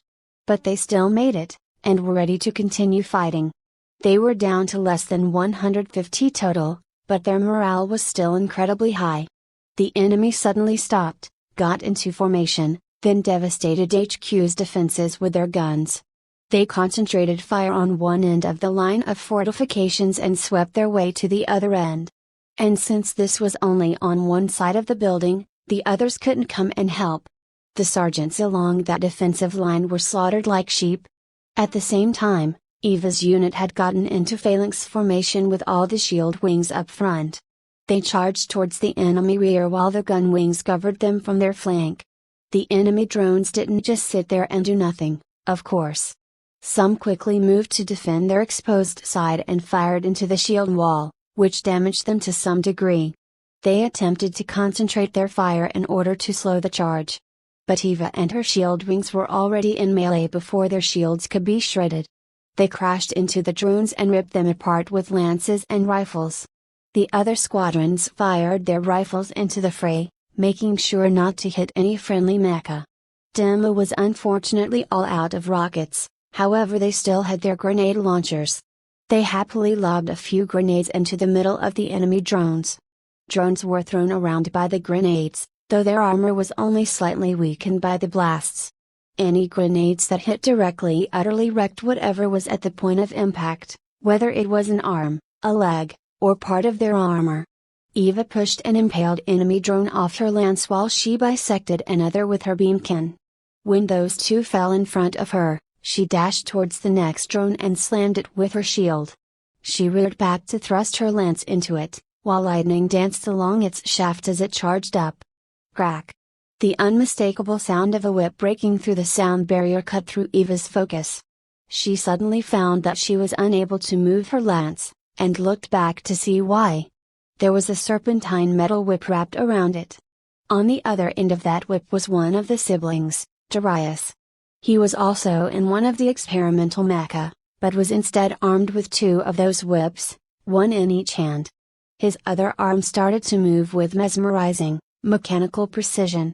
His movements blurred as he sped up, which caused the whip to flick back and forth rapidly and violently. It caused a series of whip cracks, one after another, almost like he had fired a machine gun. And that volley tore Eva's electrolens to pieces right before her eyes. The brother suddenly appeared on Eva's comms display. His eyes were wild with bloodlust, and it was clear that he was reveling in their bloodshed. Squad leader Freya, he said. Been waiting for this. 38 Synthetic Terror, PT, that's unit leader to you, she snapped back. Eva's electrolens was getting torn to shreds bit by Darius' relentless attack. Its tip was basically gone, and much of its smooth metallic shaft was shredded down to its electrical skeleton. The exposed generator underneath flickered chaotically, and small arcs of electricity leapt out of it and into the air. Eva felt its charge slowly dwindling. Why are you even after me? She continued.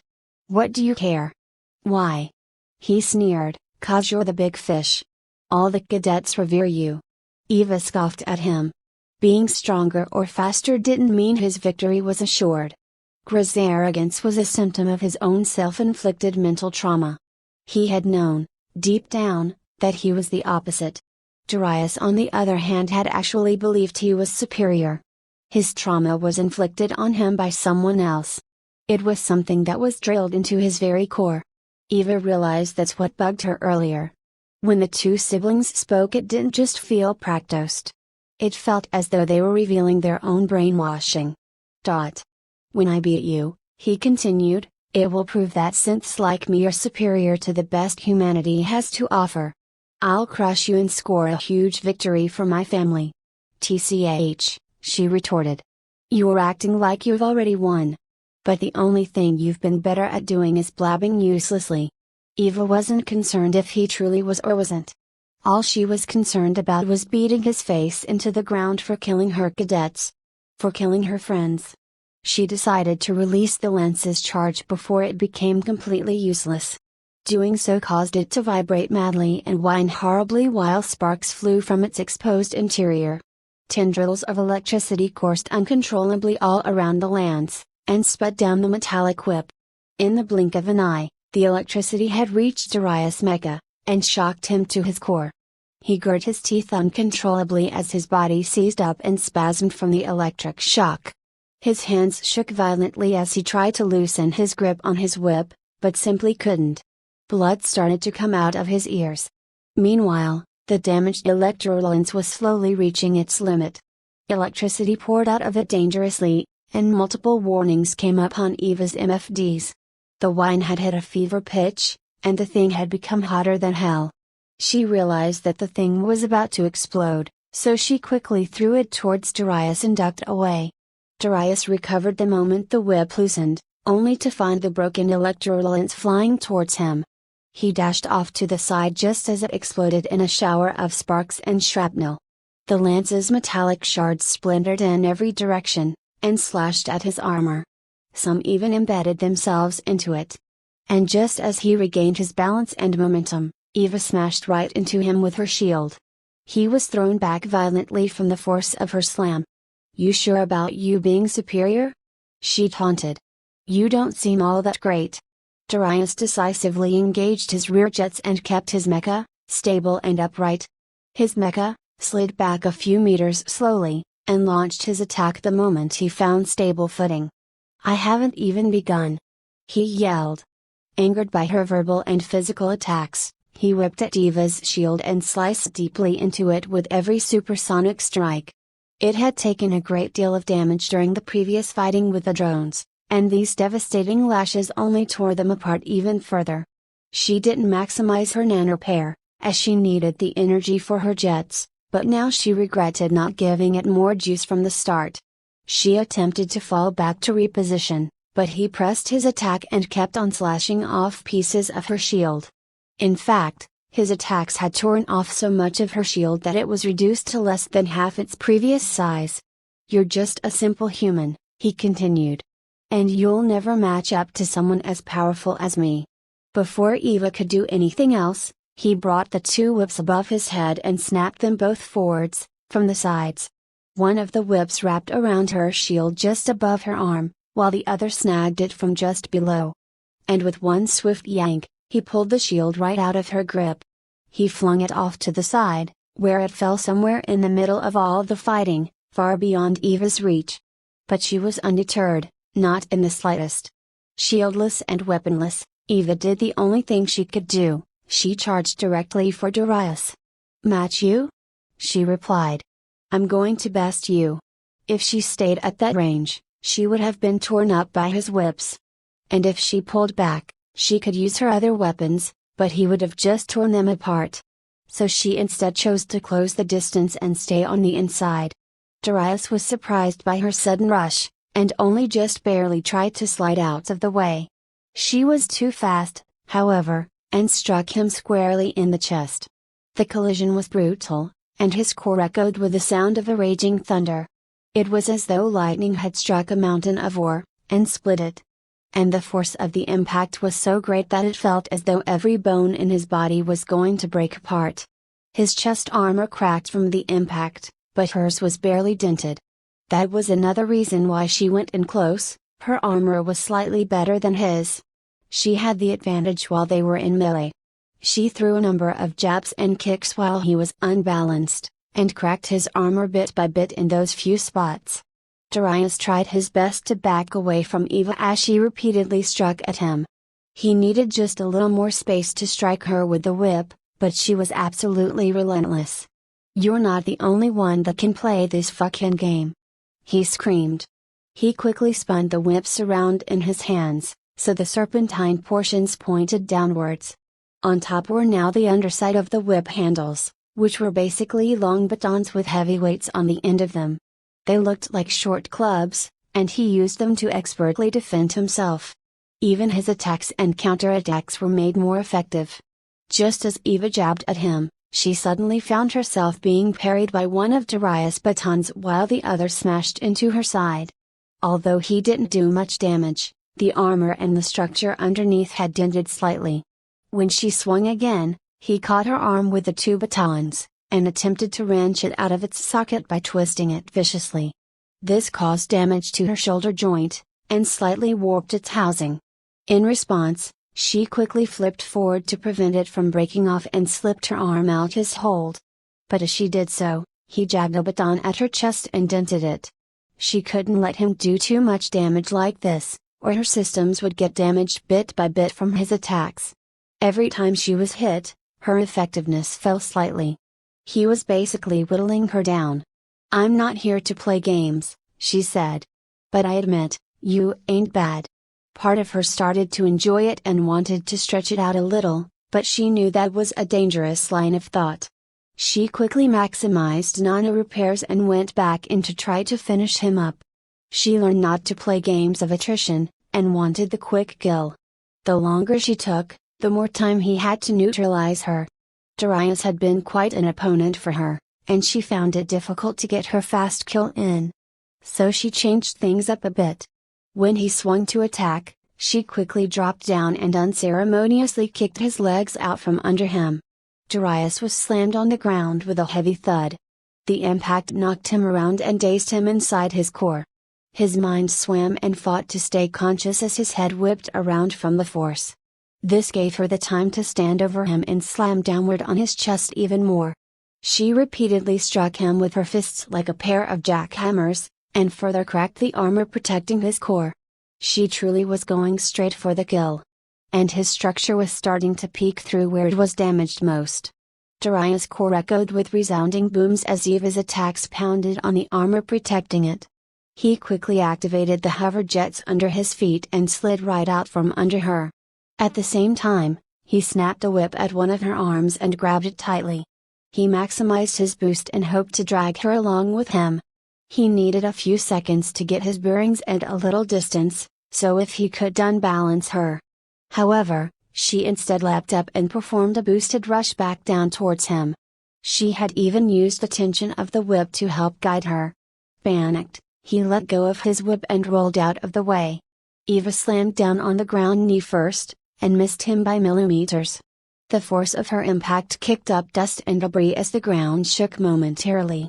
Both of them used various jets on their mecha, to quickly stand back upright and face each other. They had truly met their match with each other.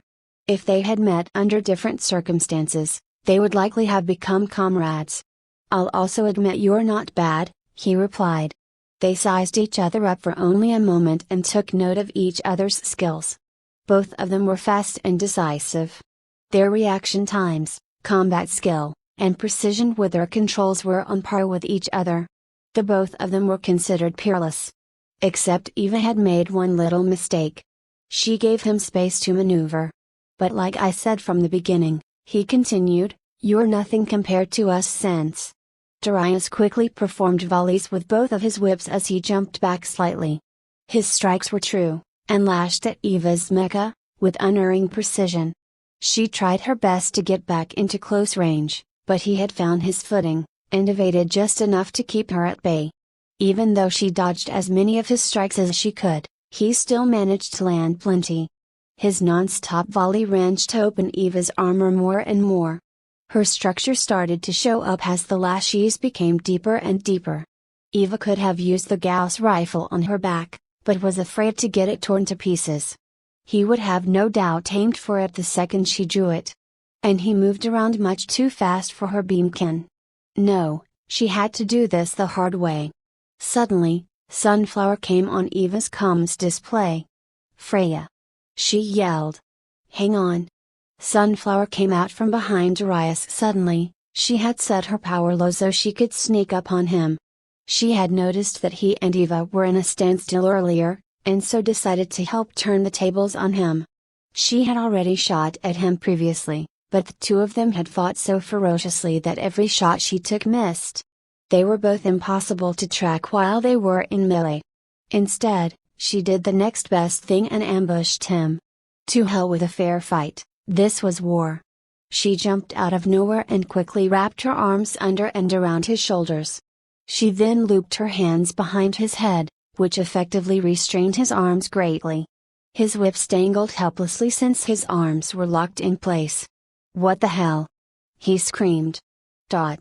He struggled to break free, but it was in vain. Sunflower had locked down her mech's joints, which completely neutralized Darius' mobility. "You bitches couldn't handle me one-on-one, so you gotta gang up?" he continued. "Ha! What a joke! You're such simple humans, aren't you? If you're really superior to me, let me go and face me alone." Eva didn't care about his taunting insult. She didn't even care about being superior. All she cared about was turning him into paste. "The dead are superior to no one," she replied. Her hand was reared back and laid flat as a knife as she dashed full throttle towards Darius. His eyes went wide as he realized what she was going to do, and thrashed around to try and get away from Sunflower. But she held fast, and even used her jets to keep them both nice and steady. At the very last moment, Eva overcharged her jets and thrust her hand right into Darius' chest. Sunflower also boosted forward, and pushed Darius into Eva's knife hand. Both her hand armor and his chest armor shattered completely on impact, but the force was powerful enough that it drove Eva's unarmored hand towards Darius' core. Its titanium carbide fingertips warped into jagged shards of metal as it was pushed further through the mech's remaining armor and structure. Each broken point stabbed and crushed their way into Darius like he was little more than an insect. His soft, fleshy body crumpled and tore under the unyielding metal. The pain was so great that he couldn't even scream. Hell, he couldn't even think. Eva withdrew her mecha-S broken, jagged hand from the core. Crimson blood poured out from the gaping wound freely. The mecha collapsed in a heap as its owner's life drained away into the Martian soil. Unsurprisingly, his blood nourished it the same as everyone else's. 39 Synthetic Terror, PT Mia cried out in anguish when her brother was killed, but now she was all alone with no one to comfort or console her. Her sobs echoed flatly within the confines of her core. She had already prepared herself for this moment, but it still struck her hard. Experiencing loss was nothing new to her. It was something she became familiar with the moment her father came into her life. But Darius was different. She grew up next to him, and together they had played and laughed and bonded for pretty much all of their lives. They were together, even when father was teaching them or preaching his manifesto. Their bond was strong, and his sudden absence left a gaping wound deep within her. As the chaos of battle ensued all around, that wound began to fill with her hatred. She had always been angry at the Federation, angry at their hypocrisy and their wanton need to slaughter her family. But that anger was nothing compared to the fury she felt towards her brother's killers. Mia didn't let it take her over, however. Instead she sharpened it, and honed it. She stitched up that hole and allowed what was inside to guide her. Now that she was alone, there wasn't any need for her to hold back in the slightest. Your death will be avenged, brother. She said. Everyone's deaths will be avenged. I'll kill all these cadets and their fucking cowardly commander. The defenses had been completely annihilated all along the side where the drones attacked. Wreckages of the sergeant's mecha, various turrets, and simple fortifications littered the area. It was the very picture of brutal violence. The fortifications were warped beyond recognition while mecha were torn open and bloody. Mia shifted her drones so they moved closer to the wall and faced outwards, as though she was defending it. She left a small group with Night-Raven to keep the squad at a distance, which allowed the other drones to shift into a defensive formation. Then she opened her comms and relayed a message to everyone on the field. Her face was set in an ugly sneer as she spoke. Her every word seethed with anger and disdain. The prophets of Gihe will see every single one of you die today.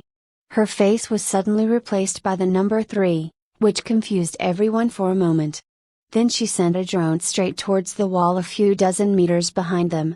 It sped over as though it was going to ram it, and at the same time it traveled, the 3 turned into a 2. Every cadet suddenly became incredibly alarmed. It was a countdown. The number hit 1 just as the drone reached the wall. Inside, its power plant was shaking madly in its housing. The normally blue lights surrounding it were a harsh red while its klaxons rang. The whole thing overloaded and immediately burst violently. The mecha detonated in a flash of superheated orange plasma. Shrapnel flew in every direction as the ground rocked from the shockwave.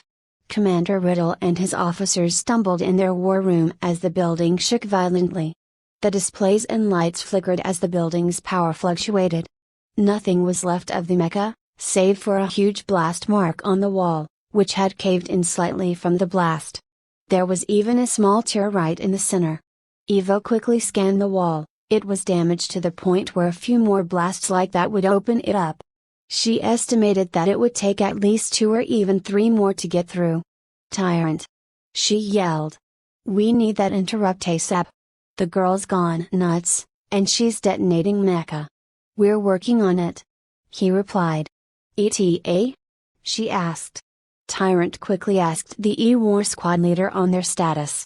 The E-War cadets were in their mecha, furiously tapping at their displays. Some of them were building their invasive code while others fought against the siblings net def. Since they were trained for simple intrusions and weren't quite as skilled as full-on engineers, they lagged behind in terms of their offense. But they still had deft hands, and made significant progress. Besides, without them the rest of them wouldn't have had a chance at all. The E-War squad leader looked at his comms display and raised 3 fingers in the air for a moment. Then he went back to work. 30 seconds, Tyrant replied. Eva sighed as she thought of Maiko. She had a feeling that she would have had no problems with this hack by herself. Make it 15, she replied. The enemy could start evaporating cadets at any time. As this was happening, the other sergeants came from around the building with their fortifications in tow. They lined themselves up at the enemy's flanks and fired into their masses. Of course, the drones fired back and wrecked the fortifications in response. However, they had taken a great deal of casualties and their effectiveness had dropped significantly. They found themselves fighting on 3 sides, the sergeants behind fortifications at their flanks and Night-Raven behind their shield wall at their front. With so many targets all around, they were unable to concentrate their fire like before. On the other hand, the cadets and sergeants had a grand old time. They slung bullets into the drone swarm with little regard, as they knew they were hitting something no matter what. As the saying goes, it was like shooting fish in a barrel. Many fell to their onslaught. Drone wreckages were strewn all over the battlefield. Smoke rose from their mangled bodies as coolant pooled around them. Eva did a quick scan and saw that they had reduced the drones' numbers by half. Although, they had taken a handful of casualties of their own. Night-Raven. She ordered. We need to take down the last synth, no matter what. She highlighted the mecha that Mia was in, and prioritized it as the number 1 target. Yes, Squad Leader. We concentrate fire in THR, however, before she could start counting down, a half-dozen mecha charged forward on each side. A number 3 appeared on everyone's comms display, which caused everyone to go into high alert. "Fuck! Scatter!" yelled Changlai. "Wait! Counter Diva!" The drones sped their way towards them as the counter ticked down to 2. "Now!" she yelled. Nitrogen scattered away very quickly with full throttle, and even the sergeants did the same. This allowed them to space out further and minimize any casualties, but the reason why they delayed was to keep the drones from splitting up too soon. When the countdown struck 1, the drones exploded in grand fashion, the shards of their broken mecha flew everywhere. Squadron Nitrogen was able to retreat quickly and only took shrapnel damage to their shields and armor. Their nanopairs would take care of those soon enough. Unfortunately, the sergeants weren't so lucky. Most of the sergeants had gotten away in time, but some stuck around at their fortification line to fire at the drones. They thought that if they could disable them quickly enough, it would halt their destruction. While they were able to knock out 1 or 2, they didn't have the speed to destroy all of them. As a result, the drones hit their fortifications on the last count, and exploded at point-blank range. The fortifications basically melted away from the force of the concentrated blasts. Those who remained behind them evaporated as well. Their mecha were blown open, and everything inside their cores were scorched into charcoal. Now, they had no cover at all and were completely out in the open. Evo quickly scanned the wall and noted that it too had taken another blast. It had caved in further. The small tear was now a jagged scar 10 meters long. She estimated that it could only take 1 more hit before it collapsed. But she couldn't think about dealing with that now. She had far greater problems in front of her. The rest of the drones had charged out of their formations and sped straight for everyone on the field. "Now, you filthy insects," yelled Mia across the comms, "you're gonna know what it feels like to get bombed to death by the Federation. You'll know firsthand how my brothers and sisters felt as they burned to ashes." A red 3 popped up on all their comms displays, which caused a wave of fear to pass through all of them. "And you, Squad Leader," Mia continued. "You're mine. You'll pay for killing my brother." Eva immediately shot a few bursts at Mia, but she had narrowly evaded them all. Mia was as skilled at piloting as her brother. Perhaps even better. The E-War wing was furiously chopping away at their code, and the breachers had finally stripped away the siblings' net def. They quickly pushed their interrupt straight into the drone's comms and hoped they made it just in time. Evo cursed under her breath as the counter ticked down to 2, not exactly sure of what to do. So she simply squared her rifle 1 more time and prepared to fire. But before she could squeeze the trigger, Sunflower's voice came across her comms as she tackled the insane Mia away. "Squad Leader Freya." Rue, she never finished her sentence, however. The counter struck 1 and Mia's drone detonated in a wild explosion. She had overcharged all of her systems and modules, which caused her power plant to detonate with even greater ferocity.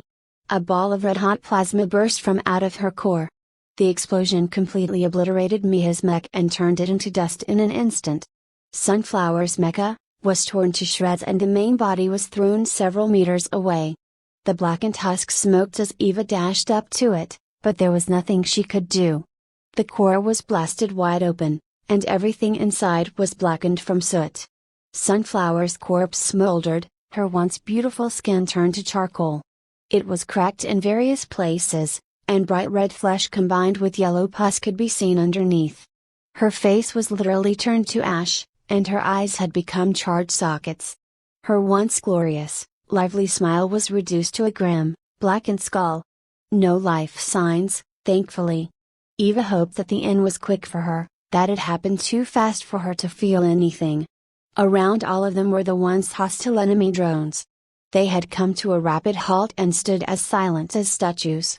Their brains had been scrambled, and all their orders were wiped clean at the very last moment. And with both of the sibling terrorists dead, and no one to give them new orders, they were all but completely useless. The cadets had won the fight, but at too great a price. Almost half of them had been brutally massacred by the drone's devastating weapons. and those who didn't die immediately had been horribly mangled. Very few who were wounded made it out of surgery alive. Even the sergeants had taken severe casualties. A little over a quarter of them had been slain in the attack. Eva stood rooted at the spot in front of Sunflower's corpse. Her heart sank to the very bottom, and she felt a great weight pressing down on it. It was something that she could hardly bear. She felt a deep, existential pain down to her very core. This too was some she had never felt before, not with this intensity. It was too deep, and too powerful. It was as though a black hole had formed a pit in her chest, and swallowed everything that she was right into it. She barely felt it beat. She fell down on one knee, her heart too broken to remain standing. She was soon joined by Sergeant Sikkim and Ellen. They too looked at Sunflower's remains and fell on their knees. Then Changlai came and knelt, followed by the rest of Raven. Even Grizz stepped forward and paid his respects. Soon, all of the other cadets bent the knee, and silently honored all of those who had died. More than that, it was their apology for not being fast enough, not being strong enough to protect them. And over the open comms, the only one who made a sound was Eva as she softly wept for her dead friend. Tears streamed down her face and fell down into little pools by her controls. Had I been a better shot, she condemned herself, or a faster pilot, or a more decisive leader. Had I actually been superior, I would have been able to protect you better. You'd still be breathing. 40 lessons learned. During the last few cycles that remained of their time at the academy, the surviving cadets helped try to put the training yard back to the way it was before. With everyone pitching in, from the sergeants to Commander Riddle himself, things more or less got back to normal. At least, on the surface. They rounded up all of the drones and put them back into storage, though they tightened down their security and locked down their CPUs as extra added measures. They certainly didn't want this to happen again. All of the debris and wreckage were swept away, melted down, and reprinted. Much of their materials were used to repair the yard itself, though even they weren't nearly enough for everything. The two siblings had done billions of credits worth of damage to the yard. Buildings had been torn down to the ground and reduced to little more than piles of dust and stone and metal. All of the mecha were repaired back to their original strength, however. Well, at least the ones that were repairable in the first place. All of these tasks blurred into the background for Eva, as she was still reeling from Sunflower's untimely death. She was very clearly morose, and all the other cadets avoided interacting with her. Still, the tasks helped her deal with her grief. It helped all of them untie their hearts. Their sergeants, doctors, and counselors also helped them grieve and process their trauma appropriately. This was absolutely necessary if they were to continue their careers in the Navy. Conflict was inevitable, as were casualties. They needed to understand and process the pain of loss the right way. Otherwise, their careers were going to end quickly, and with insurmountable amounts of mental trauma. They were combatants, and needed to be strong in mind, body, and heart. Some of the cadets could barely handle what they had just gone through, and realized they wouldn't be able to handle the emotional challenges they would face in the future. So, with heavy hearts, they left. Eva was also offered counsel, but she turned them all down. She had always been mentally strong and stable, even in her old life. Her life had always been bombarded with all manner of downturns and misfortunes. And since she was an antisocial loner, she had dealt with them all by herself. There was nothing she couldn't endure. Though Sunflower's loss was the hardest she had to bear. As the month drew to a close, the base held a funeral for all who had died. This had always been a normal part of training at the academy, as deaths always happened no matter what. Usually the cadets died accidentally. Sometimes it was due to infighting. This time it was different not just because of the amount of casualties, but because it was an act of aggression. Commander Riddle stood up on a podium as his staff and officers stood nearby. A little over 1,000 cadets stood at attention while in formation in front of him. He gave some speech about honor and sacrifice, though the first half of it seemed quite canned. The second half was about the synthetics, and he heavily condemned their actions. He even named the prophets of Gia publicly, and smeared their name with polite anger. Eva tuned most of it out. She had never been interested in stuff like that in the first place. All of the pomp and circumstance bothered her greatly. It wasn't as though she didn't understand why they needed to do this, people needed to celebrate. But it still seemed like a huge waste of time to her. When Riddle was done, he stepped away as one of the sergeants barked orders for everyone to stand at attention and salute. The cadets and officers all snapped their heels in attention and held their salute. High above them, a Federation cruiser angled its cannons high, and fired 7 of them in quick succession. The shots boomed and resounded across the face of Mars. Everyone on the ground felt the shockwave of the blasts. It shook them to the core. The cruiser then fired each gun twice more after that, and honored the dead with a resounding 21-gun salute. Everyone felt the weight of the moment as they stood with stoic reserve. Some wept. Meanwhile, journalists and their cameras were poring over the proceedings as it happened, and broadcasted the funeral throughout Federation space for all to see. It made for amazing propaganda, and many hoped it would lead to a surge in military applications. To the powers that be, it was little more than a government-sponsored recruitment ad. Join the Navy, and fight the oppression of terror, is what it basically said. Unfortunately, the broadcast had also acted as a recruitment ad for the prophets of Gaia as well. They instantly received galaxy-wide infamy. After all, they struck right at the heart of Federation space, in their own backyard. They too would have seen a surge in recruits. This pleased the chief greatly. Although the siblings didn't kill as many as he had hoped, the main goal of getting widespread publicity was achieved. There was only so much he could do if he chased after children to convert, but if people willingly joined his cause, that allowed him to grow his family and further his cause. He even realized that he could use these broadcasts to garner even more attention. If he could escalate his attacks, the more the media would turn their attention towards him. The more attention he had, the easier it would be for him to grow his family. It was a simple formula. He just needed to perfect it. And it didn't even matter who reached out to join him, whether they were curious skeptics, true believers, or deep cover agents. His methods would wipe them clean regardless. Their loyalties would belong to him, and him alone. Soon after the funeral, the yard commenced the graduation ceremony. It was usually filled with much ceremony and cheering, but things were understandably subdued this time around. Those who had top marks were given awards and congratulated. Everyone was given a commendation for bravery, an incredibly high honor despite the cadets' relatively low rank.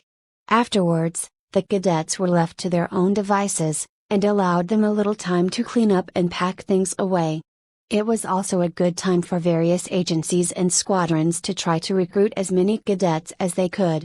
After their graduation ceremony, Sergeant Selen and Okim spent some time with their cadets at their bunk. Everyone was packing up their things, except for Eva and Qinglai, who had come with nothing.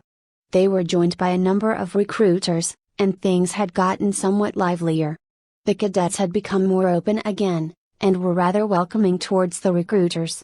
Although they had started out as a full squadron of 50, but by the end were cut down to half. Despite their energy being low, they still tried their best to keep their chins high. This was due to the sergeant's efforts in propping them back up. Qinglai helped as well, and tried to be a shoulder for many. A new recruiter entered their bunk. It seemed like Raven had the most recruiters with them that cycle. Some were quite confused as to why they got so much attention, but the reality was they were the most outstanding squadron of the entire season. They had held strong and beat the odds, despite what they had faced throughout Hell Week and the terrorist attack. Every recruiter had heard about their exploits, and wanted to poach as many as they could for their teams. Among the recruiters was one that represented an anti-terrorist unit, and he was definitely popular. Not just with Raven, but with every other unit that was involved in the fighting. There were at least a half-dozen cadets by his side, asking questions. One of them wasn't even from Raven. They wondered in looking for him. "I'll definitely be joining," said one of the cadets. That cadet's call sign was Aurora, and she had light brown hair and soft features, but her training had led her to become physically strong and quite fit. When she first came, she was soft and weak, She was even one of the cadets who was initially jealous of Eva, though she wasn't part of the 4 that attacked her. After she was assigned to learn from her, she grew to accept who Eva was, and eventually even came to like her. Although she wasn't a fan of doing drills until she couldn't stand, she came to realize its importance. Over time, she noticed how those drills had honed her, and the other cadets around her. They made them much tougher than they thought possible. But she didn't realize just how critical they were until they got into Hell Week. And when it came time to fight the terrorists, she came to truly appreciate what Eva had drilled into her. If it wasn't for Eva, she would probably have died on that battlefield. By the end, she idolized her greatly. She saw how much pain the 2 terrorists had inflicted on her, and wanted revenge in her stead. That is, as long as I can put down more of those prophets of Gia dogs, she continued. The others around her adamantly agreed with what she said. They had been plagued by what had happened so much that they brimmed with the desire to destroy those terrorists. Their anger fueled their vengeance. It burned as hot as Saul. But not everyone felt that way. We shouldn't be about revenge, though, said another cadet. Oh, so you're okay with them doing what they did? No, of course not. I didn't say they shouldn't be stopped. Just that revenge shouldn't be the motivation for you to join. What the hell? Asked yet another. Aren't you angry they killed so many of our friends? Wasn't Claire your best friend? Didn't she die fighting them? Of course I'm angry. But we can't just keep killing each other. Revenge begets revenge. They kill one of us, we kill 2 of them, they kill 3 of us, and so on. By the end, everyone's dead.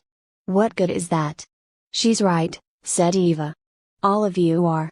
We need to stop them, but we shouldn't just wantonly kill them. Everyone was shocked at what Eva had said. They thought she would be first to condemn them, burn them all to the ground. They believed she was angrier than all of them, but kept her anger tamped down out of civility. But spare them? After how deeply she had grieved? They couldn't reconcile the idea. They're all victims too, she continued. Not by the Federation, well maybe a little. But mostly by the leaders of the prophets of Gia, whoever they are. They're the ones we need to remove. Everyone else, we should try to save. I have a feeling that those siblings were brainwashed. On a genetic level. Eva's hand curled up into fists as she thought about the 2 siblings. She didn't spend the last few cycles simply mourning Sunflower. She also gave serious thought to the siblings, and to the prophets of Gia. She had tried to recall any memories she had of them while they were simple cadets, and analyzed whatever details she could recall. And she had realized that everything about them seemed programmed. The cadets fell silent at her words. They muttered among themselves and quietly debated them. If what Eva said was true, that changed everything. If they were also victims, then wasn't it their duty to save them instead? But how does one even go about trying to save brainwashed murderers? How do you know? Asked the recruiter. I don't know, exactly. But I aim to find out. Those 2 siblings raised a lot of questions that really need answers. Too many questions, really. So are you gonna join us? Asked Aurora. This anti-terrorist task force can help us get those answers, and some justice. We'll take them down. You should even lead us. Eva shook her head. No, she said flatly. I'll take care of the prophets of Gia my own way. Outrage on outrage. There is not a difference, easy to settle. He who injures others, brings injury on himself, and she who murders, pays life for life. Such is the law of Zeus, and so shall be whilst Zeus retains his power. Who gives, receives, and one who shuts her door, against her true and lawful son, goes not unpunished. There is a tenacious power, that glues together all things. Aeschylus, or Astia, 41 regroup. When Eva got back to Helios, the first thing she did was head back to her pad and changed into a new set of clothes. Well, technically they were the same design as her set of black, except this one had some gray highlights. It was plain, but stylish. She realized that she had coughed up 1,000 credits for a simple reskin and balked for a moment at the cost. It felt as though she had been robbed by a microtransaction. Then she vowed to make more interesting choices next time, to make the cost worth it. Maiko sent her a ping on her DI just as she had finished up, and they ended up meeting at a nearby arcade. Both of them had frequented arcades back in their old lives, and were very fond of them. Maiko had gone to those Asian-style arcades, where machines and people were packed next to each other. A cacophony of sounds from all of the machines, plus everyone talking made for an impenetrable wall of noise. Eva on the other hand loved that American-style arcade, with a full restaurant, bar, and theater attached to it.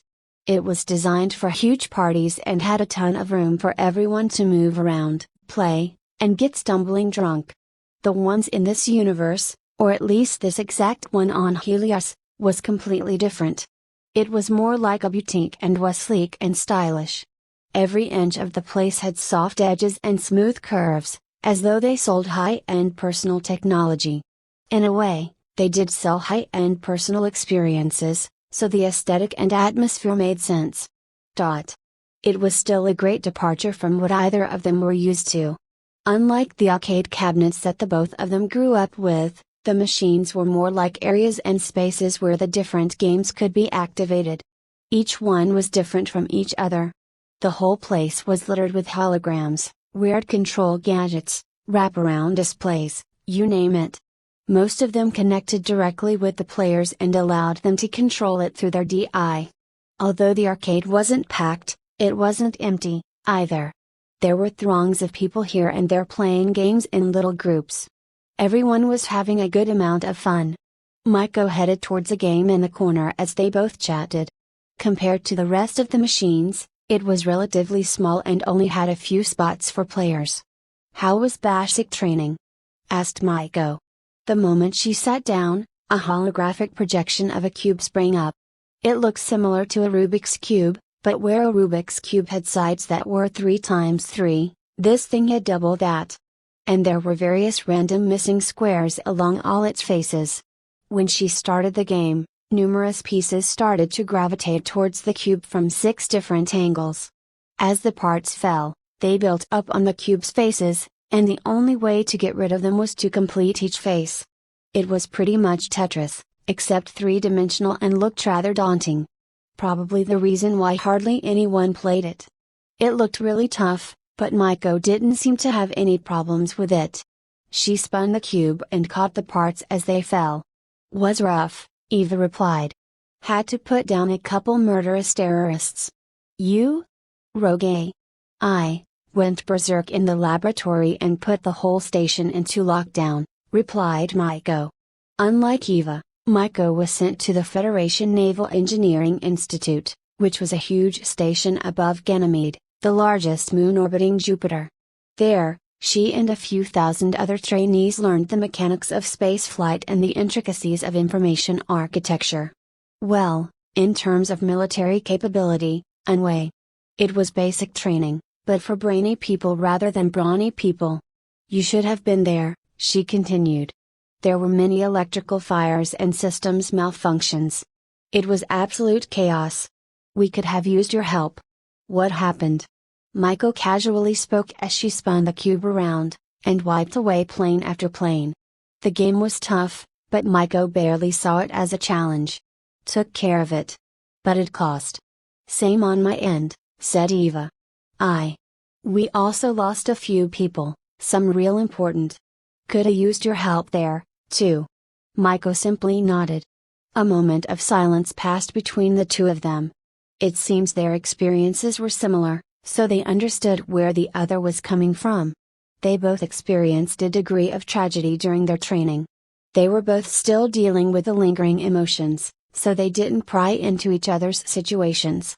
Maiko had inadvertently let go of the controls and let the cube faces build up with falling parts. It eventually had a game over, and so she entered her initials into it and left. Her top score eclipsed second place a great deal. "By the way, thanks for selling that gear we got ages ago," said Eva after a time. Maiko nodded quickly. Most of that stuff was useless for them, so she put them up for auction before they left for training. By the time they had gotten back, They had sold for a little over $60K. I kept the good equipment, she replied. I can sell the rest if you want. Nah, it's fine. The stipend gave us a good chunk of change that we can live off of for a while. While they were at the academy, the Federation's refugee stipend had accrued and their ledgers increased $10K per week.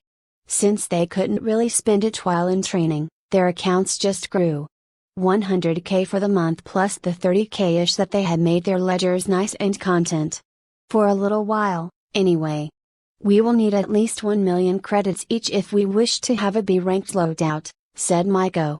She had already done the assessments and even had a spreadsheet of parts paired with prices listed out, which she happily shared.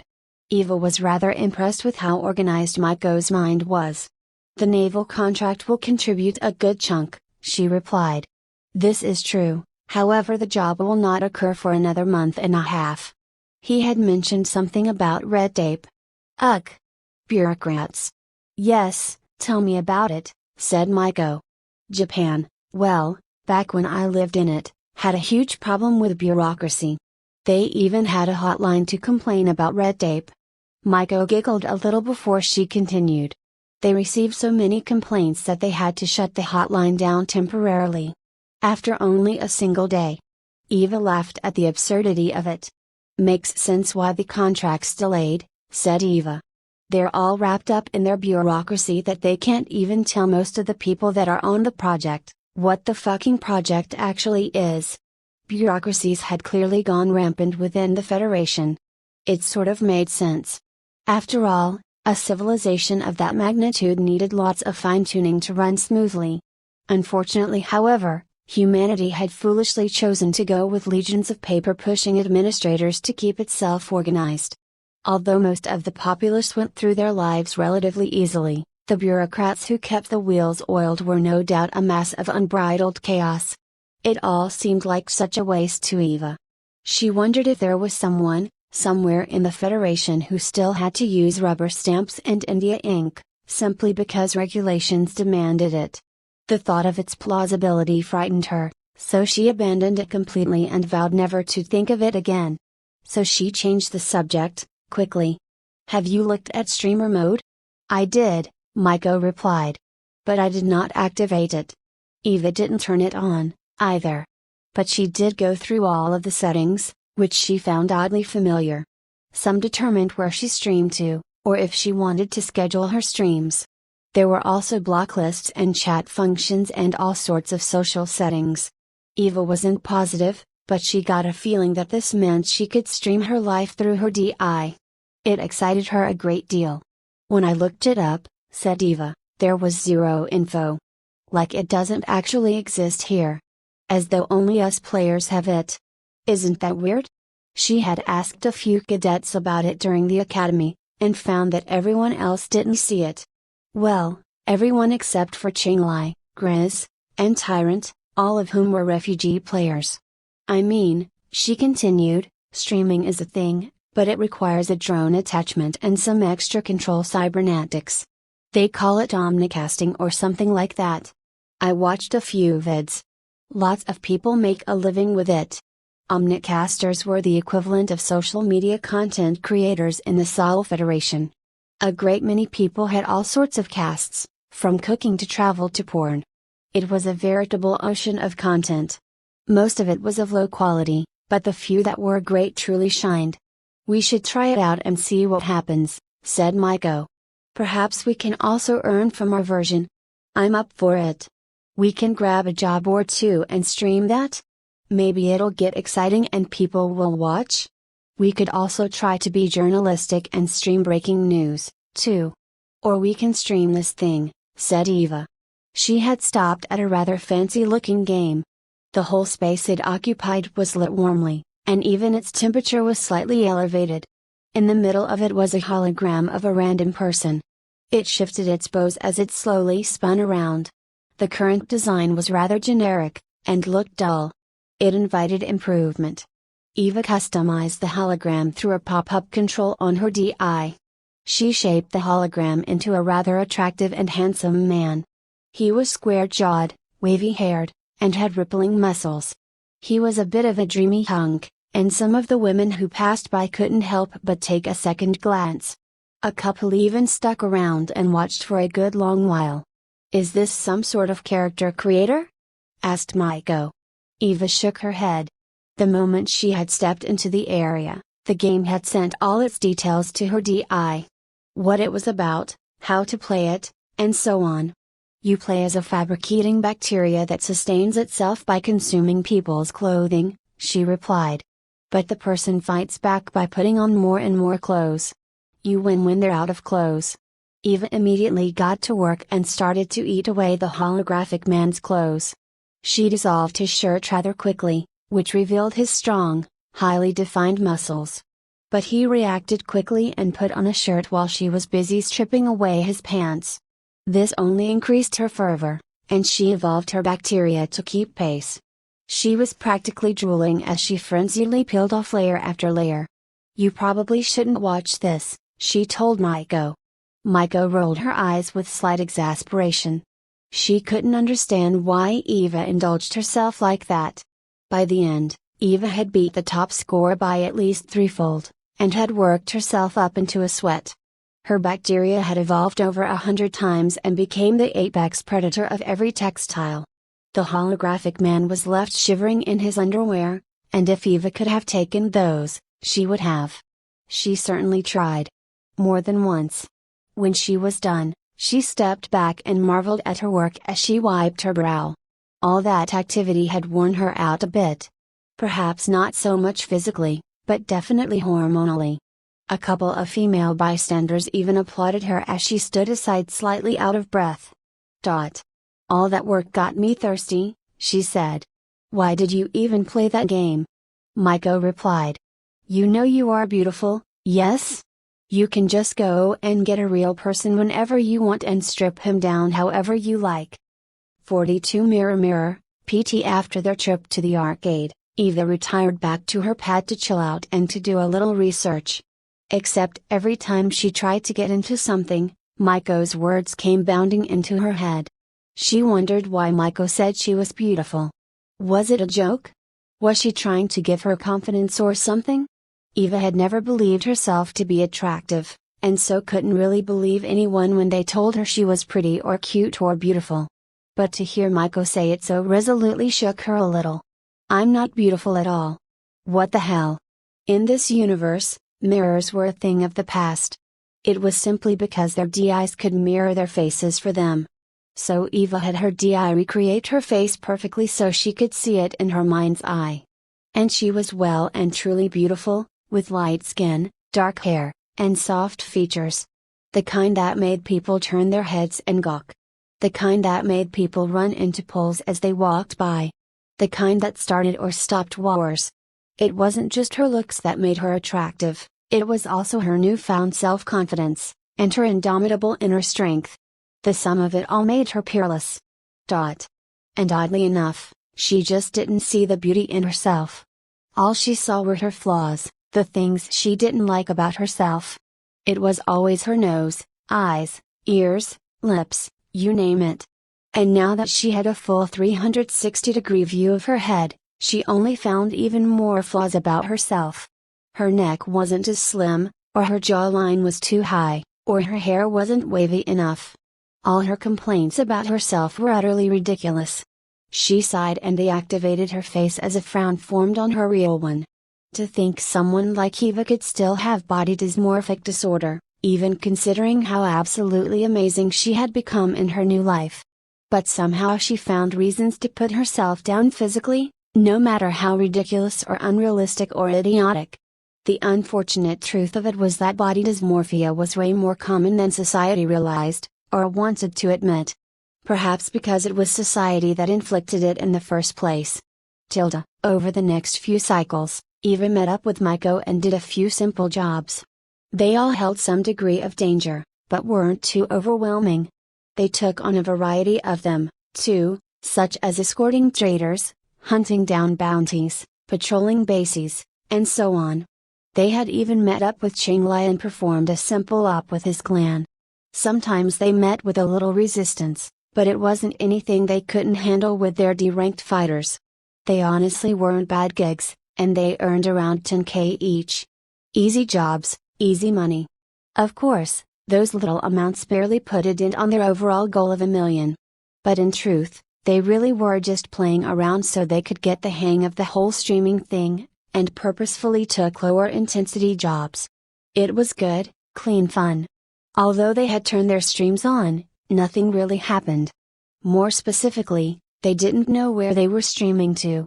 The settings only let them set their output to home, but that only confused them further. Their terminals back at the refugee quarters were pretty simple interfaces that worked like fixed datapads. They certainly didn't show or even record their activities. Eva spent some time and dug a little more into the whole streaming thing.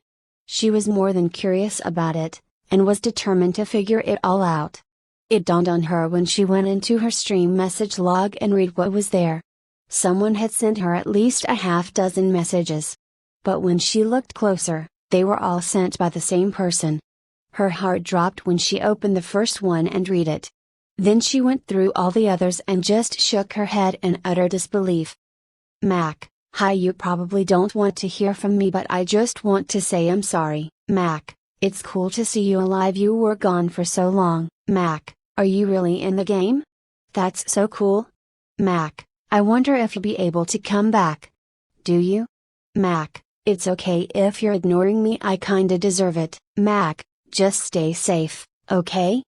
Mac was her ex from her old life, and a flurry of questions flooded her thoughts while a flurry of emotions flooded her heart.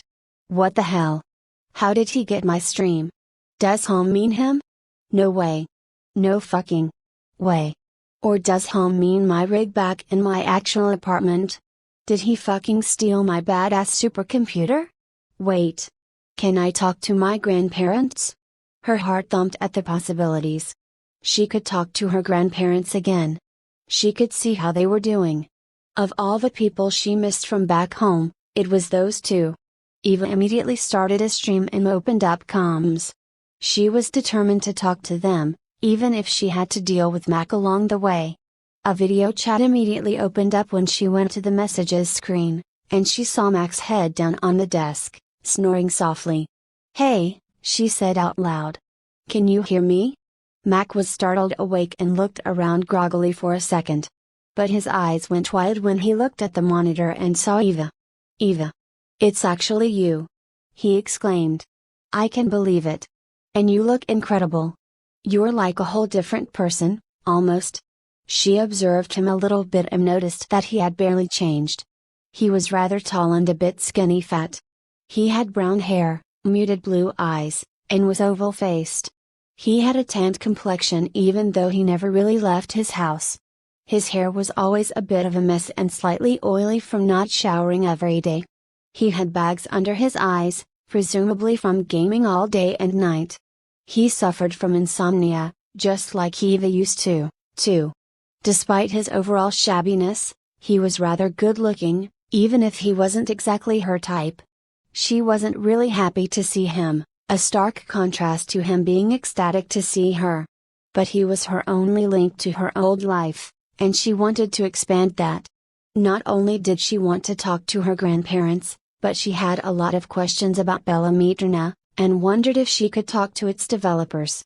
A little insight into their systems couldn't hurt, right? Yeah, Mac, she said. I can hear ya. He immediately became ecstatic at her reply, and grinned widely. It really is good to see you. You don't even know. Like you just disappeared one day, and everyone was all what? Crazy. Eva didn't feel the same way, she didn't feel good seeing him again. He had wrecked her emotions really hard the last time she saw him and she put it out of her mind. I didn't come here to think about him, she tried to convince herself. How long has it been since I disappeared? A bit over 3 months, he replied. She had spent 100 days at boot camp, which sort of lined up. She wasn't exactly counting. But it looked like time advanced the same amount between the both of them. Games usually had day-night cycles that were far faster than in real life.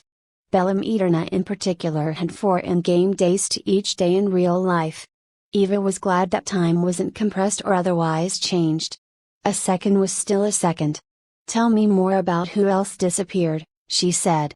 He grew a little morose at the thought. So many people had disappeared so suddenly. It shocked the rest of the world, truth be told. Some people even claimed that it was a religious thing, that those people had been chosen by God or some such nonsense. A few million, he replied.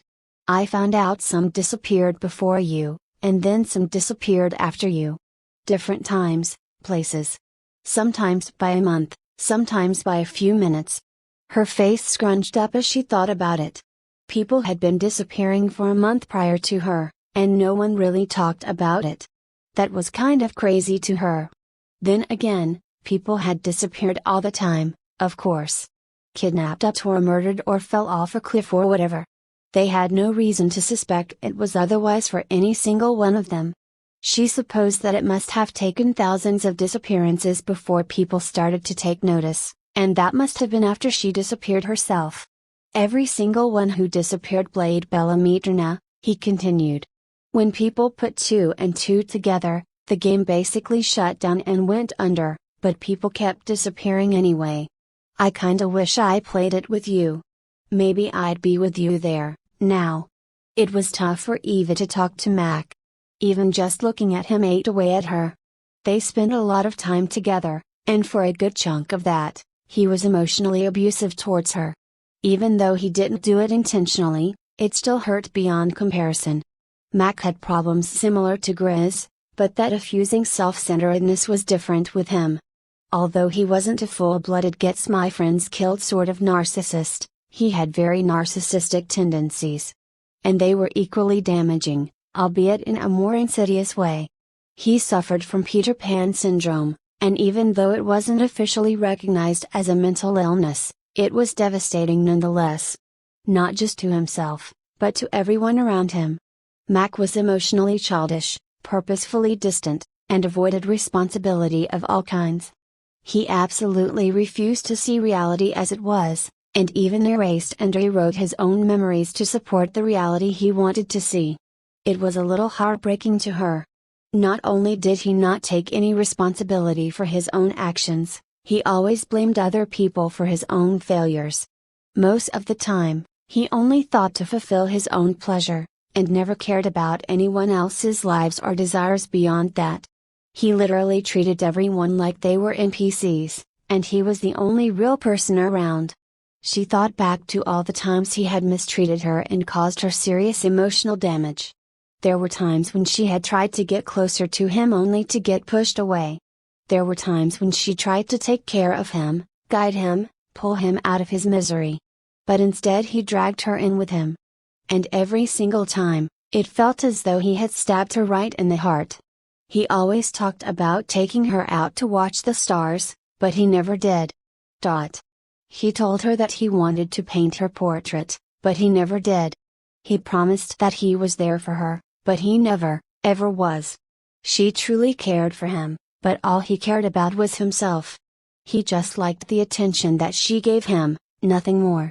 She made him feel validated, and he made her feel used. The memories poured back into her mind, and she couldn't help but feel her heart tighten.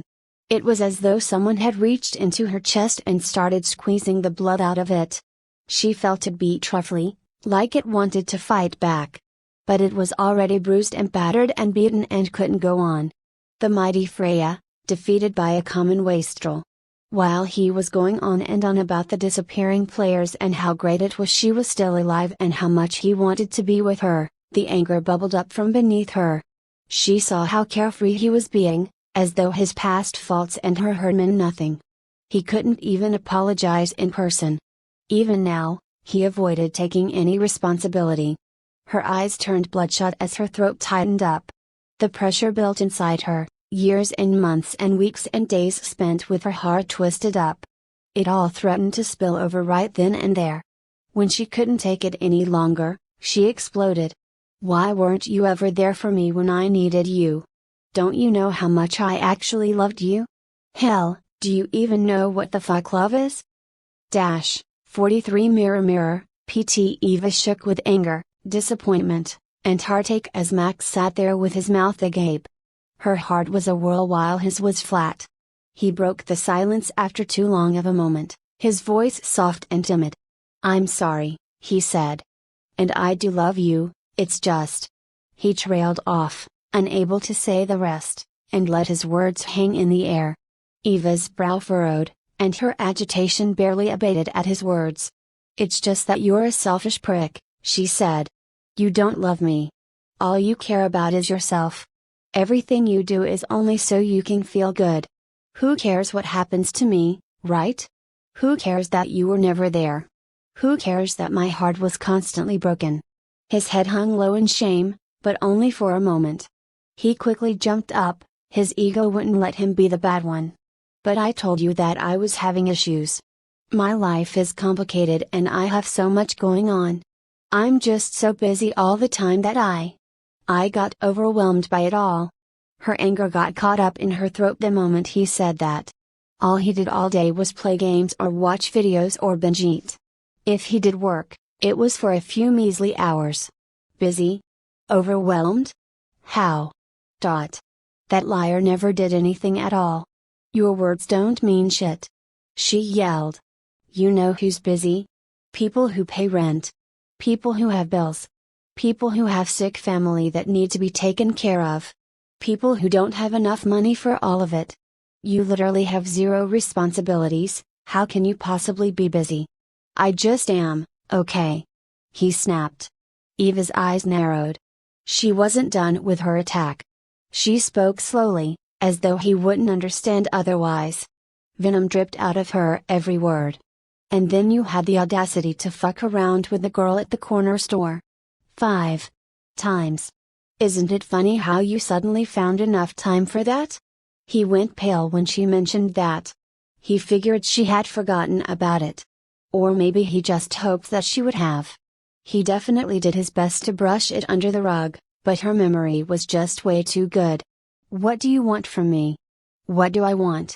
I want you to turn back time and undo all the damage you've done to me, that's what I want.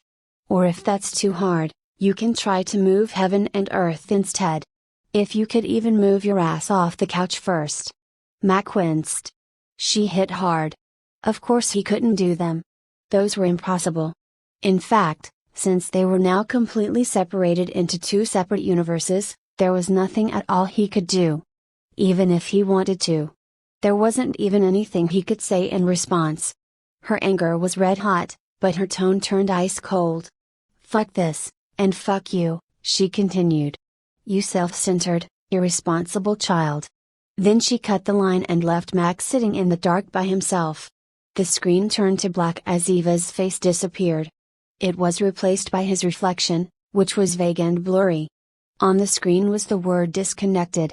He thought about all he had done and felt he didn't really do anything wrong. Sure, he acted quite selfishly, but he didn't think there was anything all that terrible about it. He even believed that she was being selfish herself for wanting more of his time. And plus she was being controlling because she constantly told him to shape up and grow up. He definitely didn't miss her nagging. Or her anger. Except, after she had disappeared, he began to feel empty and alone. She was always there to lift him up when he was down and nursed him when he was sick. She had even supported all his dreams, no matter how ridiculous they were. He thought back to all the times she was there for him. And he missed it. But why should he change? He was who he was, and wasn't going to change that for anyone but himself.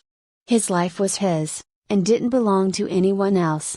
All he needed was to be himself, forever. Right? And besides, he did the same for her. He looked out for her, when he tried to remember the times when he was there for her, he came up short. And for the first time, it dawned on him how they treated each other. He actually saw how he had been acting. She told him so many times that his actions were hurtful, but she still stuck around. She told him his choices slowly drew them apart, but she hung on. She fought tooth and nail to get him to see, and she bled for it. She truly was there for him, no matter what he had done, or how he had behaved. And he had treated her like trash. But he got the sense that it wasn't actually the first time he came to this realization. This felt familiar, but distant. Out of nowhere, Words she had told him long ago crashed on him like a pile of bricks. He shrugged her off when she said them, but now things were different. You need to stop hiding from yourself, she had said. If you don't stop erasing bad memories of yourself and learn to grow, you'll lose me. And you'll break every other relationship in your life, at least the ones you haven't already broken. Is that what you really want? Do you want to be this wreck all your life? Something in his heart suddenly moved. It wasn't much, but he felt it. It was something old, something forgotten. It was something he had pushed away so long ago, as he believed it was useless to him. Regret filled him slowly. It was like a vast emptiness that threatened to swallow him up from deep inside. It felt as though its only purpose was to consume and destroy him. But instead of running away like he always did, he let it wash over him. And for the first time in years, he wept. Eva huffed out of her apartment and stormed towards the commercial district. Her every step hit the ground sharply, as though she was marching in formation. She let her anger flow through her body, and tried to channel it properly. But it only left her mind dark. She was irritated and humiliated and deeply angry. That anger was because he simply hadn't changed a single bit. She should have known better. He hadn't changed in 20 years, no way was he going to suddenly change out of the blue. Not for her. And he had the guts to say that he loved her. What a joke. He never loved anything in his life, she thought. Not even himself. The only thing he had cared about was his own fragile ego. Everything else was apparently completely unimportant. In fact, Mac's carelessness caused him to lose everything that mattered. His pets had languished under his care and had suffered various ailments that he never once bothered to attend to.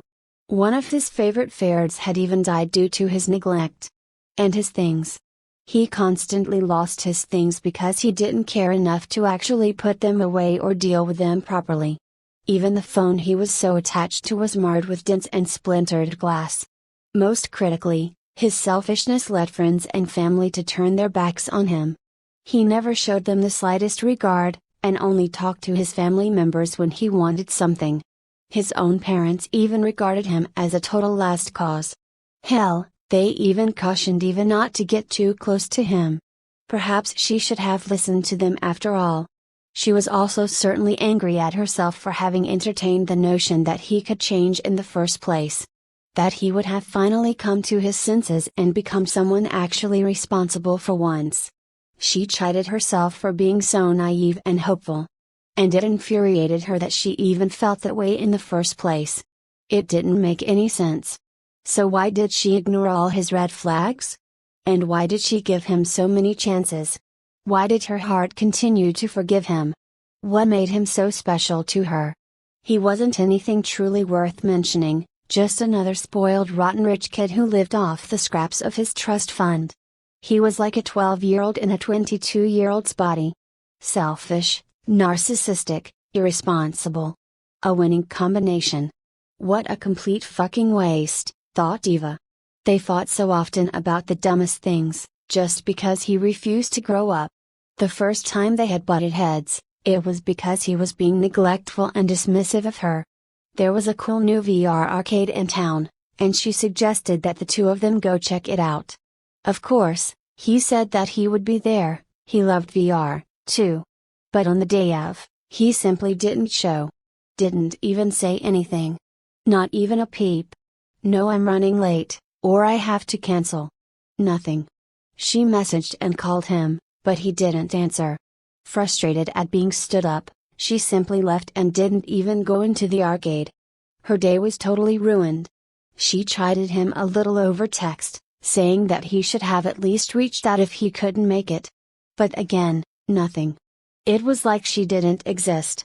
When he finally got in touch with her, it was days later. He didn't even apologize, and just said he was busy and got caught up with stuff. Her heart sank at what had happened, at how dismissively he treated her. But she forgave him silently. Everyone got busy once in a while, right? In hindsight, it was foolish of her to forgive him, especially considering he didn't even apologize for his actions in the first place. It didn't occur to her that he never cared at all. It was only later, much later, that he reluctantly apologized for his behavior. She shook her head at the memory.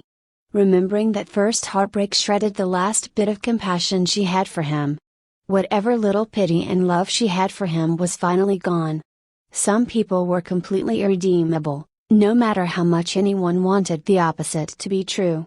Everything he did was to keep her chained to his fragile ego. Nothing more, nothing less. Knowing that, she did her best to let go of him. He wasn't relevant to her new life anyhow. All he did was drag her down, and she deserved better. She breathed in deeply. The air was somewhat sharp and crisp. It felt a little rejuvenating. When she exhaled, it felt as though her shoulders were a little bit lighter, her head a little clearer, and her heart a little lighter. Fuck off for all eternity. Just as she cleansed her heart, she passed by a number of displays. What was on the screen took her attention. It flipped through a few different faces every few seconds. They looked a little like spinning 3D mugshots, which piqued her curiosity. So she went back to have a look. And sure enough, they were indeed mugshots. Or perhaps more specifically, they were wanted posters. On the display were the faces of those who had committed grievous felonies under federal law and needed to be brought in. Most requested that the perpetrators be brought in alive, but the fine print mentioned that it wasn't necessary against those with at least 3 felony charges. The galaxy was vast, humans were plentiful, and scum like them were a dime a dozen. She figured she would scoop up one of these bounties and turn them in. If they struggled a little, she could cut loose a bit and get a little aggression out. And if they struggled a lot more, well, that was on them. So she picked the meanest looking son of a bitch and took his bounty. When his poster disappeared, the display turned black and her clear reflection shone off its glass momentarily.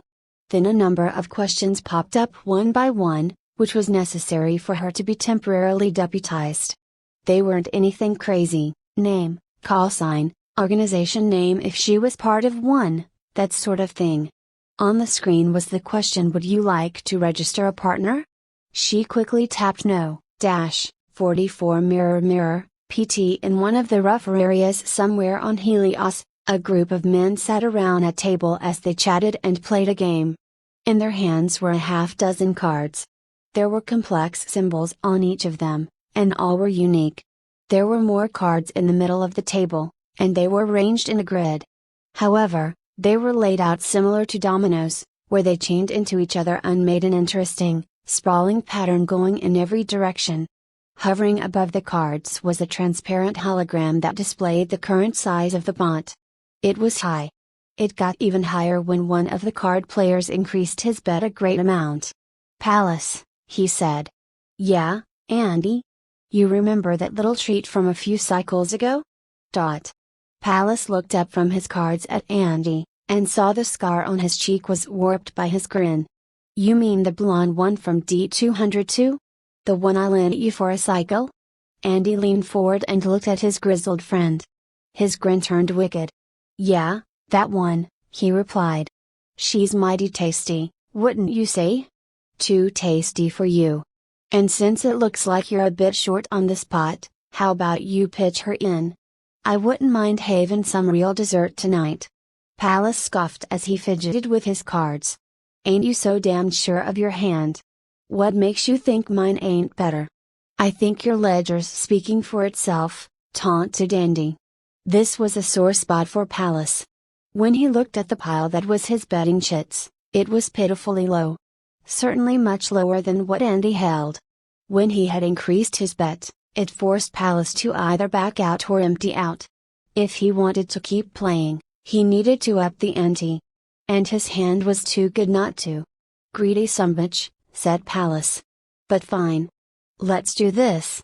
He had his DI quickly assigned the poor girl to a chit, printed it out, and added her to his bet pile to join the rest of his chits. Andy couldn't help but show his pleasure at that. He laid down his hand and moved each card to a spot on the board until he was completely out of cards. When he was done, he wiped his hands dramatically and leaned back with a smug look on his face. Palace's eyes went wide when he saw Andy's play. It had negated half of his own moves. There was no way he could win now. He threw his hand down in disgust as the table swallowed up the losers' bet piles, and spat the chits out near the winner. Andy scooped them all up and added them to his bank pile. "Don't get all gloomy," he said. "You still got a half dozen other cookies." Palace simply shook his head and chuckled. Yeah, he said. "You know she was my fave. Anyway, you won her fair and square. I'll win her back soon enough." The men around the card table laughed. Trading and betting with women as currency was normal to them. They were turned into mere collectibles, and had little value outside of that role. They didn't see those women as anything more than property and playthings. The worst part was, they were hardly the only ones who did this. This was happening elsewhere, all over the galaxy. And very few were able to do anything about it. Beyond the men playing cards, the rest of the bar was dark and a little damp. Some droning electronic tune floated in the air, but that too was rather subdued. There were groups of people scattered around, and they were all in various states of intoxication and rowdiness. All of them were wearing rough and tumble clothing that was lightly padded with armor. A few even had some cybernetics installed, an eye, a couple of arms, a leg. They all had pistols on their hips and acted like they owned the place. Maybe they did. The doors to the bar suddenly opened with a swish. A lightly armed and armored woman stepped through the doorway and scanned the room. Her armor was matte black with dark purple accents along the curves. The plating was thin and light, which allowed her unrestricted movement. Yet it was clear that the armor was rather tough. Strapped to her right that was a B-ranked Hellfire handgun. It was a weapon that didn't simply perforate its target, it completely obliterated whatever it struck. It also had a tendency to dislocate its owner's shoulder, if they weren't strong enough to handle the kick. She was wearing a completely featureless helmet, and its front face was absolutely smooth and uniform. It was menacing on a whole different scale, as though under the helmet was something cold and calculating. Similar to piloting course, the inside of the helmet was simply a display. It showed a live feed of the outside through microsensors on its front face. Some of the bar's patrons gulped the moment they saw her, and took a swig of their drinks. Their throats had suddenly run dry. Most turned away, not wanting anything to do with the woman. Eva's voice suddenly filled the bar. "So, which one of you is Andronicus Slugfest Gordy?" Her voice was projected through the helmet, so she could be heard clearly. Her tone made it obvious that she was unafraid of any of them. Her DI had scanned the entire bar, but not a single person had a public-facing identity. Well, except for the bartender. And he definitely wasn't Slugfest. "Who's asking?" asked a thug. "Why do you care?" she countered. "You him?" The thug quickly shut his mouth. The burly men who were playing cards suddenly stood up, their hands curled into fists. Eva noted that only one person in that group didn't stand up. Her sensor scans shows that he was a very likely match for one Mr. Gordy, her bounty. Same approximate height, weight, and physical description. Cauliflower ears, scar across the cheek.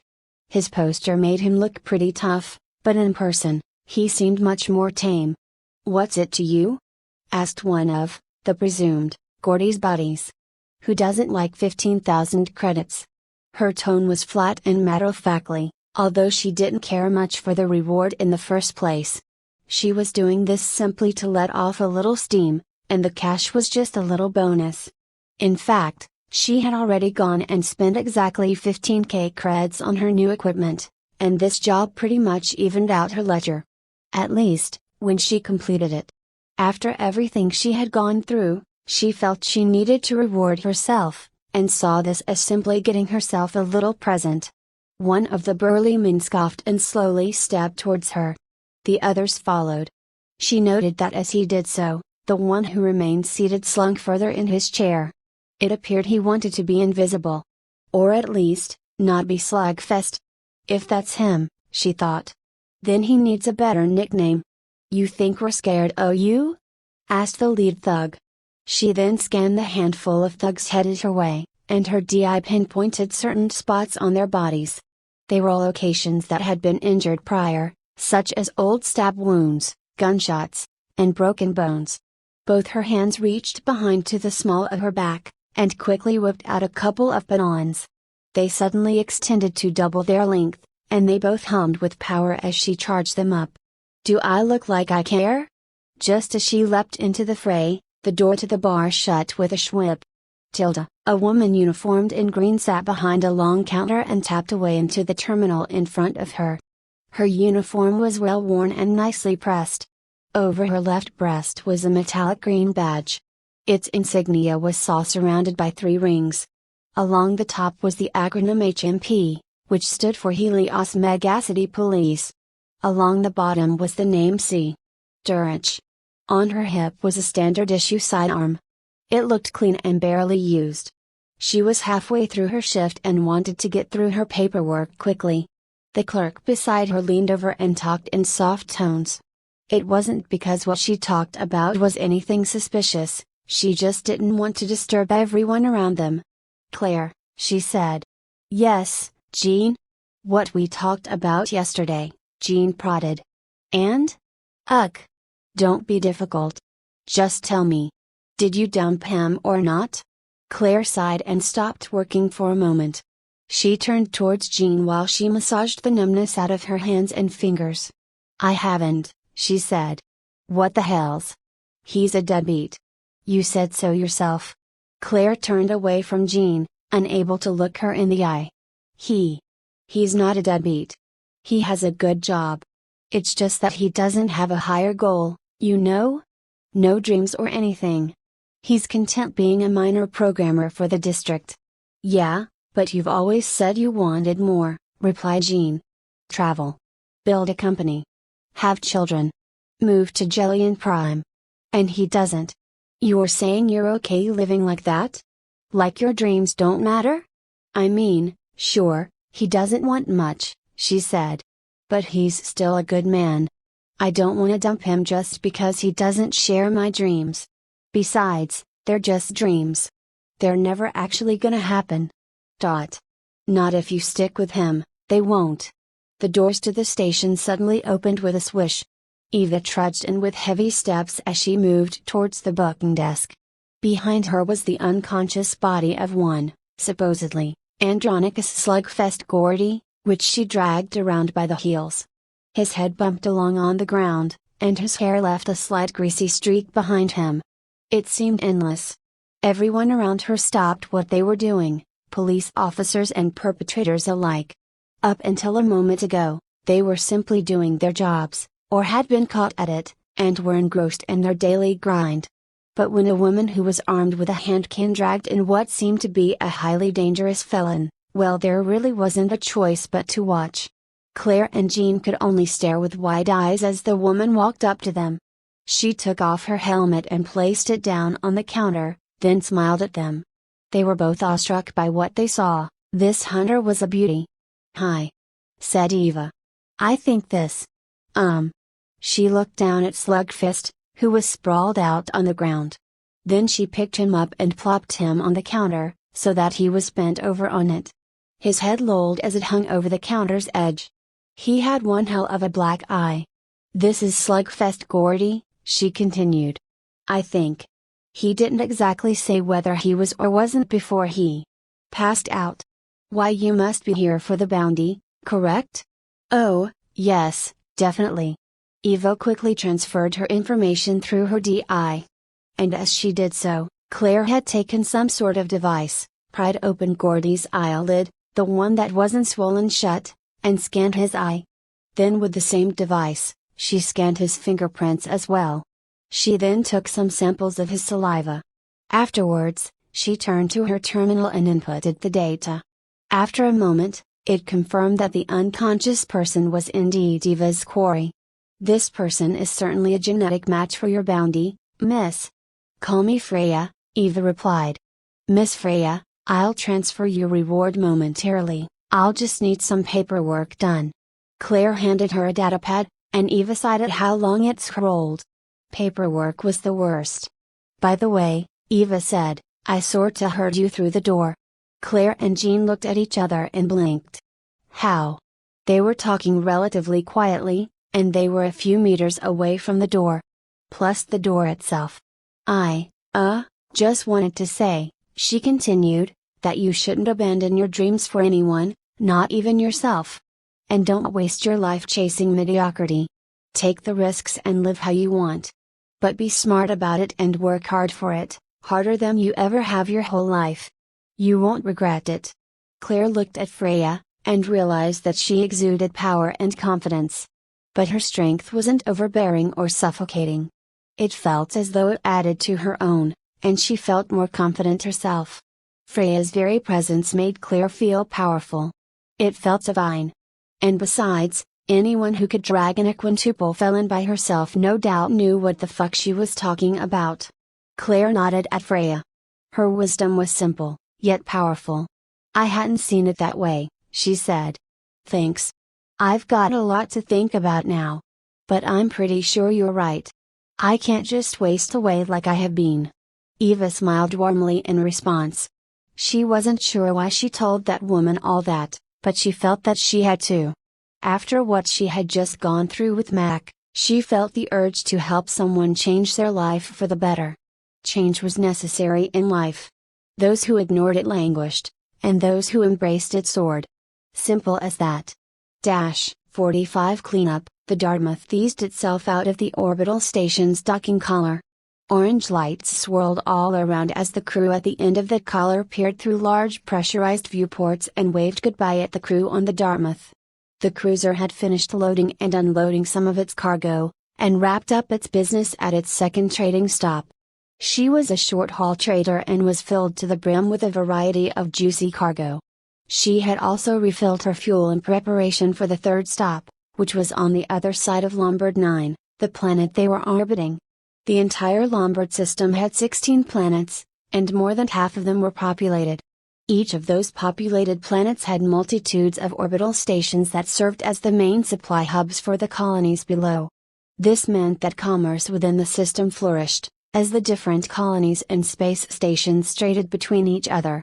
They needed the goods that the others provided, so it was only natural that their trade routes would be rich within the system. The Dartmouth was simply one of the many contracted vessels who greased the wheels of commerce here. And although the routes were well traversed, it didn't mean that they weren't hounded by pirates and thieves. Space was indeed vast, and danger always lurked out in the wilderness. The only truly safe zones existed where other people were. Or at least, where trustworthy people were. The Dartmouth was armed, but only just so. A normal cruiser its size had at least 3 times as many gun turrets and missile emplacements. However, she was a vessel designed strictly for hauling goods, and unfortunately munitions took up valuable space. Since guns were the first to go, this meant it absolutely needed an armed escort. Otherwise, she was little more than a sitting duck against bandits and other chaotic, sticky-fingered undesirables. Eva tweaked a few of her controls as she flew alongside the cruiser. She, along with Maiko, counted among its escort. Of course, those two were probably the most experienced fighter pilots out of everyone there. The two of them chatted over private comms genially, but Maiko suddenly turned slightly sour. "Remind me to slap you once we return back to shore," said Maiko. Eva was taken aback slightly. "What? What did I do?" "You went and threw around some felons without me," she replied. "I would like to enjoy that activity as well." Eva frowned. Maiko was literally a 13-year-old, and in no way would she ever have taken her into that situation.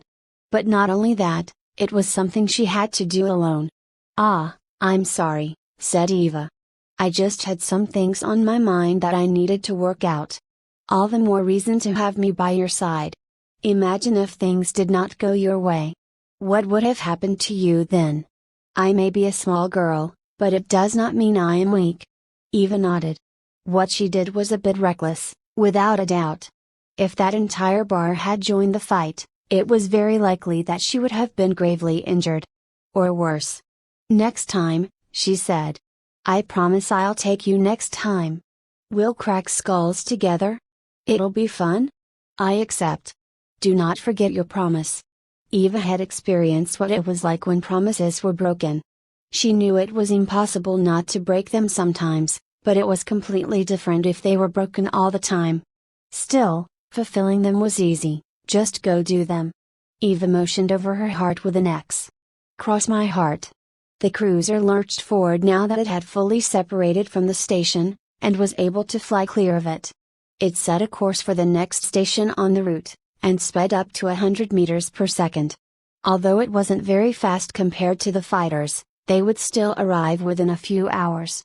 Its escorts, a couple of frigates and a dozen fighters, flew in formation alongside it, Eva and Maiko with them. They had previously gone on a similar run before, and found it to be easy money.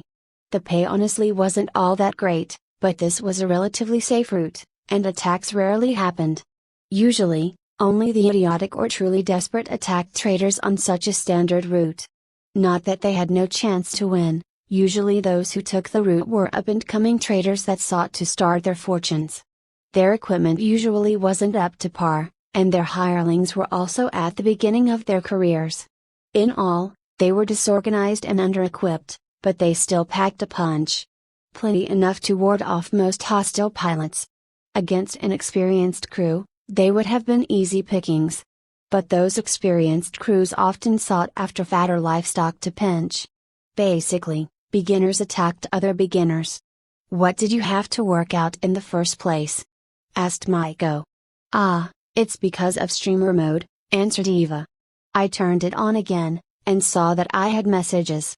From my ex from my old life. So I talked to him for a little while. If that's what you could call talking. Maiko's eyes went wide when Eva had mentioned her old life. She was able to connect with the people from back then? Incredible.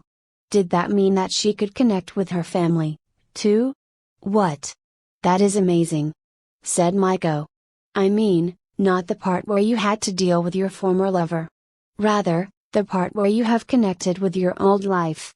That is quite unexpected.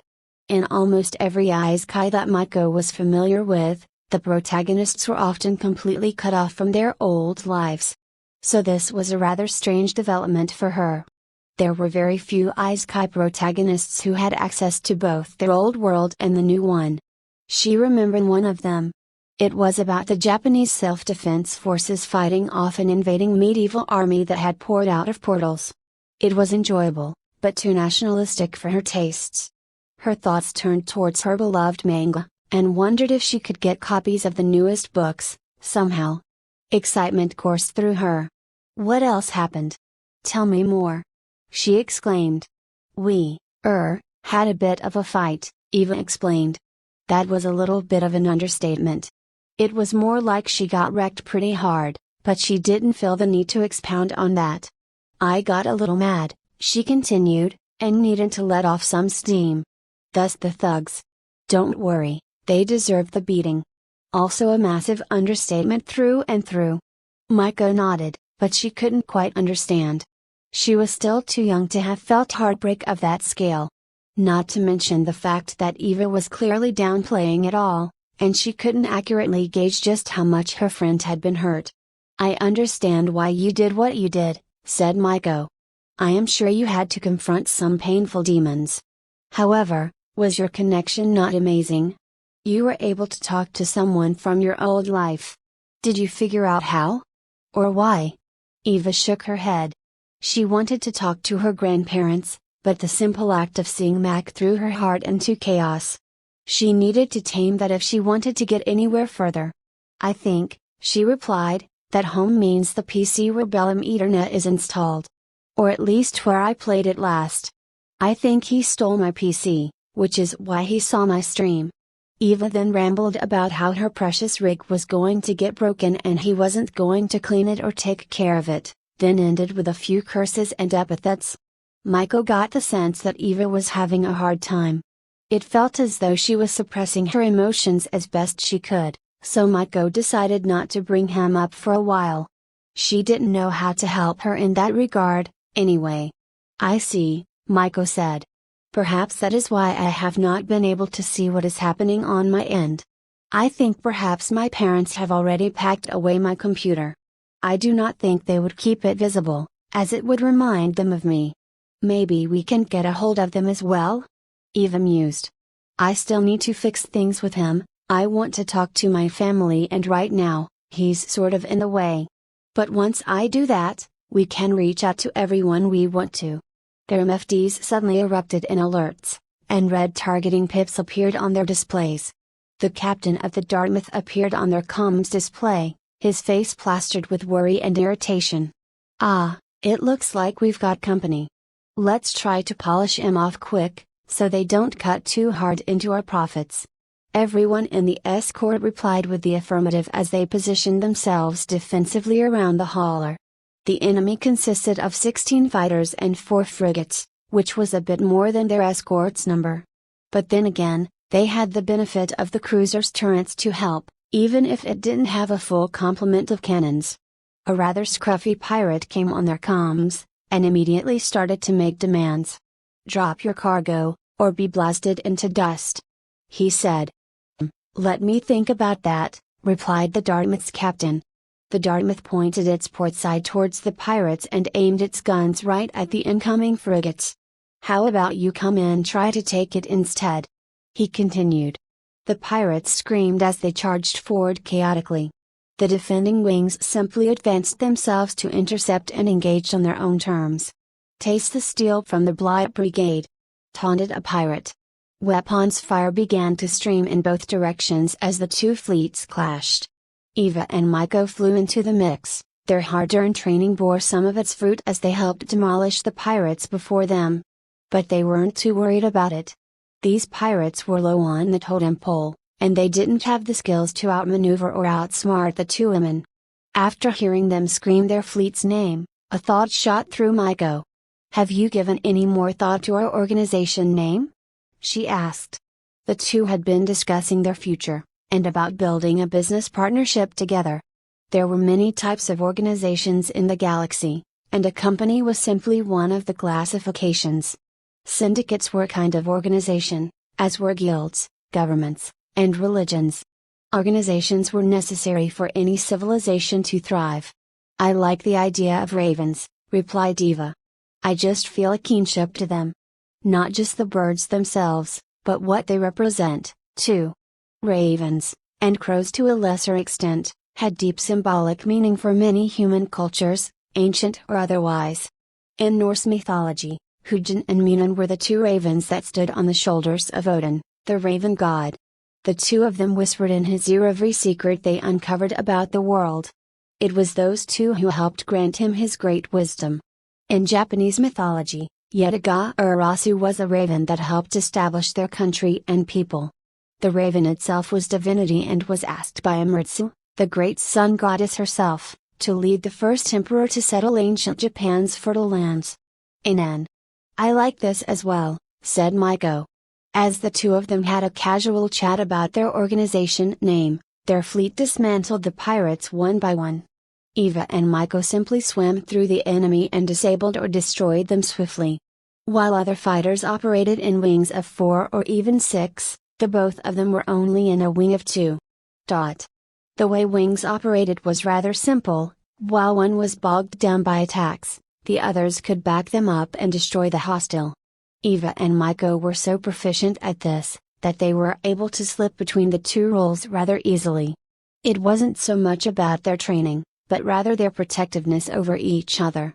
The moment one of them was targeted by a hostile, the other would bear their guns on them. On top of that, the two of them were devastating if they attacked the same target. Maiko often hacked and threw their systems into chaos. It overwhelmed them long enough for Eva to perforate them with exacting fire. You know how a group of crows is called a murder? Well, for ravens, it's called a conspiracy. Isn't that cool? Eva followed up. "Conspiracy of ravens?" asked Maiko. "I believe I like it.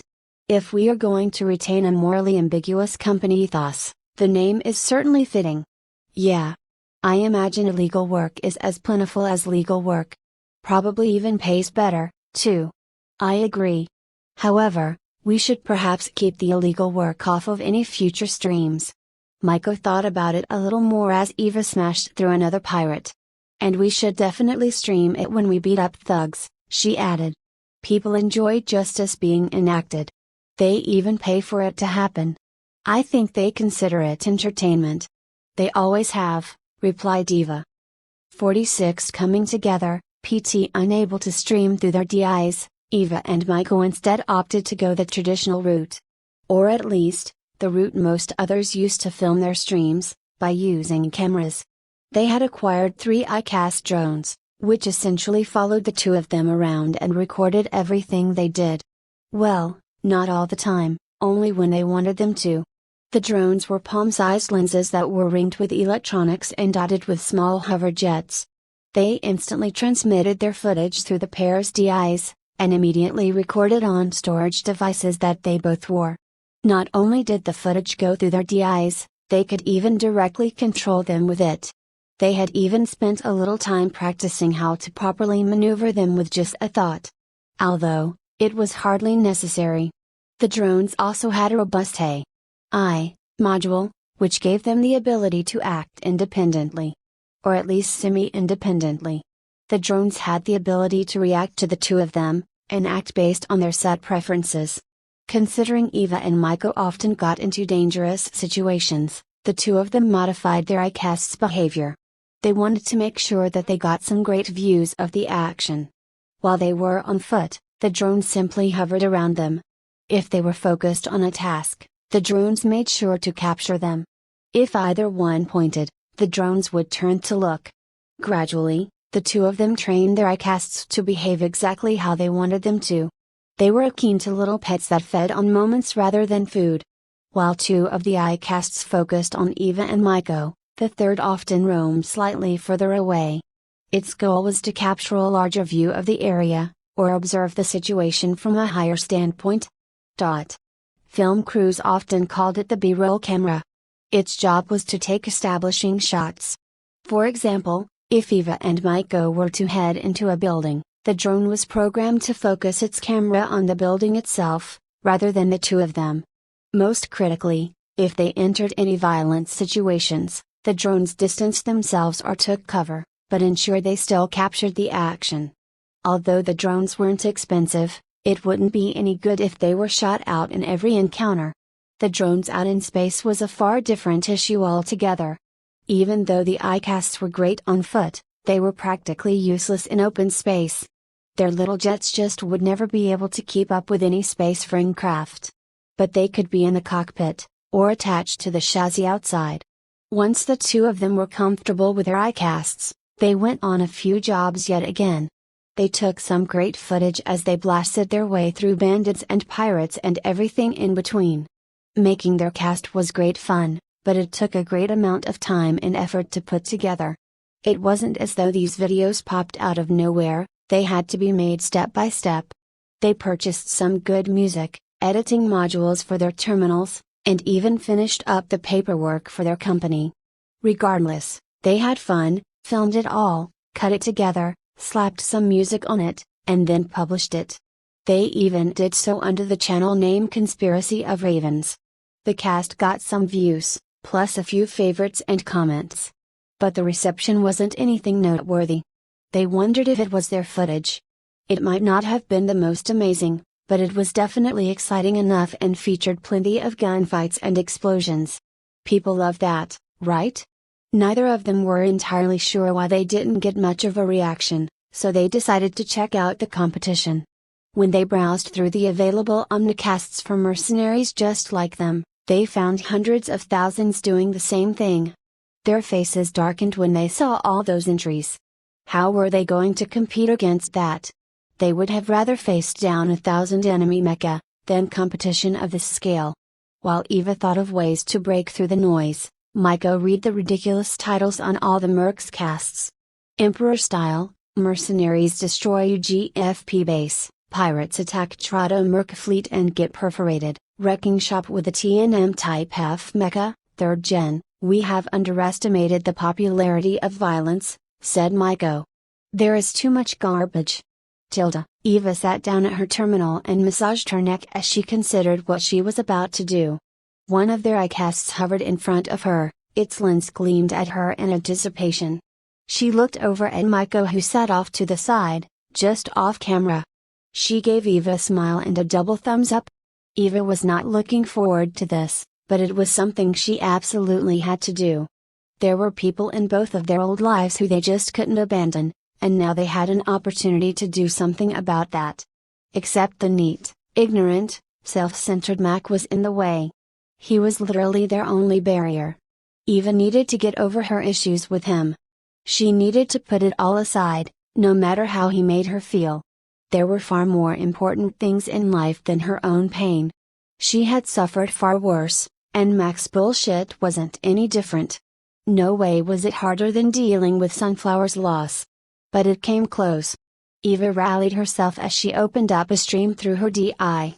However, she used the drone's camera instead of projecting the inner Freya like last time. That was a little taxing to maintain, which no doubt contributed to the raging fire that resulted. When the video chat started, Mac was nowhere to be seen. But there were a number of things on his desk: empty bowls, soda bottles, snacks. The usual slovenly gamer environ. "Mac," she said, "if you're around, can you come talk, please?" She faintly heard an "oshit," followed by some stumbling around, then heavy footsteps headed towards the computer. After a moment, Mac came into view and plopped down on the chair. His hair was damp, and the clothes he was wearing were relatively clean. He even shaved a bit. Eva quickly surmised that he had just taken a shower, which she felt was a little out of the ordinary. She quietly noted his effort. "Sorry," said Mac. "I was just, cleaning up a bit." His eyes then darted around on the messy desk, and he quickly cleaned up his trash. Or, at least, he moved them out of the camera's line of sight. "It's fine," Eva replied. "I wasn't expecting you to be around anyway, figured I'd just leave a message. Anyway, since you're here, let's have a talk." Mac nodded. She was rather angry last time and pretty much rage quit their conversation. This wasn't the first time this had happened between them. They'd have an argument, she'd get too heated, and subsequently storm out when she couldn't take any more. He always thought of her as too angry, and never really connected it to his actions. It took him too long to realize that he was the one who caused her anger. Even longer to realize that he was the only one to affect her in that way. "First things first," she continued. "Did you steal my computer?" Mac's blood drained from his face momentarily, then he scratched the back of his head sheepishly. He knew how protective she was of her rig. She had built it herself from scratch and babied the hell out of it. "Ah, yes and no," he said. "Your grandparents didn't really know what to do with it, so I offered to take it off their hands. I asked for it because I wanted to have something of yours. They agreed, said they hoped it would help me out." Eva sighed. Her grandparents were very kind people, and they too liked Mac. Much like her, they had overlooked many of his flaws and chose to see his potential instead. She found it a pity that he couldn't ever live up to it. "You had better not wreck it, or I swear, I get it," he interjected. "I'll keep it clean. I know how you used to open it up every weekend and flush out whatever dust. You're gonna do more than clean her. You're gonna treat her right, damn it. Regular software updates. Daily malware checks. Keep her running smooth and clean." Maiko watched the two as they talked. Or, rather, she watched as Eva beat up that boy Mac with her words. She was as vicious with her tongue as she was with her trigger finger. She could tell from Eva's tone at how irritated she was, and how much she was hiding most of it.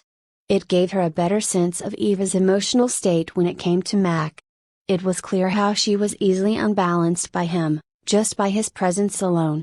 This version of Eva was completely different from the Eva she had come to know.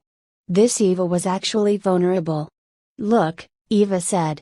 "I want to talk to my grandparents, can you please organize that?" "Okay," he replied. "Not a week from now, not a month from now, I mean right now. Do you understand? Okay. We both know how old they are, so take extra care of them, you hear? Do whatever it takes to get them in front of this computer carefully." "Okay," he said. Should we try for Friday? I think that's plenty of time, yeah?" Eva's nose crinkled. She didn't know when Friday occurred any longer, or really when any of those days occurred. But it didn't matter. "There aren't any day or night cycles out in space," she said. "Instead, Just figure out the best time, and then send me a message how many hours away it is. I'll do my best to stick to that time. I'll let you know if we have to change or rearrange. Okay. Eva was taken a bit aback by Mac's behavior. In the past, he would have fought tooth and nail to avoid doing any work. And suddenly, he was being genial. Well, he had always been rather agreeable when he felt guilty about something.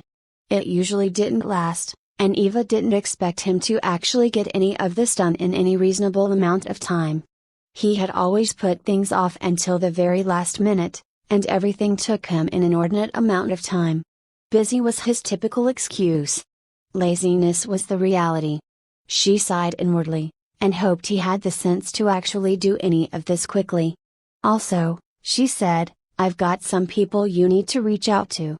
My friend Maiko, she's got fam out in Japan. I want you to find them and let them know about us, that we're alive.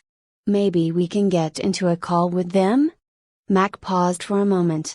Find people in Japan? Hell, talk to people in Japan? He had no idea how he was going to do that. Just as he was about to ask how, Maiko walked into the camera's view and waved. He was surprised at how young she was. He was even more surprised that Eva had made friends with someone. She always found it tough to do, and ended up alone most of the time. If it wasn't for him, she wouldn't have anyone to hang out with at all. Hi, he said. You're friends? Yes, Maiko said, we are also sisters and business partners. Mac's heart sank a little when he heard that. Eva had wanted to build something with him as well, but he was too negligent to actually be there for her, to help her out. It ate away at him at how foolish and wasteful he was toward her. His inaction caused him to lose the possibility of building something really great with a person who loved him. I will send you some information, she continued. You will need it when you reach out to them. Do not worry too much about the language barrier. My mother can understand a good amount of English as she translates books for a living, but my father only understands a conversational level of it. Okay, he said. I'll take care of it right now. Right now? Really? Eva didn't believe him at all and audibly scoffed. 47 coming together, PT. After much organization and planning and scheduling, Eva, Maiko, and Mac reconvened a couple of cycles later. They were joined by Eva's grandparents, who were positively ecstatic to hear that Eva was still alive. The two of them looked like your typical Caucasian grandparents. They were in their 60s and had completely gray hair.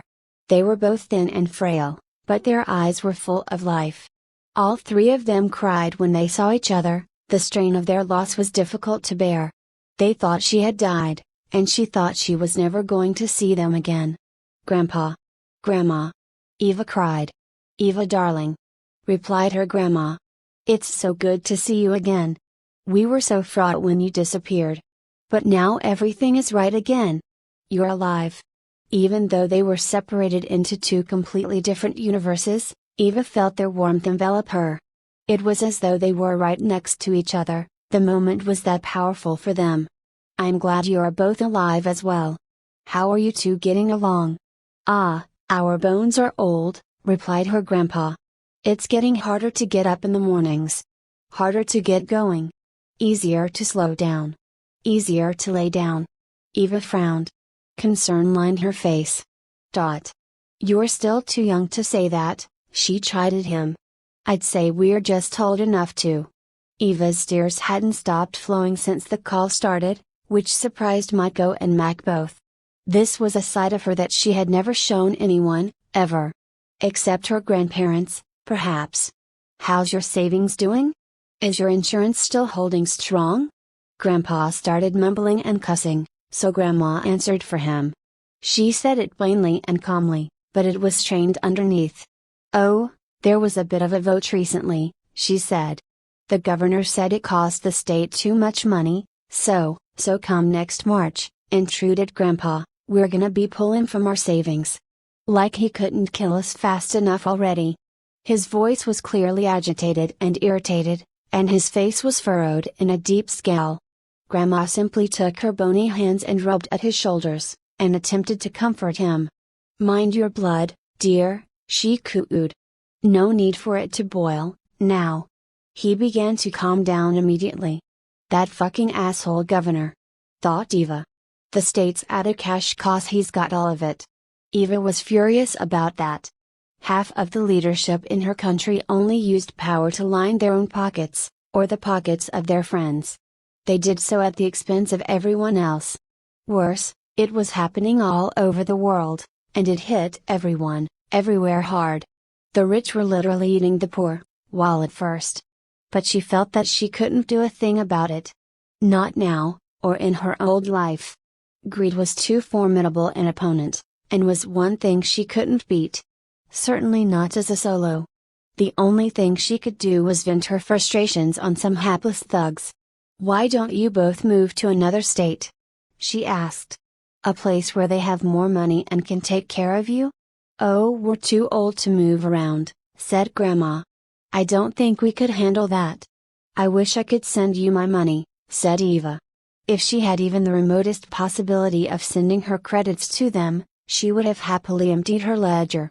She would have done job after job and ground out the credits to send to them. But she couldn't. She had become powerful in her new life, and yet was still as powerless as she was before. The contradiction ate away at her.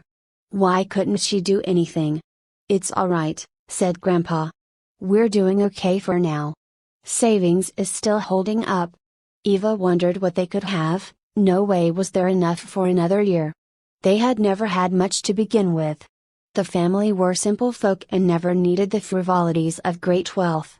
They had never found a use for it, and were content with what they had. So they, like everyone else around them, were completely unprepared to have their already meager wealth sucked out from under them by the powers that be. Eva wanted to cry at the injustice of it all. But then her resolve bubbled up from within her. She had done things in this new life that she never could have done in her old one. Who said that she was still powerless? Only herself. She was the only one in her own way. And that was a mode of thinking that she needed to shed. So what if her opponent was completely unreachable? It didn't mean she couldn't do anything at all. She just wasn't looking at the problem the right way. She caught herself counting Mecca, on the battlefield, when she should have been looking for the shortest path to victory. "We'll figure out a way," she said resolutely. "It doesn't matter what problems we have in front of us, we'll take care of it no matter what." Maiko smiled widely. This was the Eva she knew. Just as everyone basked in Eva's radiance after her inspiring words, the sound of a phone ringing cut through the moment. Everyone's faces flattened a little as it went on. It was kind of a jingly little tune which caused Mac to shimmy a little bit, but he quickly realized that he needed to answer the call. "Sorry," he said. "Don't go anywhere." Got a little surprise for everyone. He moved forward and tapped a few keys on his keyboard, then with a click of the mouse, a window appeared on the screen. In the window was a middle-aged Japanese couple, their faces stoic yet warm. The two of them looked rather stiff and were dressed well, as though it was a special occasion. In a way it was. Maiko immediately became ecstatic on seeing the pair. "Towson. Carson," she said. Eva realized that those two were her parents, so she backed away from the camera and let Maiko take the spotlight. Mac had also increased the window, so they were larger on the screen. Just like Eva and her grandparents, Maiko and her parents burst into tears. Their previously formal and stiff bearing broke in an instant. They were going to admonish her honorifics in how she greeted them, but simply found that they couldn't. That simply held little value any longer. She was still alive, it didn't matter what she called them. What mattered was that they heard her. All three spoke in a flurry of Japanese, and although everyone else didn't know what they said, it was clear what was being spoken. They all missed each other greatly. Eva noted how the normally stoic Maiko had pretty much broken down at the very sight of her parents. For the first time since she met her, she actually behaved like a 13-year-old girl would, after having been separated from her parents for so long. Maiko was incredibly smart and capable, and was probably the most badass 13-year-old in the galaxy. But in the end she was still just a little girl. It tugged at her heart to see how vulnerable she had made herself in this moment. Maiko presented Eva with an upturned hand to her parents, and even said her name reverentially a number of times. The two of them bowed to Eva, and exclaimed their thanks in English. "Thank you for looking after our precious little Maiko," said Maiko Zokesan, her mother. Inan, "Thank you," mirrored her Atausen, her father. Eva blushed at their thanks, and bowed a little in response.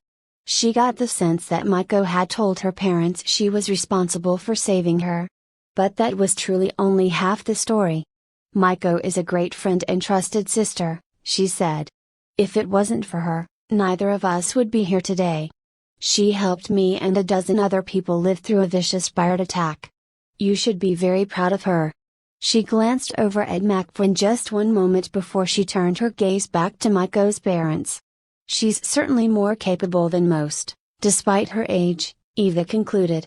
With that, Maiko's parents' already tear-soaked eyes burst forth even more. They were incredibly proud of her, and what she had achieved.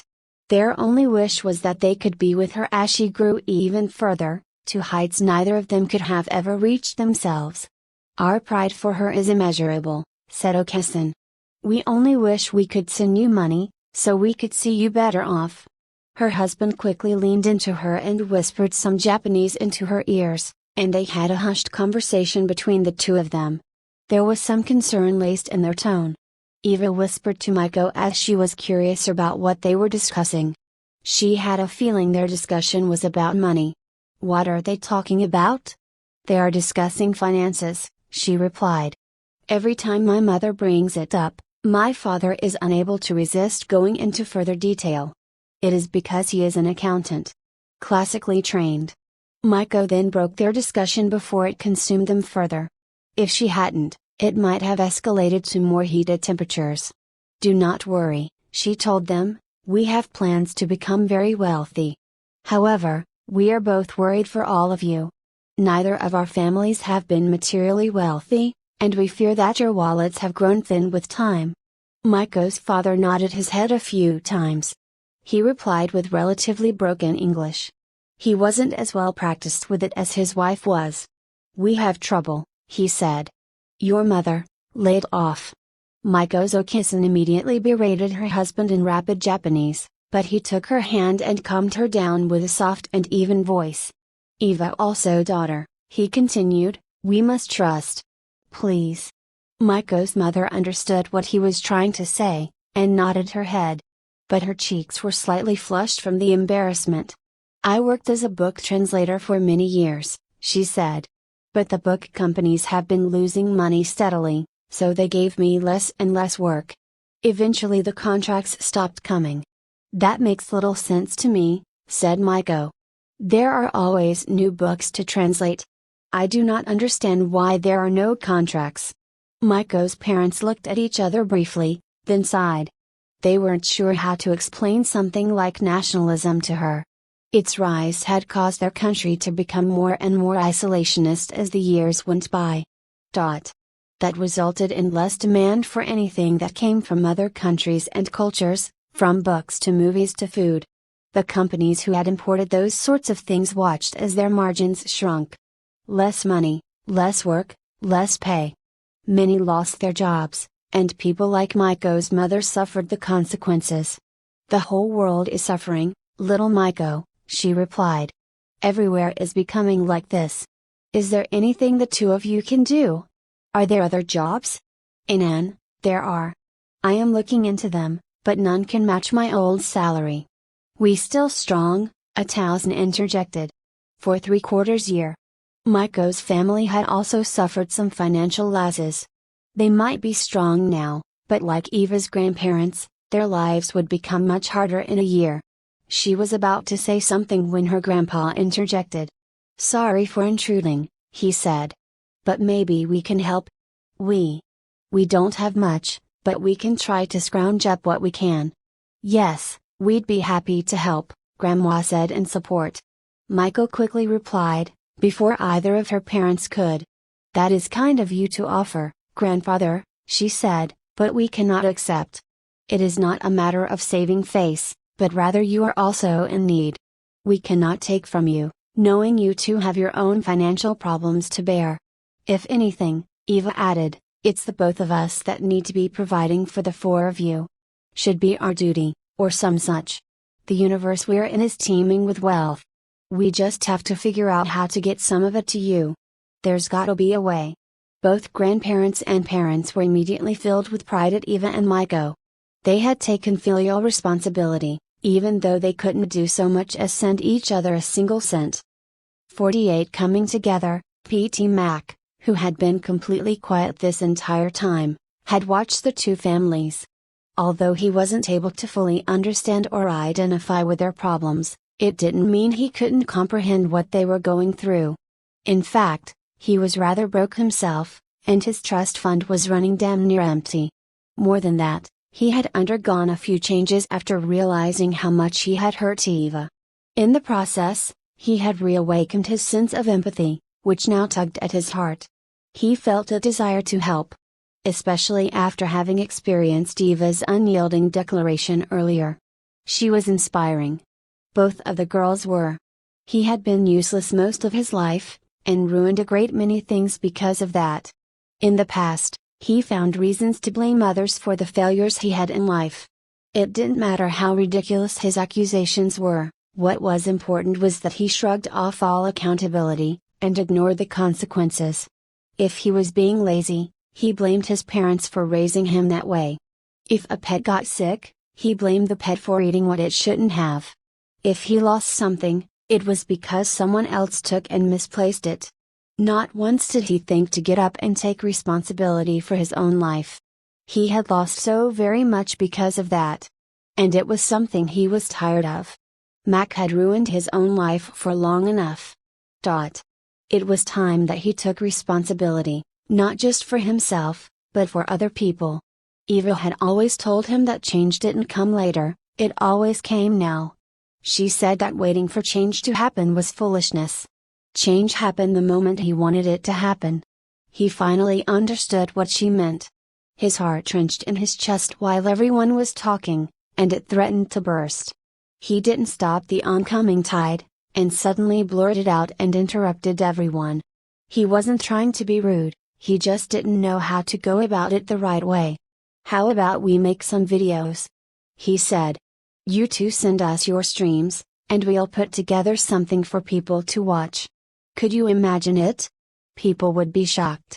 Mac looked at all of them as he spoke, but they just looked at him with surprised faces. "I mean, you're both gone, right? Everyone thinks you're dead or whatever. But you're not. And you can show everyone that you're alive. You could simply stream what you're doing way out there, we'd upload it on our end, and millions of people would watch it. It would be insane. Your families will be rich from the ad revenue alone." Eva's jaw fell off when he said that. He actually has a good idea, she thought. Well, half-baked, but still good. More than that, he put all this together. My family, Maiko's family. Maybe he's actually growing. She silently took note of the change. Everyone else was also a little bit stunned at the outburst, but also saw some wisdom in what he had said. They all agreed it was a good idea, however things weren't going to be that easy. Nothing was ever that easy. The media had been rife with mistrust, and what was true and what was not had been put into contention all over the world. And people had become naturally distrustful over the past few years. If highly influential people from all walks of life found it difficult to expound the truth, it would be impossible for two supposedly dead people to do the same. "Nobody will believe we are among the disappeared millions," said Maiko. "They will simply assume we are incredible liars with access to million-dollar budgets and cutting-edge special effects. But perhaps they can connect with their loved ones who are also in your universe," said Okesan. "Like we have connected with you. This will help, ni?" "I agree," said Grandma. "The more families and friends who reconnect, the more it validates your truth. More people will talk about it, more people will understand." "But it still wouldn't be enough," countered Granddad. "Even if there were millions who believed, they'd be overrun by the tens of millions who don't. All make shows," piped in at Dowson. "Show breathing universe." He made motions with his arms, and exaggerated his breathing. "I agree," said Mac. "It'd be great if they made shows too. gives people less reasons to doubt us. But it also means more competition for us. Less money, less screwed, too. Eva's grin went wide as she saw everyone getting along and talking. More importantly, they were all building something together. It made her feel incredibly warm deep down to her core. This was something she wanted to keep forever. She wondered if this was something she could have achieved in her old life, and mulled over the limitations she had put on herself back then. But it was pointless to continue that line of thought. Her old life vanished and her current one rose anew. Perhaps her death was necessary for her continued evolution. That's okay, she said. Because all of it will help. It doesn't matter if they don't believe. It doesn't matter if there ends up being millions of other shows like ours. Hell, it doesn't even matter if people will fake it and make their own shows. She looked over at everyone, Maiko's parents, her own grandparents, and Mac. They stared back with hopeful eyes as they absorbed what she was saying.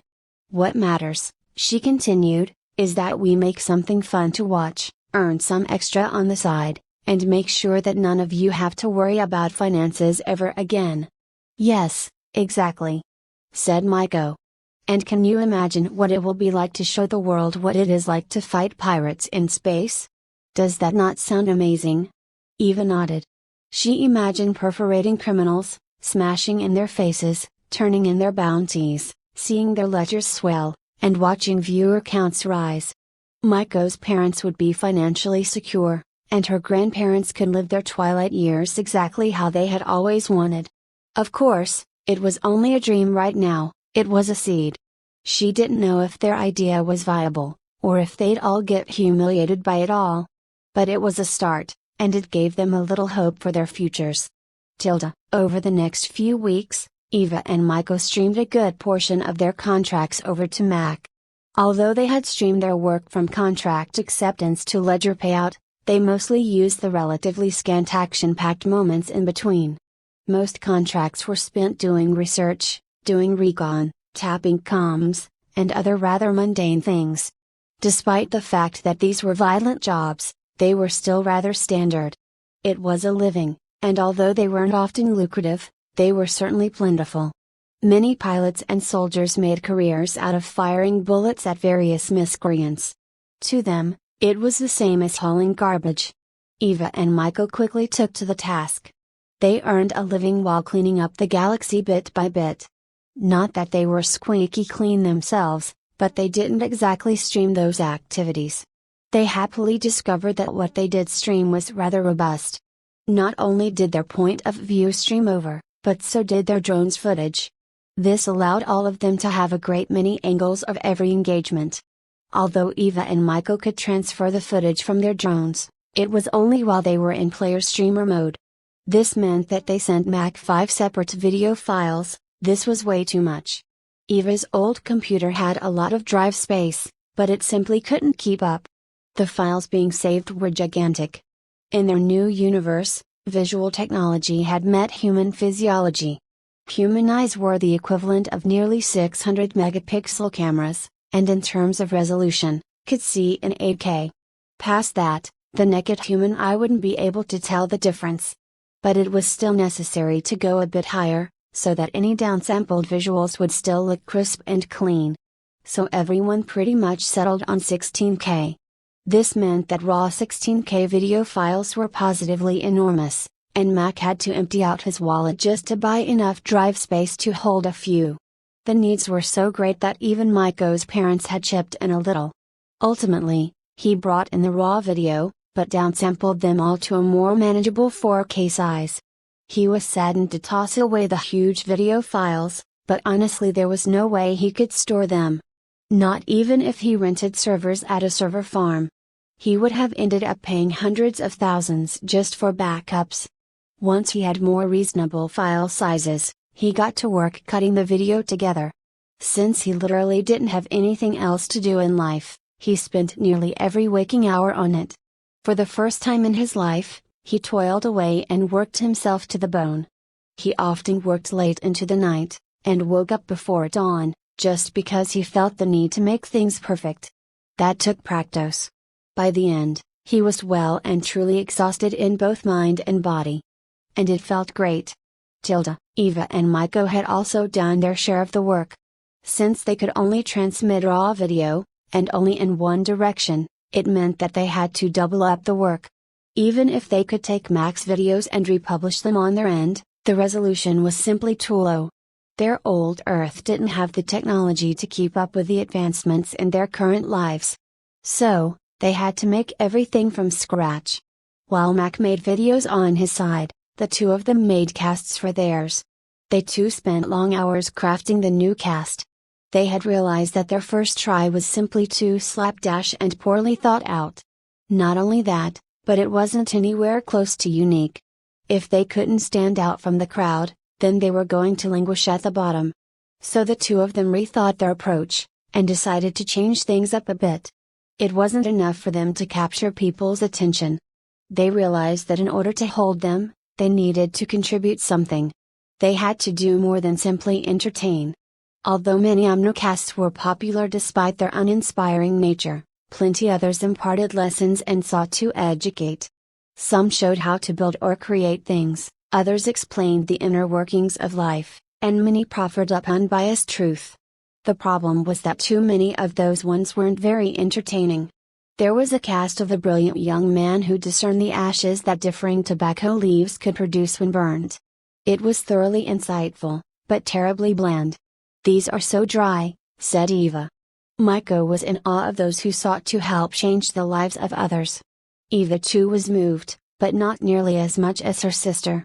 They realized that they needed to do both, entertain and contribute. After all, if their casts only showed destruction, their contribution was minimal. It didn't matter how beautifully they displayed those acts, it was still as unfulfilling as the rest. Eating junk food was always fun, but ultimately empty. And if their casts only sought to educate, and paid no attention to their entertainment value, then it didn't matter how mind-blowing the information was. No one would watch something so dull. Unless perhaps they wanted to fall asleep. The two of them decided that whatever they created needed to be both entertaining and useful. They definitely planned to keep the more exciting action-oriented scenes, but also added something that was far more important. Heart. 49 Trailer. The bluish light of a white dwarf star broke the dawn on the purple planet far below. Meanwhile, stars glittered in the vast darkness of space above. A fighter screamed by, its guns blazing. It was very quickly followed by nearly a dozen more, all of which were similarly designed and bore the same logos, a sun surrounded by 3 rings. The fighters intercepted another fighter group, whose logos were of a purple 4-pointed star, and entered into a vicious skirmish. Behind them were a smattering of ships, from frigates to cruisers. All of them were in mixed formations, and it was clear one side was fighting against another. Weapons fire was being exchanged between all of them. The battle seemed pitched, and for every casualty one side suffered, the other had received in kind. The hangar bays on one of the ships opened up, and a motley mix of fighters flew out of them. Nearly every ship was different, and they all flew in wings of all sizes. Each of those wings split up and joined the fray in whatever way suited them best. Among those mercenary wings was a pair of fighters. The fighter chassis themselves weren't anything special, but they had been painted a matte black. The two of them wove through the other fighters expertly, dodged incoming fire effortlessly, and wrecked enemy fighters spectacularly. The appearance of the mercenary fighters had tipped the scale in their favor, and put the opposing fleet on the defensive. As enemy fighters began to dwindle, the mercenary fighters were given new optional orders. Acceptance meant a bonus. The 2 mad black fighters immediately changed course and headed directly for an enemy cruiser whose hangars were wide open. Inside those hangars were damaged fighters, and they were being repaired on the field. Powerful turrets defended their position from any capital ships that dared to encroach. But a dozen mercenary fighters slipped through the net easily, after the enemy's fighters had been reduced prior. The 2 mad black fighters swooped into the hangar, and blasted at every target they could see. Pilots and mechanics alike were turned into bloody streaks by the 2 fighters' guns. They were soon joined by the others, and together they took no time in completely neutralizing the hangar. Each of them fired rockets and missiles into the bay and wrapped every square inch in either fire or shrapnel. The results were devastating. Munitions caches exploded while repair depots crumbled and enemy personnel were returned to dust and ash. Satisfied with their handiwork and bolstered by their violent exuberance, the mercenaries sped out of the ruined hangar and rejoined the chaotic fray outside. The mercenaries cheered as their ledgers were awarded a rich bonus. A storm raged as giant waves crashed on jagged rocks at the nearby shore. On a plateau above the shore stood a very large, nondescript bunker that was surrounded by a smattering of smaller buildings. It was like a small town, but its center square was a military bunker instead. A logo of black gears being split by lightning was painted on its side. Rain crashed sideways on the heavily armored building, but did little to move it. A pair of mecha hovered along as they patrolled around its perimeter, the rifles in their hands primed for any encounter. Without warning, one of the mecha was suddenly struck, a high-caliber round warped its chest armor and penetrated into the core. Its pilot was turned into paste in a heartbeat. The other mecha was similarly dispatched moments later. Neither pilot even knew what hit them.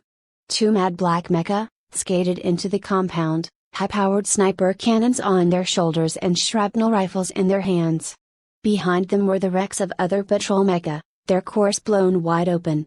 They were soon joined by another 4 mecha, from another mercenary squadron. Their colors were muted grays, and their loadouts were much more standard. They lined the large bunker bay doors with explosives, whose lights blinked in unison as the whole team fled into cover.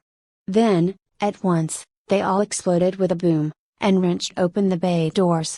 Inside, the soldiers, pilots, and staff were completely unaware of the attack and were rendered dazed and off balance by the explosion.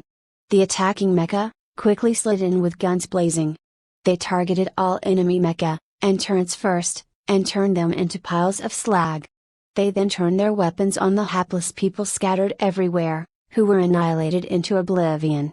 The two mad black mecha skated down the large hallways and blasted everything they saw with their shrapnel rifles. They shredded everything they came into contact with, whether it was flesh or steel. The 6 mecha made short work of the entire base and quickly located the goods they were hired to retrieve. One of the storage rooms was filled with blue metal crates emblazoned with a logo of winged lace sandals. Once they uploaded the location of the cache to their employer, the contract was deemed complete. The reward for completion was immediately transferred to their ledgers. On top of that, there was a bonus for quickly securing the stolen stockpile, so their ledgers were further fattened. A woman in mad black armor and purple highlights stalked down the dirty hallway of a slum apartment. The sounds of the lives that occupied the apartment building echoed down the hallway in waves. They kept her hidden from those she was currently stalking. She held a suppressed rifle up and at the ready, and fired a muffled burst just as one of her targets stepped out from around a corner. Fugit. The bullets penetrated the target's helmet in and out, which splattered their brains all over the wall behind them. The body slumped to the floor unceremoniously and their weapon clattered to the ground. She then continued creeping down the hallway as quietly as she could. Some distance behind her was a smaller figure, who was also feminine. She too wore the same mad black armor, but instead of purple highlights, hers were a light blue. In her hands was a datapad and some sort of scanner. And although she wasn't personally armed, 2 large chain gun drones hovered above and to each of her sides. Their barrels gleamed as their sensors scanned for activity around them. They were like a pair of watchdogs, and were ready to pounce on anything that came close to their charge. Not that they had a chance to fire yet. Unlike her compatriot, the smaller one walked plainly but quietly, and had no inclination to sneak her way around. Instead, she was busy scanning and hacking into the few terminals they happened across. Unfortunately, none of these terminals had any data that was worth anything to anyone. Behind them was a trail of bodies that led all the way back to their entry point. All of them wore some sort of lightly armored uniform, a bloody dagger emblazoned on each of them. The 2 of them continued on their path and mercilessly eliminated everyone that stood in front of them while they looked around for potential data means. At the end of the hallway was an entryway to a server room, and was guarded by a handful of uniformed enemies. But the first woman had made short work of them. She simply peeked into the room from just outside the door, and picked them off one by one in rapid succession. They barely knew what hit them. The two of them quickly took control of the entryway. The larger one slid to the inside and posted up defensively while the smaller one entered the server room by herself. In the dark, chilly room, the smaller girl scanned each of the humming machines that hung from the ceiling. When she found the one she was looking for, she used her datapad swiftly and decisively and broke into it with ease. Her fingers nimbly tapped on her display as she unlocked its defenses. Within moments, she had taken complete control and injected some code into it. To her, it was as easy as peeling an orange. She reviewed how well it integrated into the server's neural code, and watched as it traveled further into the Hive network. Her spider quickly spread into the other connected servers and worked their magic in taking them over. Satisfied with the results, she shut down her datapad and walked out of the server room. The two of them then left the building the same way they came in. They were able to leave without meeting any resistance, having cleared out the majority of its defenses on their way in. With their contract completed, their ledgers couldn't help but swell. Luna spun slowly and lazily around Gia as a shard of Sol's light shone on both their surfaces. Gia's blues had turned duller, and her greens had long since disappeared. Instead, her surface was dotted with billions of lights, all of whom covered land and sea alike. Even Luna had a multitude of lights on its surface. Both stellar bodies were filled to the brim with people, their surfaces marred by humanity. Two figures floated into view. They wore both black-skinned high-pressurized space suits and sealed flight helmets with transparent faceplates. The two women were beauties, though one looked to be a teenager. Both of them smiled, and looked straight into the camera and waved. "Hello, I'm Freya," said the larger one. "And I am Raven," said the other. "We used to be from Earth," said Freya. "Not the one behind us, but the one you're on. The two of us used to play Bellametrina and disappeared," said Raven. "Capt we didn't die. We ended up in this galaxy, and it looks a hell of a lot like how Bellametrina did. And although we said it is like Bellametrina, it most certainly is not. Probably a better way to look at it is that the game and the people who played were plucked out and dropped in here. Like one of those claw machines you see everywhere." Freya made claw-grabbing motions with one hand, to help illustrate what she meant. "Millions of us suddenly came to life in this universe," said Raven. "From what we understand, we awoke here at the same time we disappeared there. It was as though we were transported here for some purpose. With us came many designs and ideas from Bellametrina. See for yourself." They showed their mad black fighters, the same ones from before. They were still the standard D-ranked fighters from the start of their careers, except they had applied a custom livery. Eva expertly floated towards one with her suit's jets. She ran a hand across one of its armor plates and patted it lightly. "This is one of the fighters in the game," she said, "and it's completely real here. Absolutely, 100% tangible. I can get in it, fly around, shoot its guns." As she spoke about it, the camera came in closer to it and showed all the little details on the ship itself. Armor plating, weapons, landing lights, missile bays, thrusters, decals, scratches, dust, everything. Eva had even opened up its armor and core, and displayed the complex flight deck inside. She even flipped a switch or two with weighty clicks. She rapped a stretch of armor with her knuckle, and it reverberated audibly. Then she ran a finger across some dust and wiped it right off. Her every action gave the machine weight and substance and presence. Maiko zipped over and sat in the pilot's seat. The chair immediately adjusted itself for her size, so that she could reach all of the controls easily. "We know that this is difficult to believe, but it is true," said Raven. "We are very much alive and well. We've even connected with our families back home," said Freya. "They thought we were dead. Safe assumption though. People get transported to other worlds all the time, right? Well, at least only in fiction, I guess. This time, we made it through to some sort of human utopia. Some sort of paradise. It is not a peaceful kind of utopia, interjected Rajan. Rather, it is the kind that provides for all types of people. There is great peace, but also great violence. Think of it as heaven and hell combined. It's most certainly not perfect. But what matters is that we've been given a second chance at life. It was like we had a game over, used up a continue, and respawned. I became a bit stronger and smarter. We all did, honestly. Anan. Freya has also become one of the most beautiful women in the galaxy. Maiko giggled while Eva rolled her eyes. And Rajan's among the smartest, she countered. But we didn't make this to tell you how awesome we are, or how hot we have or haven't become. We wanted to say that you can reach out to the ones you thought had died, too. You can see for yourself how amazing their lives have become. We are sure many of you miss each other, said Rajan. Luck allows us to have a mode that streams our lives to our old personal computers. Anyone who has access to them simply has to power them up and accept the stream. Although there are some technical challenges, of course. Never mind that, said Freya. Every single one of you all really ought to connect back with the people of you thought you lost, even if it's only once. Everything in this universe, and this crazy afterlife that we've found, is absolutely, completely amazing and needs to be shared.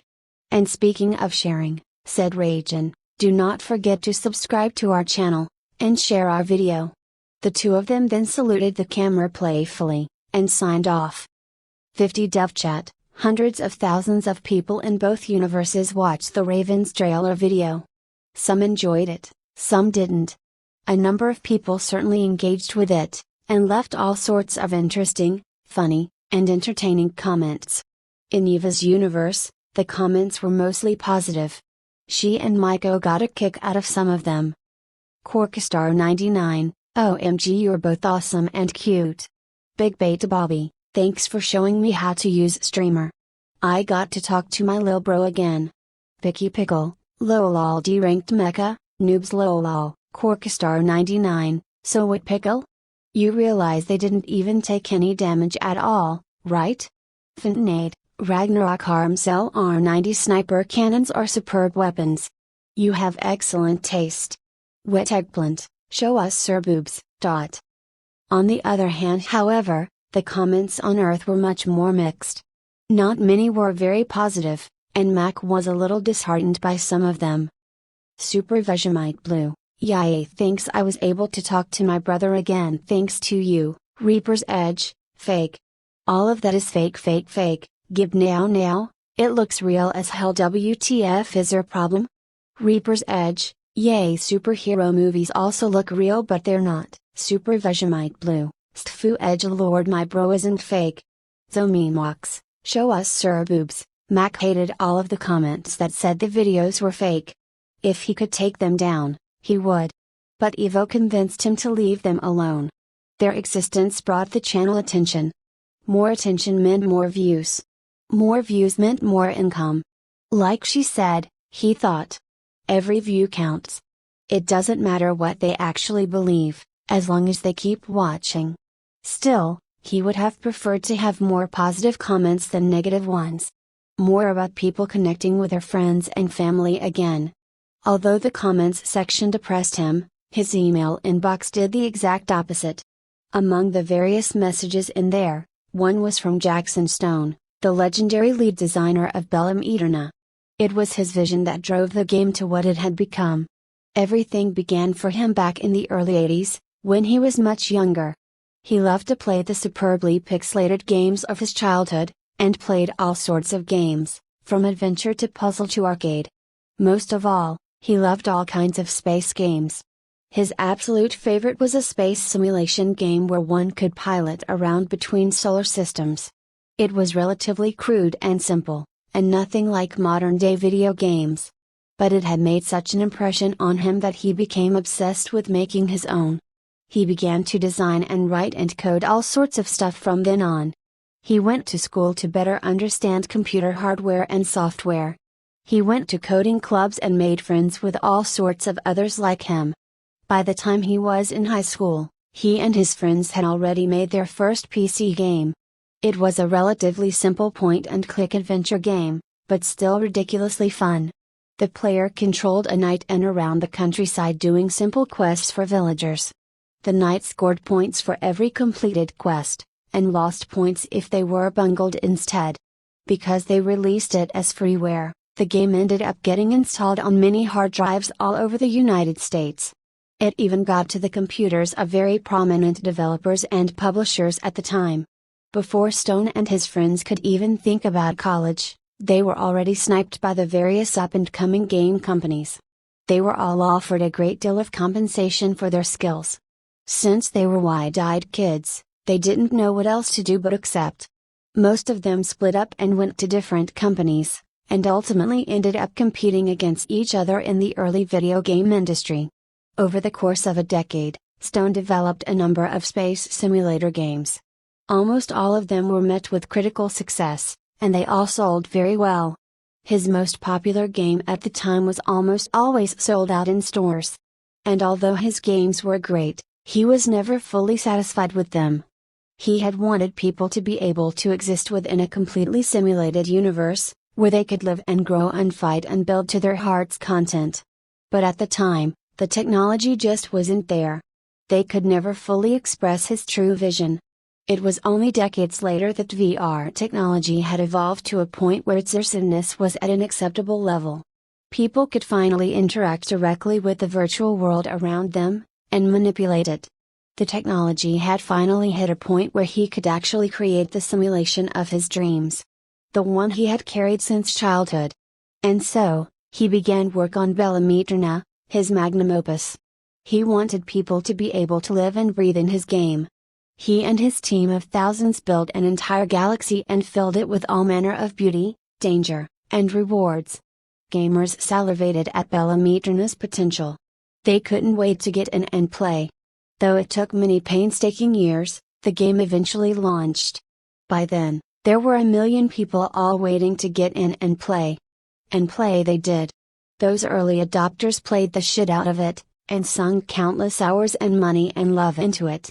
Over time the subscribers grew to multiple millions, and became the #1 best-selling game of all time. They couldn't help but fall in love with it. After all, the players could get everything they wanted from it. Their characters had wealth, status, power, and influence. It was as though they lived in an alternate reality altogether, one where they called the shots. The universe bent to their will, not the other way around. There were many just like Eva who had literally lived within the game, day after day. And just like her, they were addicted to the core. Jackson Stone himself had played the game. Strangely, he didn't get killed like his players. In fact, none of his own staff were. That confused them greatly. After all, they were the first ones to even log into the game. It stood to reason that they should have disappeared as well. At times, Stone lamented that they didn't disappear like the others. It certainly would have shielded him from the shame of what happened next. After millions of people vanished without a trace, the game went dead. A game without players was little more than a graveyard. On top of that, the game was demonized as some sort of paranormal digital killer. Few would have willingly played a game where its players disappeared. He and his software studio were even hit with a number of baseless lawsuits that blame them for those millions of deaths. Without players, and with looming financial problems, Stone had no choice but to shut the game down.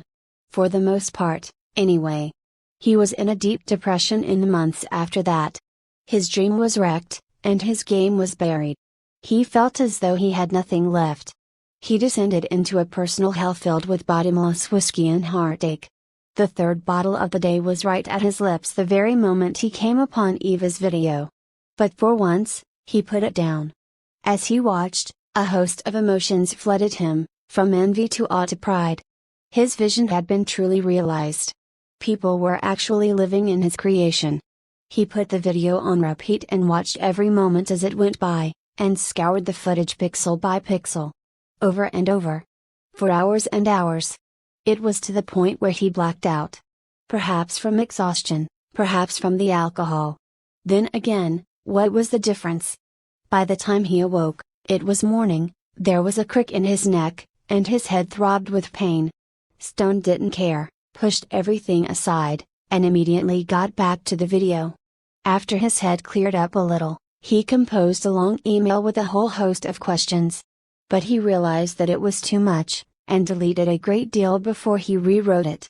Then he felt it was too overbearing, so he scrapped it, and simply sent, "Let's talk ASAP."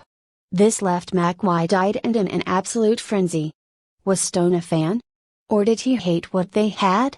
Did he think it was fake? Was he going to yell at them? Was he going to demand they take it down? He told Eva, who simply told him to schedule a video call.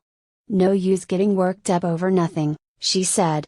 "But we do need to talk to him, so make it happen." Okay. Eva, Maiko, Mac, and Stone got into a video call in record time. Both sides were incredibly eager to talk to each other, so they easily made the time. Stone had sobered up as best he could, but was clearly still sloppy around the edges. To Eva and Maiko, he had become a haggard old man in his 60s. His bleach white hair was a ragged mess. Not like a brilliant scientist sort of mess, but more like a raging alcoholic mess. Though he was rather energetic while the game was still around, it was clear that recent events had greatly aged him through stress and depression. He looked at the two youthful and beautiful women, and sighed. "How come I didn't get ported?" "So look," he began, "I've got a lot of questions. Mostly about how real you are. About how real all of that is." "We've got questions too," said Eva. "Specifically, what sort of demons you've got hidden in your code." Stone blinked. "Demons? We have met up with Bellameter and NPCs," said Maiko. "They are real here. Living, breathing humans. They have lives. Families. Pets. We have specifically had dealings with the NPC Toymaker, who is a fearsome entity in this universe. If these kinds of NPCs got ported over," Eva said, "then it stands to reason that other, more seriously dangerous shit is out there.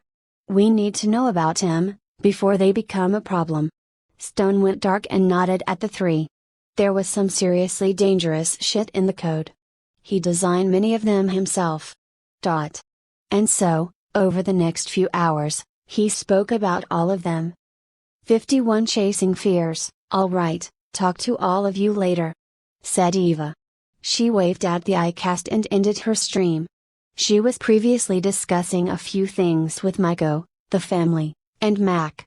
Their numbers had done a little better and reached some people on both sides, but the results were mind-blowing. Not that any of them expected it. Growth always took time and effort. That said, it would also benefit them greatly if they had a strong start. They had taken down any videos they had published previously, and only uploaded the one they had recently created. It was a strong first video, but Eva reasoned that their follow-up casts needed to be better. To help build the snowball's momentum, that sort of thing. All of them decided to take some time to think about what kind of vids and casts they could make. Ideas were plentiful, but needed to be sifted through if they wanted to find any good ones. Eva decided to go on a walk to help her jog her mind a little. Ever since being reborn, she found that she needed to constantly be in motion. It was a stark contrast to her old life, where she spent the majority of it sedentary. She found that the more she moved, the better her mind worked. The better everything worked. The streets were rather busy, but then again the streets were always busy. The artificial sky above her head switched to night, it alternated between day and night every cycle. But that didn't exactly change anything. People still went about their lives regardless of what color the sky was, or how much light they had. The whole ceiling was a little surreal to Eva. The fact that the sky wasn't real bugged her a little bit. The feeling of life being simulated never truly sat well with her, no matter how enjoyable it was. She ended up at one of the many parks that dotted the megacity. Like any city park, it was rather tame. The verdant grass was always perfectly clipped, the paths were paved, and the trees were a little too orderly. But she was glad to see that they were all real, as opposed to some digitally created monstrosity. It would have been truly terrible if they were made chemically or holographically. It seems that humanity had some vestige of nature left in them, and these parks accentuated that. She found a lone tree, sat down on the grass, and leaned up on the trunk. The grass had been cut previously, perhaps a few hours ago, and the scent of it filled her nose. She ran a hand across the top, and felt their blades slide across her fingers. Eva enjoyed it immensely. It was a smell that felt soothing and familiar to her, and it grounded her. Her DI flashed some information to her, about how cut grass exuded those vapors in an effort to heal themselves. It was the equivalent of smelling iron from freshly spilled blood.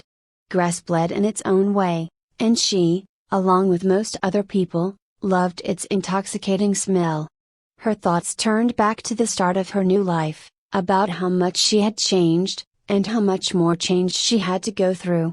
In her old life, she wasn't at all keen to help others in need. She felt that she herself was a person who needed help, and had little to spare of her own. But now her new life offered her a great many advantages, and she no longer needed as much assistance as she used to. In fact, every time she helped someone out now, it felt incredibly fulfilling for her. Such as when she helped that woman clearly focus her life. Although she didn't do much more than say a few words, both their lives had changed. Presumably for the better. Eva felt wonderful after that moment. She felt as though she had done something actually meaningful. Sure, bringing a felon to justice was meaningful as well, but it was satisfying in a completely different way. But perhaps she could combine them somehow. As she refined her idea some more, Maiko suddenly messaged her, and the two got to chatting a little. Maiko, I am a little bit at a loss of what we should do next. Eva, same. We've got so many possibilities that I feel overwhelmed. Maiko, should we omnicast something illegal? Or semi-legal? Eva, possibly. But we should really hold off on making too many of those for a while. Maiko, we could still record them now, at the very least. Eva, good idea. We ought to do that ASAP, so we can have some footage for later. Maiko, that still leaves us without a strong idea. Unless you have thought of something? Eva, kinda. I wanna take down Nightmare. Maiko, I am intrigued, however let us think this through. Eva and Maiko met up a few hours later at one of the commercial districts. They both had determined that going after Nightmare was the right thing to do. Not just for their channel, but for the good of people everywhere. Maiko had experienced firsthand what kind of person he was like. And although she didn't quite understand what kind of predator he was, she instinctively felt that she wasn't safe around him. She unequivocally trusted Eva, and believed her when she said that humanity was better off without him. Eva told her a few stories about how he had griefed his way through Bella Mitrina, and his name was often met with ire when spoken aloud. Maiko wasn't sure what a griefer was, as she had never experienced that level of harassment in a game before, so she asked. They're not very complex, replied Eva. They simply get off on hurting other people. Hindering their progress, or parking them over and over. Why? Eva shrugged. She didn't know the answer to that question, though she had certainly thought about it a great deal in the past. Was it because they were actually too simple-minded? Were they so underdeveloped that they allowed their base natures to take over? To dictate their behavior? No need to make sense of the senseless, she replied. I see, said Maiko. Then how do we go about finding Nightmare? The galaxy is far too large and too vast. He no doubt has plenty of enemies that he hides from, as well. And we cannot be careless in our search. He may end up attacking us instead. Eva knew what Maiko was getting at. If they showed their hands too early, he was liable to counterattack quickly. As despicable as he was practiced in the art of the ambush. We don't have to find him at all, Eva replied. Instead, we gotta look for his other victims. I'm sure there's plenty around. Then, we go from there. The two of them hopped into a small eatery, sat at a booth in the corner, and ordered some simple food. The smell of freshly cooked meals wafted through the air as they talked and did their research. It wasn't long before their food and drinks arrived, but they picked at all of it slowly as they worked. Although they had their DIs to sift through and display information, they found that it was ultimately taxing on their minds. It was simply because raw information was getting crammed into their heads. They found that the more info they received, the more quickly their minds tired. Basically, it was mentally exhausting to have information constantly shoved into your head. Instead, they brought out their datapads and worked through them. It helped them sift through that storm of information much easier. Anything that was unimportant was easily discarded, while anything of note was sent straight to their minds via their DIs. And what they were looking for was rather simple, yet difficult at the same time. They clearly needed to search more about Nightmare and his victims, but the word nightmare itself was a pretty broad term. Going through everything was a nightmare in and of itself. They eventually narrowed things down to people complaining about getting attacked by pilots who were affiliated with his call sign. What they had found was rather shocking, but unsurprising. He and his gang attacked so many people that there was a support group. It was formed by his various victims, and they met once every week to help each other overcome their traumas. Nightmare assaulted people in every way imaginable. No doubt some of these victims had suffered serious mental and emotional damage thanks to his actions. Without a doubt, their collective nightmare needed to end. Soon thereafter, the two of them went to one of the support meetings. It was some distance away from them, in a separate district from where they were staying. The meeting itself was hosted in a room off to the side of a police precinct. People needed to find solace in each other, despite the pain that they had gone through. These rooms often provided the space for them to do so. There were rows of chairs that faced a podium up front, and there were roughly 24 people clustered up near it. Most of the rest of the room was dark and empty. The people listened in rapt attention at the person speaking at the podium, about how they were attacked, and how they felt about it during, and afterwards. Most importantly, how they were coping with it. Or tried to, anyway. The ones listening nodded their heads in agreement. It was clear that they had experienced something similar. They had told stories of them getting attacked in the middle of nowhere and left for dead. Others talked about how they had been stripped of everything and humiliated. If anything, Nightmare was consistent in the misery and anguish he inflicted on others. Eva looked around at them, and realized that most of them were women. She shouldn't have been surprised at that, but she was. The both of them sat down and listened to all the speakers, and at some point Eva was asked to share her story. She went up to the podium without any hesitation, and told them of her first experience with Nightmare. She told them of the time that she was attempting to accomplish a feat, but was viched at every turn by Nightmare and his goons. Although, she carefully edited out any part that alluded to it happening in a game. The story surprised no one. After she concluded with it, she told a second story, of him and his goons attacking her and Maiko. She relayed just how evilly the group of men had looked at the teenager.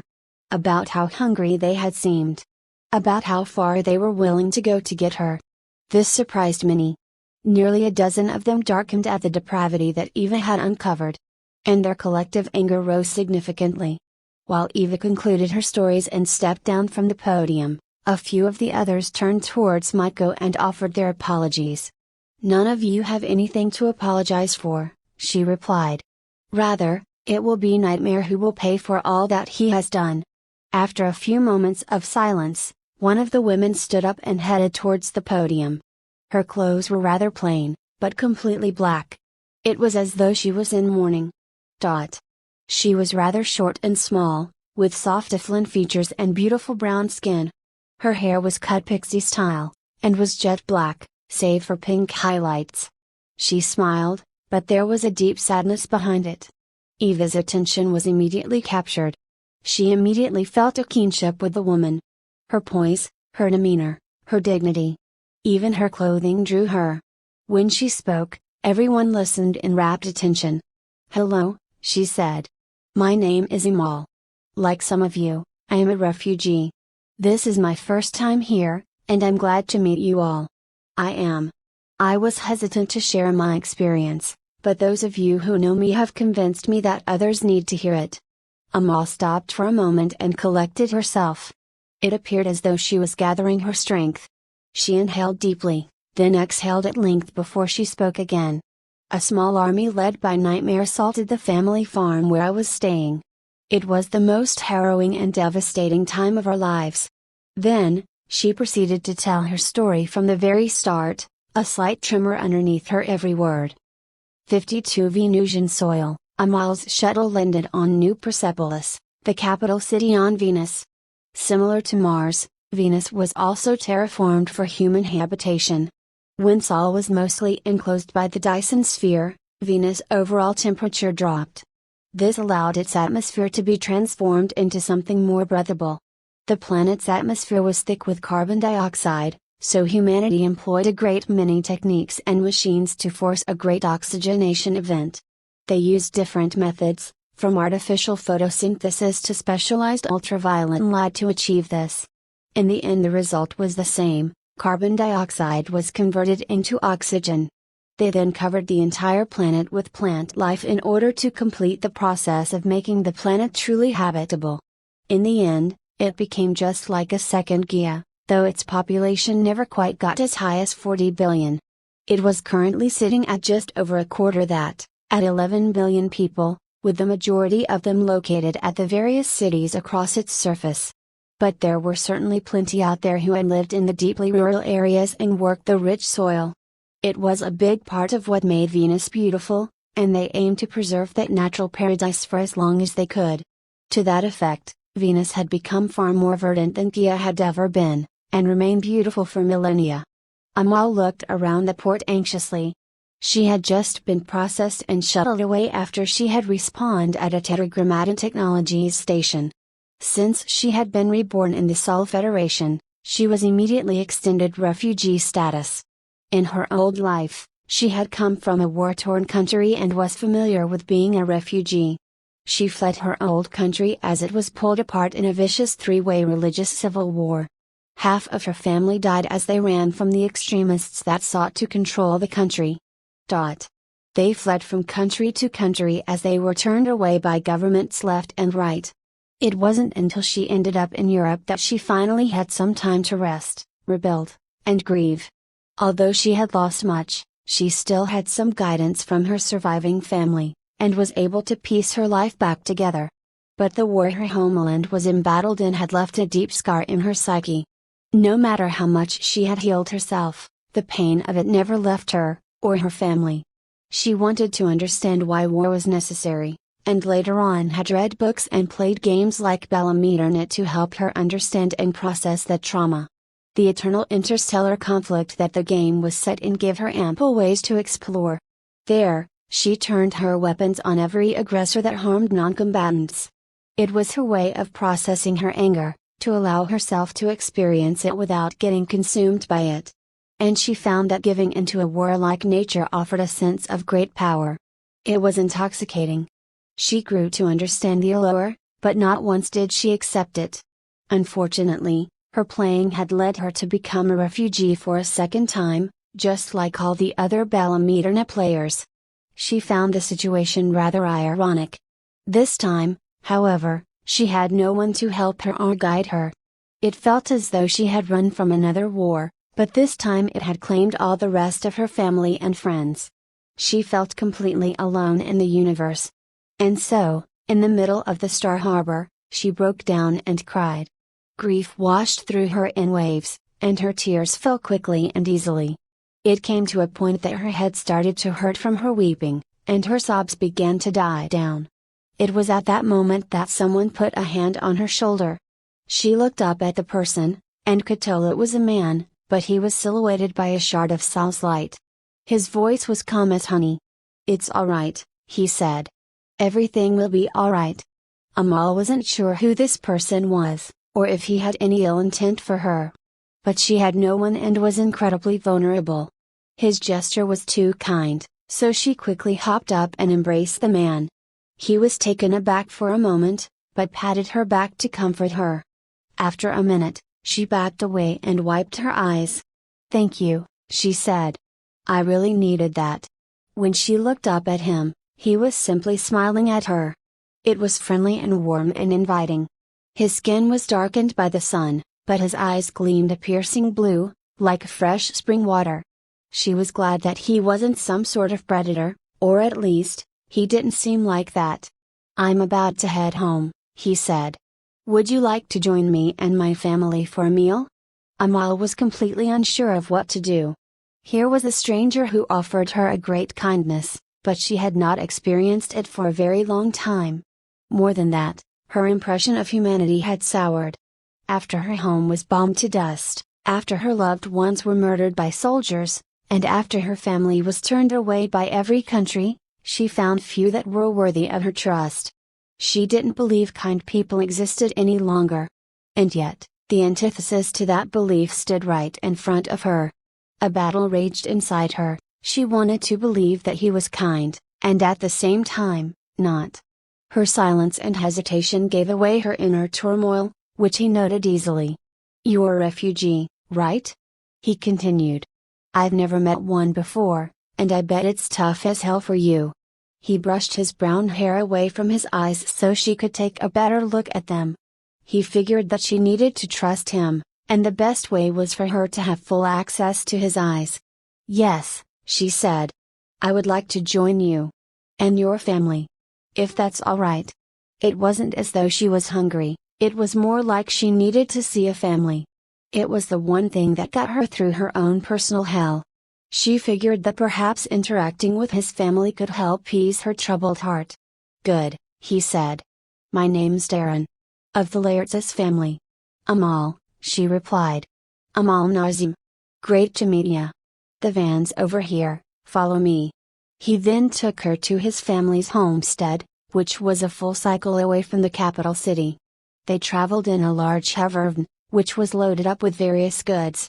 It was filled with foodstuffs and spices, raw textiles and materials, a few tools and small machines, etc. The beautiful Venusian landscape flashed on by as they traveled back to the farm where Darren worked. They talked more as they traveled, and Amal got the impression that he was a simple laborer. That all he did was work the land. And the contents of the van certainly supported that. When they arrived, Amal saw that the land he lived on was basically a large farm owned by the Laertes family. Their name and logo was practically all over the place. As they passed farmhands doing their work, they often waved at Darren and welcomed him back home. Some even called him Junior Director, which certainly meant more than some simple farmer. She found Darren's humility refreshing, and all her opinions of him quickly turned positive. Later on, she found out that he was actually next in line to lead the farm, and was literally favored by the majority of those who worked there. The crops grew tall and went far beyond what she could see. It wasn't some small farm, but a rather large one. It no doubt provided a good amount of food for the city. Nearby, above a patch of one of the crops was some sort of aerial tractor. Its pilot flew it expertly as he spread fertilizer from above. Scattered all over the place were various buildings, from the main house to a number of barns to crop and machinery storage. There was even a few silos, which Amal presumed kept a variety of their grains. There were other buildings and structures around, but she couldn't tell what function they served. She wasn't a farmer herself. The two of them carried the foodstuffs into the main house, but the other goods were quickly picked up by the various farmhands and brought to the various other parts of the farm. Inside was a veritable chaos. Members of the Laertes family of every age were in every room that they passed. Each and every one of them was busy doing something for the family. Well, the children mostly just played with their siblings or were taught by their elders. But otherwise, the family was incredibly productive. Adjacent to the kitchen was the humongous pantry. It was easily twice the size of the kitchen itself. It housed all manner of ingredients, and in great quantities of them, too. There, she met Jayana, Darren's mother and the family's matron. The current farm director. She was tall, strong, and olive-skinned. Amal guessed that she was possibly in her 40s, which was slightly younger than her own mother. Mother and son greeted each other warmly before he introduced Amal. Jayana beamed down on her, and radiated warmth as she welcomed her. "Good to meet you, Amal," she said. "You caught us in the middle of our home restock, which means we're all rather busy. I'd stop and talk to you otherwise. But we'll chat more at the weekly gathering in O." She looked over at Darren, as though to test him. 5 hours, Darren finished. "Exactly," Jayana said. "Best get ready. I'll make sure there's an extra place for the beautiful Amal here." Amal blushed at her compliment, then headed back to the van with Darren. They then continued to unload the van while the rest of the family went about their busy lives. 5 hours later, Amal joined the family gathering out behind the house. What she saw completely amazed her. There, she saw roughly 36 of the Laird's family all laughing together and having an incredibly jolly time. Even their farmhands and their immediate families had joined the festivities. There must have been 100 folk there, at least. There were multiple fire pits everywhere, each one with various cuts of meat cooking on spits. Close to each of them were tables with various food and drinks. Amal saw how rich and bountiful the family was, and how generous they were with their own wealth. They literally shared it all with those that they knew and loved. The sight of it all completely disarmed her, and tore down whatever cold walls she had built around her heart. She saw Darren over by the central fire pit. He had glanced over at roughly the same time. They smiled at each other as their cheeks flushed. He beckoned her closer, so closer she went. The whole thing lasted for many hours, pretty much an entire cycle, well into nighttime. There, she met with and talked to the entire family, as well as many of the farmhands. She found that many of them were unceasingly kind, but just as many were rather withdrawn or prickly. Despite that, none of them ever turned her away or treated her poorly. Even the unfriendliest of them had a modicum of politeness. Amal felt the tears come up to the surface and lightly wet her eyes, but she forced them to abate. This was everything that she had wanted for her own family, but that possibility was ripped away from them. Jayana came up and sat next to Amal, some sort of spiced alcohol in her hand. Her face was flushed from the intoxicating drink, and it gave her an incredible glow. "My boy says you're a refugee," she said, "and without a place to stay." Amal nodded. "This is the first time I've been on a planet," she replied. "And the only place I've been, outside of the station I came from." Unlike Eva and Maiko, Amal's station wasn't attacked, and so she had the benefit of being acclimated to her new universe. She was offered refugee status, potential citizenship, fresh clothes, some pocket money, and more, all before she left. She stayed on the station itself for a few cycles, but left once she was fully processed. There were multiple shuttles that led to different planets and stations within the solar system. Though she initially thought to head to Gaia to visit her homeland and see what it had become, she instead boarded the one for Venus. She made the decision in a fit of impulsiveness, one that she no longer regretted in the slightest. "Well," said Jayana, "you're welcome to stay with us for as long as you'd like. As long as you help out a bit here and there, of course." Amal beamed at her. After she had seen what the family was like, she simply didn't want to leave. I'd love that," she stammered. "I'd be glad to help out, of course." Out of the corner of her eye, she caught Darren talking with his father.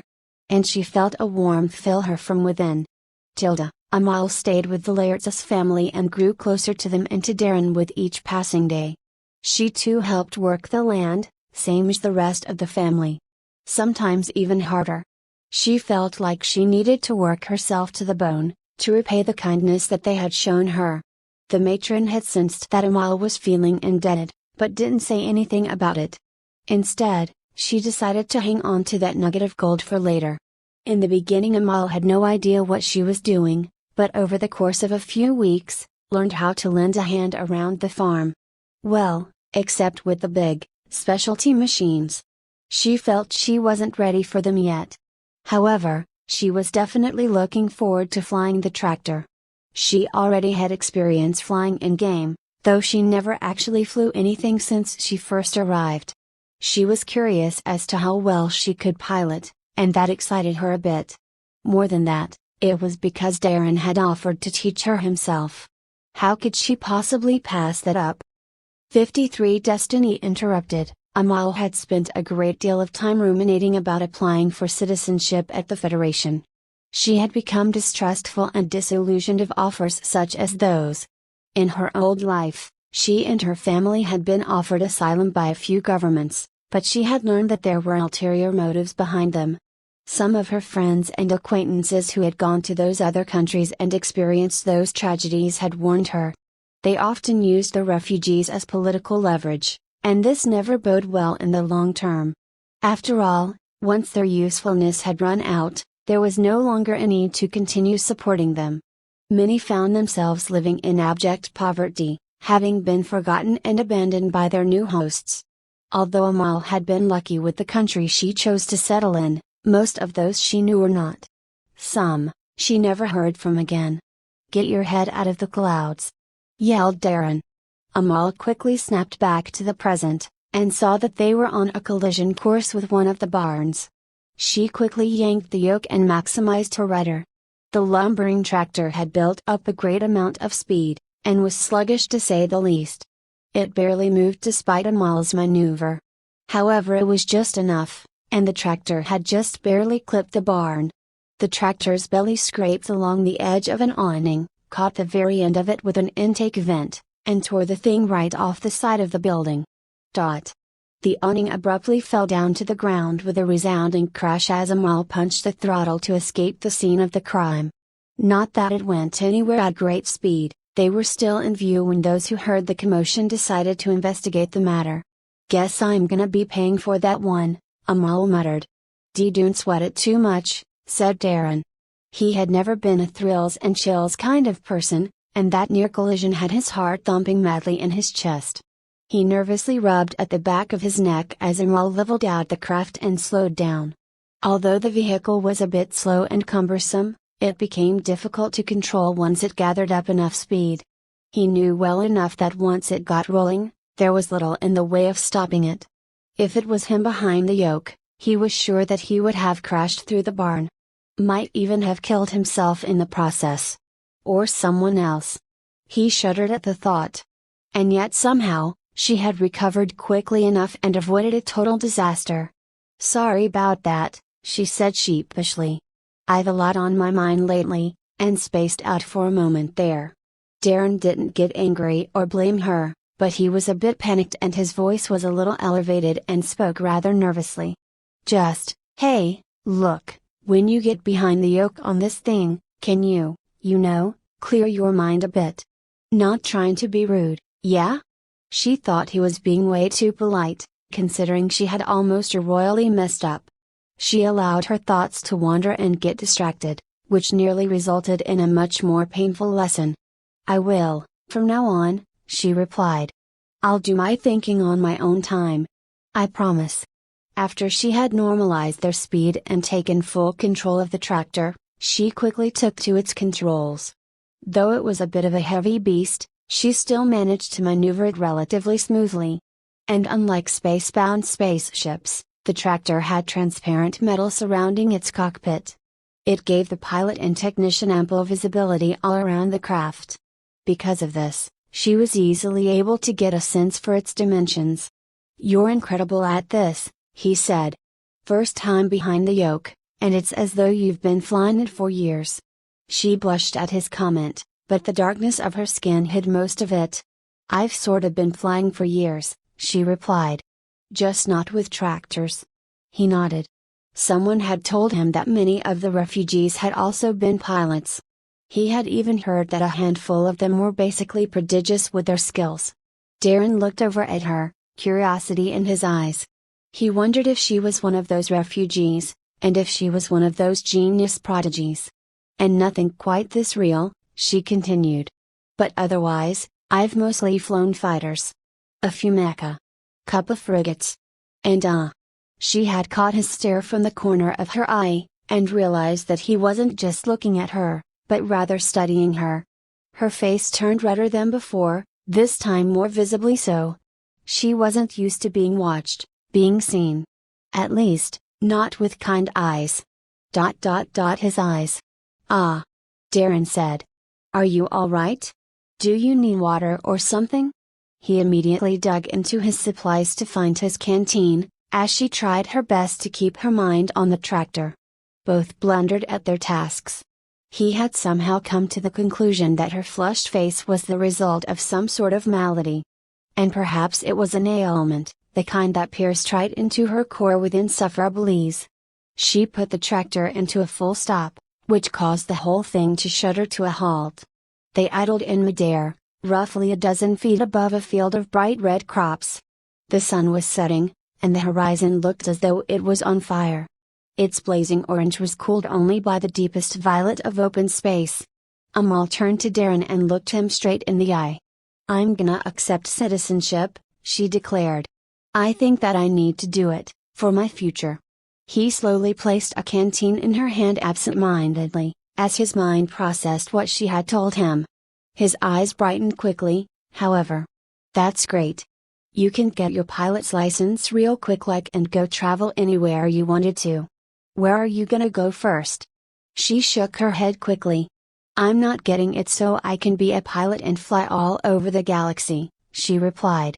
"It's so I can stay here and be part of the family. It'll be a lot easier for me to help out if I was a citizen. It'd be a lot less paperwork for your mother. I could do a little off-world flying, too, to shuffle stuff around the system and whatnot." He furrowed his brows and frowned at her. "Why? It's boring here. I mean, don't get me wrong, I love the fam and all, but I'd rather be out there, you know? There's so much to see, so much to do. An uncle of mine's a big-time private pilot. Shuttles VIPs all over the galaxy. He's seen all sorts of stuff. And I wanna see them, too."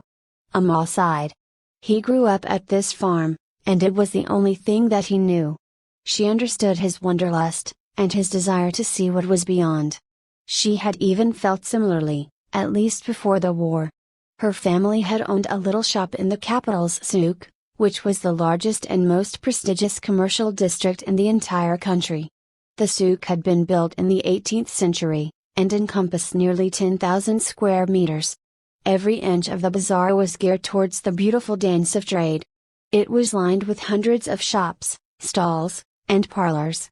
Each of them were home to various merchants, craftsmen, entertainers, chefs, bankers, and moneylenders. Amal's family store sold fine, handmade jewelry. Her mother often crafted the delicate little treasures while her father sold them. They had planned for her to take over, once they were too old and needed to retire. She was never keen on that, and insisted on instead going to Qatar to attend university. She was ultimately destined for Paris, Barcelona, or Berlin. Her passion had been art, and she wanted to be at the very center of it.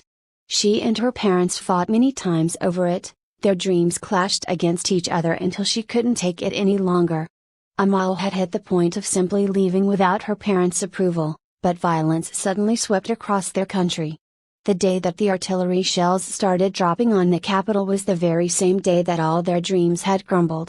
Amal bit her lip as Darren bared his wishes to leave Venus. She couldn't find the heart to dampen his desires.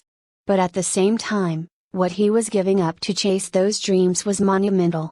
Sure, the universe was vast, but sometimes the best treasures were found back where one started, home. "What about your family?" she asked. "They need you. The family business needs you.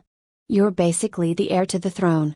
He looked away for a moment as the guilt had eaten away at him for some time. It felt wrong that he wanted to leave, especially since his family was counting on him to continue the legacy. And of course he wanted to help his family. He had basically been groomed since birth to take over. The responsibility for the growth of the Lairds' family rested on him. But it wasn't just filial duty to him. He felt that he could actually do very well at the head of the house. Regardless, it was a great deal for him to bear, no matter how ready he felt nor how much he had been prepared. Most critically, every time he looked up at the stars, his heart couldn't help but skip a beat. "I know I gotta stay here," he said. "Maybe it's just a fool's dream, you know? Maybe.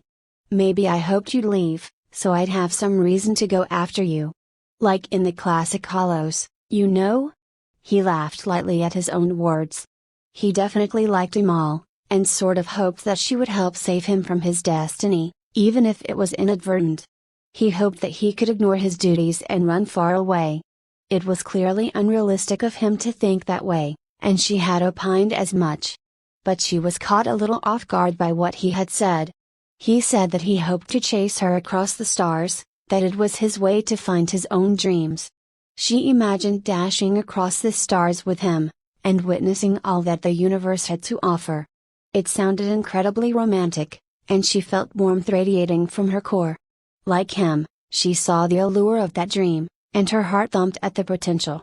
She decided that it didn't matter what he decided to do, or where he wanted to go. So she gathered up as much of her courage as she could, and spoke before her nerves got to the better of her. "Truth is," she said, "I wasn't sure if I wanted to be a citizen at all. I never did trust any deal that was that good in the first place. But you showed me something that I wanted to be a part of. You showed me your family, what you all are doing." Her hands shook as she spoke. She was filled with anxiety as she revealed the contents of her heart to him. "And she continued, "I was gonna stay because I want to be with you." Her face had flushed yet again as her words left her tongue. It didn't matter if they were racing from star to star, or sitting in an old tractor watching the sunset on the horizon. Sitting next to him was what mattered to her most. Her world had been filled with terrible power-hungry men, and now that she had come across one of the kindest she had ever met. Well, she couldn't just let go, could she? Darren blinked at her. They both had pretty much felt their attraction towards each other. If not right from the beginning, then at least rather close to it. He fell into a soft smile and looked at her with eyes aglow. "Well, if you're gonna stay by my side," he said, "maybe life won't be so bad on the farm after all. Maybe I don't need all those stars that are out there." She quickly took his hand in hers, and they intertwined their fingers into each other. "It's not like we'd be stuck here forever," she said. "Right? I wouldn't mind if we were," he said. They had spent the better part of the month together, and they had grown rather fond of each other. And they were a great match. Both were hard-working, loyal people. Both loved their families very much. Both understood what it meant to live for others. They peered into each other's eyes as moments passed. Just as he thought to lean in and kiss her, an explosion erupted from somewhere on the farm. The two of them were jolted back to reality, and Amal swung the tractor towards the commotion. "There," said Darren. He pointed a finger at one of the farm's high-tech facilities, a textile mill, thousands of meters away. A hole had blown out from its side. Black smoke billowed out of it, and split the beautiful purple sky. Amal cranked the throttle towards the mill, and the tractor lurched forward in response. It sped up as the moments racked up, but it only made Darren all the more nervous. "Come on, you pile of scrap. Get a move on." But no matter what he did, the tub didn't move any faster. And as they moved closer, Amal's ears perked up. "Hold on," she said, "I think I hear gunfire." 54 running hot, the ground whipped by quickly as the tractor sped towards the chaos. It had reached maximum velocity and was cruising at a relatively good pace. Its main display showed that they had topped out their speed, which fluctuated between 24 to 26 meters per second. Although it wasn't fast compared to space superiority fighters, it was definitely rather quick for any land-based vehicle. Especially for something that weighed as much as the tractor did. As they neared, the sounds of gunfire became clearer and more recognizable. "Should we continue flying over there, or walk?" asked Amal. Darren shook his head. "Walking will take way too long," he replied. "By then, everyone would. I couldn't." He let the sentence hang in the air before he quickly hopped up from his seat. Darren then turned around and shuffled some of the items behind the technician's chair. After moving a few things aside, he swiftly pulled out a short hunting rifle from among the other tools. He dug around a bit more and found a box of rifle rounds, which he opened up and poured out onto a tray on the dashboard. He let roughly a dozen rounds tumble out before he set the box aside. His hands shook as he tried to load the rifle with ammunition, but was having difficulty keeping himself steady. Suddenly, loading a weapon became the most difficult thing for him. He kept shaking from fear, from anger, from helplessness, you name it. More than that, his mind was plagued by dark questions, which interrupted the rest of his being. Are my parents okay? Are the kids all right? Who would attack us? Why would they attack us? What's the point of all this? Amal reached over and comforted him with a touch. Her efforts helped immensely, and after a moment he had stopped shaking. With his heart and hands calm, he became able to load his rifle again. She put her hand back on the yoke, to ensure that she kept the tractor steady as they flew. Once the rifle was loaded, Darren slid the window next to him open, and leaned out with the rifle in hand. He shouldered the rifle, then peered through its scope once he felt stable with it. They were going rather fast, and the wind whipped at him. If he didn't have a good grip, it would have been easily thrown right out of his hands. What he saw through the scope shook him deeply. More than 24 armed marauders in smoke gray armor had sped up to the farm in various anti-grav vehicles. Most of them were single-seater bikes, while a few were in open-air assault boats. Some had already reached the farm and fired their weapons while they hid behind cover. One of them had a grenade launcher, and he lobbed grenades into the textile mill. Who knew what kind of damage he had wrought? Darren then turned his sights to his family and farm hands, and found many of them simply running away from the fighting. Though most were able to get away, some were caught by the marauders' wild attacks and fell face first onto the ground, dead and unmoving. Although many ran, a number of them remained behind. They fired back at the marauders with their own rifles. They were severely outgunned, and wouldn't last long without any help. But it didn't matter, they knew they were as good as dead. What mattered was that they gave everyone else enough time to get away. They did their best to defend those who couldn't defend themselves, and Darren was choked up by the sight. He ducked back into the tractor in a complete panic. Families getting shot at? He proclaimed. We need to get there fast, so we can help out. Amal immediately understood. She had become a part of the family, and she wasn't just going to leave them to their fate. She had been in this kind of situation before, and knew the stakes. Every moment counted, and any that passed brought more loss than just time. Last time, she ran. This time, she was going to help shield those who did. She veered the tractor towards where he was pointing, which was where some of the defenders had posted up. Once they were roughly 1,000 meters from the fighting, Darren leaned out of the window yet again with his rifle. He took a few shots, but none hit, they were still too far away. He huffed as he plopped back into his seat and reloaded. Save your ammo, she advised. Keep your cool. But he was too riled up, and needed to take action. Darren was starting to suffer from the mental and emotional stress, it was plain as day. Though he was a wreck, she kept her nerves. It wasn't as though her own mind wasn't awash with questions, but she had learned to quell them in order to stay calm. She learned that a quiet heart resulted in a sharper mind, and that was necessary to stay alive. Those lessons came to her the hard way. Put a few rounds in your pockets, she said calmly. Stuff a few in mine while you're at it. You never know. His heart was swept up in a chaotic storm, and she was his only beacon. Not knowing what else to do, he listened. Her voice was calm yet strong, and helped center him. I know it's tough, she continued. Bet your thoughts are everywhere right now. But don't do that. Just focus on right now and nothing else. Just one foot, one step at a time, got it?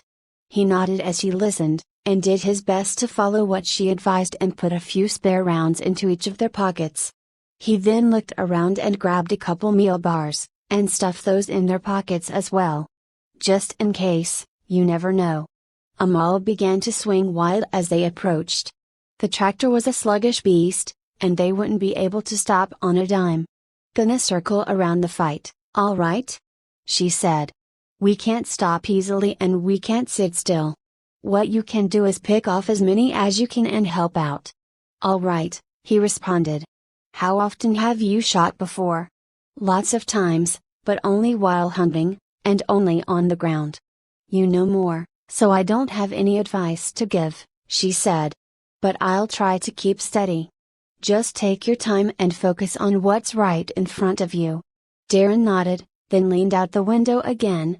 They had reached the 300-meter mark, which gave him more confidence in his aim. He bore down on the marauder with the grenade launcher, and adjusted his sights for the distance and their speed. Then he exhaled slowly, and stopped breathing right before he pulled the trigger. With a bang, the bullet flew through the air in a long arc and forcefully embedded itself in the marauder's chest. It blew open in a cloud of red mist, and all that was left of it was a hollow crater. The marauder was thrown to the ground from the force, and was dead before he even realized it.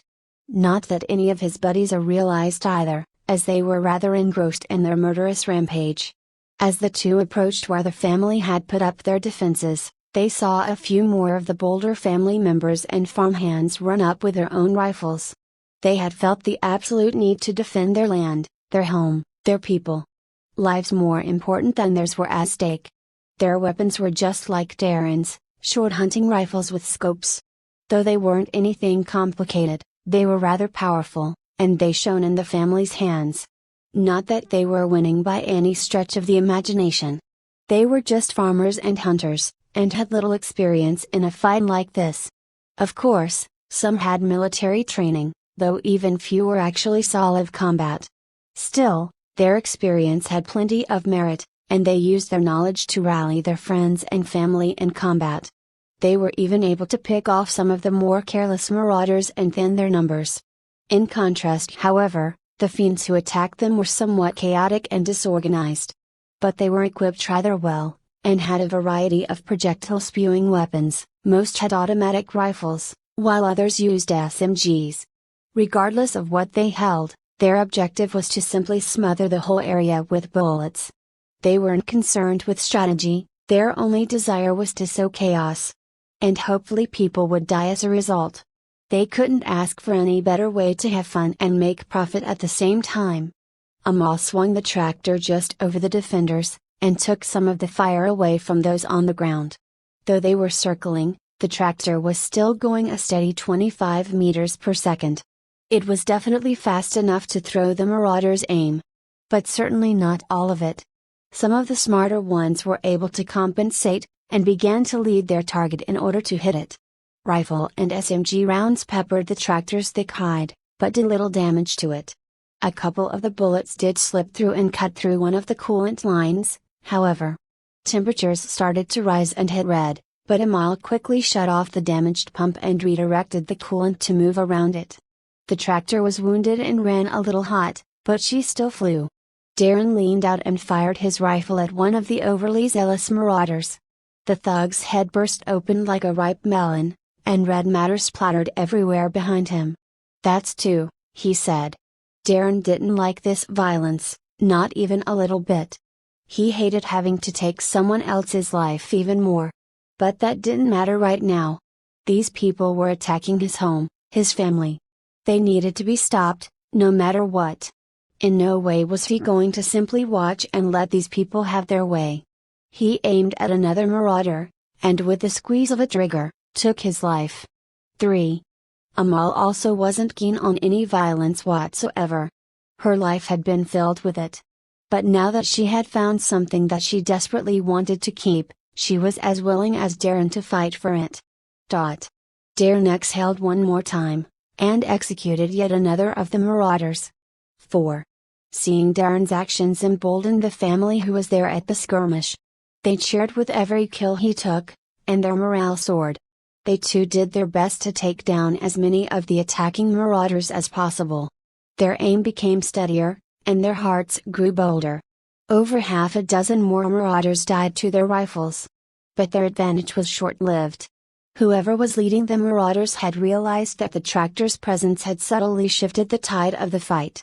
He ordered a bunch of them to focus their fire on it. "Bring it down!" he screamed.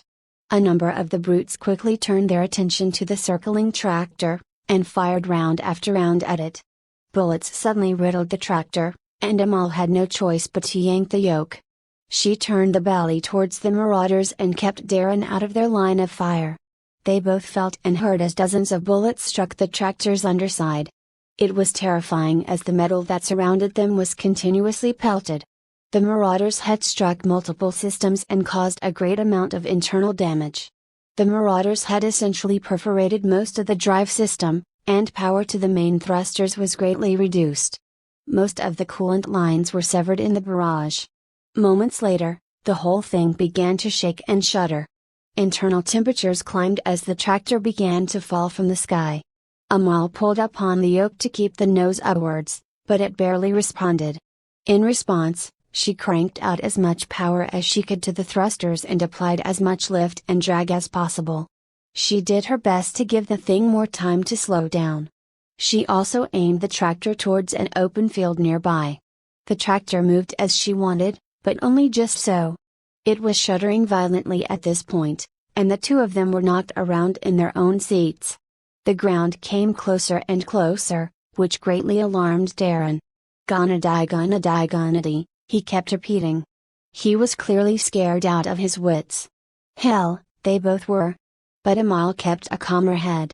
"Stay loose," she yelled. "Don't tense up."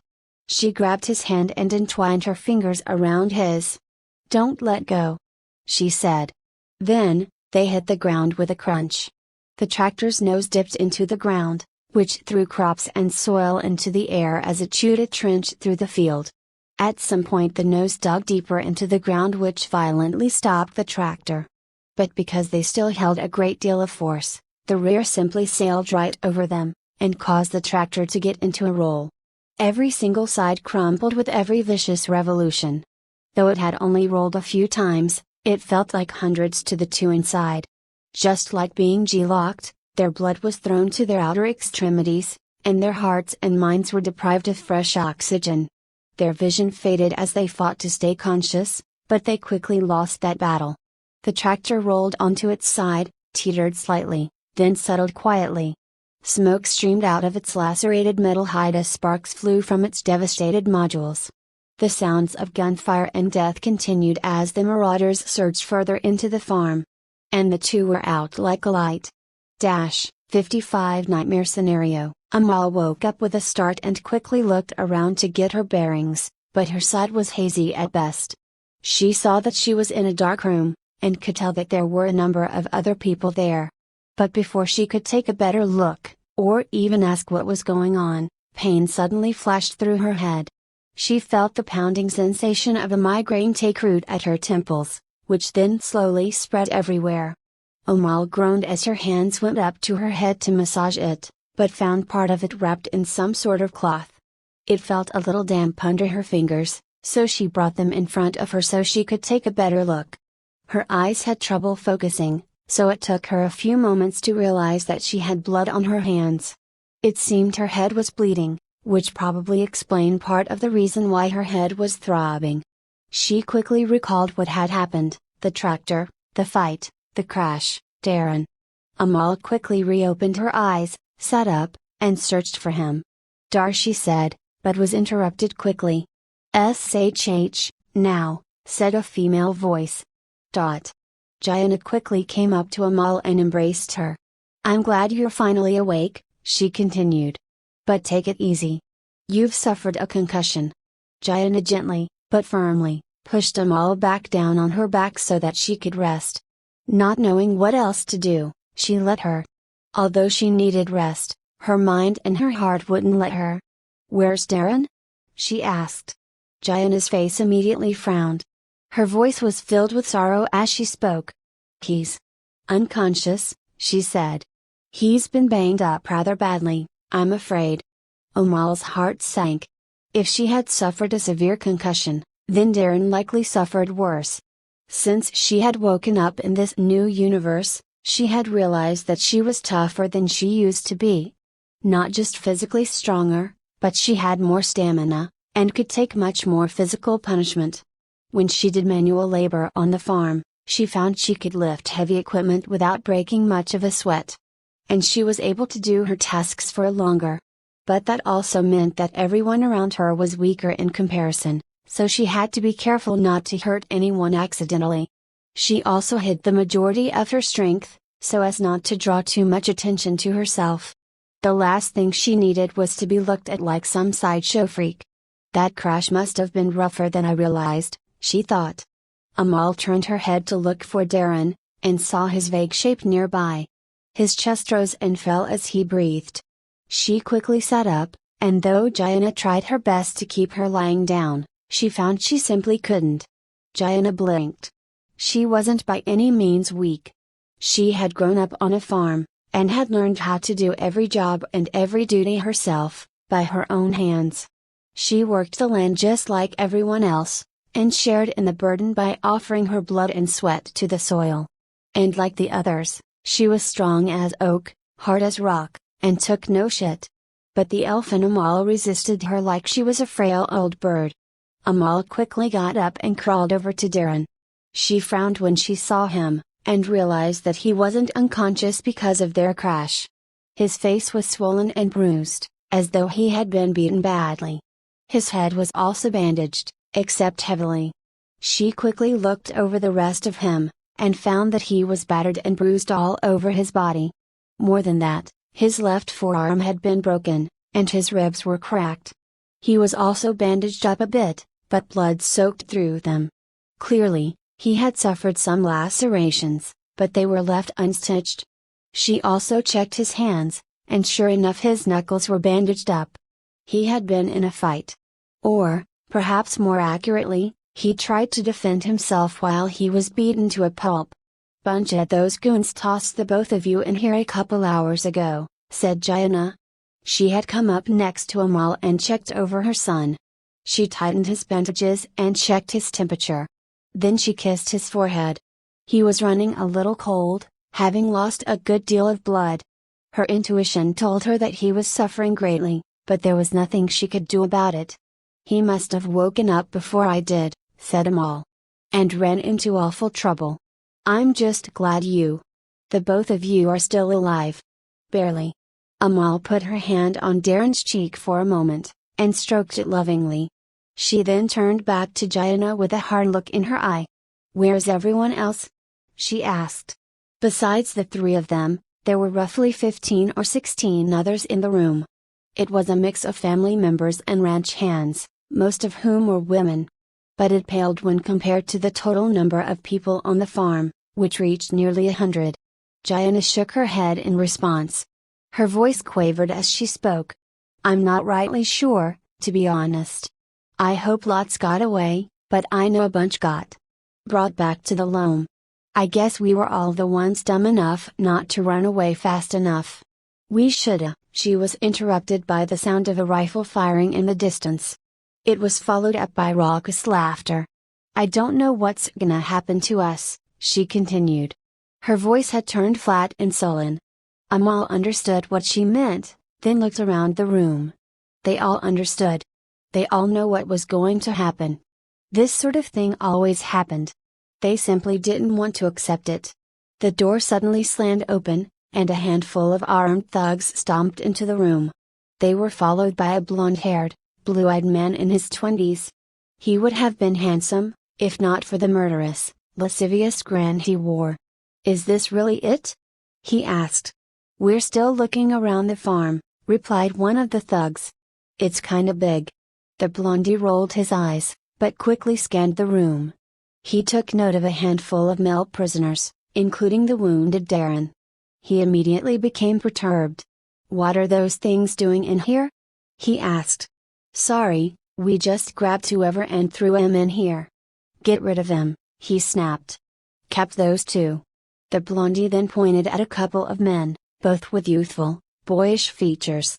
A wail rose from the female prisoners as the thugs pulled the older men away forcefully. One of them tried to fight back, but he was quickly subdued by a rifle strike into his abdomen. One of them grabbed Darren by the ankle, and started to drag him. Amal immediately leapt forward, grabbed Darren's hand, and prevented him from getting taken away. "What the hell are you doing?" she yelled. "You'll leave them alone right now. You've got what you wanted, right? Just take it and go." Jayana quickly put her arms around Amal to pull her back. Though she didn't have the strength to stop Amal, she knew she had to try. It wasn't that she didn't want to lose her son. It was that she didn't want to lose them both. Tears streamed down her eyes, her grief plain for all to see. She knew the moment those men walked in, that the family had lost everything. She knew that her son was already lost. Even if they didn't take him away, his condition would have worsened. He would have died slowly, and painfully. She didn't know how badly he was wounded, only that he was. Part of his skull had been hit repeatedly, and was cracked. His brain could have been hemorrhaging internally, she had no way to tell. Without a doctor, he would never recover. Jaina spoke into Amal's ear quietly. "Let him go," she said. "We can't do anything about it. Please. He'll be in a better place, I promise." Amal's heart burned.